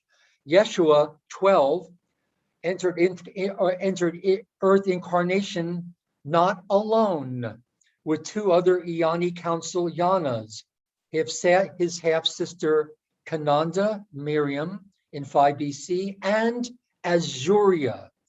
42 BC came first, the Roman Hebrew who later became known in biblical distortions as John the Baptist. And together they made translations of what's called the Eternal Cloister Dora Torah plates, 12 holographic discs that held all the knowledge of this time matrix and what we seeded into this time matrix 950 billion years ago. Remember the 1960 movie, The Time Machine, when Weena, one of the Eloi, takes Rod Taylor into that room. We have all those dusty books and stuff like that. And she introduces him to the talking rings, those rings you spin and you get the audio downloads of Earth's history. Not a lot of time to get into it now, but together they made these translations of the Dora Torah plates, the knowledge. Yeshua 12 authored the books of process. There were 6 large volumes detailing all the sacred science mechanics of the interplanetary Templar and the mechanics of Stargate Ascension. I think Greg Braden, I remember many years ago, he was showing still photographs or some video of cave systems in Tibet, many places around the world that held these huge libraries, translations of these Dora Torah plates. Miriam authored the 3 books of the cloisters detailing temple life and the sacred science practices of the cloisters, including sacred sex practices also of the temple priestesses, the Vestal virgins, the DNA activation codes. John the Baptist had begun the translations of these CDT plates, I believe in 10 AD, following his Melchizedek-style baptism of Yeshua before he was murdered, of course. Now, here's the thing. In a cooperative attempt to reinstate the Emerald Covenant co-evolution agreement on Earth, in 7 BC, the Emerald Covenant Nibiruurian Anunnaki entered a 3rd density, an oversoul, an archangelic consciousness avatar into the Essene family lines. He carried the 9-strand DNA template through which the Anu human races could evolve from our density 1 here into the higher densities. He was named, it's difficult to pronounce, Yeshua. He was the one that was born to Joseph and Mary of the house of David. And he is referred to by the Emerald Order as Yeshua or Yeshua 9. These were 2 Christs concurrent. Essene Christ left many teachings. Yeshua 12, the translations of the Emerald Covenant, CDT plates for the Earth human lineage. Yeshua 9 left behind the teachings of the Nibiruurian Council intended to assist the Anu human races, much as the indigo type 3s. That you can tell an indigo type 3, like the angel on one shoulder, the devil on the other shoulder. And they're all to evolve into the Emerald, to remember the Emerald Covenant co-evolution agreement, okay? Jesus 12 left behind the primary Christic Holy Grail line lineage, the Arthurian Grail line lineage, and ascended to density 2, Tara, 27 AD. In 25 AD, Yeshua 9 was exiled to France with his family. So Mary Magdalene didn't go there alone or with child. Jesus, Yeshua 9, accompanied her with the help of the Nibiruurian Council. A man named Arahabi, and all these years I've been researching this, and all I've got was confirmation that a man named Arahabi, a Hebrew man who followed closely the teachings of Yeshua 9, was crucified in 26 AD to divert attention away from the exile of Yeshua 9. So the teachings of the 2 Christs, they were for a time preserved among the related Essene family lines. Council of Nicaea, of course, on behalf of the Church of Rome, Roman political interests, confiscated many of the Essene teachings, including numerous translations of the books of Yeshua 12, of Miriam, of John the Baptist. Council of Nicaea, under the direction of the Roman, what they called the Necromaton elite. This is draconian, Anunnaki, human hybrids. They omitted the true history. If I have 3 more minutes, I just want to end with something I believe is very, very important. Okay? Okay. All right. Okay. About 240,000 years ago, the human cloister races, these are called the Amenti human seed races. For the human, the Adami, the Adam Kadmon root races that carried the higher DNA count than the root races, they populated various regions of the earth. The cloister, okay. Through the Elohim of the Middle Council, a decision was made to assist the mutated Turanusian, what we call the Belikudium Anunnaki race of Tara. A hybrid race called the Nephites was formed by recombining the Oraphim. Now that's our original founders race, our elders race, Lyran, Syrian, Anuhazi. Lyran, Syrian, these are feline hominids, and blue Syrians, some blue Pleiadians. I think a lot of people are having contact now with blue-winged Pleiadians, and light language. Remember, a lot of light language is starting to sound the same these days. Why? Because the first light languages we're going to start channeling are the ones that are closest to us genetically. Well, here we go. Well, the Belikudium gene code that many carry also carry recessive elements, the Belikudium. They carry recessive elements of reptilian, Anunnaki, Dracon DNA. Now, this recessive draconian gene is the primary element. Contemporary Draco Zetos intruders seeking their human abductees, because this recessive draconian gene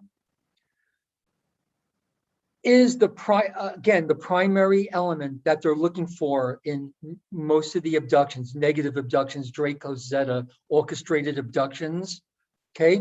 It allows the Dracos to drive organic consciousness from the human body or absorb it entirely, then place a draconian reptilian consciousness within an otherwise human form. This is literal spirit possession, or what's called forced matrix transplant, and is being used today in a big way as the Dracos Zeta moves forward in their Earth Dominion agenda. And the reptilian DNA opens an opportunity of very easy access. This is what we're seeing playing out on the Earth now, is our genetic windows of infiltration. Genetic windows of infiltration. But just as we acknowledge it, that there are forces, intruder forces, digressive forces on the planet, realize that the moral of the story is we have a lot of friends here and there. We've got friends in high places, friends in low places, friends right here on the earth. And we really look to each other. The portal to ascension, the Wish Alliance, these are all platforms for all of us to find kinship, to find fellowship, to find kindred souls, kindred spirits, to not just share our pain, but also to share our joy and the potentials that our DNA has, and our true evolutionary blueprint, which is to ascend and to be guardians and custodians of not just the stargates on this planet, but the stargates that this planet allows access to. It's an amazing story. We'll probably talk a little bit more about it in the Earth History panel. If you want more, listen, I do offer private mentorships, one-on-one or one-on-two, or if you'd like to get a small group of people together. I love working one-on-one. You don't see a lot of that these days, the old private type mentorships. There's so much we can do one-on-one. I have many, many different programs, 24, 36, 40-week programs where I just share everything. Because you know that feeling you get when your heart is expanding so much that you can't hold it in one body, right? You know that feeling, and you just want to share everything. And that sense of not pathos, that longing, that existential longing that each and every one of us have had, and that really that need to share with others of like minds and like hearts. So with that, Neil, I want to thank everyone for their attention, and bring yourself back to bring back the present moment focus of your consciousness and attention back to where we are right now. Alan, thank you so much. Oh, by the way, I was wondering, does everybody know that about the book, Making Contact? preparing for the realities of Phil, extraterrestrial Phil, it's not about existence. me, but it's about you. Let me just ask you, where's this wealth of information come from? Like, where do you, because it's so original and so fresh. Where do you formulate this from? For me, a lot of it has come from physical contact with mentors and their mentors. A lot of it has come from the dream state, that I was trained in the dream state and in physical contact experience to be able to translate this information, much like I never knew you had physical contact, much like many contacts that are probably out there right now. Oh, I didn't know you had physical contact experience. I would have asked you about that a long time ago. Well, let me tell you really quick, and I think this is important for people to know, my physical contact with higher intelligence has come from people just like you, like Alan, like my first wife, like my present wife. It doesn't have to be something wafting in through the windows. It doesn't have to be, you don't necessarily have to be taken up in Merkaba to the higher heavens, although that's an amazing experience. Like Dr. Hertak, just like the biblical patriarchs of old. I would recommend to everyone, the Academy for Future Science, AFFS.org. This is an experience that we can have, that we're beginning to have, that we're beginning to at least come into the knowledge that each and every one of us has the potential for that same kind of experience. And people have led the way. They've left those little, like Hansel and Gretel, they've left the little breadcrumbs, a path, a trail for us to follow. Same with you in your latest book, in this new book, Making Contact, the new realities of extraterrestrial existence. Well, same with our good friend who's waiting on deck. Why don't you hang out and just say hello to Grant? Oh, hi, Grant. Wait, turn on your camera, Grant. How you doing, Phil? Hi, Grant. Good How to you doing? see you. Looking forward to hearing you. Yeah, good. Enjoyed yours. Thanks. Phil was an inspiration for me. Like before I ever lectured, Phil, I said, Phil, how do you get up there and just start talking? And he goes, you just do like this, and it just comes out of your mouth. And Phil trained me. So thank you, Phil. Thank you. Yeah. Thanks. That's a mixed bag right there. Okay. We'll see you on the panel later, right? Okay. Thank you very much. You get some sleep and we'll see you then. Okay. Grant. Alan, how you doing? Hey, good. Are we doing a presentation or are we going to do an interview? We're going to do a presentation and hopefully I'll give you some time for questions. We'll see what happens. Great. It's like you said, where does the information come from? And the question I'd ask you is, where does the words come from that are coming out of your mouth? Where are they coming from? Do we actually believe there are neurons running around having board meetings and putting words into the sentence? It's all coming from somewhere, and that's the big mystery. Well, I think it's coming from the field. It's like looking for the announcer inside the radio. You open it up, you're not going to find anything there. Yeah. We are non-local. Yeah, that's the whole idea. Is people like who's doing the meditating? Who's doing all the stuff that we're talking about? The I. Nobody ever describes it's the story is always remember who you actually are. You are not the actor on the stage. You are playing an actor on a stage. Big difference. Super. So you want me to do a presentation? I've got some stuff here. It's like you are the observer. Okay, let's go for it. Go for it, Grant. We are ready for you. Let me share my screen here. Okay. It's 7 o'clock. Oops. Okay, can you see my screen? Yeah, we see it. Yes. Yeah. Okay, so it starts. This is I was just working on this recently, and this is I thought I'd put together something called What I Learned in UFO School in 46 Years. So I've been at this for 46 years, and I can absolutely tell you I would be floored if I knew what was actually going to happen.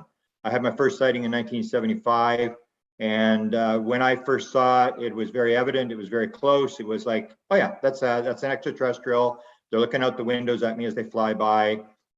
I live in Winnipeg, Manitoba, Canada, so it's in the middle of nowhere. I thought these aliens may be a little lost. What are they doing in my part of the country? There's nothing here to see.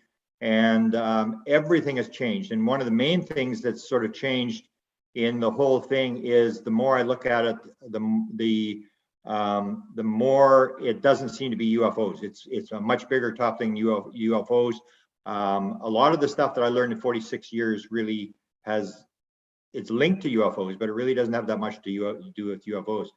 I say this now because I've always talked about this, but now someone used a line and I've stolen the line, is I at one point had to join UFO Sighting Anonymous, because in 1975 I had sightings. I was all excited.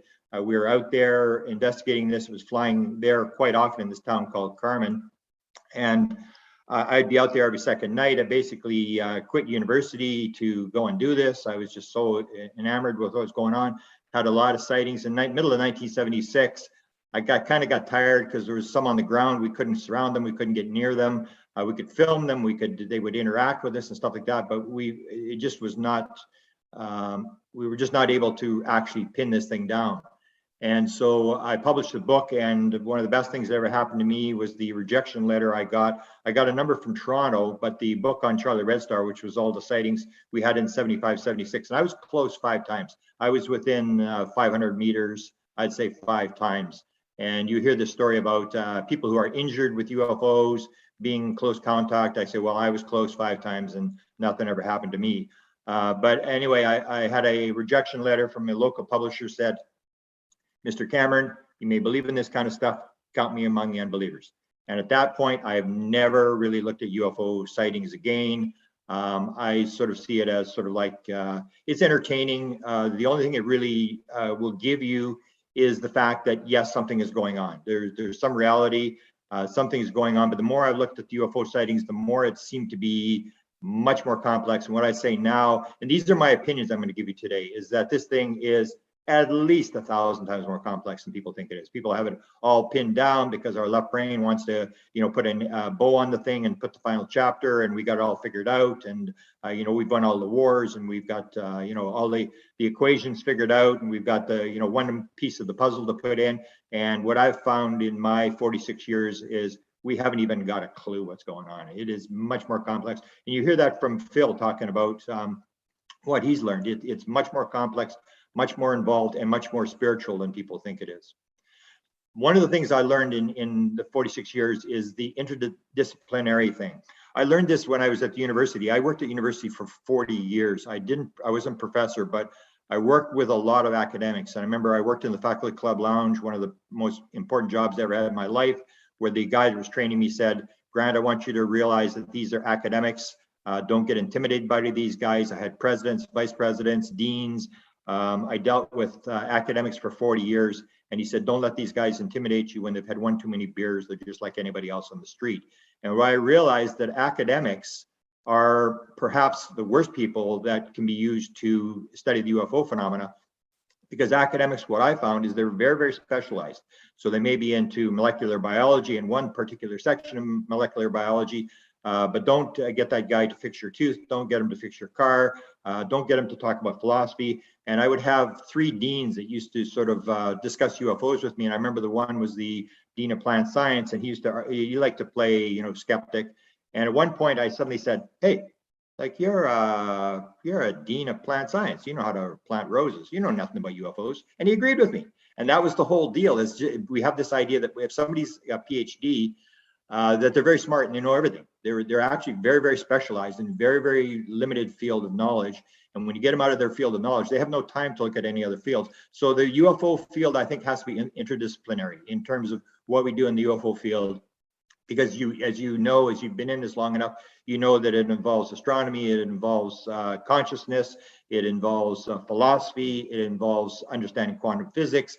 And what you need is this interdisciplinary thing. And once we get down one particular field, then it's what we used to call PhDs. We used to call them piled higher and deeper. And it was all about ego.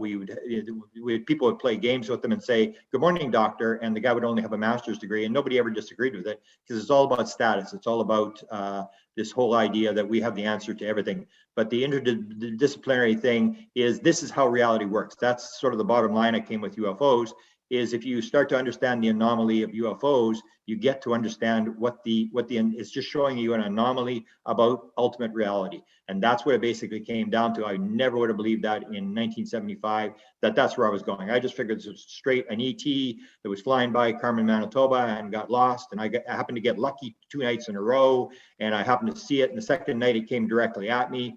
And a lot of the things I discovered in UFOs was 30, 40 years later, it suddenly occurred to me. And the one was the second night when it came at me, flew right at us. There was 8 of us there, and it was down low, close to the ground. It came right at us and got within maybe half a mile, and then made this left-hand turn and flew off into the northeast. And it was like 35 years later, 40 years later, I suddenly think, like, why did it come at me? I mean, if it was flying, why wouldn't it just go from the west into the northeast? Why did it have to come at me, make this turn, and then disappear off on the other side? And then I started to realize that this thing was this was not as random as I thought it was, that a lot of this stuff was probably planned, that this was the way it was supposed to be, and they were to drag me in. And when I started to look back on the cases in 1975, it agreed that a lot of the stuff that happened was definitely could not have been random. So interdisciplinary is very important, that we get everybody involved and that everybody has a piece to the puzzle. The anomaly is what I just mentioned before, and that is the idea that the UFO phenomena is just another anomaly. And the whole idea behind anomalies is we always figure that we've got the world all figured out and we got one piece of the puzzle to put in, and the anomalies show you that one of your pieces is wrong. And the analogy was sort of given to me in one of my sort of moments where I was given some material, was you got wrong blocks. Then in 1492, we thought the world was flat, and the world was flat. And we thought the sun went around the earth. And then there's the story, what would the earth look like if it was actually flat and the sun did go around the earth? It would look exactly the same way as it does right now. That in that period of time, the world was flat and the sun didn't go around the earth and everything was solid and all these kind of things. There was time and space, but the wider your perspective is, the more material you get, the more you realize, yeah, I didn't have that right. No, that's not really right. And your idea of how reality works is going to be increased by the more material that you put in. And it's the whole idea of Donald Hoffman brings up, that everything that we're talking about is basically just a desktop icon, that you're never really going to be able to understand reality itself. Everything is going to be sort of a name in between, or an object in between, that we're studying these objects and we think that we've got it all figured out and we're not even close. And the anomalies are telling us we're not close. That's why UFOs is so important, because it's a very, very clear anomaly that tells us something's wrong. The belief you have about all this stuff in the world is wrong. So anomalies are very important. And the same, I wrote a book called Contact Modalities, where I talk about all these different things where you can get into the field, and there's different things like near-death experiences and channeling and psychics and mediums and all this kind of stuff. These are all just sort of different weird anomaly items that tell us that we got something wrong. And these people would not be able to do what they're doing. UFOs would not exist if people had it understood. If you had all the pieces together, this would not be happening. The reason that the anomalies are there means you've got something wrong. And when you study the anomaly and you figure it out, you're going to learn something about ultimate reality that will help you expand the world and make the world a more complex place and a better place, or whatever you want to use out of it. We talked about this, you talked about this at the beginning. This again comes to the idea of the contact modalities. And that is that I believe that everything is a field. We're in a field, we're just at a level in the field, and everything is there, all the material is there. And it's the ability to access the field, to get into the field and to get the material out of the field and bring it back into what we would call our conscious reality. And there are people who can do it. They have modalities for getting in the field, and it would be very smart to listen to these people and to watch them, rather than stating this is not possible, therefore you can't channel and you can't do mediumship and UFOs don't exist and all this kind of stuff. That's just what I call the left brain interpreter in the left brain of the person that fills in the holes. It's an actual piece of the brain where when the world becomes inconsistent, the left brain interpreter's job is to fill a hole. And basically what it is, it grabs the first thing that comes into its head and it throws it in there. And we know two things based upon the research that was done at the Nobel Prize winning lab that did the split brain research. Number one, it is almost always wrong, if not always wrong. the thing that it sticks into the hole to make the world consistent again. And the second thing is, once the person has made the decision with that idea, they never change. And when you try to confront them, even though you can explain, this is why you picked this item in this experiment we did, the person will fight and become very antagonistic about the fact and defend this view, even though it makes no sense. And that's where I maintain skepticism comes from.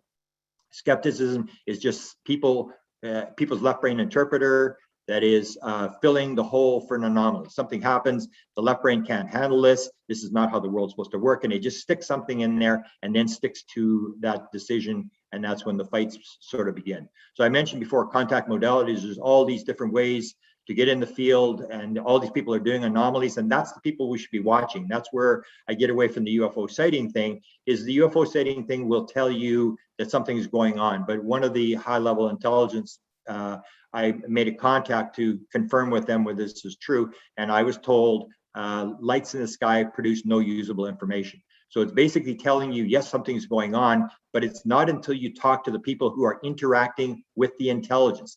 It's not until you talk to the people who are in the field that you're going to start to learn what's going on. You can't learn it by standing on the outside and observing. This gets into Bohm's, the implicate and expletive order, that there's stuff that's outside of our normal order that we have, and that a lot of this material is not accessible, but you can't access it. It's the ability to access it. And the field idea comes to this thing where 40% of all experiencers is actually, it's actually higher than that. 40% of all experiencers say at one point during their experience, they knew the answer to everything in the universe, or 20% or 21% said they knew the answer to everything about themselves. So it's about 60%. So 40% of experiencers knew everything in the universe about in their experience. 31% of people in near-death experiences say the same thing. At one point during their experience, they knew the answer to everything in the universe. And when the experience was ending, in both cases, they said, oh, I'm going to remember this, I'm going to remember this. And all they remembered was at one point they knew the answer to everything in the universe. And I would, of course, ask these people, and I never believed this would come down to UFOs. I would ask these people, well, you had this UFO experience. Well, how do you know you knew everything? How do you know there wasn't number 6, 7, 8 on the far side of the universe they forgot to tell you about? And they will say almost the same thing that I said about my experiences. I really don't know. I'm really not sure, but I just know. I just know I knew everything. And this is this absolute certainty that comes in these mystical experiences, that comes with absolute certainty, which is the hardest part to explain. It's almost like you've seen the information before, then you're shown it again and you go, oh, okay, yeah, I remember. You were shown it before, and it comes with this absolute certainty that you're not questioning it. So I had my two experiences, 2012, 2017, and minor experiences, but this idea where you know for sure that what you're being told is for real. And this field idea goes to Bashar, where Bashar says, we come to you in your dreams because now you're in our world.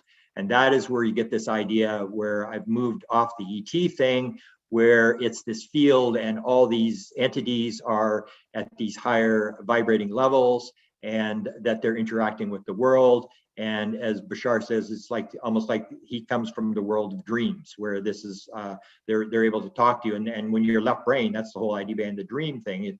When your left brain is shut down at night, when it's quieted down, that's when they're able to talk to you. When your left brain is talking and the little voice is going, you have so much noise in your head that you can't pick up the signal. The signal is there for everybody to pick up.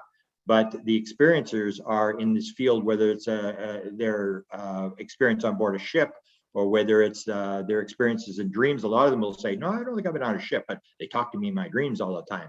And it's the same sort of thing where material is being given and the people are sort of in this field. Surrender is one I learned in psychedelics. I think it applies across the board. And that is the rule that I learned. And I actually came across somebody who actually came up with the same rule, and that is surrender is the only rule. Believe me, surrender is the only rule. You cannot get into a psychedelic experience. That's the block. You have to have the ego crushed and in order to get into the mystical side of things. And we know with near-death experiences, when they describe the people who are having the sort of evil near-death experience, where they're having these horrible near-death experiences, one of the studies showed that one of the key things is these people refuse to let go. That is the same thing that happens in psychedelics. If you decide that you're going to fight whatever they put in front of you, get ready for the ride of your life. You want to describe hell, they can show you hell beyond anything you can even imagine. You have to surrender. It is a key, I believe, a key law of the universe, but I don't think I ever would have believed that in 1976 when I saw this UFO fly in front of the car the first night, fly right at me the second night. I never would have realized that this would be where we would go with this thing. And it's just gotten more and more complex as I go along. As I mentioned, psychedelics is this thing where surrender is a key part in healing. You'll hear a lot of these cases with the left brain interpreter will say, oh, it's just spontaneous remission. And it's like, well, who the hell is that? And it's like, you name it, you just put a name in there and then you fight it. No, it's just spontaneous remission. A lot of people who have spontaneous remission on 4th stage cancer, we'll talk about that. I just gave up. I just said, okay, that's it. I'm prepared to die, and boom, they're suddenly healed. And so this is in there. With the being thing, it's the same sort of thing. I always now laugh at this thing where I always say, like, why does an alien come to you? And there's actually, I was just reading John Mack's Passport to the Cosmos, and he was talking about this, where these people believe they wake up and there's a being standing in the room, and the being is trying to make them as scared as possible. And they believe that the being was there to steal their soul. They're absolutely convinced of that. And so I basically said, so why does a being come into your room and wake you up and go, Ellen, wake up, wake up, wake up. And then you wake up and go, oh my God, an alien's in my room. And then they go, okay, go back to sleep. And I think it's dissociation. It's getting you to surrender, to absolutely give up. Because I've had so many people, I said, so what do you do? They said, I pulled the covers over my head and went to sleep. I mean, that's the last thing you do. If you were under threat with this being standing beside your bed, what, you pull the covers over your head and go to sleep? And it's what they're doing, I think, is they're forcing this surrender, this disassociation. Now he's ready to go, because a lot of the abduction experiences you'll again see is this idea that it starts with an out-of-body experience.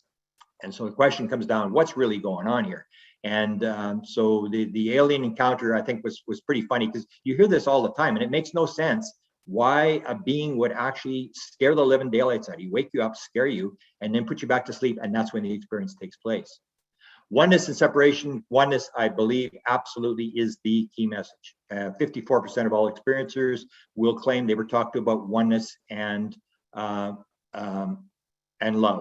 And the separation thing, I basically say all that you would consider to be evil in the modern world is created by one thing only, the mistaken belief in separation.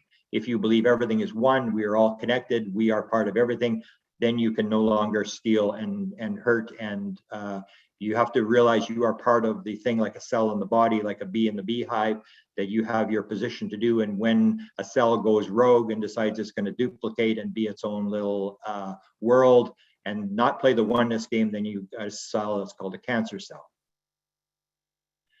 A lot of literature will actually go through this, whether you're talking UFOs or others. This is Bashar, one of his famous 4 or 5 laws of the universe. The one are the all, and the all are the one. This is this idea of the oneness principle. It's all one thing. I believe it is the key message. Brett Oldham, who really did not like the Greys, he actually said if they hadn't paralyzed him, he would have tried to kill them. He was so angry at the Greys, and he talked to the tall Grey on board the ship, and he confronted him, and he said, so what's your concept of God? And he said, the tall being said, we are one with the one who is all. And Brett said he was so floored by what the guy had said, he had to sit down. And then at that moment, they showed him a 3D holographic image of a formula and said, you have a disease on your planet called cancer. And he said, yes. Well, this is the cure. And they said, well, give me a piece of paper. I got to write this thing down. And he got so obnoxious and fighting to get a piece of paper that they actually let him out of the room. But he talked about the oneness message. This is one of the channelers. I'm going to forget his name. This is Paul Selig. This is Paul Selig. Paul Selig, yeah. Paul Selig is one of the channelers. I've gotten more and more interested in channelers. So this is what Paul Selig says. You cannot be the light and hold another in darkness. If you wish to justify that, you may. But you will accrue the punishment that you will give another. You have to put yourself into the darkness with them. You will not be in the light. You cannot know truth when you deny the divine. So his whole basic concept is there is only the divine. And that when you decide that you're going to separate something from the divine and say that's not divine, and stick it into the darkness, it will drag you into the darkness with it. And whatever you choose to damn, or whatever and whoever you choose to damn will damn you back. Whatever you bless will bless you in return. It's this very basic concept that it's all divine and that we're trying to separate the divine. We're the divine, and these people and these things are not divine, and moving them. But when you move them into the darkness, it drags you into the darkness with it. Here's this where he said this all divine. The first lesson, this is Edgar Cayce. This goes back almost like 100 years. The first lesson for the first 6 months should be one. Oneness of God, oneness of man's relationship, oneness of force, oneness of time, oneness of purpose, oneness in every effort, oneness. So this message has been around for quite a while. And when you actually look at it and look at the world today, that is the problem. We're moving more into separation, me versus you, my country versus your country, my race versus your race, my religion versus your religion. It's separating more and more and more, this division thing. And the basic concept that I think they're trying to get across is you either get the oneness thing together or you are going to destroy yourself. You cannot keep separating. You got to realize you're all divine. You're all part of the one. And it's time to act as part and do what you can to make the universe a better place. This is Einstein basically saying the same thing. Separate from the rest, a kind of optical delusion, he called it, of consciousness. Our task must be to free ourselves from this self-imposed prison and through compassion to find the reality of oneness. This gets in, so when you get the oneness thing, it's not only the idea of us all working together as one and realizing we're all part of the same ecosystem and part of the one galaxy, and it gets to this idea of how do they get here? How does this intelligence get here? And the whole idea is it may all be one thing. There is no time, there is no space, there is only here, there is only now, there is only one thing. And in fact, there was the guy from Brian Bender, and I actually asked him on a panel and he didn't answer it, but he talked about in one article or one CBS interview, he talked about the fact that the Defense Department had actually done a study on interdimensionality of the UFO phenomena. They'd actually done it. And what they were looking at is perhaps they're here, it's just a different here. And that goes to the oneness concept. They may not be coming from anywhere. They are here. It is all here. It is all now. It is all, and this whole idea where at the end, I have this thing about abduction, DMT, OBEs, where the OBE that you may be going not outside yourself, you're going within yourself. When you die, you go within yourself. It's just a different vibration. It's all within. And there is, as John Wheeler, the Princeton physicist, said, there's no out there. This whole concept that maybe it's all right here, right now.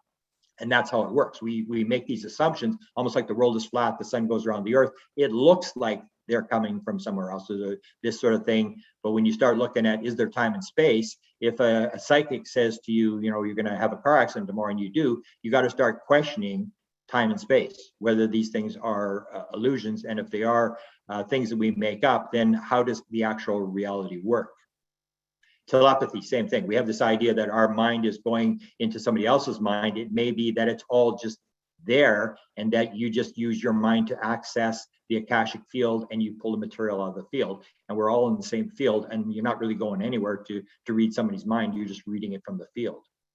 Vibration is one of the key ones, I think, as well. Oneness is one. The other one is vibration. You'll see on a lot of literature, people will say, if you start thinking of things in terms of vibration, you're going to get things right rather than time and space and stuff, that things are vibrating at different levels. And you'll hear this in psychedelic stuff, in experiencers talking about this vibration, that the vibration is changing and that you're sort of moving into a different vibration, which would be a different world or a different level or whatever. And in the last slide, the one thing I forgot was a very interesting one where people say, no, I was actually taken on board a ship. I was this sort of stuff.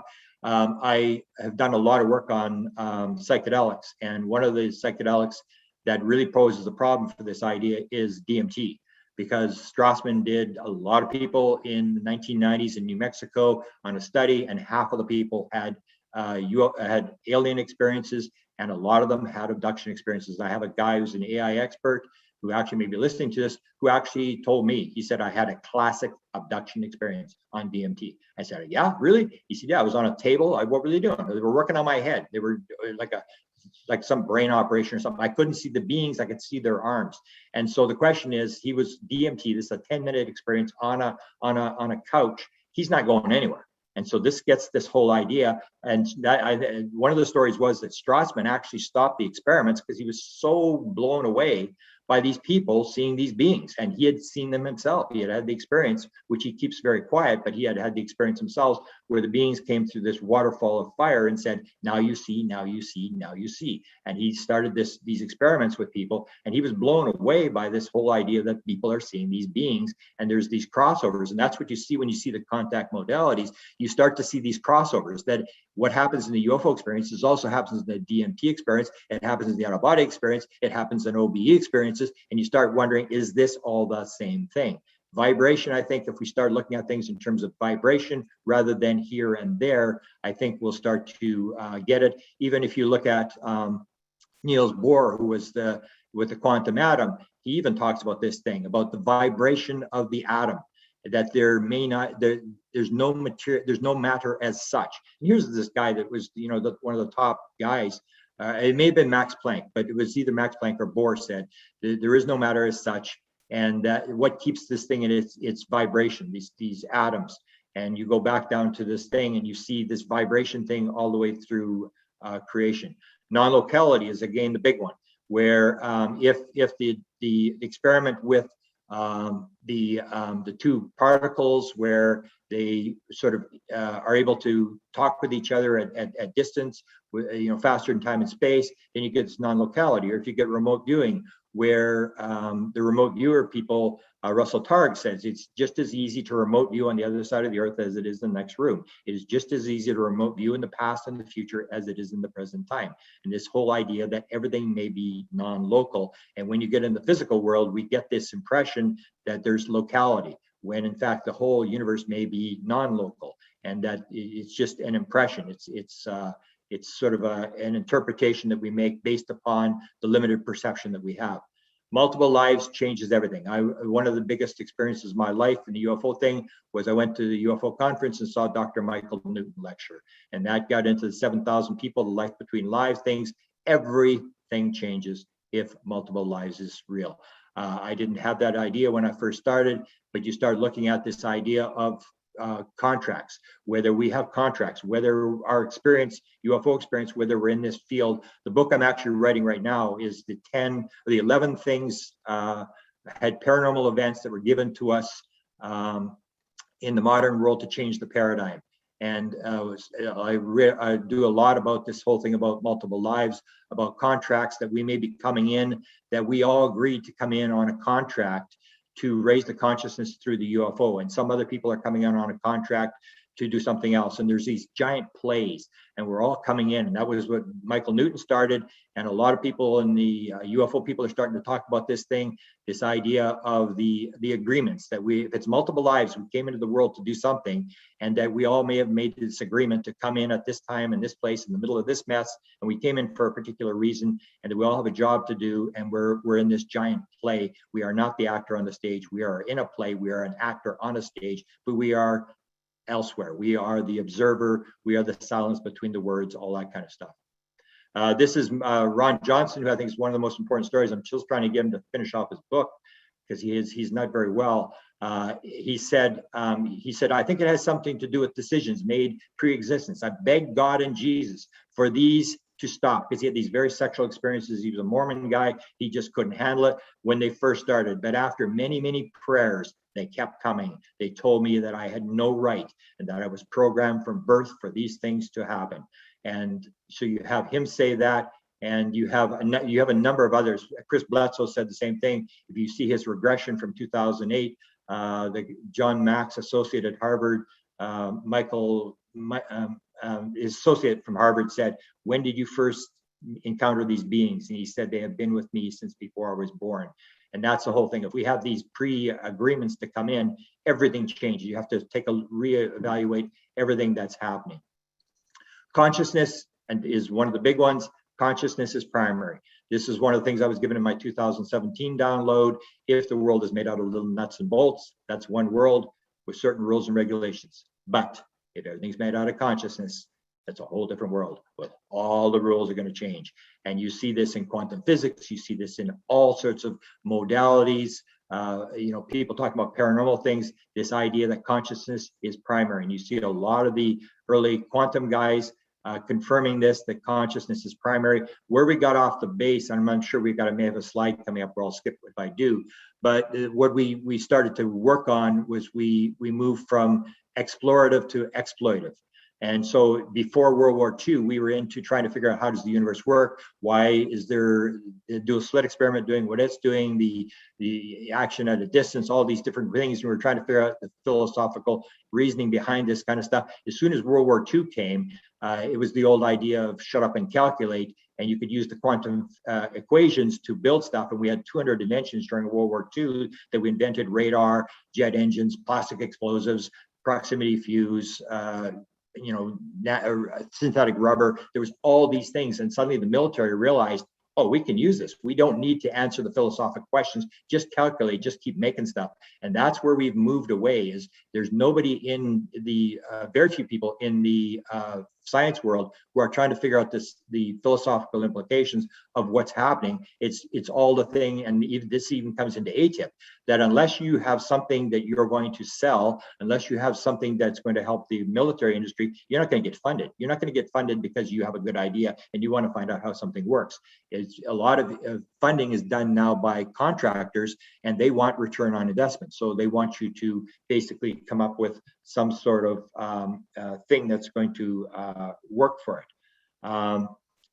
Jacques Vallée is the one that started. I used to think he was nuts. We are dealing with yet unrecognized level of consciousness, independent of man, but closely linked to the earth. I do not believe anymore that UFOs are simply spacecraft of some race of extraterrestrial visitors. This notion is too simplistic to explain their appearance, the frequency of their manifestations through recorded history, and the structure of the information exchanged with them during contact. I used to think he was absolutely insane. The more I look at it, the more I think this is where the UFO community will be going. This is much, it may have an ET component, but it may be the same as we are claiming we're humans playing humans on a stage. They're playing the aliens, everybody's playing a role. And when we close our eyes in death, we suddenly realize, it was just a big play and I was playing a play.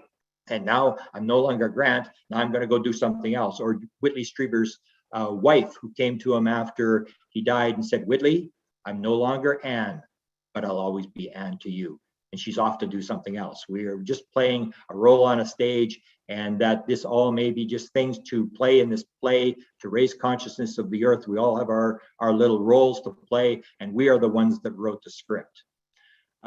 This is the psychedelic thing, this whole oneness thing. My ego was crushed, and I realized that everything was alive, conscious, and connected. And this is when the surrender takes place, and these people have these enlightenment experiences, and you see this over and again in these mystical experiences, that you realize these key components. Everything's alive, everything's conscious, and everything's connected. And when you realize that and really believe it, you stop destroying the world. People will say, oh, the government knows what's going on. They know it's ET. Why do they quit lying or whatever? This is Jim Semivan, who actually had face-to-face encounter with the intelligence in the early 1990s. He said, how do you make sense of it when there does not appear to be any there? The phenomena seems to work on another level. Consciousness, dimensions, unknown to our science. I do not think he's lying. I think that the people on the top, they may have bodies. They do have bodies, at least one body. They have crafts. They may have a craft that's completely intact, that they can't fly. They have all this stuff. But in terms of understanding, unless that being has a passport from Zeta Reticuli, how do you know where it came from? And the people at the top all seem to be saying the same thing, that yes, UFOs are real. Yes, we have hardware, but we haven't got a clue what's going on. Everything is an activity inside consciousness. That is something that Deepak Chopra says, which I think is very key, that we have to start looking at in the UFO community, is this consciousness thing, that it all may be just action inside consciousness, that we're trying to, the left brain wants to put everything into nouns. So it wants to translate everything into levels and colors, and there's this and then that, and then naming stuff, almost like the idea that the Tao that can be named is not the Tao. the idea that we want to name everything. We want to put levels and stuff. Or the one guy who dies and he's there and he encounters this being and he said, "What level am I on?" And the being goes, "Level? What do you mean level? There's no levels. What do you mean level? It's like you're in the water. It's like you're trying to level, give levels. It's all one thing, and that you're moving sort of towards the light. And the closer you get to the light, the more you can see, the better you can see. And we are sort of at the bottom of the ocean. We can't really see anything because we're in the darkness. Everything is both. I like this one. This one just came up recently. Everything is both particle and wave. On Earth, we are more particle than wave. Over here, I experience more wave than particle. It's this whole particle wave question. I think this is Dan Pasolka, and you remember with Dan Pasolka is she's inside the invisible college, so she's talking to a lot of these high-level people who aren't talking to you and I, but they're talking to her. So we do know that time is of another dimension. We don't fully understand it. We do know, based on the research of people like Einstein, that we have an illusion that time is linear. Well, it's not. So there are other dimensions that can impact our own and influence our own and even dictate our own reality. And we're not aware of those.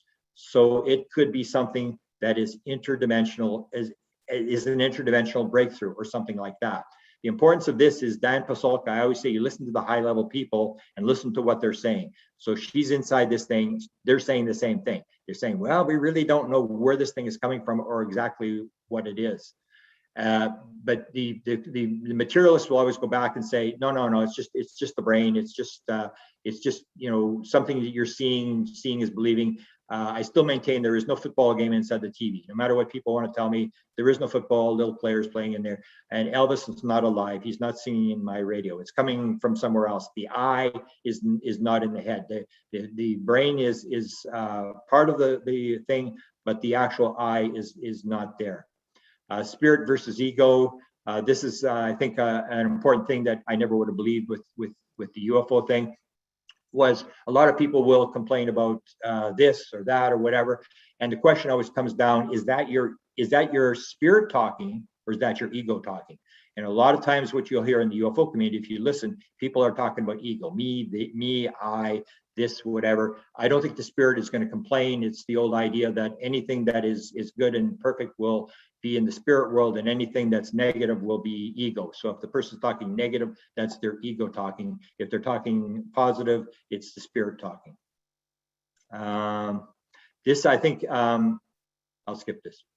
This is this idea where this comes down. Now we have a lot of this thing about the sort of the evil alien thing, that we're being oppressed, or people having good lives, we're having bad lives. And you go back to Civil War or whatever, we look at lives we had before, and we got killed in this life as something. We don't take that and say, well, I got killed in this Civil War, I'm still upset about that, and like I'm going to really worry about that. You start to realize this idea that it's a multiple life thing, and that we are living these multiple lives, and we're going to die in a number of different ways. And then when you get into multiple lives, everything's experience. It's not good or bad, it's just experience. Everything is an experience, and that we are the ones writing the script, and we may have planned for the way that we died. Complexity is an important element where a lot of people want to sort of wrap this thing up. That this is get the thing, the government's going to give us the answer, let's tell us what's going on. And I say this whole idea, it is so complex. The more you look at it, the more questions there are. You may pick up some stuff and understand more where we're going, because in 1975, I never would have realized that consciousness and all this other stuff was involved. But the more I look at it, the more complex it gets. And that's where I say it's going to be way less physical than people think it is.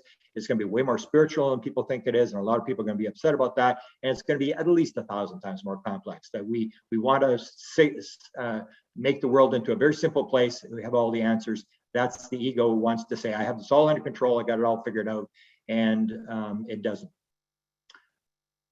We have no clue. The disclosure, this is the disclosure thing where people are basically pushing this issue that the government knows and they should just tell us it's ET or whatever. And I don't think that all these government people, the number of people, there'll be very limited number of people who actually understand the principle of this thing. And those people are going to basically, I think, admit that they really don't know. One of the other examples would be when Tom DeLonge was in the Lockheed Skunk Works skiff. He talked to the head scientist at Skunk Works, and Skunk Works head scientist said, so I just want to know how to get here. How does it work? And he said, I think consciousness is involved. And then the head scientist said, oh, now you're talking. And for 45 minutes, he said, that's all the guy wanted to talk about is consciousness. So they may know it's consciousness. They may still not know how it works, but they have these little clues. And that's why I think they're going to Congress. They're trying to get money because they can't figure it out in the black world. And they want to open it up to the academic world to try to get people to help them figure this thing out. Because I don't think they have the answers that people think they have.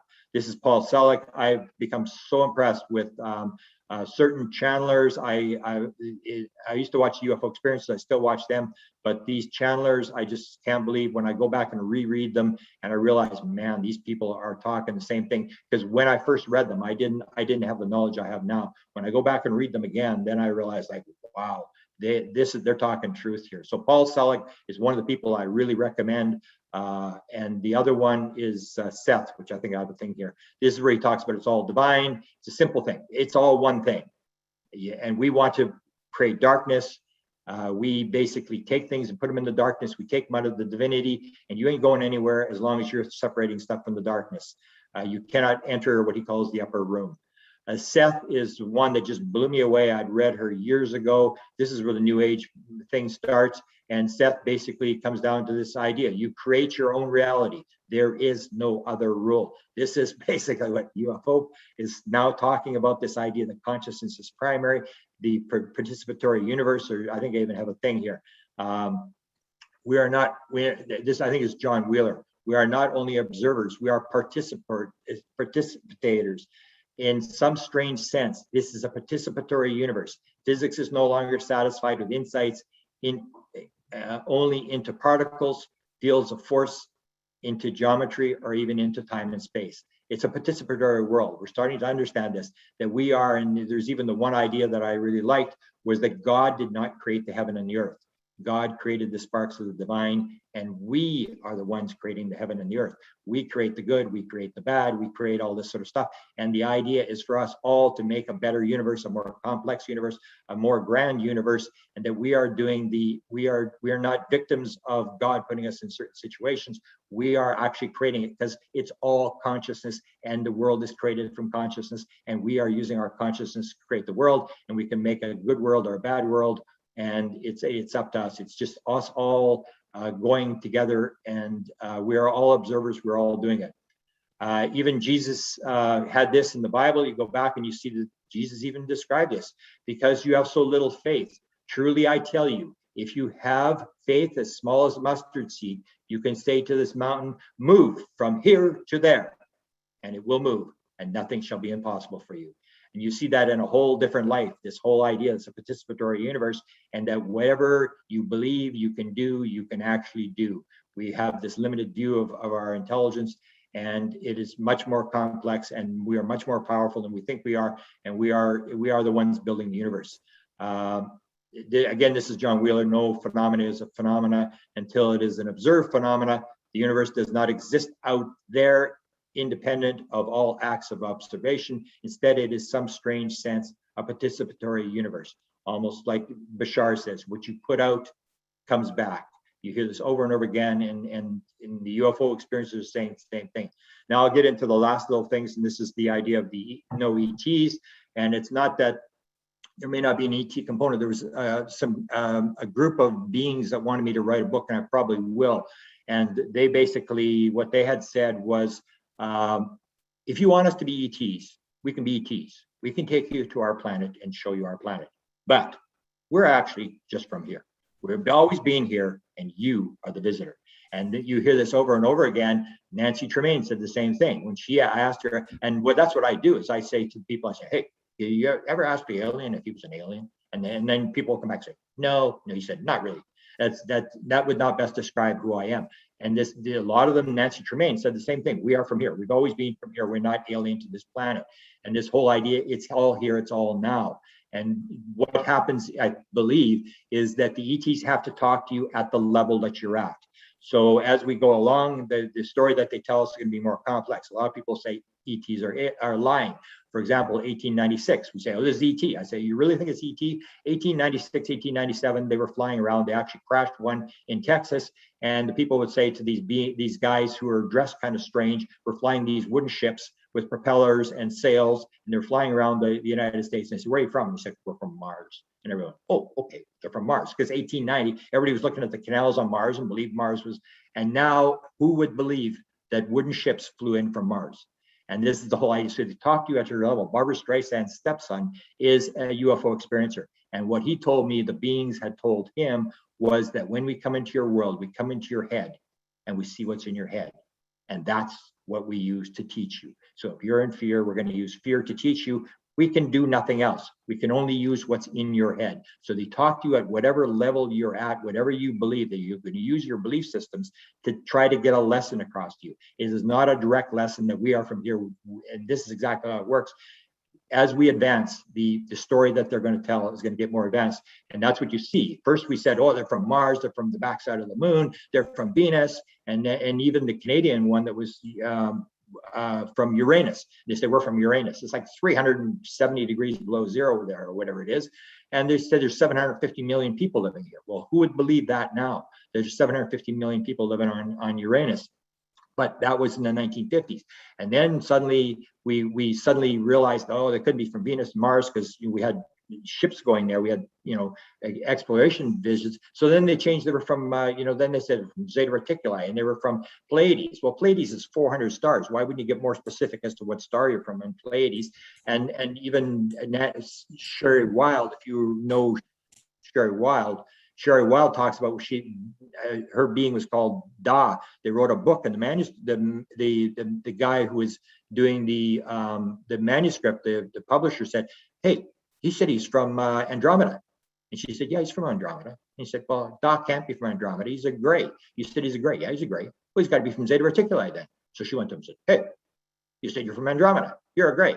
Are you actually from Andromeda? And he said, well, he said, are you actually an alien? He said, well, no, that would not best describe who I am. I'm an etheric being on a mission in the cosmos for the creator. And that's what I believe, starting to believe. We're all etheric beings. We're playing roles. We're coming in, we're pretending to be humans, they're pretending to be aliens. Everybody's playing a role, and we're playing this game, and it gets more advanced as we go along, as our understanding of the universe works. Now we're into multidimensional. So now it's like we're in the 5th dimension, we're in the 11th dimension.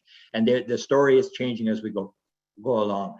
The disclosure thing, I basically say, anybody who thinks that the government is going to come out and say, this is ET, I would say I'm going to be very surprised if that happens, because I firmly believe that they understand this is for real. This is very complex, and they really don't have the answers as to what's going on. That's what they told Trump. That's what they've told high-level people I've heard numerous times talking about. Even Elizondo talks about that when they ask them, is this on world or off world? Well, hang on, there's other options, as if they have some idea. And they basically say over and over again, we don't know what it is. We know it's not us. We know it's not the Russians. We know it's not Chinese. It's very complex, but I don't think they have the answers that people think.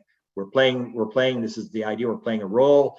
Nancy Tremaine, I mentioned this before, she basically confronted the beings, and they said, no, not aliens. This is what she wrote in the middle of the night. This is where you get these inspirations where when the left brain is shut down, she woke up in the morning, this was written. Realities or illusions are part of the delusion that we have created. We are living in a delusional illusion of our own making. We are all players in this fictional theater that we perform for our creators. A muse existing for our audience. The stage is set at birth, and our performance has begun. Ego is an illusion. I think we'll skip over this. What time have I got here? You have another 10 minutes, but I have some questions because you bring up a lot of, do you want to just let me go through a few more slides, because this gets into this thing about, is this ET? This is Yossi Ronan, who has one of the top 100, for the last 6 months, top 100 selling books. I don't know if he's outselling you, Alan, but I always quote this, and I have a lot of conversations. I have another one with Yossi coming up. He's an Israeli, had an experience in LA when he was young. And he had the beings who actually changed. And it was very important that the beings when he saw the beings, they were green beings, and he said when they left, what they did is they all held hands and they made a circle and they started to move. And it seemed like a very physical experience. They started to move and they went round and round and round, faster, faster, faster. And then they became translucent, like Mark Sims describes Tejabar being translucent. They became translucent, and then they became like light, and then the light got closer and closer and turned into a little ball and disappeared. So the question is it actually a physical being, or is it a ball of light? And if it's a ball of light, does he eat bacon, eggs, toast, and coffee? So this is what Yosi said they told him. The way you see us is defined by you. When we visit your world, we temporarily have a physical body defined in a certain way, but it is not the only form or our original essence. In our dimension, there is no need for a physical body defined in a particular way as in yours. You share the definitions of reality that are given to you, but you are not yet aware of it. We believe everything's physical. You can't move out of the physical. They just say, you just don't know how it works. They understand reality, and that's the anomaly. I mentioned this Sherry Wild thing already. She asked him, are you an alien? And he said, no, not really. And then the good evil debate. I'll sort of leave that. I'm actually doing a book called The Evil Alien, The Search for the Great Satan. So I'm going to deal with this. This is one of the most controversial issues, and you get a lot of people who want to do the separation thing and do the good and evil thing. So I'm going to write a book, and I'll sort of leave that for today and stay out of the controversy. No, so thanks. Go ahead, Alan.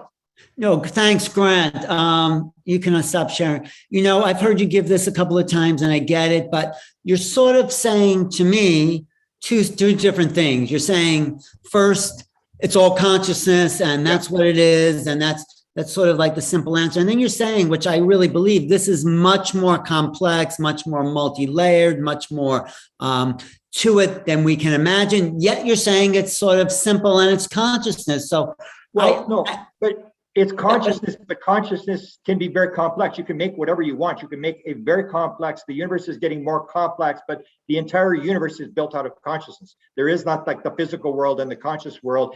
We want to separate consciousness and the same, that consciousness is created by the brain. No, brain creates consciousness. The consciousness creates brain. Consciousness creates everything, and consciousness can be built into a very elaborate thing, very elaborate world. It's all still consciousness. I know, but it's all still consciousness is great. And I think we all get that. That's Deepak Chopra. He interviewed me about my book, and he just says, well, it's all consciousness. What do we need these specification of ETs or interdimensional? And I'm saying to you, maybe Deepak, let's break it down. There is something out there, UAPs, whatever you want to call it. I was taken or abducted. There was a mark on my leg, a physical mark. We can say it's all consciousness, and it's great, and I agree with you, but let's start to get into the mechanics if we can. It doesn't mean it's not all consciousness, but let's just get into the breaking, let's try to undo the glue of that conscious sphere. And so I'm saying, it's great, it's all consciousness, and with our intelligence and what we know of it, what else? How do we break it down? I guess I'm asking. But you still want to go back to the physical world. I had a physical mark on the body, and that's still the same thing. With hypnosis, you can make a mark appear on a body. And that's why I say, it's the same thing when you start looking at the beings. Why does an alien? I just did a book on triangles. Why do beings put triangles on your arm? Right. What is that, an abduction maneuver or like a propulsion symbol or like what? I mean, they're doing this stuff because you look at your arm and you say, I got a mark. Oh, that's for real. I mean, it's the same. It's the idea. It's all built out of consciousness, whether it's the physical, everything's built out of consciousness, and you can make it complex. And it's almost like the idea is it's all signaling. That's what, remember when they asked Bigelow, what was Skinwalker Ranch about? And he said, it was all signaling. It was all gaming and signaling. So that's what they're doing. They're teaching you a lesson by building this sort of consciousness thing, but you have to act in your world because you're in a physical world. So they got to give you the messages in the physical world, but it's still consciousness. But I know, and I get that, and it's all consciousness. It doesn't matter ETs or gurus in India or channels. It's all consciousness. But let's look at when you say it's complex, and I believe that it really is more complex than maybe we can comprehend. What is that complexity? How do we break it down? I know I'm still looking at it physically, but how do we delineate the complexity of this phenomena, which is transcending anything that of reality that we think it is. Okay, well, that's where I said you go to the vibration idea, that if you're in the physical world, you're vibrating at a very low level. So if you change your vibration, which you'll get in psychedelics, where that's the first signal you get is something's about to happen, because you're like vibrating, like, and DMT, the same thing, where people will talk about they were on a rocket, like they were shot off of this rocket into wherever. And so they're building it at that level, but still you're building the world, the physical world, out of consciousness. It's just a lower vibrating realm than everything else. So when you go into the other world, it's the whole idea where Ron Johnson said he was taken to his mother in the spirit world, and he's in the spirit world and he starts to describe things that UFO experiencers, a building that's 10 times the size inside as it is outside, which UFO experiencers describe. And these things cannot happen. Like when an experiencer describes Chris Bledsoe or Terry Lovelace, when they describe Terry Lovelace, it's about 30 feet across and he goes inside the craft and it's the size of a football field inside. This is not a physical world. This is something's right. And that's what the anomalies show, is when you see things like that, you got to go, something's wrong. We've got one of the blocks wrong. We're not understanding something here. But I want to understand it. I do want to understand can you give us a little something besides just being all consciousness? I mean, how do we break some of it down into you listen to the experiencers, that's where you get it. I mean, you start listening to the experiencers and you get them describing buildings that are inside, or Ron Johnson having the alien take him to the spirit world. You start realizing, is this the spirit world? Is this the same thing? I mean, and we start to realize we've got this wrong, we got that wrong. And the experiences of the people you got to listen to, because they are the ones that are interacting with the phenomena. That's where I say the UFO, we want the physical thing. We're gonna do the TTSA thing. We're gonna get some more sensors, and we're gonna get some more UFO sightings. How many green ones? How many fast ones? The slow ones? It's not until you talk to the experiencers, you see these anomalies where people start describing they're taken in the spirit world. They saw the being in the last lifetime. All this kind of stuff, and you start to realize it's a multiple life thing. There's different vibrations, there's different levels. That 80% of all UFO experiencers have out-of-body experiences. That alone should tell you like something's connected here. And when you start looking at this, because we always want to go to the physical thing, we want to go to the physical because it's a technological world. We want technology. We want to go fast. And we want to. So I think what you're saying to me, or to everyone, is like, if we really want to understand this, we have to realize there's more to us as human beings. We're not just flesh and blood. We're not just this limited being in time space. We are more. Yeah, what they told me is you have not got a clue. I won't tell you how they swore, but they'd say you have not got a clue. You think you understand how it works. You haven't got a clue. Not only is what you've got wrong, it's exactly the opposite of what you've been told. And that's the thing, is we've got to start to realize we've got a lot of building blocks wrong. We're assuming a lot of things that aren't right, and the anomalies will lead you. So you look at the experiencers and you look at the anomalies, like the thing of waking up people. Even that thing, like, why would they wake people up and then put them back to sleep again? What, you know, why do ghosts have clothes on? Why do aliens not have clothes on? Why do aliens, if they're physical beings, why don't they have sex organs? Why don't they have belly buttons? Why don't they get older? You start looking at these things, you go, like, something's wrong here. We're missing the boat as to what's going on here. Because aliens, if they're physical flesh and blood, should be getting older. They should have sex organs. They should be wearing clothes. And like, why does a ghost wear clothes? It's almost like this signaling thing that the ghosts, the aliens, they're all coming from this sort of higher vibrating realm, and they're coming to teach us, to raise our consciousness so we can understand how the world actually works. We have no idea how the world works. We just assume we understand how the world works. How the world works and who we are as who we really are, really the essence. So the whole reality, we think the world is, we're back at 1492 thinking the world is flat and the sun goes around the earth. We're making a bunch of assumptions that are absolutely wrong. And the anomalies, if you look at the anomalies, will tell you, we must have this, time and space, we must have it wrong. There's no way we got that right. The fact that they're popping in, Kid Green says, how do they pop in and pop out? So you hear that from a high level guy and you go, hey, that's a clue. They're popping in and popping out instead of flying here. They're popping into this world, they're popping out. Maybe they're just popping, they're here, and they're just coming from a different reality. We start to learn, but you can only learn by listening to the anomalies of the experiences. That's where it all comes down to. And that's why I think I was given this, was this weird anomaly. It had nothing to do with me seeing a UFO. It was putting me down. So I started to question, something's wrong. This thing should not be here. This should not be flying around if the world is the way I think it is. And I started to do the search, and they're trying to make us all curious. That's all they're trying to do, is make you curious. I know. They're not giving you the answers, and they're making you go and dig and find answers for yourselves. I know. Thank you, Grant. I mean, that's why you wrote the theory of wow for my book, because you just dwell on like, we have to open up to this curiosity. But, there's so much you're doing, so much work. You're really one of the leaders in the field. I appreciate, you taking it in this direction, because certainly the nuts and bolts direction doesn't have answers. Now we're getting close to some answers. How can people find you, Grant, and look for your latest book, Triangles and everything? My books are at It's All Connected, one word, which is the oneness idea. It's All Connected. And you just Google search books, and It's All Connected. All the books are there. I have a book on Canadian UFOs coming out.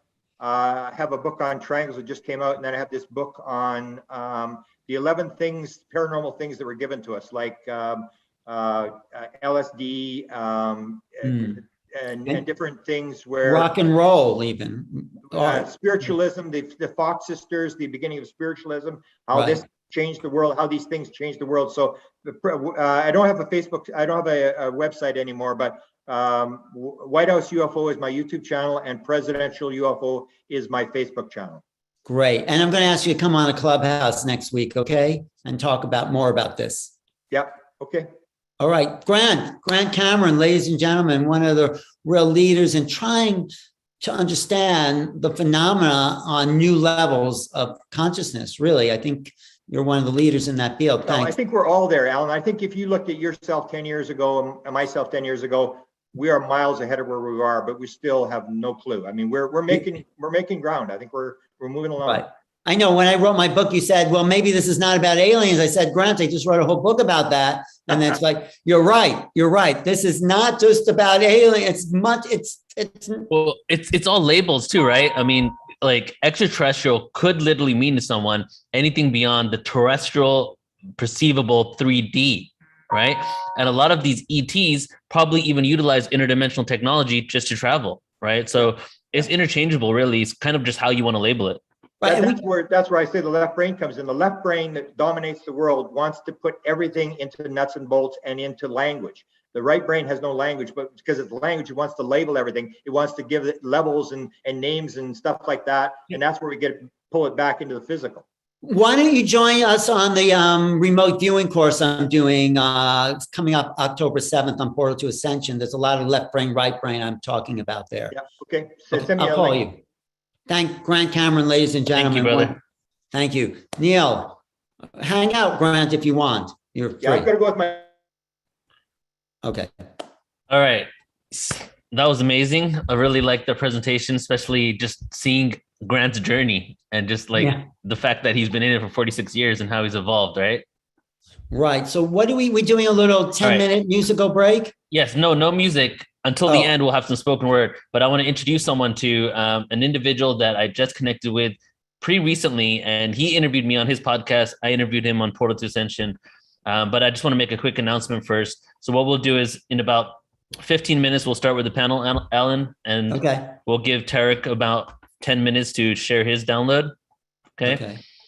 First, my announcement is that I am dedicating 2020, what year is it next year? 2022 to being published in 4 different books. One of them is going to be my own poetry book. One of them is going to be this book I'm about to show you. And the other 2, I'm going to be featured in a couple other books. And I have so much content now. I'm finally getting to one of my projects, which is to write books. And this book here, you can see one is from William Henry, who's coming up next, called Ascension. I'm actually going to have a chapter in his book. And then my book is on sound frequency, ancient history, science. If you've seen any of my sound presentations, pretty much like all of the information I've gathered compiled into this book. But I want to let everybody know that if you're interested, you can be featured in this book by submitting your stories, because the way it works is I'm going to do the wisdom chapter is what it's called, with all the information, frequencies, science, ancient history. And then we have many individuals, I think 30 individual stories and experiences with sound and frequency, right? So it's the main chapter with all the information, and then the rest of it is going to be your experiences with sound and vibration, right? Sound healing event, Egyptian pyramid, something happened, some sort of vibratory experience that you had. So I'm going to share this with you. I'm going to share it a couple times over the weekend. If you want to submit a story, it has all the requirements right here on the website. If you can click for submission guidelines, you go here, you see the story requirements, you click to submit your story.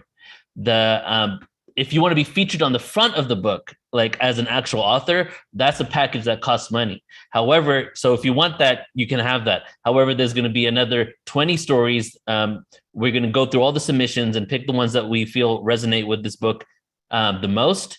And you can do that for free. So I'm going to share this with everybody. If you want to be featured in a book, or just start out, or just share your story and have it in a cool like book format where you can order it, give it to your friends and all that.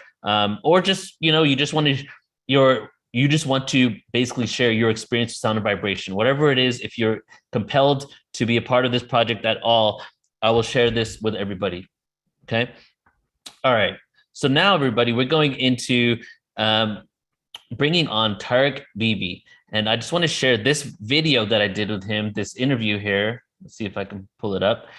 This is the podcast interview. And since a lot of you are on YouTube right now, you can just go to the YouTube page and pull it up to watch it after hours if you want. But this was a great interview with Tarek and myself, where we really got to know each other.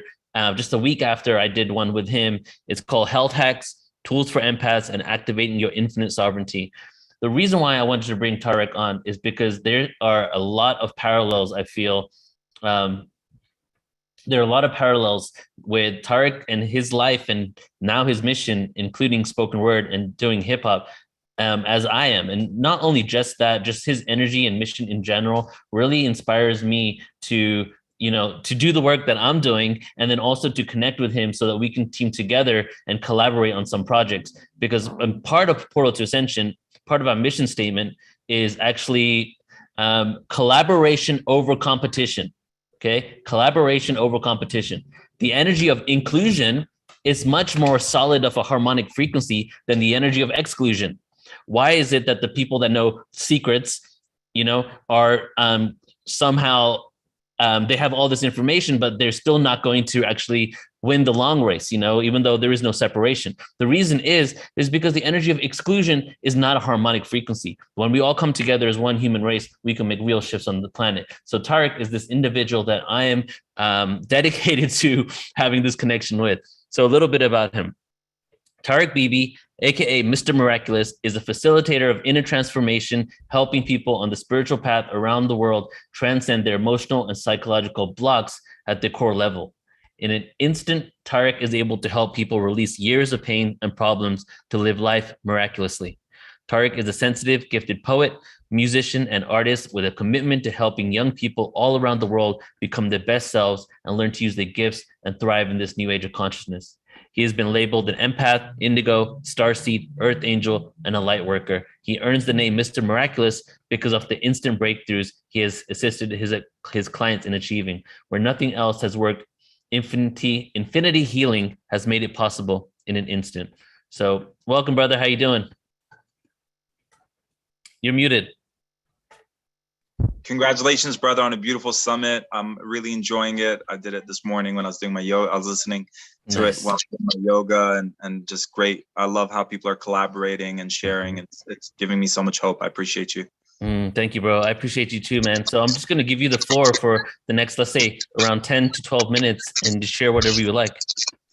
Beautiful, brother. Thank you so much. And I rocked the Tupac sweater for the 80s babies who grew up with hip hop. So I go by the name of Tarek Bliss Bibi. That's my birth name. My rap name is Indigo Prophet. I guess the label could be Starseed, Indigo Child. Just grew up feeling very sensitive, very empathic. I'm here at a venue where I just performed, and I just kept crying throughout my performance. I'm just very tapped into my emotions, and I feel people like myself and Neil and other people, we're the new man, the man who's in touch with his emotions, who's very sensitive and empathic, but can still show up and be a warrior during the times that we're in, where it does require us to step into being a spiritual warrior, because we were born into spiritual warfare. There was battle going on before we got here, when and throughout our experience here. So growing up, just feeling very sensitive, going through a lot of traumas. I felt like almost on a daily basis, my spirit would break and I would just cry and break down into tears.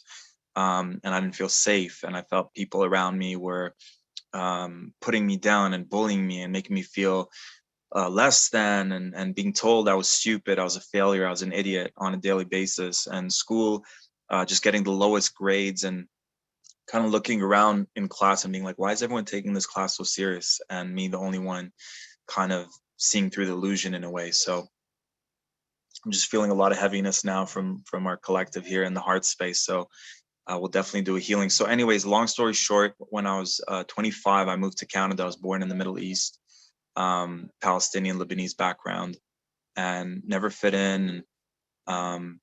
Just bottled up a lot of stuff. And then finally, when I got into rap music, it was very healing for me. I was able to, it was an ability for me to express the things that I had bottled up for so many years. I was the shyest, quietest person. Now I can't shut up. I can't stop talking. But I always, like, even as a kid, when teachers were like, what do you want to be when you grow up? All my classmates wanted to be doctors and lawyers. And I just wanted to aspire to be like the prophets, which on a very simple level, it just meant having a strong connection to source, God, universe, and helping people. As a kid, I didn't even think that. It just came to me as a knowingness. I definitely felt during times when I was very terrified and traumatized that angels and guides were around me, or my infinite self, or source God. So, and I had my awakening around 25, dropped out of college after taking a philosophy class, and just asked the universe to show me what my purpose was, discovered hypnotherapy, started a hypnotherapy practice, started helping people, and kind of paved my own way. Then my guides were telling me I need to create my own modality. And I was like, well, you know, there's all these amazing healers out there, and who am I to create? And they're like, who are you not to? Just like that quote. And I birthed this modality called the Infinity Healing that's been voted one of the most powerful healing modalities by many veterans of healing. And these are women and men who've been doing healings for lifetimes. And there's something about this Infinity Healing, which is a process that allows source energy to connect you to do infinite things for you, so you can be your infinite self. So it's very fast. It's very result oriented. And most of my clients are women healers who have a hard time getting themselves out there. It's like closet healers, getting out there, being seen. A lot of us share traumas of being hunted down as witches and burned. So there's this safety element that comes up when we ask the question, why am I not stepping into who I'm here to be and doing what I'm here to do? So everything I've learned on my journey, when I forgave, I thought my dad hated me growing up. I literally thought he just hated my guts. But when I confronted him when I was 25, which was the scariest thing I ever had to do, and it was just through an email, I was like, I don't know why you were hard on me. And he told me he, in his own words, he did better than his parents, and he sees a lot of himself in me. And I was like, oh, he does love me. And I just started crying.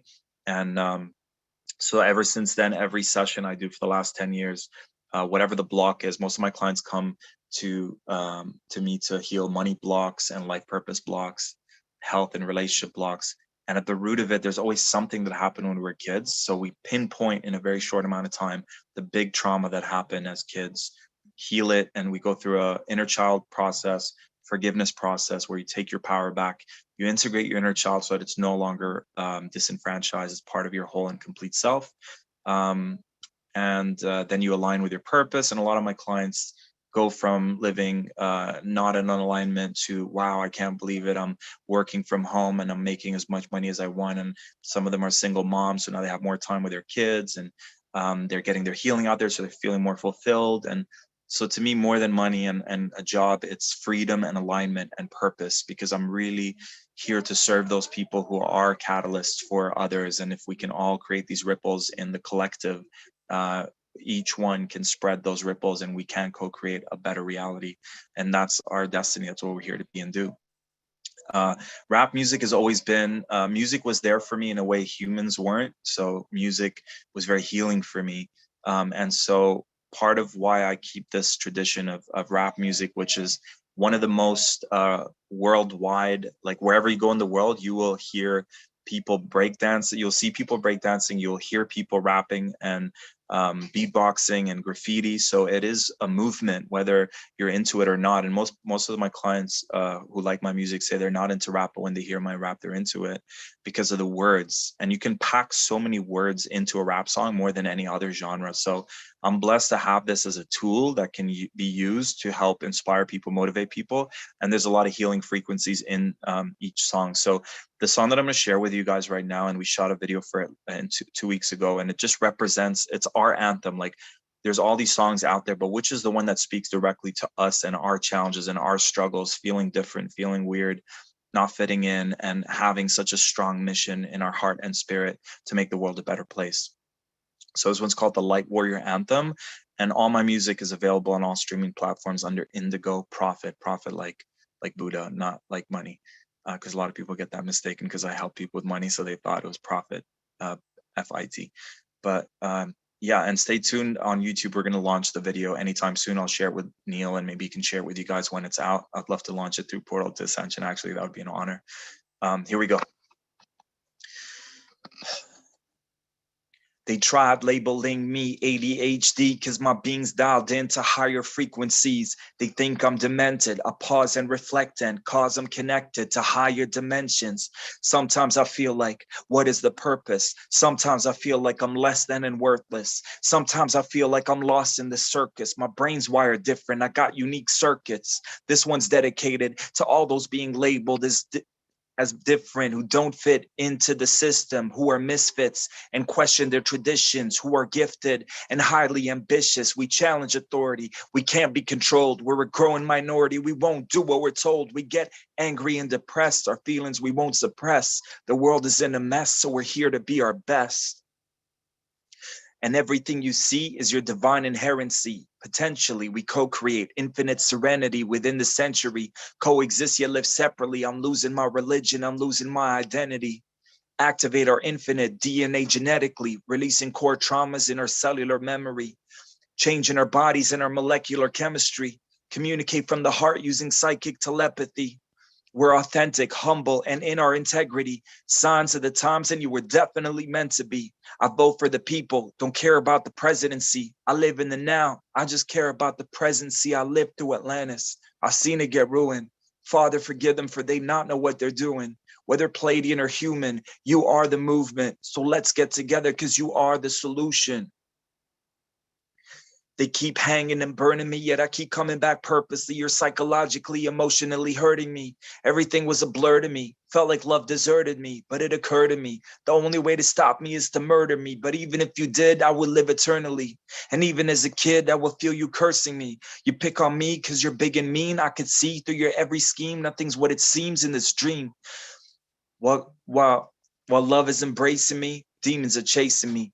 Angels are saving me. I've been waiting so patiently. Praying so hastily, heart's been aching and paining me. We rising up steadily, waiting so readily with our spiritual weaponry. No room for jealousy. We're moving with empathy, especially presently when it comes to our legacy and planetary destiny. So if you'd like victory, then come stand next to me. So that song's got a powerful warrior kind of energy and an anthem for us light warriors, and it's got a healing to help us reactivate and remember the warriors that we've come here to be, because it's so easy to forget that and so easy to get caught up in all of the stuff happening on our planet. And just in honor of Portal to Ascension and all the stuff that we're talking about right now, I would love to share the infinity healing, which is the other gift that I have. One is the music, one is the healing, and forgive the sounds in the background. I'm in this big event here happening, and I'm trying to do two things at once. So the way the infinity healing works is source, God, universe, creator energy connects you, does infinite things for you so you can be your infinite self. So would you like an infinity healing for source energy to connect to you and to clear anything stopping you from being able to receive and release all that wants to be received and released? If you like that, just say yes, yes. And if you'd like an infinity healing to clear anything that is resisting, sabotaging, interfering with you being able to be all you're here to be, do all you're here to do, would you like an infinity healing to clear that? Yes. And would you like an infinity healing to activate the parts of the brain that want to be activated, the parts of your DNA that want to be activated, the parts of your body, emotionally, spiritually, physically, all levels, mentally, to bring your being back into its divine blueprint and to transmute anything that found its way into your field that is not of the divine blueprint. Would you like that? Yes. And would you like an infinity healing to send this healing to our inner child? It says in the Bible, you cannot enter heaven unless you're in a childlike state or something like that. So the way I interpret that is, if you're just so serious and you've lost the plot, a lot of spiritual people, sometimes when I talk to them, they're very serious, and I feel like you've lost the plot. And having that connection with your inner child, Neil, I feel is very connected to his inner child. I'm very connected to my inner child. A lot of you are. And I feel that allows us to kind of remember to keep that lightness and that playfulness that is healing on its own, and the innocence that we have, right? So would you like an infinity healing to heal the inner child, to help it feel safe, to help us come out with our gifts, our talents, our abilities, to feel safe to be seen, safe to be heard, to share our healings in a big way, to make a big difference on our planet? One of my favorite prayers is, Source, God, Universe, use us in a way that honors us and sustainable for us and is profitable for us on all levels and is fulfilling for us, where we can make the biggest difference on our planet, sharing who we're here to be and doing what we're here to do. Would you like that? Yes. To own your gifts, talents, and abilities, to value your gifts, talents, and abilities, to share them in a way that ripples and creates the biggest impact on our planet. Would you like that? Yes. And let's do one for sovereignty just to conclude. So would you like an infinity healing to own your infinite sovereignty, own your infinite empowerment, own your infinite freedom, to experience infinite freedom, empowerment, and sovereignty on all levels, and to have the strong, healthy boundaries that are needed, to know when to say no, to know when to say yes, to know when to take a stand, to know when to pull back, the balance of the divine masculine, the divine feminine, the left brain with the right brain, giving and receiving, mind, body, soul, higher realms, earth realms. I feel like a lot of us are trying to go back to the higher realms, but we're here to anchor in those higher energies into this 3D reality. Would you like an infinity healing for that? To gain infinite clarity, to gain infinite discernment, so to know from your inner knowingness, from your heart space, what is true and what is not true, and to get all the synchronicities and signs and intuitive nudges that keep getting more and more intense, to the point that you can't help but acknowledge them and follow through on their guidance by taking fast, inspired action. Would you like that? Yes, yes, yes. And please, Source, God, Universe, manifest into our realities. Just align us with the perfect timelines and the perfect connections, soul family, soul tribe, soulmates. Show us where are we best to anchor into this planet, so we can bring in those higher frequencies with our soul family, with our soul community, so that each one plays their part to help co-create this new reality, and help us let go of the heaviness we may be holding on to. Anything that's not ours, help us let it go, so we're only holding on to like our best energies, and activate our metaphoric and real angelic wings, so we're able to go from this realm to the higher realms and have that eagle medicine, where we're able to see from the higher perspective what's going on our planet without getting stuck in the soup of it. We can see it, we know what's going on, but we're not stuck in it, and we can then do something about it, or just see everything from the highest perspective, because a lot of us, we're losing hope. So regain our hope, our faith, our trust in this is go time. Like, everything's been practiced till this moment, and just to help us process worst case scenario. If we're resisting or fearing the worst case scenario, let's just, okay, there's an experience where that happens. Let's just face that. And now, from a place of, okay, I've faced it, I'm no longer resisting it. Now let me move forward and make the best of what I can. Worst case that happens is I go back home to where I came from, go back to the source, right? So to give us that hope, that faith, that trust that keeps us inspired and motivated, and know how to nourish ourselves throughout this journey. If you'd like that, just say yes. Thank you, thank you, thank you. Amen. So it is. Aho. So mote it be. Appreciate you guys, and thanks for the opportunity, Neil. Thank you all for co-creating this experience and being who you're here to be. And if this just inspires you to be a bit more, do a bit more, get yourself out there more, just don't hold on to those gifts. That's selfish. Share them with as many people as you're meant to share them with. Thank you. Thank you, Tarek. Appreciate you, brother. And everybody who's here, you're witnessing a beautiful friendship flourish, blossoming in this moment. We're going to do a lot together, so you're going to see a lot of him. Yeah, brother. Love you, man. Looking forward to the co-creations, man. So Take thank care. you, Tarek. Welcome, brother. So Neil, our finale for the day is the panel. Yeah, let's do it. So do you want to introduce the panel? Let's bring everybody on. Well, why don't you introduce the overall theme of the panel? I can Okay. introduce some of the people I know, and you can introduce some of the people you know. All right. So this panel kind of took a couple of detours and tangents as I was creating it, because a lot of the ancient history speakers, South Africa, Europe, all over the planet, they actually couldn't make this panel time. So what we did was we constructed it in a way that is more like an open discussion.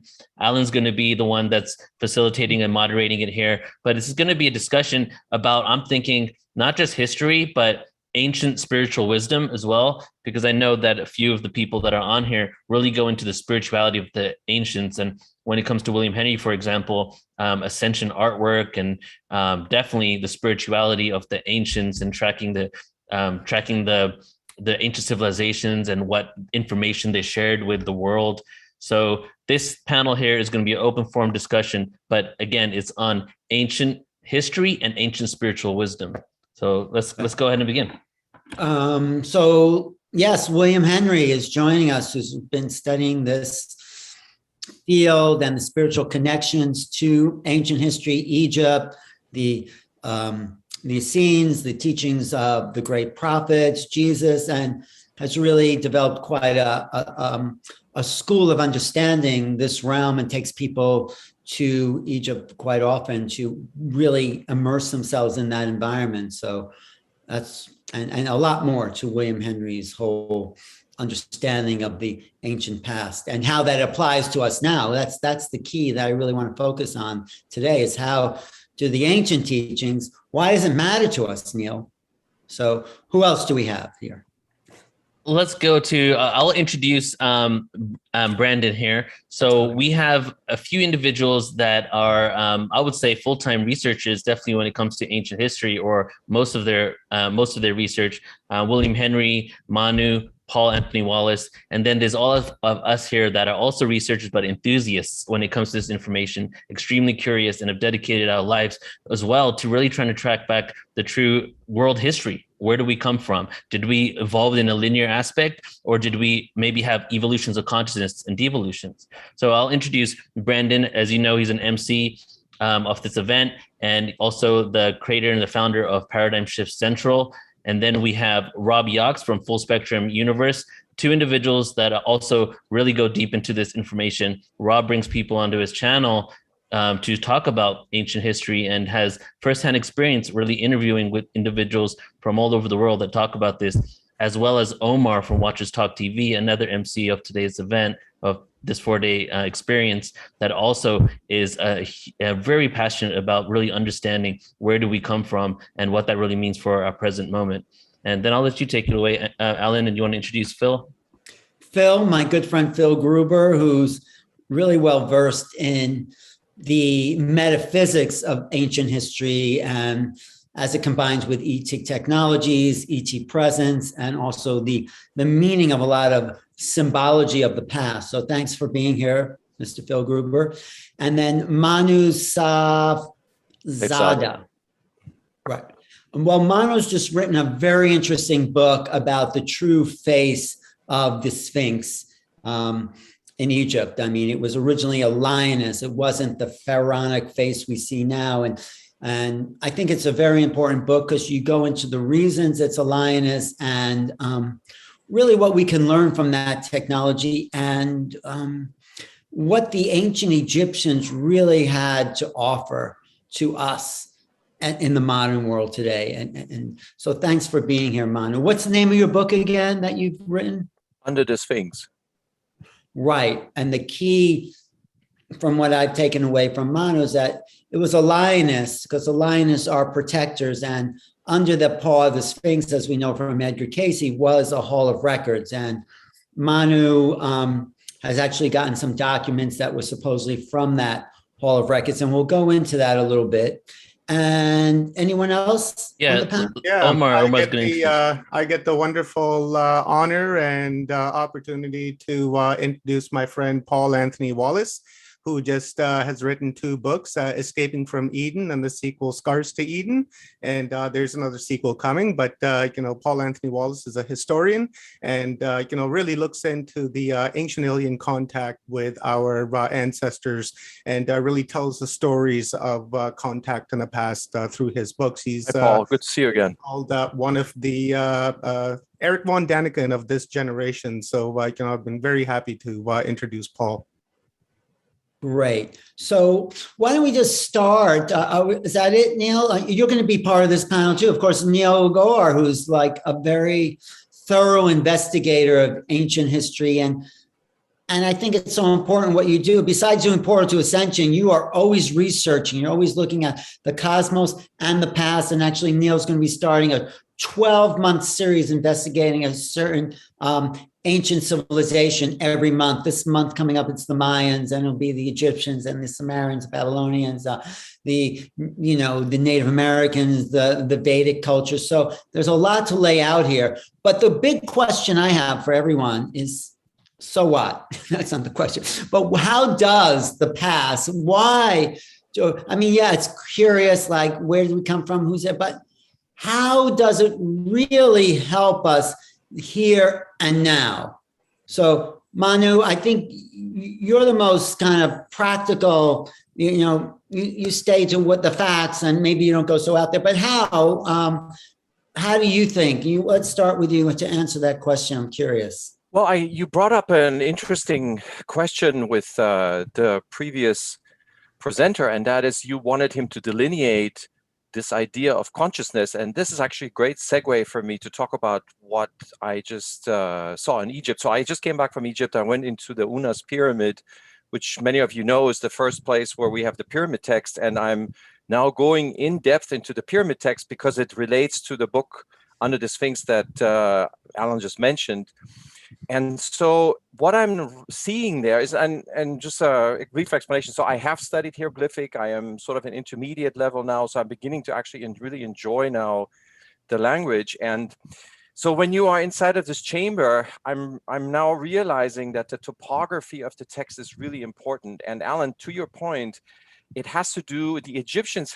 How does it relate to the present time? Well, the way that the ancient Egyptians were writing about difficult concepts, like the one that you were asking about, is with enigmatic writing. And Egyptologists have acknowledged that this exists, but the interesting thing is enigmatic writing was not designed to conceal. It was actually designed to reveal these overtones that you're asking about. And many times you were not able to express them with the standard orthography, which is, let's say our regular alphabet, our regular words. In your lingo, Alan, collapsing the wave function, right? So the ancient Egyptians had a way to keep you in a sort of a suspended state by using enigmatic writing. And enigmatic writing is different than the hieroglyphics that we see on the. No, it is using symbols, but it is using symbols in a phonetic way. For lack of a better word, it's a word pun.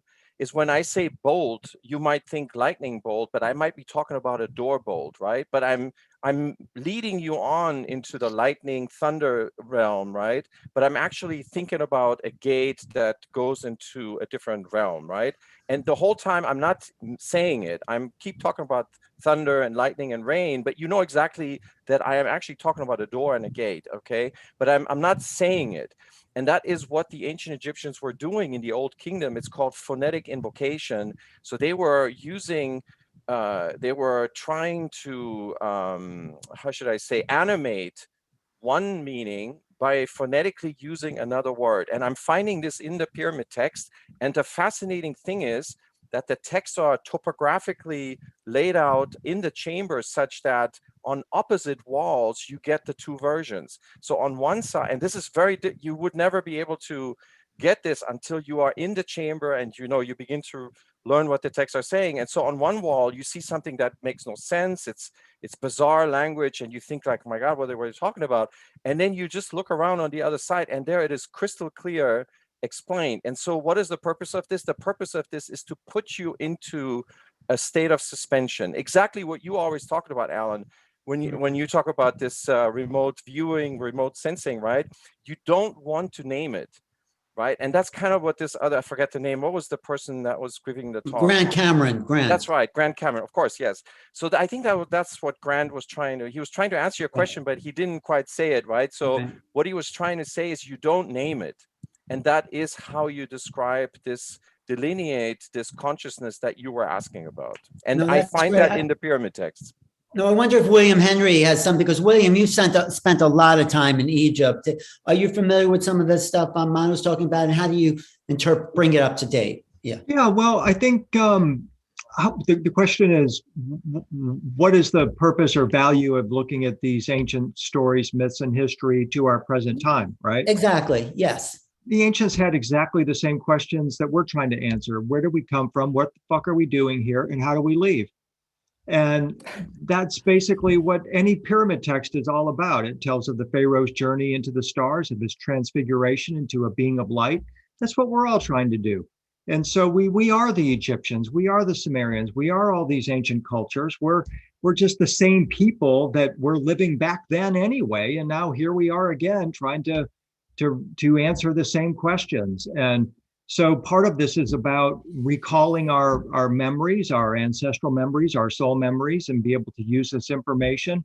And today we're living at a very important time where we have this bifurcation. The ancient Egyptians talked about attaining a light body, a non-molecular light body. That was the very essence of the secret of the ancient Egyptian mystery schools. And today we're also trying to understand, how do we create a non-molecular light body? And there's two schools. We have the organic path that many of us follow, and then there's the path, the augmented path, where the vast majority of civilization is now being coaxed into black boxes and getting vaccines and having chips put all over their body, thinking that they're going to live for another 100 years or whatever. This is the eternal quest. And part of what we want to do is recognize that in the past, we have been down these paths. We have made mistakes, and we don't want to make those mistakes again.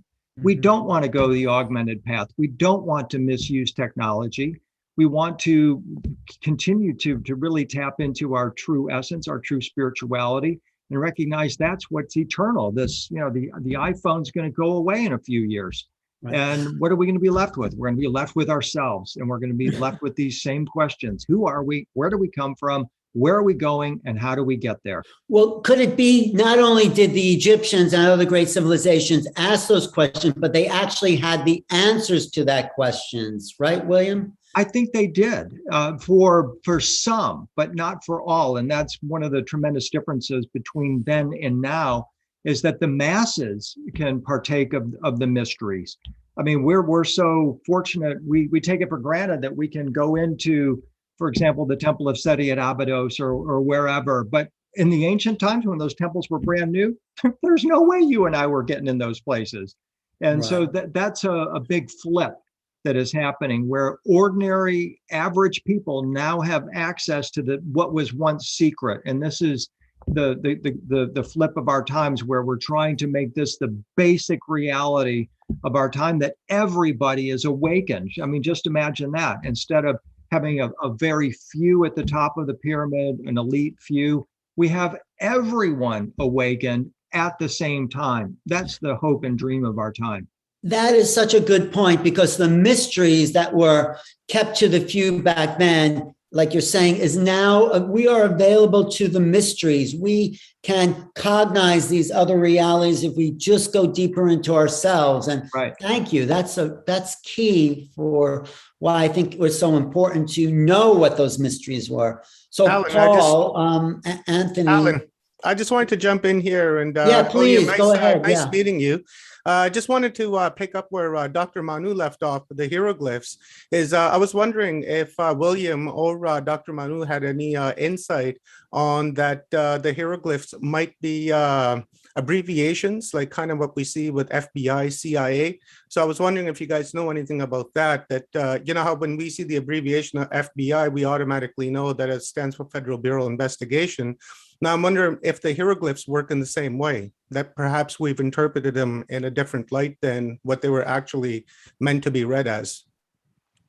Yeah, I think part of what's happening with emojis is people are starting to open up to that line of thinking and that type of consciousness, this symbolic reality where When you think of a lion, you're thinking about your physical response to the lion. The hormones are being released as you're thinking the concept of lion.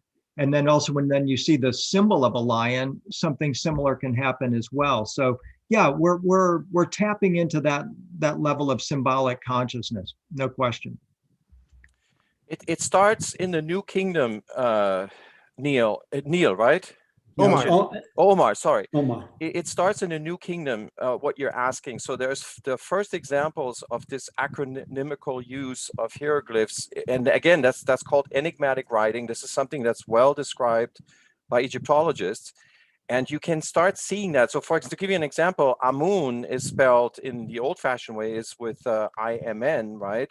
And then you start seeing sort of a more enigmatic way to spell it. And one way to spell it is to use just the first letter of, for example, the word for island, which is IU. So you use I, okay, just like FBI, federal, you use the F, right? So I, and then M, I means inside, and then an N, okay, which is the water line. And then you spell it backwards, which is interesting. So it's anagrammatically written in this enigmatic form. So it's not IMN, it's NMI, and it's shown as an island with a water line inside, okay? So this is now called, this is highly enigmatic writing. You wouldn't be able to translate this right away. You would have to be initiated to be able to figure this out.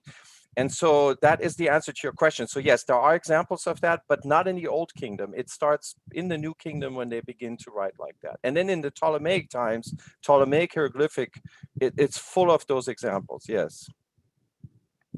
Okay, thank you, Dr. Manu and William. Thank you for that. Yeah, thank you. You muted, Alan. Paul, let's go over to you, brother. Do you want to answer that original question? Yes, I loved Alan's original question because it was exactly the question on my mind. We've heard such amazing, deep, detailed information through this summit. It's been absolutely wonderful. And then inspirational content as well from you, Neil, and what we just heard from Tarek. And so the question hovering in my mind was, so what? So what to all of this? What difference does any of this make? What's it all about? What do we do with it? What do we actually do with this information? And I think for me, all this information, which is beautiful information, is about giving each one of us the courage and the magic necessary for our role. Each one of us has an individual role in this life, and we have a collective role.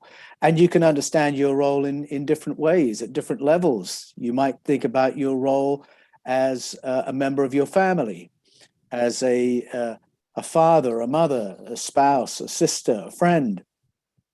But then you might think of your role at a deeper level than that. Why am I incarnated on planet Earth in the 21st century? What am I doing here? What's my role? And as we discover these roles, we discover we need courage to do the thing and to make the learning journey and to share it. And I think that all the information that we have been enjoying in this summit really amounts to giving us the courage to live our role. I think if we can understand the implications of all is consciousness, understand the implications of multiple lives, understand the implications of my being and your being a being of light before we are a material being on earth, and that we're going somewhere else with our learning. All that is there to give us courage to go at this experience wholeheartedly. And I think there can be a temptation to kind of exit the cut and thrust of this life and exit the annoyance of the nuts and bolts of this life, and perhaps use information to elevate us out of the theater, so to speak. Whereas, in fact, I think the purpose of this information is to empower us, to give us the courage for our role, and then to begin to give us the insight that there's magic for us in fulfilling our role, that we can have the universe come to our aid and our support in order for us to fulfill our role. And I think that's the exploration that's really exciting to me and motivating. It's why I really value the song and the rhythm and the poetry that's been part of this summit, because when that happens, when you feel the effect of that, sitting, listening, joining in, and you see it reflected in the comments, you think, yes, this is why we need each other. This is why we need each other's contribution, because we need that energy and uplift that comes from pooling our energies and pooling our information. And so that's, for me, the so what of what we're talking about. No, thank you. Thank you. That is great. And my good friend, Phil Gruber, who studies the past and the parallel lines, your investigations into the history and where we're at now, Phil, how are we going to integrate this and move forward? Well, I'll tell you what, Manu hit it right on the head. And I know William alludes a lot to the fact that these temples, these ascension temples, they are temples of learning. They're temples of divine spiritual science. Manu hit it right on the head. The opposing walls, when you have the pyramid text, let's say, on opposing walls, in AI, there's a concept of generative adversarial networks. It's a class of machine learning frameworks. It's neural networks. They play against each other. In artificial intelligence, they play against each other in usually zero-sum games where one's gain is another loss. But what they do, the walls, you have to understand that the language, whether it's written in stone, whether it's sung, chanted, read off the page, they're going to create, they convert into electromagnetic impulse. From those two opposing temple walls, you have what's called the theta wavefront that creates multiple interference patterns like a hologram. And the brain, being the frequency analyzer that it is going to be able to analyze these patterns, which you learned in a lot of these ascension temples was actually how to translate this digital information. And the great thing about this, what's called generative adversarial networking, is the gift of it is that with this sort of situation, especially with opposing walls and opposing wavefronts, you generate new data with the same information. You're able to actually generate new data. This is how you learn. Just one second, Alan. Neil, is there a way I can share something real quick? Yeah, you want to share your screen? Oh, yeah. Oh, is that what you're saying? Yeah, you can share your screen. Does everybody see that? Yeah, we see it. This is what I showed Masaru Emoto in 2006. Alan, remember the water conference? I do. Matt? What are we looking at, Phil? Okay, if you already know what this is, don't say it.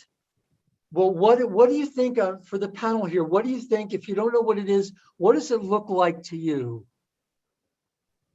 Oh, it looks like stonework, like masonry, almost like a pedestal, like a temple. It looks like a font with a plant on it. Yeah. Well, this is a snowflake under electron microscope photography. And you see, I tried to get it across to Emoto that not only our thoughts influence the shape, the growth of crystals, they actually create geometrical architecture. So when you think in divine pictures, like Hertak and the doctors and others recommend, this is what happens. You don't have to go to these sacred sites to experience this. You recreate the temple in man. The temple in us is rebuilt when we can think in divine pictures. And in the temples, what you are getting with this enigmatic writing is divine pictures, which is being interpreted by the brain and recreating this divine geometrical architecture. The reason that you create these beautiful standing wave fields in these temples is because of its geometrical architecture. And seeing that, look at this snowflake, the electron microscope photograph shows it. There is a divine, or there is an architecture to our thoughts. And if we can think in divine pictures, then we recreate these temples within us. And then the temple is rebuilt, and the Shekinah, the presence of God, can return in her dazzling white radiance as the liberator of matter. Instead of, I think, when William and others talk about that we're being born in bondage, that we're in biological phase lock here, this type of learning can free us. Right. That is great, Phil. From that state of bondage. That's great. I mean, And, Aristotle says all thoughts begin as phantasms. So that's right. Did you have something? Yeah, go ahead. I'm sorry, Alan. Before I go off, I just want to show this. This is also a snowflake. I don't know who took this photograph. I'd like to find out. But I know you can't see it very well. But in the center of the snowflake, it looks like there's a feminine form. And I believe that within the center of every crystal is this feminine, this divine, this goddess energy, this diva, spirit. The male is kind of the spirit, but the female always shapes spirit, So I think in the center of every crystal, you have this diva, this elemental, this divine feminine force that gives shape to everything. It's absolutely beautiful. I would love to just really connect with all you people, So it's the feminine that gives birth to creation in that sense. Gives form to the creation. Yeah. Right.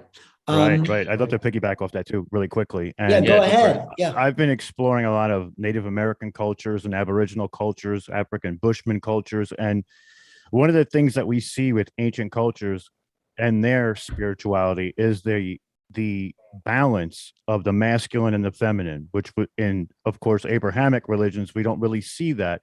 It's more towards the masculine with a sub of the feminine. And just to be a little bit general with what we're looking at, it shows that even though there are so many, they're very similar, but there's so many different aspects and so many different paths back to source. And the fact that there are so many paths is showing people today that there isn't just one way to enlighten yourself or to become, a greater frequency. There are multiple paths that are custom to those people. Everybody's journey is a little bit different. So I think that's one of the things that history shows us.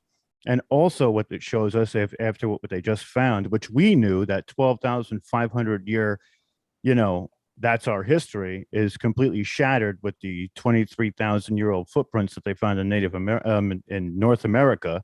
And it shows that what they've been telling us about those histories may not be completely correct. And there is more of a spiritual aspect to these cultures, because if you look at the Vedas, if you look at the Aboriginals and the Native Americans, they're very, very similar, which shows a common ancestry, which means that they were enlightened. And it's also with their symbiotic relationship with the people around them, plus the planet, which enhanced their spirituality. And I think that it's something that we really need to put a microscope on and really get into what that means, That's great. I agree. What happened to Brendan? I think he just he had to leave, so I think he left. He might be back. Oh, there he is. There he is. Yeah, Brendan, we're waiting for you. Go ahead. Yeah. Do you want to let me just say the question again? What does the ancient past have to do with this moment now? Yeah, and even within this discussion, I think there's so much wisdom here, and sometimes I feel a little bit intimidated. Where I'm like, what can I bring to this? What can I bring to this space? And I think that's a great thing. It just goes to show the quality of the conference that we have here as a whole. And with anything that's related to the ancient past, I think when I just kind of look at my journey of why I would look to the past, and for me, I don't think the past is as far away as we think it is. We have this perception of thinking like, oh, something was 500 years away, 500 years in the past. And, the only thing we have left are little manuscripts and trinkets and talismans and things in ancient relics and ruins and stuff like that. But what I always got from my personal studies from the past is, a lot of what we're talking about here is that this wisdom that we're seeing, it's primordial, but it's just being presented in different ways. And so I think for us, it's like, okay, how do we present it in our age? And I think what's beautiful is we get to look to the past to be able to kind of see all the different styles that have existed, and then to be able to create this new style that's this boiling pot of all the styles throughout the past. So you think of all of these cultures, and the thing that always fascinated me was this idea that you would have cultures that would be miles and miles and even, generations apart. But then lo and behold, there was like common similarities between the way that they built things, the way that they had their ceremonies. And this for me is fascinating because this really ties into this idea of like this kind of like collective grid, the Idra's net, and this, you start getting more into the idea of consciousness. And I remember even for myself, I'm like thinking back to some of the ways they built pyramids and everything like that. And I'm like, you know what? Like, I wonder how much of this was something where maybe they were doing mathematics and they were getting this information, or maybe it was coming from aliens or something like that. And then how much of it was literally just like intuitive. It was literally just them being. It wasn't them like sort of like thinking so much. And in the same way, the snowflake does what a snowflake does. Humans do what we do when we're in this natural state of being. And when we are, that's what I wonder. It's like, do we naturally build things in sacred geometric patterns? Do we naturally kind of like reflect things through these physical archetypes? So that for me is fascinating. And, I one of the topics related to like ancient history and structures, I'm always fascinated by stone circles. Stone circles is always something when you look at the fact that they exist all across different cultures and generations. And, even still today, you look at the stone circles and there's a couple perspectives. One that I love is that on like the astral plane, they're actually like gathering centers, or maybe they're like portals. They're not just, like fancy structures within the physical, but on the multiple dimensions, they actually serve another purpose. They're like a highway, like an interdimensional highway for beings, like Merlin would have used it or something like that. But even still, even for today, it's like we're not going around building stone circles anymore. Not in the same way, but it's like, is this our modern stone circle? Were the stones us all along? Like, what happens when we gather? How do we, again, use these modern day versions of gathering through digital space and eventually even, moving that into hyperspace, moving it into the future where, we're creating virtual realities and digital realms and everything like that. And I think when you look at the ancient sites, like those were always so important because those were the anchor points for the container. So the physical locations that they had in the past would be the container to initiate the experience and the practice. We've kind of lost that in a lot of ways, but I think even just us doing the portal to ascension is kind of like our own version of feeling that call to be able to initiate ceremony, initiate circle, and initiate this kind of what I was talking about, this idea of like tapping into this collective conscious grid where it's like, okay, what were they tapping into then? And how do we tap into it now? And then lo and behold, what do we do with that knowledge? How do we spread that? So I'll just put that out there, but I love just listening and I appreciate everybody being here. So, yeah. Thank you, Brandon. Right. That's awesome. Did we go? No, let's round go to once. Neil, do you want to comment? Because I know William has to leave soon. Yeah, let's go Omar, and then I'll comment on that, and then we can start again with William for the next round. How about that? So Omar, it's on you, brother. I would just like to pick up where Brandon left off, and he's totally correct. Like, how far back is the past? The past is not really all that far. It's sitting within us. There's two different types. There's intelligence and there's intellect, right? The intellect is what, causes us to do what we're doing here. And then there's intelligence. Our body is intelligence. It holds memories of, past lives, genetic memories and what have you. We all understand that. So I think when we look in within, that's where the message really is. And then that's where we can harness that knowledge and then we can bring it out, share it, brainstorm like we are here and really solidify that idea in our mind and then spread that seed out into the world. And how do we use it today? It's, it's really depends on each person. And, the awakening process is for everyone at a different time in their life. And the more we put this consciousness out there, the more energy it gains. And the more energy that it gains, it just wakes up more people. So I think we just have to look in within and continue to hold these spaces to continue to discuss things like this and just disseminate information so that we can raise our own awareness. Because once we raise our own awareness, then we raise the awareness of people that are around us, our families and our coworkers and community and what have you. So we just have to continue to work on ourselves. And I think that's what the message in the ancient past was that those people, they worked on themselves. And because they worked on themselves, that just genuinely expressed itself into their society and into their communities. Mm-hmm. And that's something that we need to do. Right. How about we get a divine feminine voice in here before you, Neil? Go ahead, Michelle. Thanks for being here. I didn't know want you have a lot to I didn't say. want to bust your masculine party. No, we need that. No, as soon as you Always- came on, I was like, yes. I We gotta tell totally you. need that.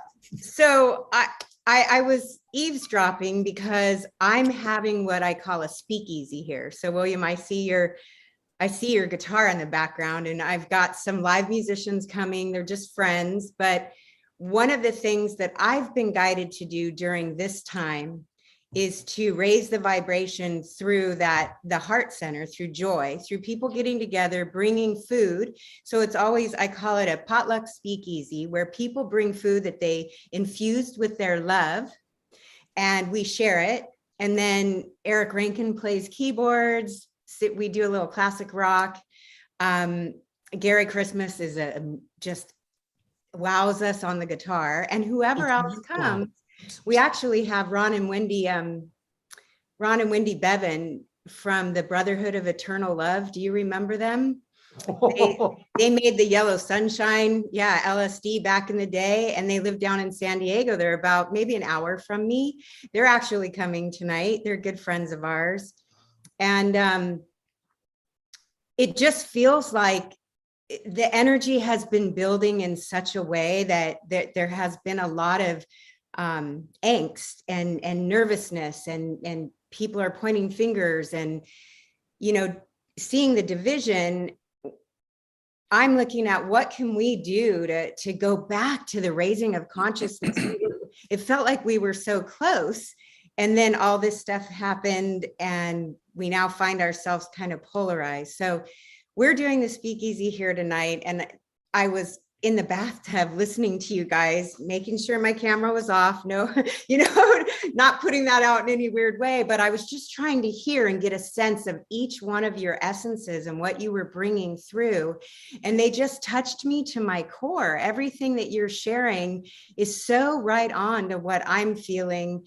And we're the bridge right now. We're the bridge. And when Brandon just talked about the Native American cultures and the ancient stones. And I can tell you from one of my personal experiences, and Alan, you know this because you've been to Giant Rock with me, that I have a very deep connection with Giant Rock out near Joshua Tree. And that rock, I call her a she.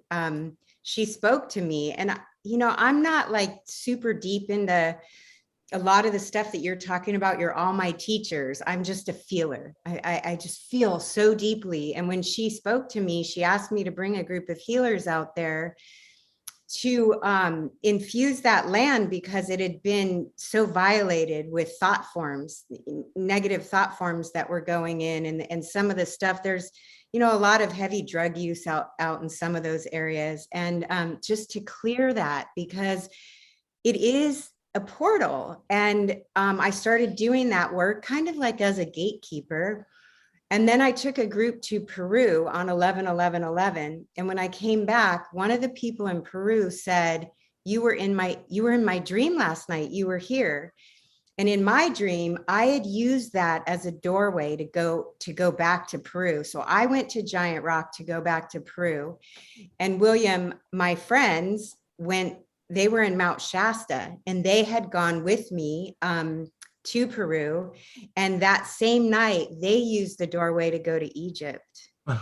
And when I went to Giant Rock, I met an Australian man who said that he used the doorway to go back to Australia. So we were doing it in our dreams. So I just wanted to add that. I didn't want to jump in and take too much time away from this. It's so important, Michelle, because you remind us that it's about embodiment, and that's what the feminine is. The feminine, we're all kind of mental cases in a way, but the feminine brings it back in. It's about, home, this matter. And everything you're sharing really brings us back. The theme through this whole conference has been oneness, love, compassion, kindness, using critical thinking and knowing who we are.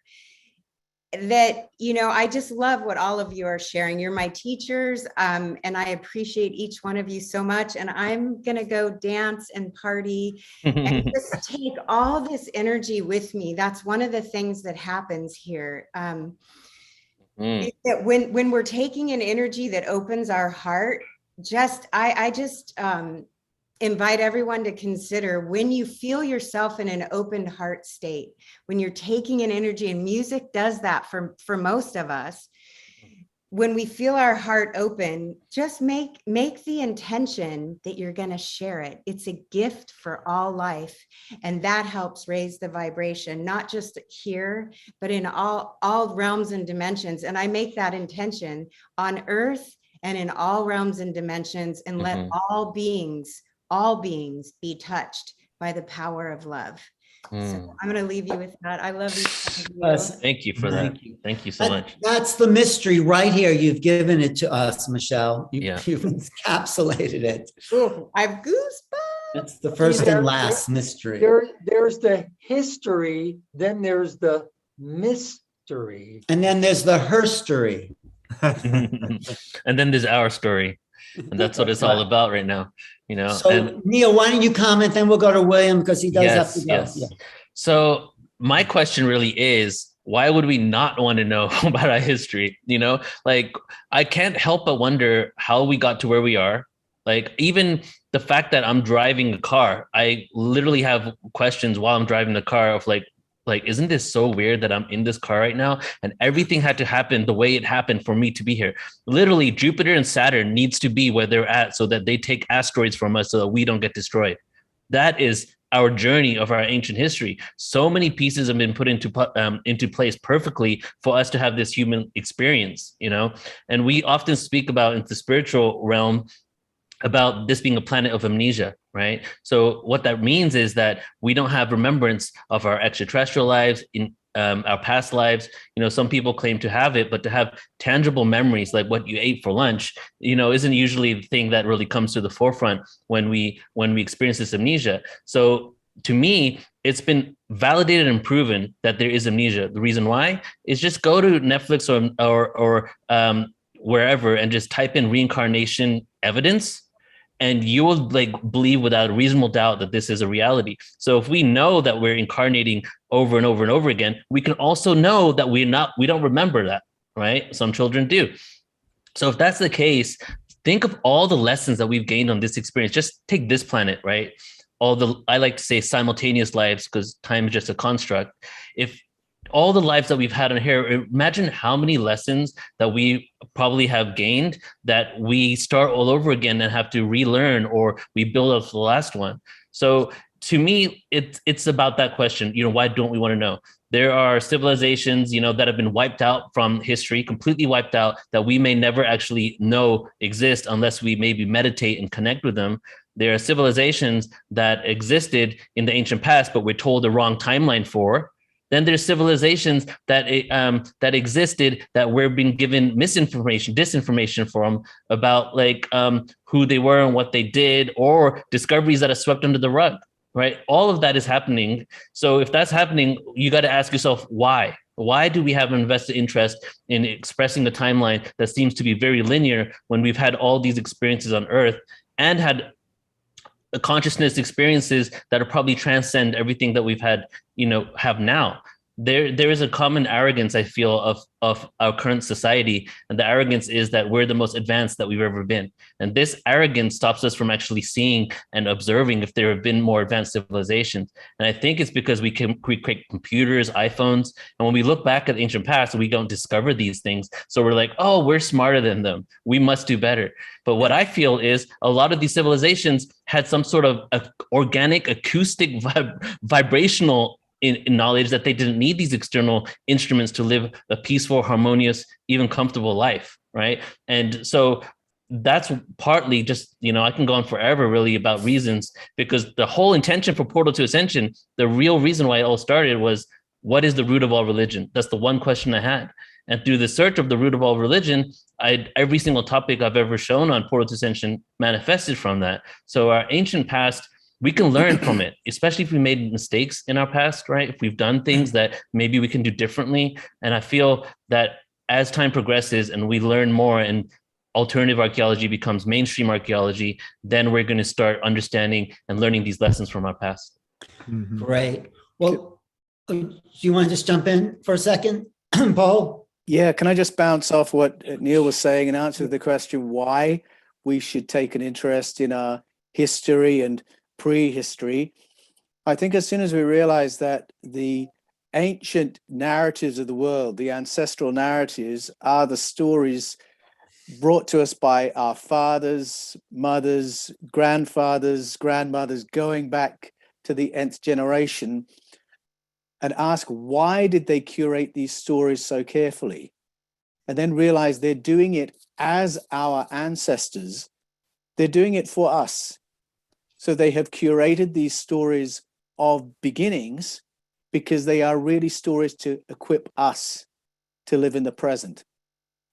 And they have curated these particular stories because they believed we would not understand the world in which we live without the learning of previous generations. And that's the conclusion I've come to simply from immersing myself in those ancestral stories.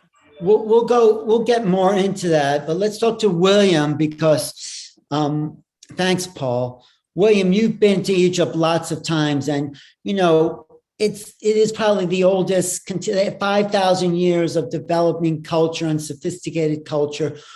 What did they know? What did they know that we don't know? And how do we access that material from and what you've researched and learn and evolve from that wisdom? Well, one of the key things I think they knew is that they were a legacy civilization. They didn't invent everything. It was handed down from previous civilizations. And so they were in effect honoring what had come before. And then they were trying to advance it. And this is the danger with where we're at today of people wanting to forget the past and imagine that somehow, as Neil was saying, that we are more advanced somehow than the ancient Egyptians. We really don't have a clue. We can't duplicate many of the feats of the ancients. That doesn't necessarily mean they were more advanced. It just means they knew how to do things that we can't do. And so what we have to determine here is, well, what is ultimately the legacy? If Egypt was a legacy civilization, as I believe it was, then what is the legacy that we're leaving? I mean, we're in a very dangerous place here. We probably have less than 5 years to figure out if we want to stay around on this planet as a species. And we have created a predator that has never been on the planet before. I mean, for the past maybe 10,000 years, apart from climate change, and the climate change that I'm not talking about the current climate change event, which is an ongoing event, we have not had a predator, but now we do have a predator, and we've created that predator, or Gaia has created that predator for us. And of course, it's AI and transhumanism. Humanity has less than 5 years, in my opinion, to deal with this predator and to decide what its ultimate legacy is going to be. And so this is, in my opinion, the ultimate lesson of these civilizations. I mean, we now know that there were as many as 8 different hominid species that were coexisting simultaneously in the ancient world. And somehow Homo sapien was the one that crossed over from the cataclysm of about 10,000 years ago. And now we're facing a similar scenario where Homo sapien is about to just go bye-bye. We're choosing to go bye-bye with the advent of technology and all the choices that we make individually every day to use our computers, to use our iPhones and all this technology. And we don't realize that this is what is leading to our demise. So it ultimately comes, for me, down to these kinds of choices and this awareness. And for a lot of people, they really don't care. It really doesn't matter if humanity goes away or not. They don't care if they're in a machine body, if they're in a biological body or in a virtual body online. And that is the ultimately the real crime, the spiritual crime of our time that Silicon Valley has inflicted on us. This technological civilization we're creating is, in my opinion, it's demonic, it's evil. It's a crime against humanity, and we have to decide whether we want to accept that or if we're going to rise up and do something about it. And I just want to make a comment on that, because from a lot of channelings and from researchers, I've heard some a lot of information about Mars and the civilization that existed there. And there's people that say that there's an external Merkaba and an internal Merkaba. The external Merkaba is relying on that external technology in order to ascend and get this download, basically becoming the Akashic records and tapping into this. And then the internal Merkaba is the one that we cultivate within, and that allows us to really be like, even use our Merkaba light bodies, that is what you're talking about, the light body, in order to transcend dimensions, communicate with different beings, travel. So, and that's what other researchers say happened in Atlantis. They started focusing on external Merkaba technology.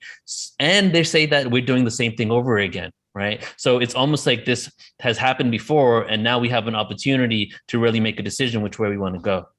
Exactly. You know, Elon Musk wants to put a Neuralink in people's brains to make them telepathic, and we already have that facility. So I totally agree. We can't succumb to corporate interests that want to modify the incredible divine instrument we already are. So, yeah, thank you, William. Are you going to stick around for a little while? Because Oh, you can. Okay. Okay, great. Okay. Because Phil, yes. I do have to leave in a minute. I just want to leave with a thought. We have a rich, complex history. In my life, in my researches, and my teachers and mentors and experience, I've got incredibly detailed information that goes back 950 billion years. But the thing is, we can learn from our future just as well from our past. We can learn now. William will appreciate this. We're like the modern day Hansel and Gretels, and the ones that came before us have left those breadcrumbs to lead us back to where we came. That's the real grace and the value of learning about our past, because where we came from is where we're going back to. Came from the oneness, going back from the oneness, and I just want to leave you with what I think it all boils down to.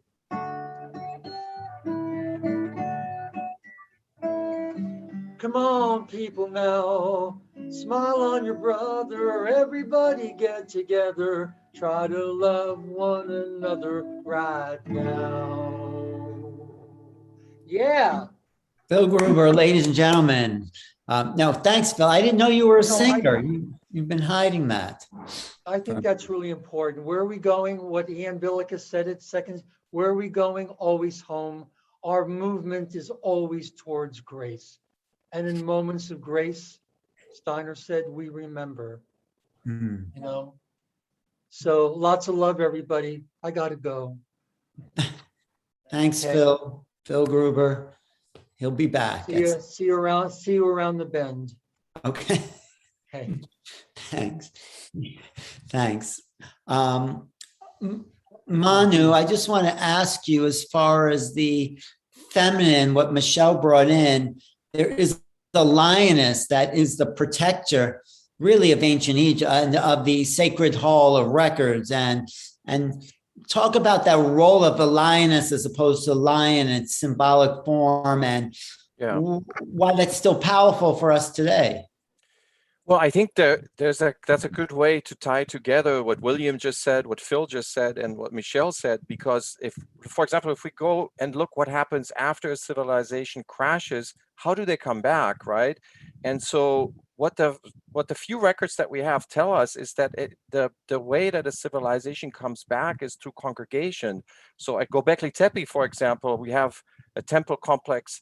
And from everything that we understand, it is basically a place where disbanded individual small groups of people came back together in large groups, and they exchanged ideas, and that's how they basically restarted their society, right? And so that kind of reminds me of Michelle was talking about, so this gets sort of this group effect. If you meet, you eat together, you play music together. And what William is saying, I completely agree with you, William. The problem with AI is that it has a disbanding effect, even though virtually we might be meeting, but it's not the same as meeting in person, right? But we're kind of getting used to it, right? We're not even talking on the phone anymore. We're texting and we're doing all these artificial things.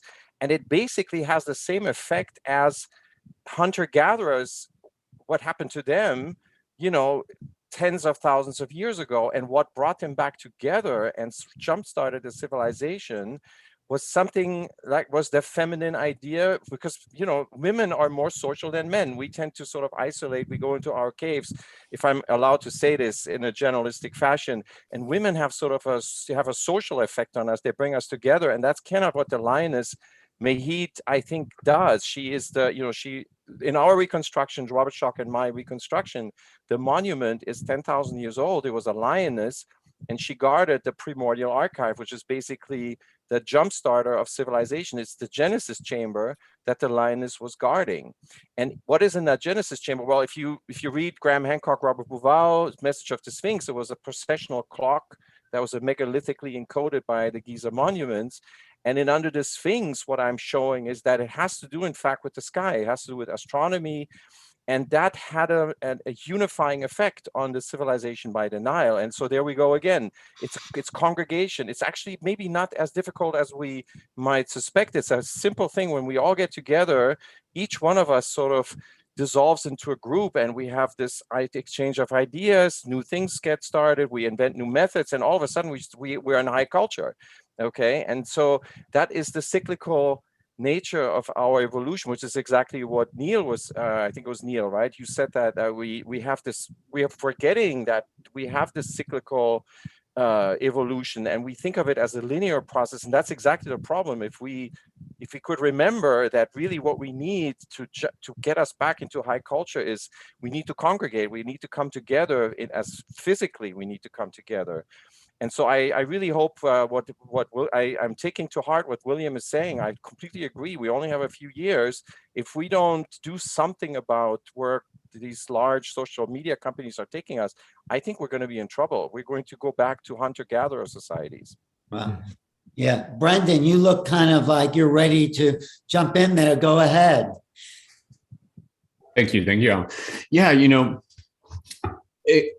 there's so many different ways to be able to go about this. And there's a few things that I just want to be able to take a moment here to mention. And, you know, one of them is this idea that, you know, kind of like what Neil was alluding to, like, it's interesting when we look at history, because like what we know about history is just like a small fraction of like what's actually happened. So when we really start questioning the idea of like, okay, this is what we do know, let's like multiply that by 100,000, who knows how much, because that's how much we don't know, right? So when you start getting curious about the idea of what we don't know, not only is that fascinating, but it also gives you this idea of just being able to think about like, man, history happens fast. And one of the things that's really interesting right now is that we're in this weird age where things are happening so frequently and so fast. How are they going to write history books about what's happening now? And like, even just the idea of like right now, for all of you here, if you were to just think like, okay, if you were to write a history book over the past, like, you know, last 6 months or the past like year or something like that, like, what would that look like? What would that sound like? And that's the important thing, because, you know, when it comes to history, the emphasis is on the story. So what story do we want to create? What story do we want to be able to weave? And I think the fact is that, you know, there will be different histories depending on who's looking back. So, you know, if we look back and we hold this perspective that, you know, oh, you know, history was just, you know, savages and barbarians and everything like that, then there's not much of a story there to really be able to empower us. But when, as we've kind of been talking about here, I like being able to look back to history as actually a roadmap for the future. The history in itself kind of reveals to us this pattern of this helix of kind of like moving away from spirit, coming back to spirit, moving away from spirit, coming back to spirit. So when you start looking at the moments throughout history where they were clearly kind of like moving back to spirit, like look at those moments. And again, you know, that's where I get very inspired by a lot of like the Aboriginal cultures and everything. And, you know, we have this idea of this world that we are going into, and a lot of people are just kind of like, be like, oh, like we have to get back to normal. And it's like, well, what the hell is that? Right. And for me, and I'm saying this because I know a lot of people here, you guys would feel the same way. It's like, man, like take me out into a field, turn on like a bonfire and dance around with my friends under the stars as we sit down on blankets and talk and have some snacks and stuff like that. Like that to me, like that's the normal I want. That's like the connection I want. Like, I don't care about, you know, it's great that we have technology, but like, that's not actually what my soul wants. Yeah, this is just a tool that we are using to be able to calibrate and decide, you know, what story do we want to have? We're working with what we got, but, you know, I think the true history of what we are living in right now, you know, a lot of it it won't really be written, and we can't expect it to be written, but we can live it. We can live it. We can live the experience of kind of like what Michelle was saying, like focus on like creating like sovereign communities, like sovereign societies, sovereign communities that are almost like rogue from the history timeline. Whether or not anybody knows about them is kind of secondary to the fact that they are being experienced. And the one thing I'll just say this is that, when you kind of talk about this, it's interesting to sort of open it up to the idea of like the Akashic field. And even though, things will or will not be written down in history books, the fact is that everything is recorded. And so when you think about that, that's from the perspective of like the Akashic, the higher consciousness and stuff like that. But for us, what I think is important is for us right here, right now, is to really be able to make sure that we're taking those times within our day to be able to bring ourselves back to the present moment, to record things with our heart. And I mean that in the truest way possible, because I think even, being here and knowing that, everything, like you can go back, you can watch this afterwards, or I'm going to go out and I'm going to do something, and people always bring their phones and everything like that. It's like, that's great. You're recording it with technology and stuff like that. But it's like, but are you recording it with your heart? Are you really being present? So that's something to keep in mind, is that, we're moving into this future where if we're not recording it with our heart intentionally, like we'll find that like time just kind of slips right past us. Years will go by and we'll be like, what the hell just happened? Like, what was the history of the last like 6 years for my life, sort of thing, So I think even though history is moving really fast right now, I think there's a very simple story. And what I said, this is a story of returning back to the wisdom of the heart, the wisdom of spirit, the wisdom of nature. So like I said, history is not as far away as we think it is. So when we look back to the history of the Aboriginals and the tribal and that connection with the spirit, and we bring forth that wisdom, we see it as a roadmap and as an example. And suddenly now, when we connect with it in this day and age, suddenly it's like the timeline collapses. Suddenly, like our ancestors are like with us here and now. So it's like, how can we do that? And then at the same time, the other trippy thing is like, we're talking about the history, but it's like, but what about the future? Right? Like let's start looking both ways here. Does it work that way? And I honestly, I think if you look into the future, you'll find that too. You'll find that there will still be this kind of like this tribal form of gathering that has always been so important. So look for those like consistent things, and use discernment when we're reading anything, but make our own story. That's what I say, right? Make an empowering one. So that's great, Brandon, because what that brings up for me is that history is an extraction of life, and history doesn't give us life, the lived moment. It's a kind of one step removed from the lived moment. But what these ancient monuments have for us is not a history, but it's a living roadmap of the infinite. So it's not a history we're looking at when we're in the Great Pyramid of Egypt. We're looking at a present moment of infinity that takes us into these other realms. So these stone monuments are not history. They are, what did you call it? They are the, I think you had a word for it just then. It's kind of the embodiment of totality in a sense. I mean, you called it something which was really great. But so that's what I got from what you said. So when you look at these ancient monuments, they are in present time, and they activate us in ways that these ancients knew would be the initiation for the lived moments. They give us the lived moment. They are not giving us history. So that was a really great thing you kind of stimulated in my mind. How does anyone else feel about that? Rob, you want to jump in? I'd love to piggyback off that real quick. Yeah. And I told Paul this the other day too, when we were having a small meeting. I said, every time I go into these old legends or these historical stories, it's like I'm doing work on myself. It's like I'm internalizing it, and it's becoming a part of me, right?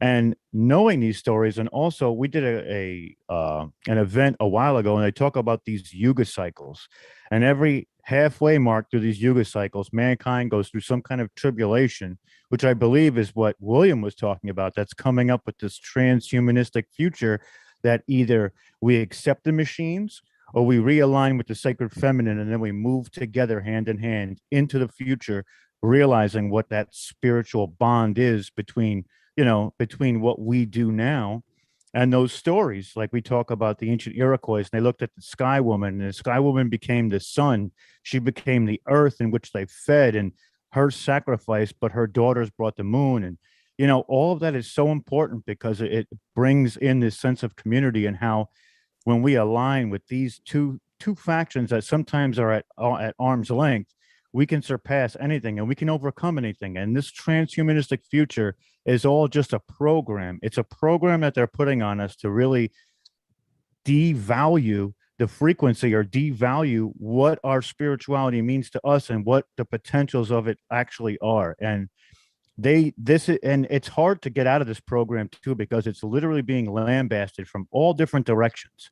But when we have convening councils like we're having right now, we transcend that. Even if we're using a computer or some kind of box, a microphone, whatever the case may be, we see more of what that internal means to us. And that is so important. It's just so important. That's pretty much it. No, that's great. I totally agree with that. And Paul, you want to jump in on that too? Because your background, Paul, give us a little more detail about where you're coming from, because you have a specific view of the ancient past, which is present. But yeah, tell us where you're coming from, what you make of that.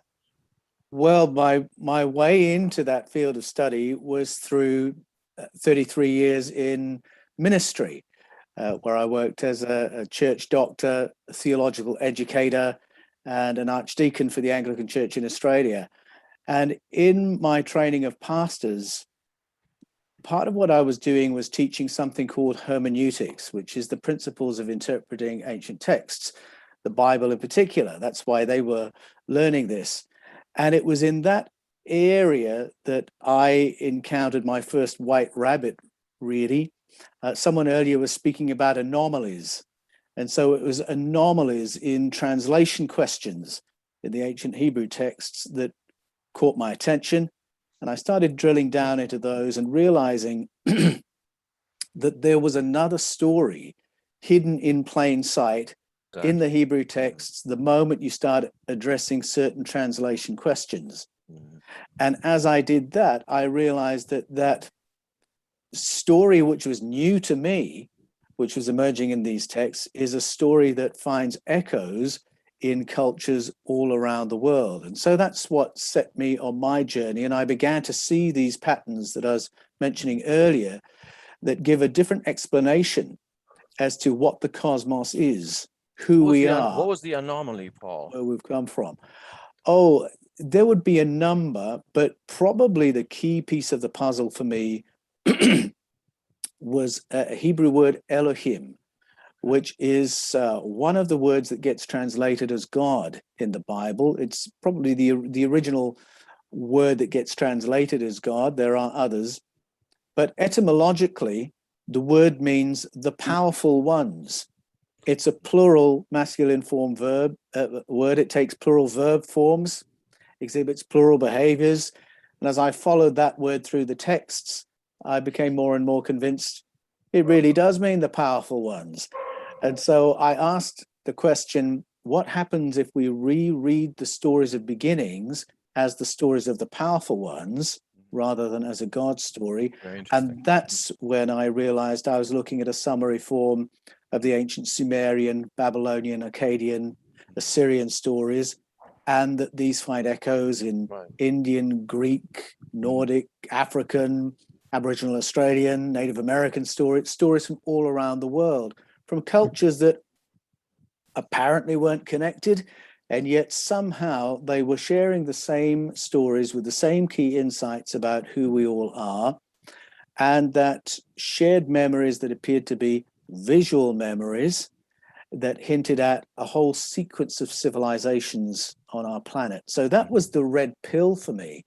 That got me into this especially because they call themselves monotheistic, and there you have the Elohim, the gods, So. Yeah, well, that's right. So that's why it's an anomaly.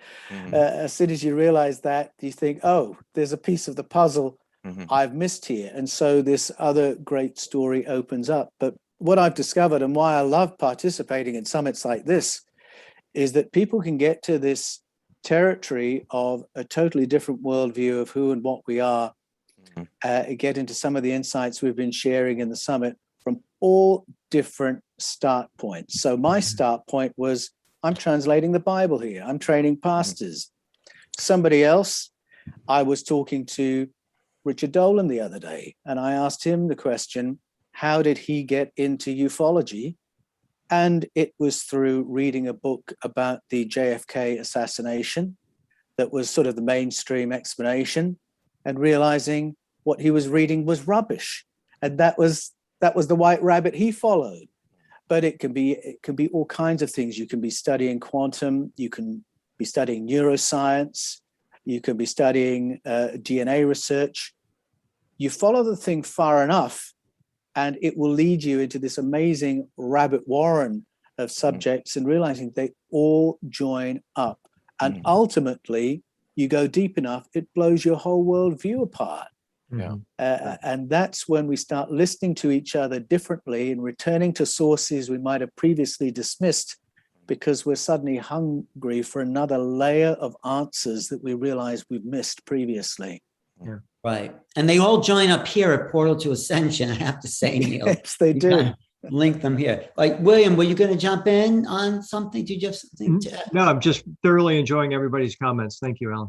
Great. So, Neil, you're a student and an investigator of ancient history. You are fascinated by this. You spend so much time. How do you put it together so we can move forward? Like, what lessons do you learn from the past, and how do we move it towards a new future? Well, first, I would like to actually mention what Paul was saying. The Elohim translation was actually my initial introduction to everything that I do now. Summer of 2000. That was the first thing I found out when I even got into consciousness. 2 months later, I watched something with William Henry in it. And on the Technicolor code, I think it was, William, I forget the name of it now. But so that was very interesting to me, because then I started realizing that, wait a second, this monotheistic religion that so many people believe on the planet, well, 3 of them that stem from this one, that is literally like, if you put them all together, it's the majority of people on the planet, comes from something that's actually talking about multiple gods. And that immediately took me to a place when I realized that many of these civilizations seem to have picked one out of the many. And then they went with that one, and then they're just like, we're the only ones, we're the only ones. And what do a lot of conventional organized religion people say? This is the only way to God. Right. My way is the only way.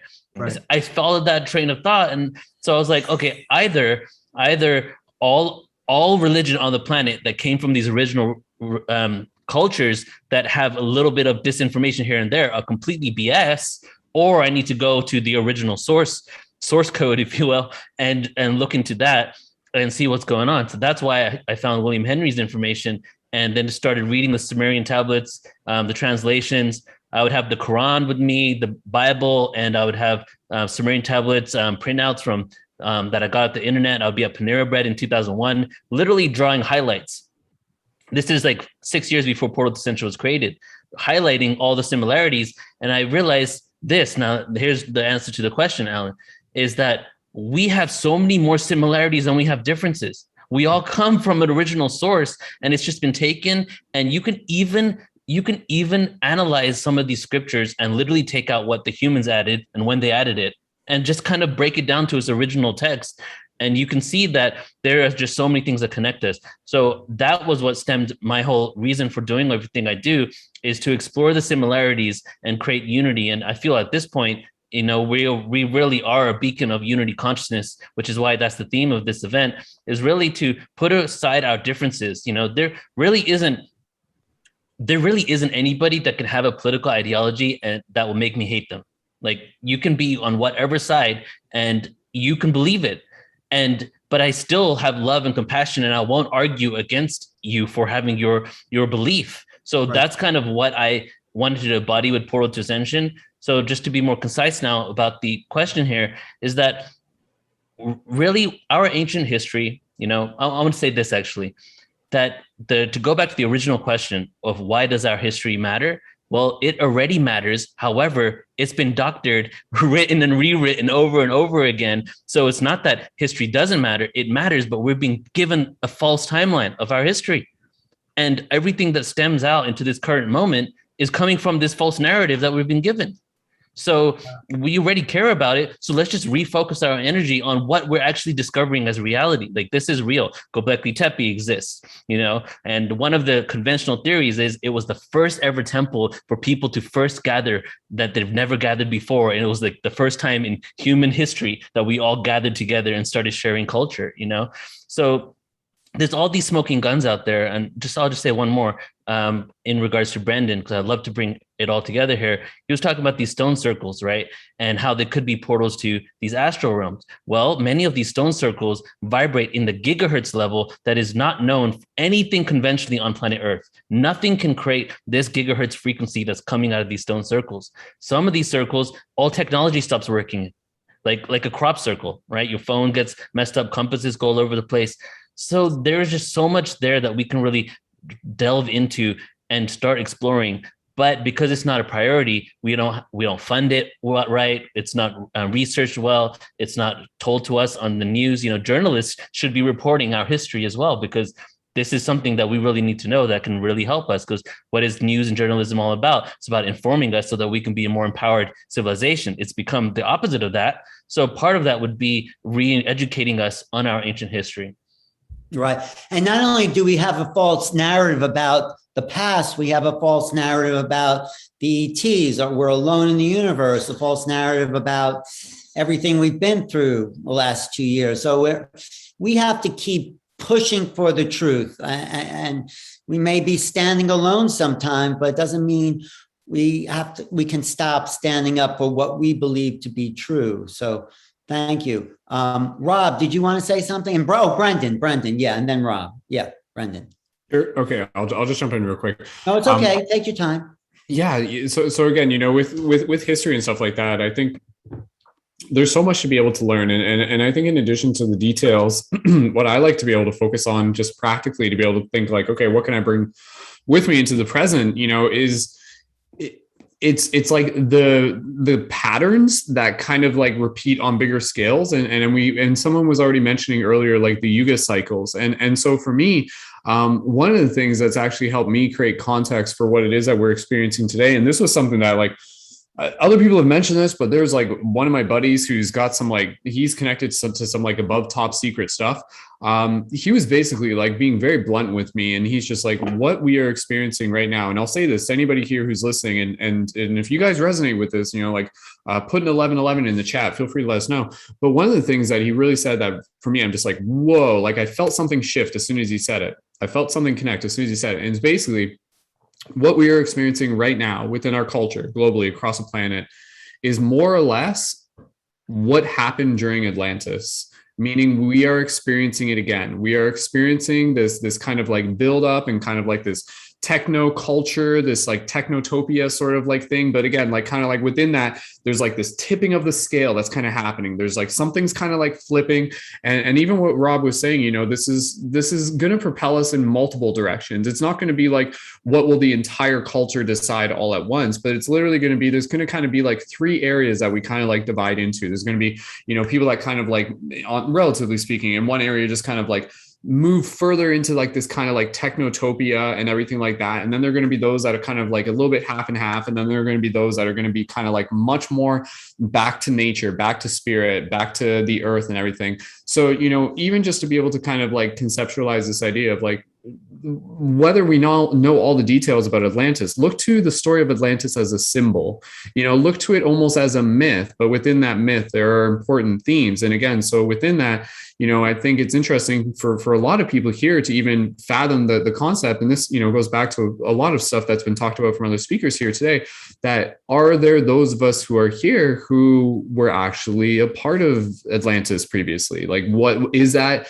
Is that a reason why a lot of us are here? Is this idea of, you know, like cycles and civilizations kind of like rising and falling, is that a part of what it is that we're experiencing right now? And the one thing that I'll just say, and this, to me, this brings me hope. And I think I even mentioned this during the beginning, but again, we talk about the yuga cycles, and within the not just the cycles of history, but like the cycles of the cosmos itself, the breadth of cosmos itself, like that in itself isn't just, a history that we question. Like that is a pattern that is observed. And then it's all the details of our history within that pattern that we get a little bit uncertain about. But the one thing that you can measure is that there is this undeniable awakening of consciousness that is happening right now. Like this, we can see this, and we've seen it happen before, and we can take it back to the concepts of Atlantis and everything. And so again, ultimately, I think history gives us a great framework, but it doesn't do the work for us. And so we can look to history as an example, but even still, it's our choice to be able to decide, it's like, do we want to repeat it or do we want to learn from it? Which way are we going to go? Maybe they went one way. How are we going to change things? And to know that even within this, and I'll just say this, it isn't going to be this idea where, yes, there will be this massive awakening. Yes, this is already happening. Yes, everybody who's tuned in here, you guys are a part of that wave. However, at the same time, it is the yin and the yang. And so as many people continue to wake up, there are going to be more and more that are going to fall deeper asleep. This is just the fact of the matter. And we can't think that everybody's going to kind of like hop on board with what it is that we're creating. But again, it's just it's as our ancients would have talked to us about it. It's frequency, it's resonance. What frequency are we putting out? What history, what experience, what reality are we anchoring in? So that to me is the most important thing, is that there will be aspects of this world that we won't necessarily have full control over, but we can really control like what reality we want to be able to like anchor in and co-create. And that can get kind of woo-woo and everything, but I think at the end of the day, it comes down to a choice. And so like what history do we want to write together? So if that resonates with you guys, I agree. I mean, I can't help it. This is not to negate anything you just said, but my favorite line from George Bernard Shaw about history is, what we learn from history is that we learn nothing from history. So just throwing that out there. But that doesn't necessarily have to be true, because we're at a nexus point of a kind of next wave of our civilization. So Manu, going back to you and the grounding of your work with Mahit, the lioness, what was that civilization like that dedicated that statue and the Hall of Records that the lioness was sitting over? I mean, what came first, the lioness or the Hall of Records? And who were these people? And what did they want to tell us by still that Hall of Records is still being protected in a way? So I think they wanted to leave us a legacy that would help us to restart, right? So that's what we're talking about, right? We're talking about something that might be inevitable. We might be going into a dark phase, into an archaic age, and eventually there will be some kind of collapse. I think it's unavoidable, because that is the cyclical nature of our history and our future. So I think the most important thing that we can take away from that is what this archive under the Sphinx is, what Edgar Cayce talked about, right? Akashic records and the Atlanteans, the essence of their knowledge being stored under the Sphinx in the Hall of Records. I think the essence of, and that's, I think, what Brendan was talking about, what is the idea of this? What is the idea of this Atlantis story? I think it is that there needs to be, we need to store a legacy for the future. And the problem that we're having is we have so much information, we have so much now records that are stored. I think we need to sort of we need to kind of filter out the most essential parts of it, right? What is the most essential thing that we would leave to the next generation if we were to fall? And we will fall eventually. I think that's the biggest challenge we have, because we will fall. And so what do they need to come back as a civilization? Right? Do they need iPhones? Do they need computers? Maybe not.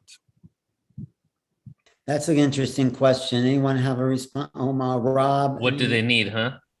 What do we need to leave as our legacy? I'll say a couple of sentences. We don't want to leave a polluted earth as our legacy. Right. What were you saying, Neil? Manu was saying, what do we need? Do we need iPhones? All that. And, I feel what we need is the tools to be able to take care of ourselves, and love each other, and be connected. Because I feel that you might have, money doesn't buy happiness. You might have all this success and you could be on the computer all day. I'll give you an example from me. I'm a computer guy. I'm doing webinars nonstop. It gives me anxiety and somewhat depression being on the computer so much. I don't need to know how to run a computer in 5,000 years when I'm reborn. I want to be able to embody the tools to do what Brandon said, sit around a fire and have a connection with people, because those connections are what really fuels my soul. I've been dying for some connection over the last year and a half, even more so because, obviously we haven't had it. And so as of late, I've actually dedicated my life to cultivate at this moment, to cultivate those relationships with people and start creating those experiences away from all of this, just to simplify everything. So my take is that what we want to leave for others is what it really comes down to. If we love ourselves and we were raised in a way that didn't create so many traumas, we would not come from a place of reaction and imbalance, and we could be better caretakers of ourselves and the planet. So that's probably something that would be a great legacy to leave.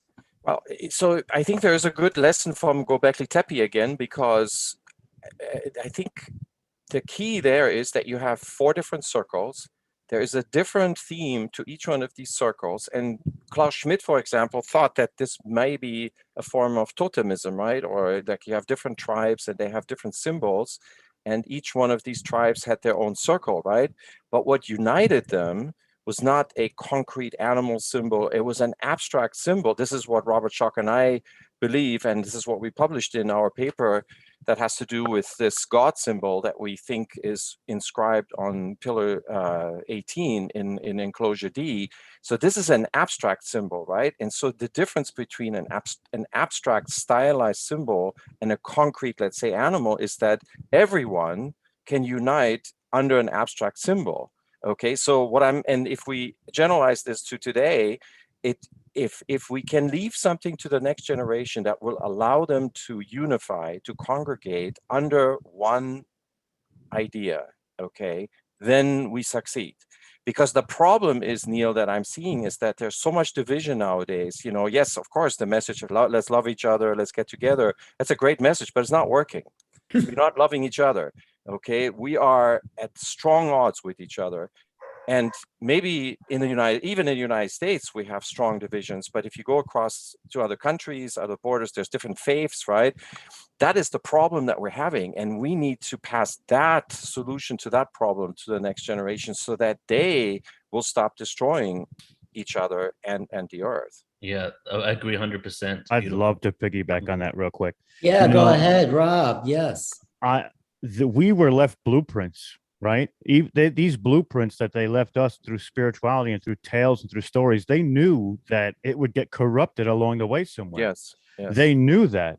And what we have to do is we have to carry that torch just like our ancestors and create that blueprint that's going to transcend, no matter who tampers with it, no matter who touches it, that's going to transcend that time gap, right? Or that period of great upheaval and then on to the next phase. And they did this by instilling it on stone. They did this by putting papyrus into the sands in the desert, right? So we need to facilitate that as well. While we are in this awakening, there probably will come a time where it goes back down the hill again. So we need to make sure that whatever we make as our blueprint, it's like, the prophecy of Uluru, and we could talk about that in a moment, but we need to make sure that that blueprint transcends that programming that they're going to try and instill on it. Or, it's taking us to go back into these histories and really evaluate them for what they are, for us to really get the notion of what they mean. And it's sort of symbolic, because if we didn't have to do that, we wouldn't have access to it at all, I would assume, because it would have been totally destroyed. So they've made it vague enough where it would pass that, I guess, that censor or that threshold. And now we're the ones going back and studying it to try and make sure we know exactly what it means, or exactly what it stands for. And now our job is to decode it and put it out there for the rest of the universe to basically digest. And we need to do the same in a preventative measure for the future. Right. I wanted to clarify something real quick. I'm not saying that there needs to be one idea that everybody aspires to. I'm not saying that at all. This is just to jumpstart the next cycle of civilization afterwards, anyways, this is a natural course of events, is that people will have their own ideas, and then you get pluralism again, and that's a good thing. I am certainly not saying that we should all be under one. No, definitely not.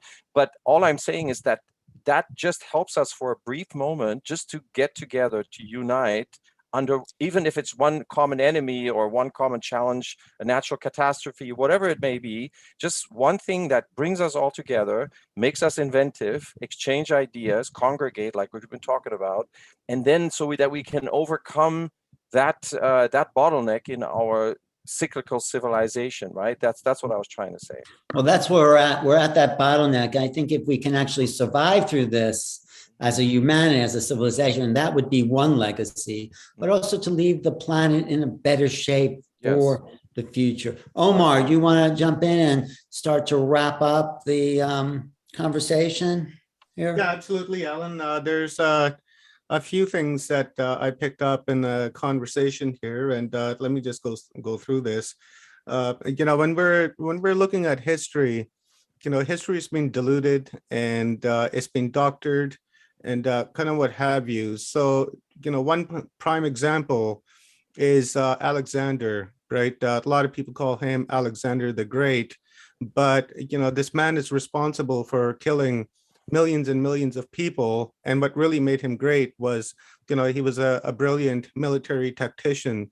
But when we look at it from the point of ascension, you know, military violence and violence of any sort is nothing great, right? So history's propped up this guy, and that's the expression that we've been giving, you know, been given of history, is that he's, you know, someone great, that's someone that can be looked up because he was a great military tactician, but through that tactician costed the lives of millions of people, right? So it's been diluted in that way where, you know, we haven't reported history accordingly the way it's supposed to be delivered. Like, you know, how would people feel if in 1,000 years they called Hitler the Great because, you know, he did something that, you know, people in the future think was wonderful, that they've propped him up, but we understand that he's not great because of him.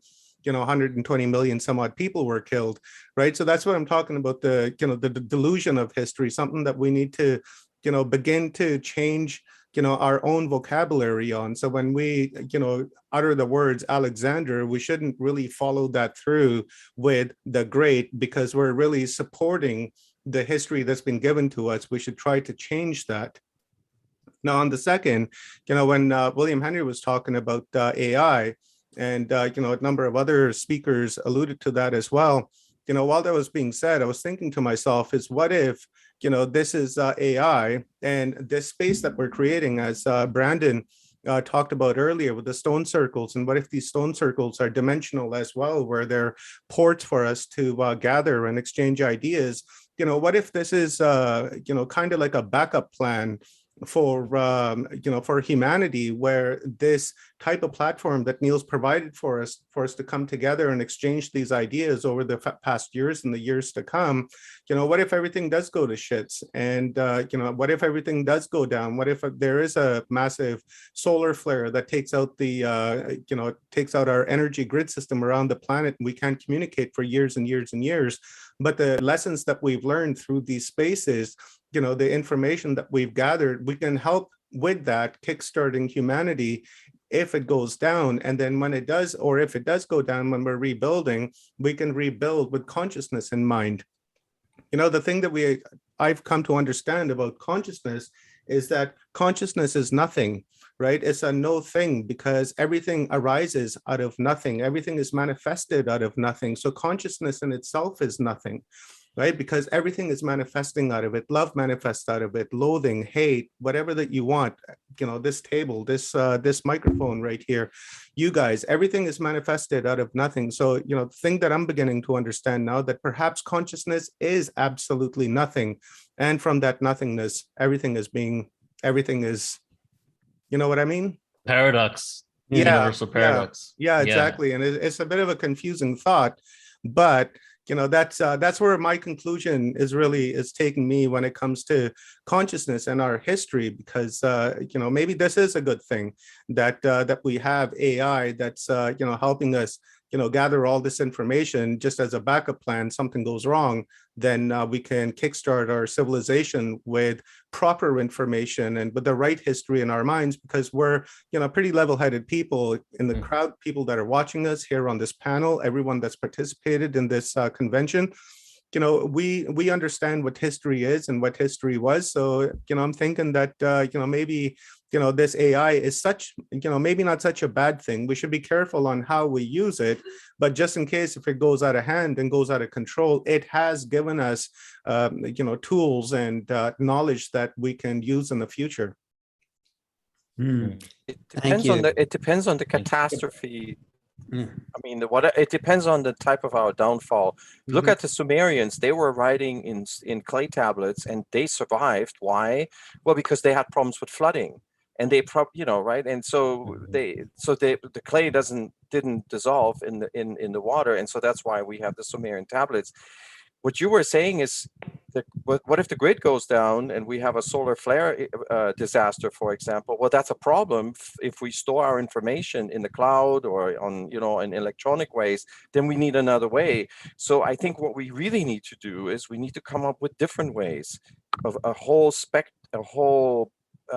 menu of different ways to store our legacy for the next cycle, in case that we get hit by an asteroid, or we get hit by the sun, or we get hit by a super volcano, or we get hit by ourselves, right? So we need to come up with various different ways to store this legacy. Yeah, absolutely. Like, what was that book that you wrote, Alan? The book I wrote, Making Contact. Yeah, there you go. There's one. That's one legacy. But look, the room underneath the left part of the Sphinx has been there for 10,000 years. That's a way to store, and that hasn't even been open yet. Brendan, you were jumping in. Go ahead. Yeah, and it actually it goes off with what Manu was saying, where one of the things that comes to mind is exactly this idea of like, okay, like how do we ensure that we are passing on the history that we want, right? Like what history do we want for our kids and our grandkids and the generations still to follow? Do we want them to, pull it up on a Google search and that's their history? It's like, probably not, right? Like probably not. So, I mean, I think the most insurable way to be able to pass on history is kind of like going back to what Rob was saying, is this like passing down of tradition, like passing down of ceremony, passing down of spoken word, of story, of our own modern day myth, and like our own practices and our routines that we can just kind of like bring into the lives of those who we share. And this doesn't even have to be, again, like the generations like underneath us and stuff. This is something that we need to be able to cultivate amongst each other as well, right? I was thinking even today, I was talking to a friend of mine. He's an older fellow, and he's helping out. He's helping out with like a forest school, and it's basically like an alternative to the institution. And he's basically teaching the kids all about foraging. Like he's teaching them how to be able to identify plants and everything like this. And he's been doing this for years and years and years. But again, like him doing that, like in just like a couple times, like every couple weeks or something, like that's having more impact on the kids than whatever the hell they would read on any sort of like news source or something like that. And it's like encoding, we are the hard drives, right? So like we, through the technology of our voice, are encoding this information from like one hard drive to the next. So like the verbal spoken word, I think, will always be one of the most important ways to be able to pass on the wisdom and the tradition for, again, not just the history that we want, but also the history that we want to be able to like maintain carrying forward. And the other thing that I'll just say here, and having this discussion, and this was going back to something we were talking about earlier. There's this beautiful, I've heard this lecture, and it was Alan Watts talking about it, and God bless his soul. And Alan Watts, he was really just like hitting home this idea of just like, it's just like, we have to accept the fact that like this thing that we identify like as our civilization, like it's not going to last. Like it's going to end. Like our like gripping onto this idea to try and stop it from ending is actually causing more friction, is actually causing like this inevitable, it's just like, oh no, it's like dissolving inside of our hands and everything. And we're seeing it, right? Like we're seeing it just kind of like collapsing and imploding and annihilating itself. But thus in turn, that's birthing forth something new. But again, I just thought, from his perspective, it was just like this so humbling idea to just kind of like acknowledge that it's going to happen. Like, like once we kind of accept that gives us the ability to stop holding on to the past and to really start envisioning the future. Because I think, when we look at the past, we really have to look at our relationship with the past. Do we idolize it? Like, do we hold it as something that we're like deeply attached to, and how that past has even suddenly become, you know, our identity of the present? Because like, you know, we look at the past of what was 2019, you know, like we're holding on to this, right? We loved that version of the past, and humans were so caught up in our fascinations. At the moment we get something comfortable, the idea of moving beyond it scares the hell out of us. So, you know, what can we do for each other to be able to start nurturing this process of helping others let go, you know, like open up to the transient nature of reality, you know, like the anicca existence, things end, things transition, history changes all the time.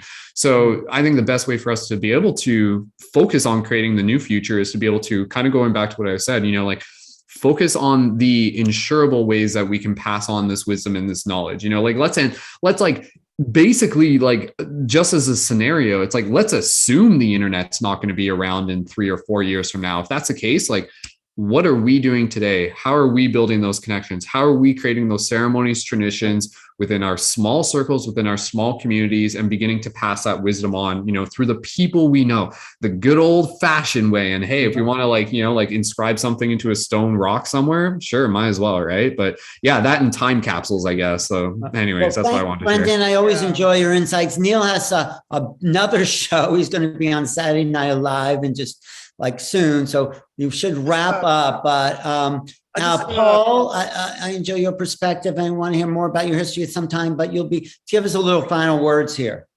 I just wanted to pick up on something Brendan said there, which was wonderful about the foraging school, because what I would want to know if I survived the collapse of our civilization would be what plants are safe to eat, which ones are poisonous, which ones are good for medicine, how do I do sanitation, how do I construct something that won't fall down.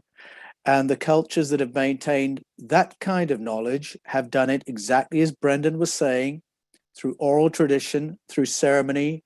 If I want to know who we are, where we are in the cosmos, I'll need to be able to contact our cosmic neighbors. The same cultures have curated that knowledge. It is cultures like Native American cultures, Aboriginal Australian cultures, who have curated that knowledge and who were here before the last cataclysm and since. Yeah. So that kind of knowledge, I don't think we should dismiss too quickly. That presence is still here, and that method of transmitting knowledge is still here. And I think we have a heap to learn from our indigenous story in that way. Yeah. Thank you. Those are keepers of history. Rob, what about you? Any final words for this? I just want to say thank you to everybody. I mean, the conversation that we just had was so enlightening to me, and so many things that I've written down that I'm going to dig further. And I always talk about this at the end of the shows, is these profound moments.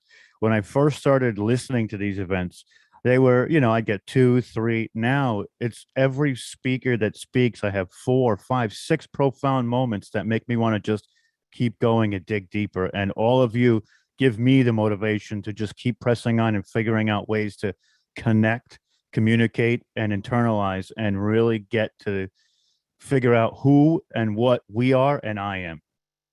Thank you. Great. Manu, thank you for being here.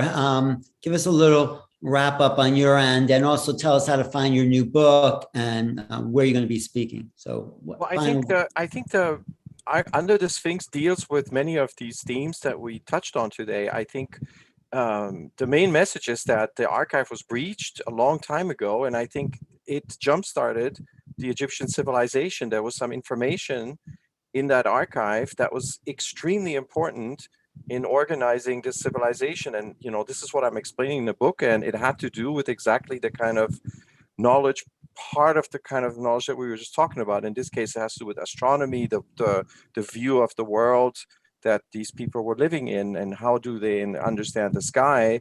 And that information was under that statue, and it was opened, and that led to a new civilization. And so I think that's the message from the ancients. So I completely agree with what was just said. These stories, these traditions, we need to keep this alive, right? Instead of dismissing it. And that's what's going to take us to the next cycle Thank you, Manu, for being here. You know what I got out of this is like we go to these great ancient megalithic sites, the Stonehenge, or even the pyramids, or some Chichen Itza.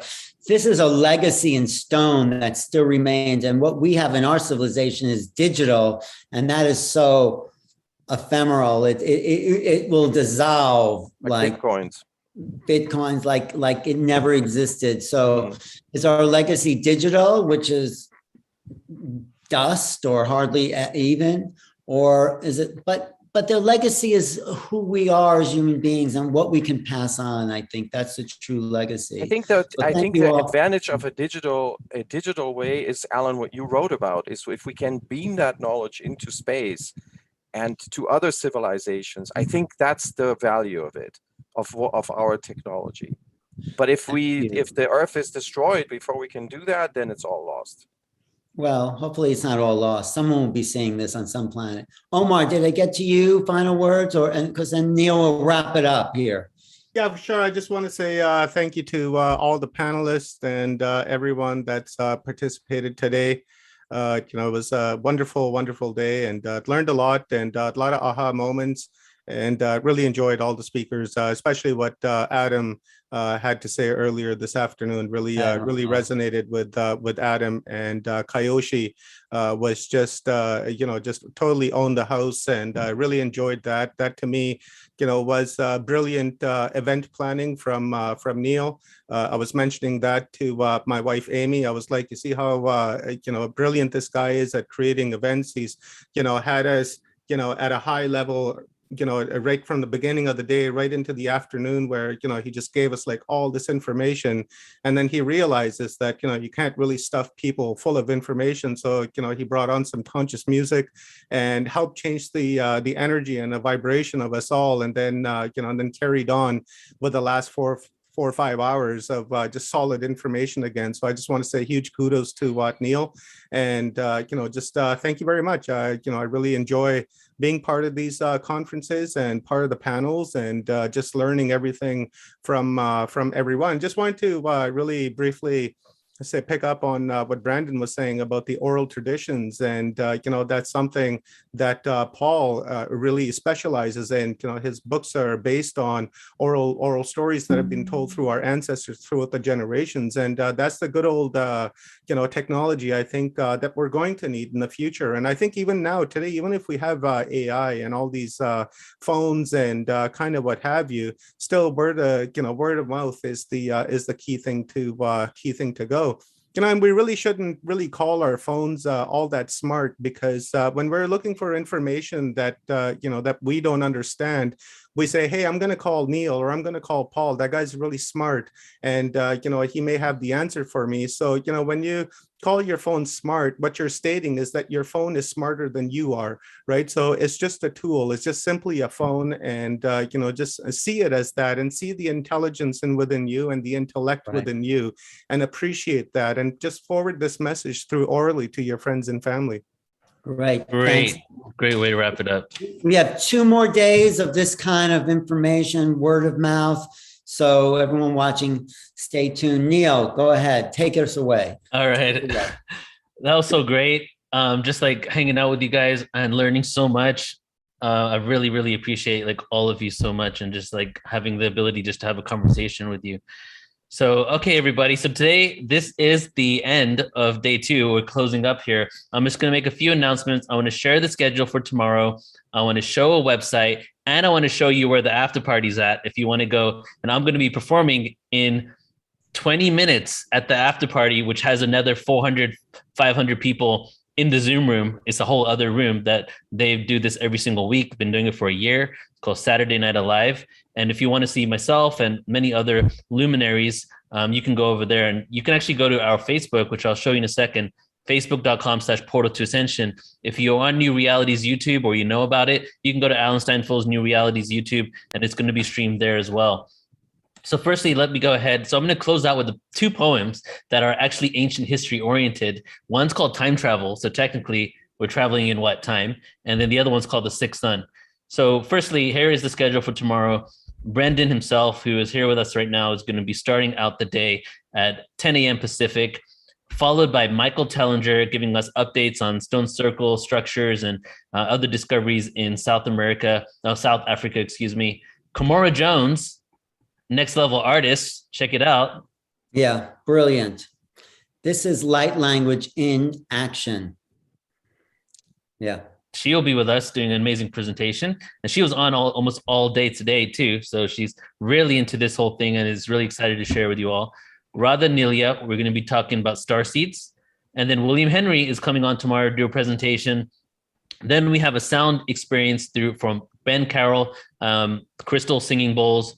Then Chiraya Dharma is interviewing Patricia and Daniel, who are presenters that are going to be presenting since we're on the ancient history topic, the first in our 12-month Ancient Civilization series, the Maya Online Conference. And of course, I've done hundreds and hundreds of events in ancient history, but this is a series where every single month we're doing a different civilization. The Maya this month, Sumerian next month, the Indus civilization the next month, the Tartarians the next month, 10 hours every single month on a specific civilization. And we're going to go extremely deep into this awareness. So they're going to be, on that event. You can check that out on Portal to Ascension. Now back to the schedule here. Then we have Celestine Star, the Galactic Ambassador. And then following her will be Mary Rodwell, speaking about the crystalline children and the stories of the star beings that they have and their extraterrestrial lives. And then to close out the day, we'll have the Experiencer panel with Mary Rodwell, Grant Cameron, Barbara Lamb, Celestine Star, Joan of Angels, Kathleen Martin. So you know how this one was, we had a lot of men, obviously, in this one here. This is going to be a lot of women that are going to be contributing their energy and their experiences that they've gone through. And some really all-star people are going to be a part of this as well. So that's the schedule for tomorrow. For all of you who want to join the Zoom room, go to portaltoascension.org, click online events, click on the first link there, and then you have the event page. Register for free or by donation. And that goes for everybody. If you want to donate, contribute to us creating more of these free events, because we do a lot of other events where we actually fund hundreds of different presenters just because you guys pay for entrance to our conferences and workshops. 70% of the proceeds, I'm giving you the inside scoop of the business of Portal to Ascension now, 70% of all the income that comes in gets redistributed to all the presenters that we work with. And therefore we're funding like 1,000+ people almost every single year, whether to their work and whatever they do, just by you attending these events. This event, your donation is contributing to us getting the venue for the live event next year. So let me tell everybody that again, your donation for this event is contributing to us getting a venue so we can do a live conference and go back to live events for 2022, because the first two were actually live for this event. Lastly here is our Portal to Ascension Facebook page. Go ahead, leave it in the chats for you guys. Please do come into the after party if you want to experience some awesomeness, okay? And that's it from all the announcements and shares. And now I'm going to end with a poem. Alan, do you want to say anything? No, it's just been another epic day. When you say epic event, Neil, it's epic. So just this panel alone was epic. And then the whole day, was just so fulfilling on so many levels, science and philosophy and ET, every level of human thought and activity is being covered and being covered to a new depth that is an education for me and maybe everyone watching. So thanks again. Yeah. And thank you, brother. Thank you just for always being there, man, and just like stepping up so much. And I'll give you a full thank you at the end of the conference. Oh, that's okay. I'm doing it because I think I love it. I love learning. Yeah. And it's so great to have someone just to build on and just to do this with, partners in this. And all the people here, Liz, I always like Brendan's contribution. I think he's 12 years old when I look at him, but then his stuff comes out of his mouth. It's like, oh my God, this guy has wisdom. So thank you. Good genes. Sorry, you're not 12. Honored to be here. At one point, we all were. So. Yep. Right. Thanks. All right. So I'm going to do two spoken word pieces, everyone. And I was going through my archives to look for something history oriented. So the first one is called The Sixth Sun. And then the other one is called Time Travel. And Time Travel is actually a hip hop song that's going to be released on my album come the beginning of next year. So let's go with The Sixth Sun first. And this one's kind of meditative. So, You know, if you want, just take a few deep breaths and center yourself and just listen to the sounds almost like it is a meditation. The sixth sun has risen. We're now in the sixth world, spread for years by our human peers. The sixth sun has risen. We're now in the sixth world, spread for years by our human peers. The sixth sun has risen. We're now in the sixth world, passed down for years by our human peers through oral tradition, information about a collective mission, what a new reality would envision, spoken through Toltec and Aztec wisdom. We discuss and perceive larger cycles of time than even the Maya depicted. It was known we're in a transition that started in 1991 as we move from the fifth to the sixth sun. What are we waiting for? What have we waited for? These wars will stop. The sunspots increase in diameter and frequency as the frequency of this planetary body shifts and changes. So does the neural networks within our brains, kids, adults, animals, family.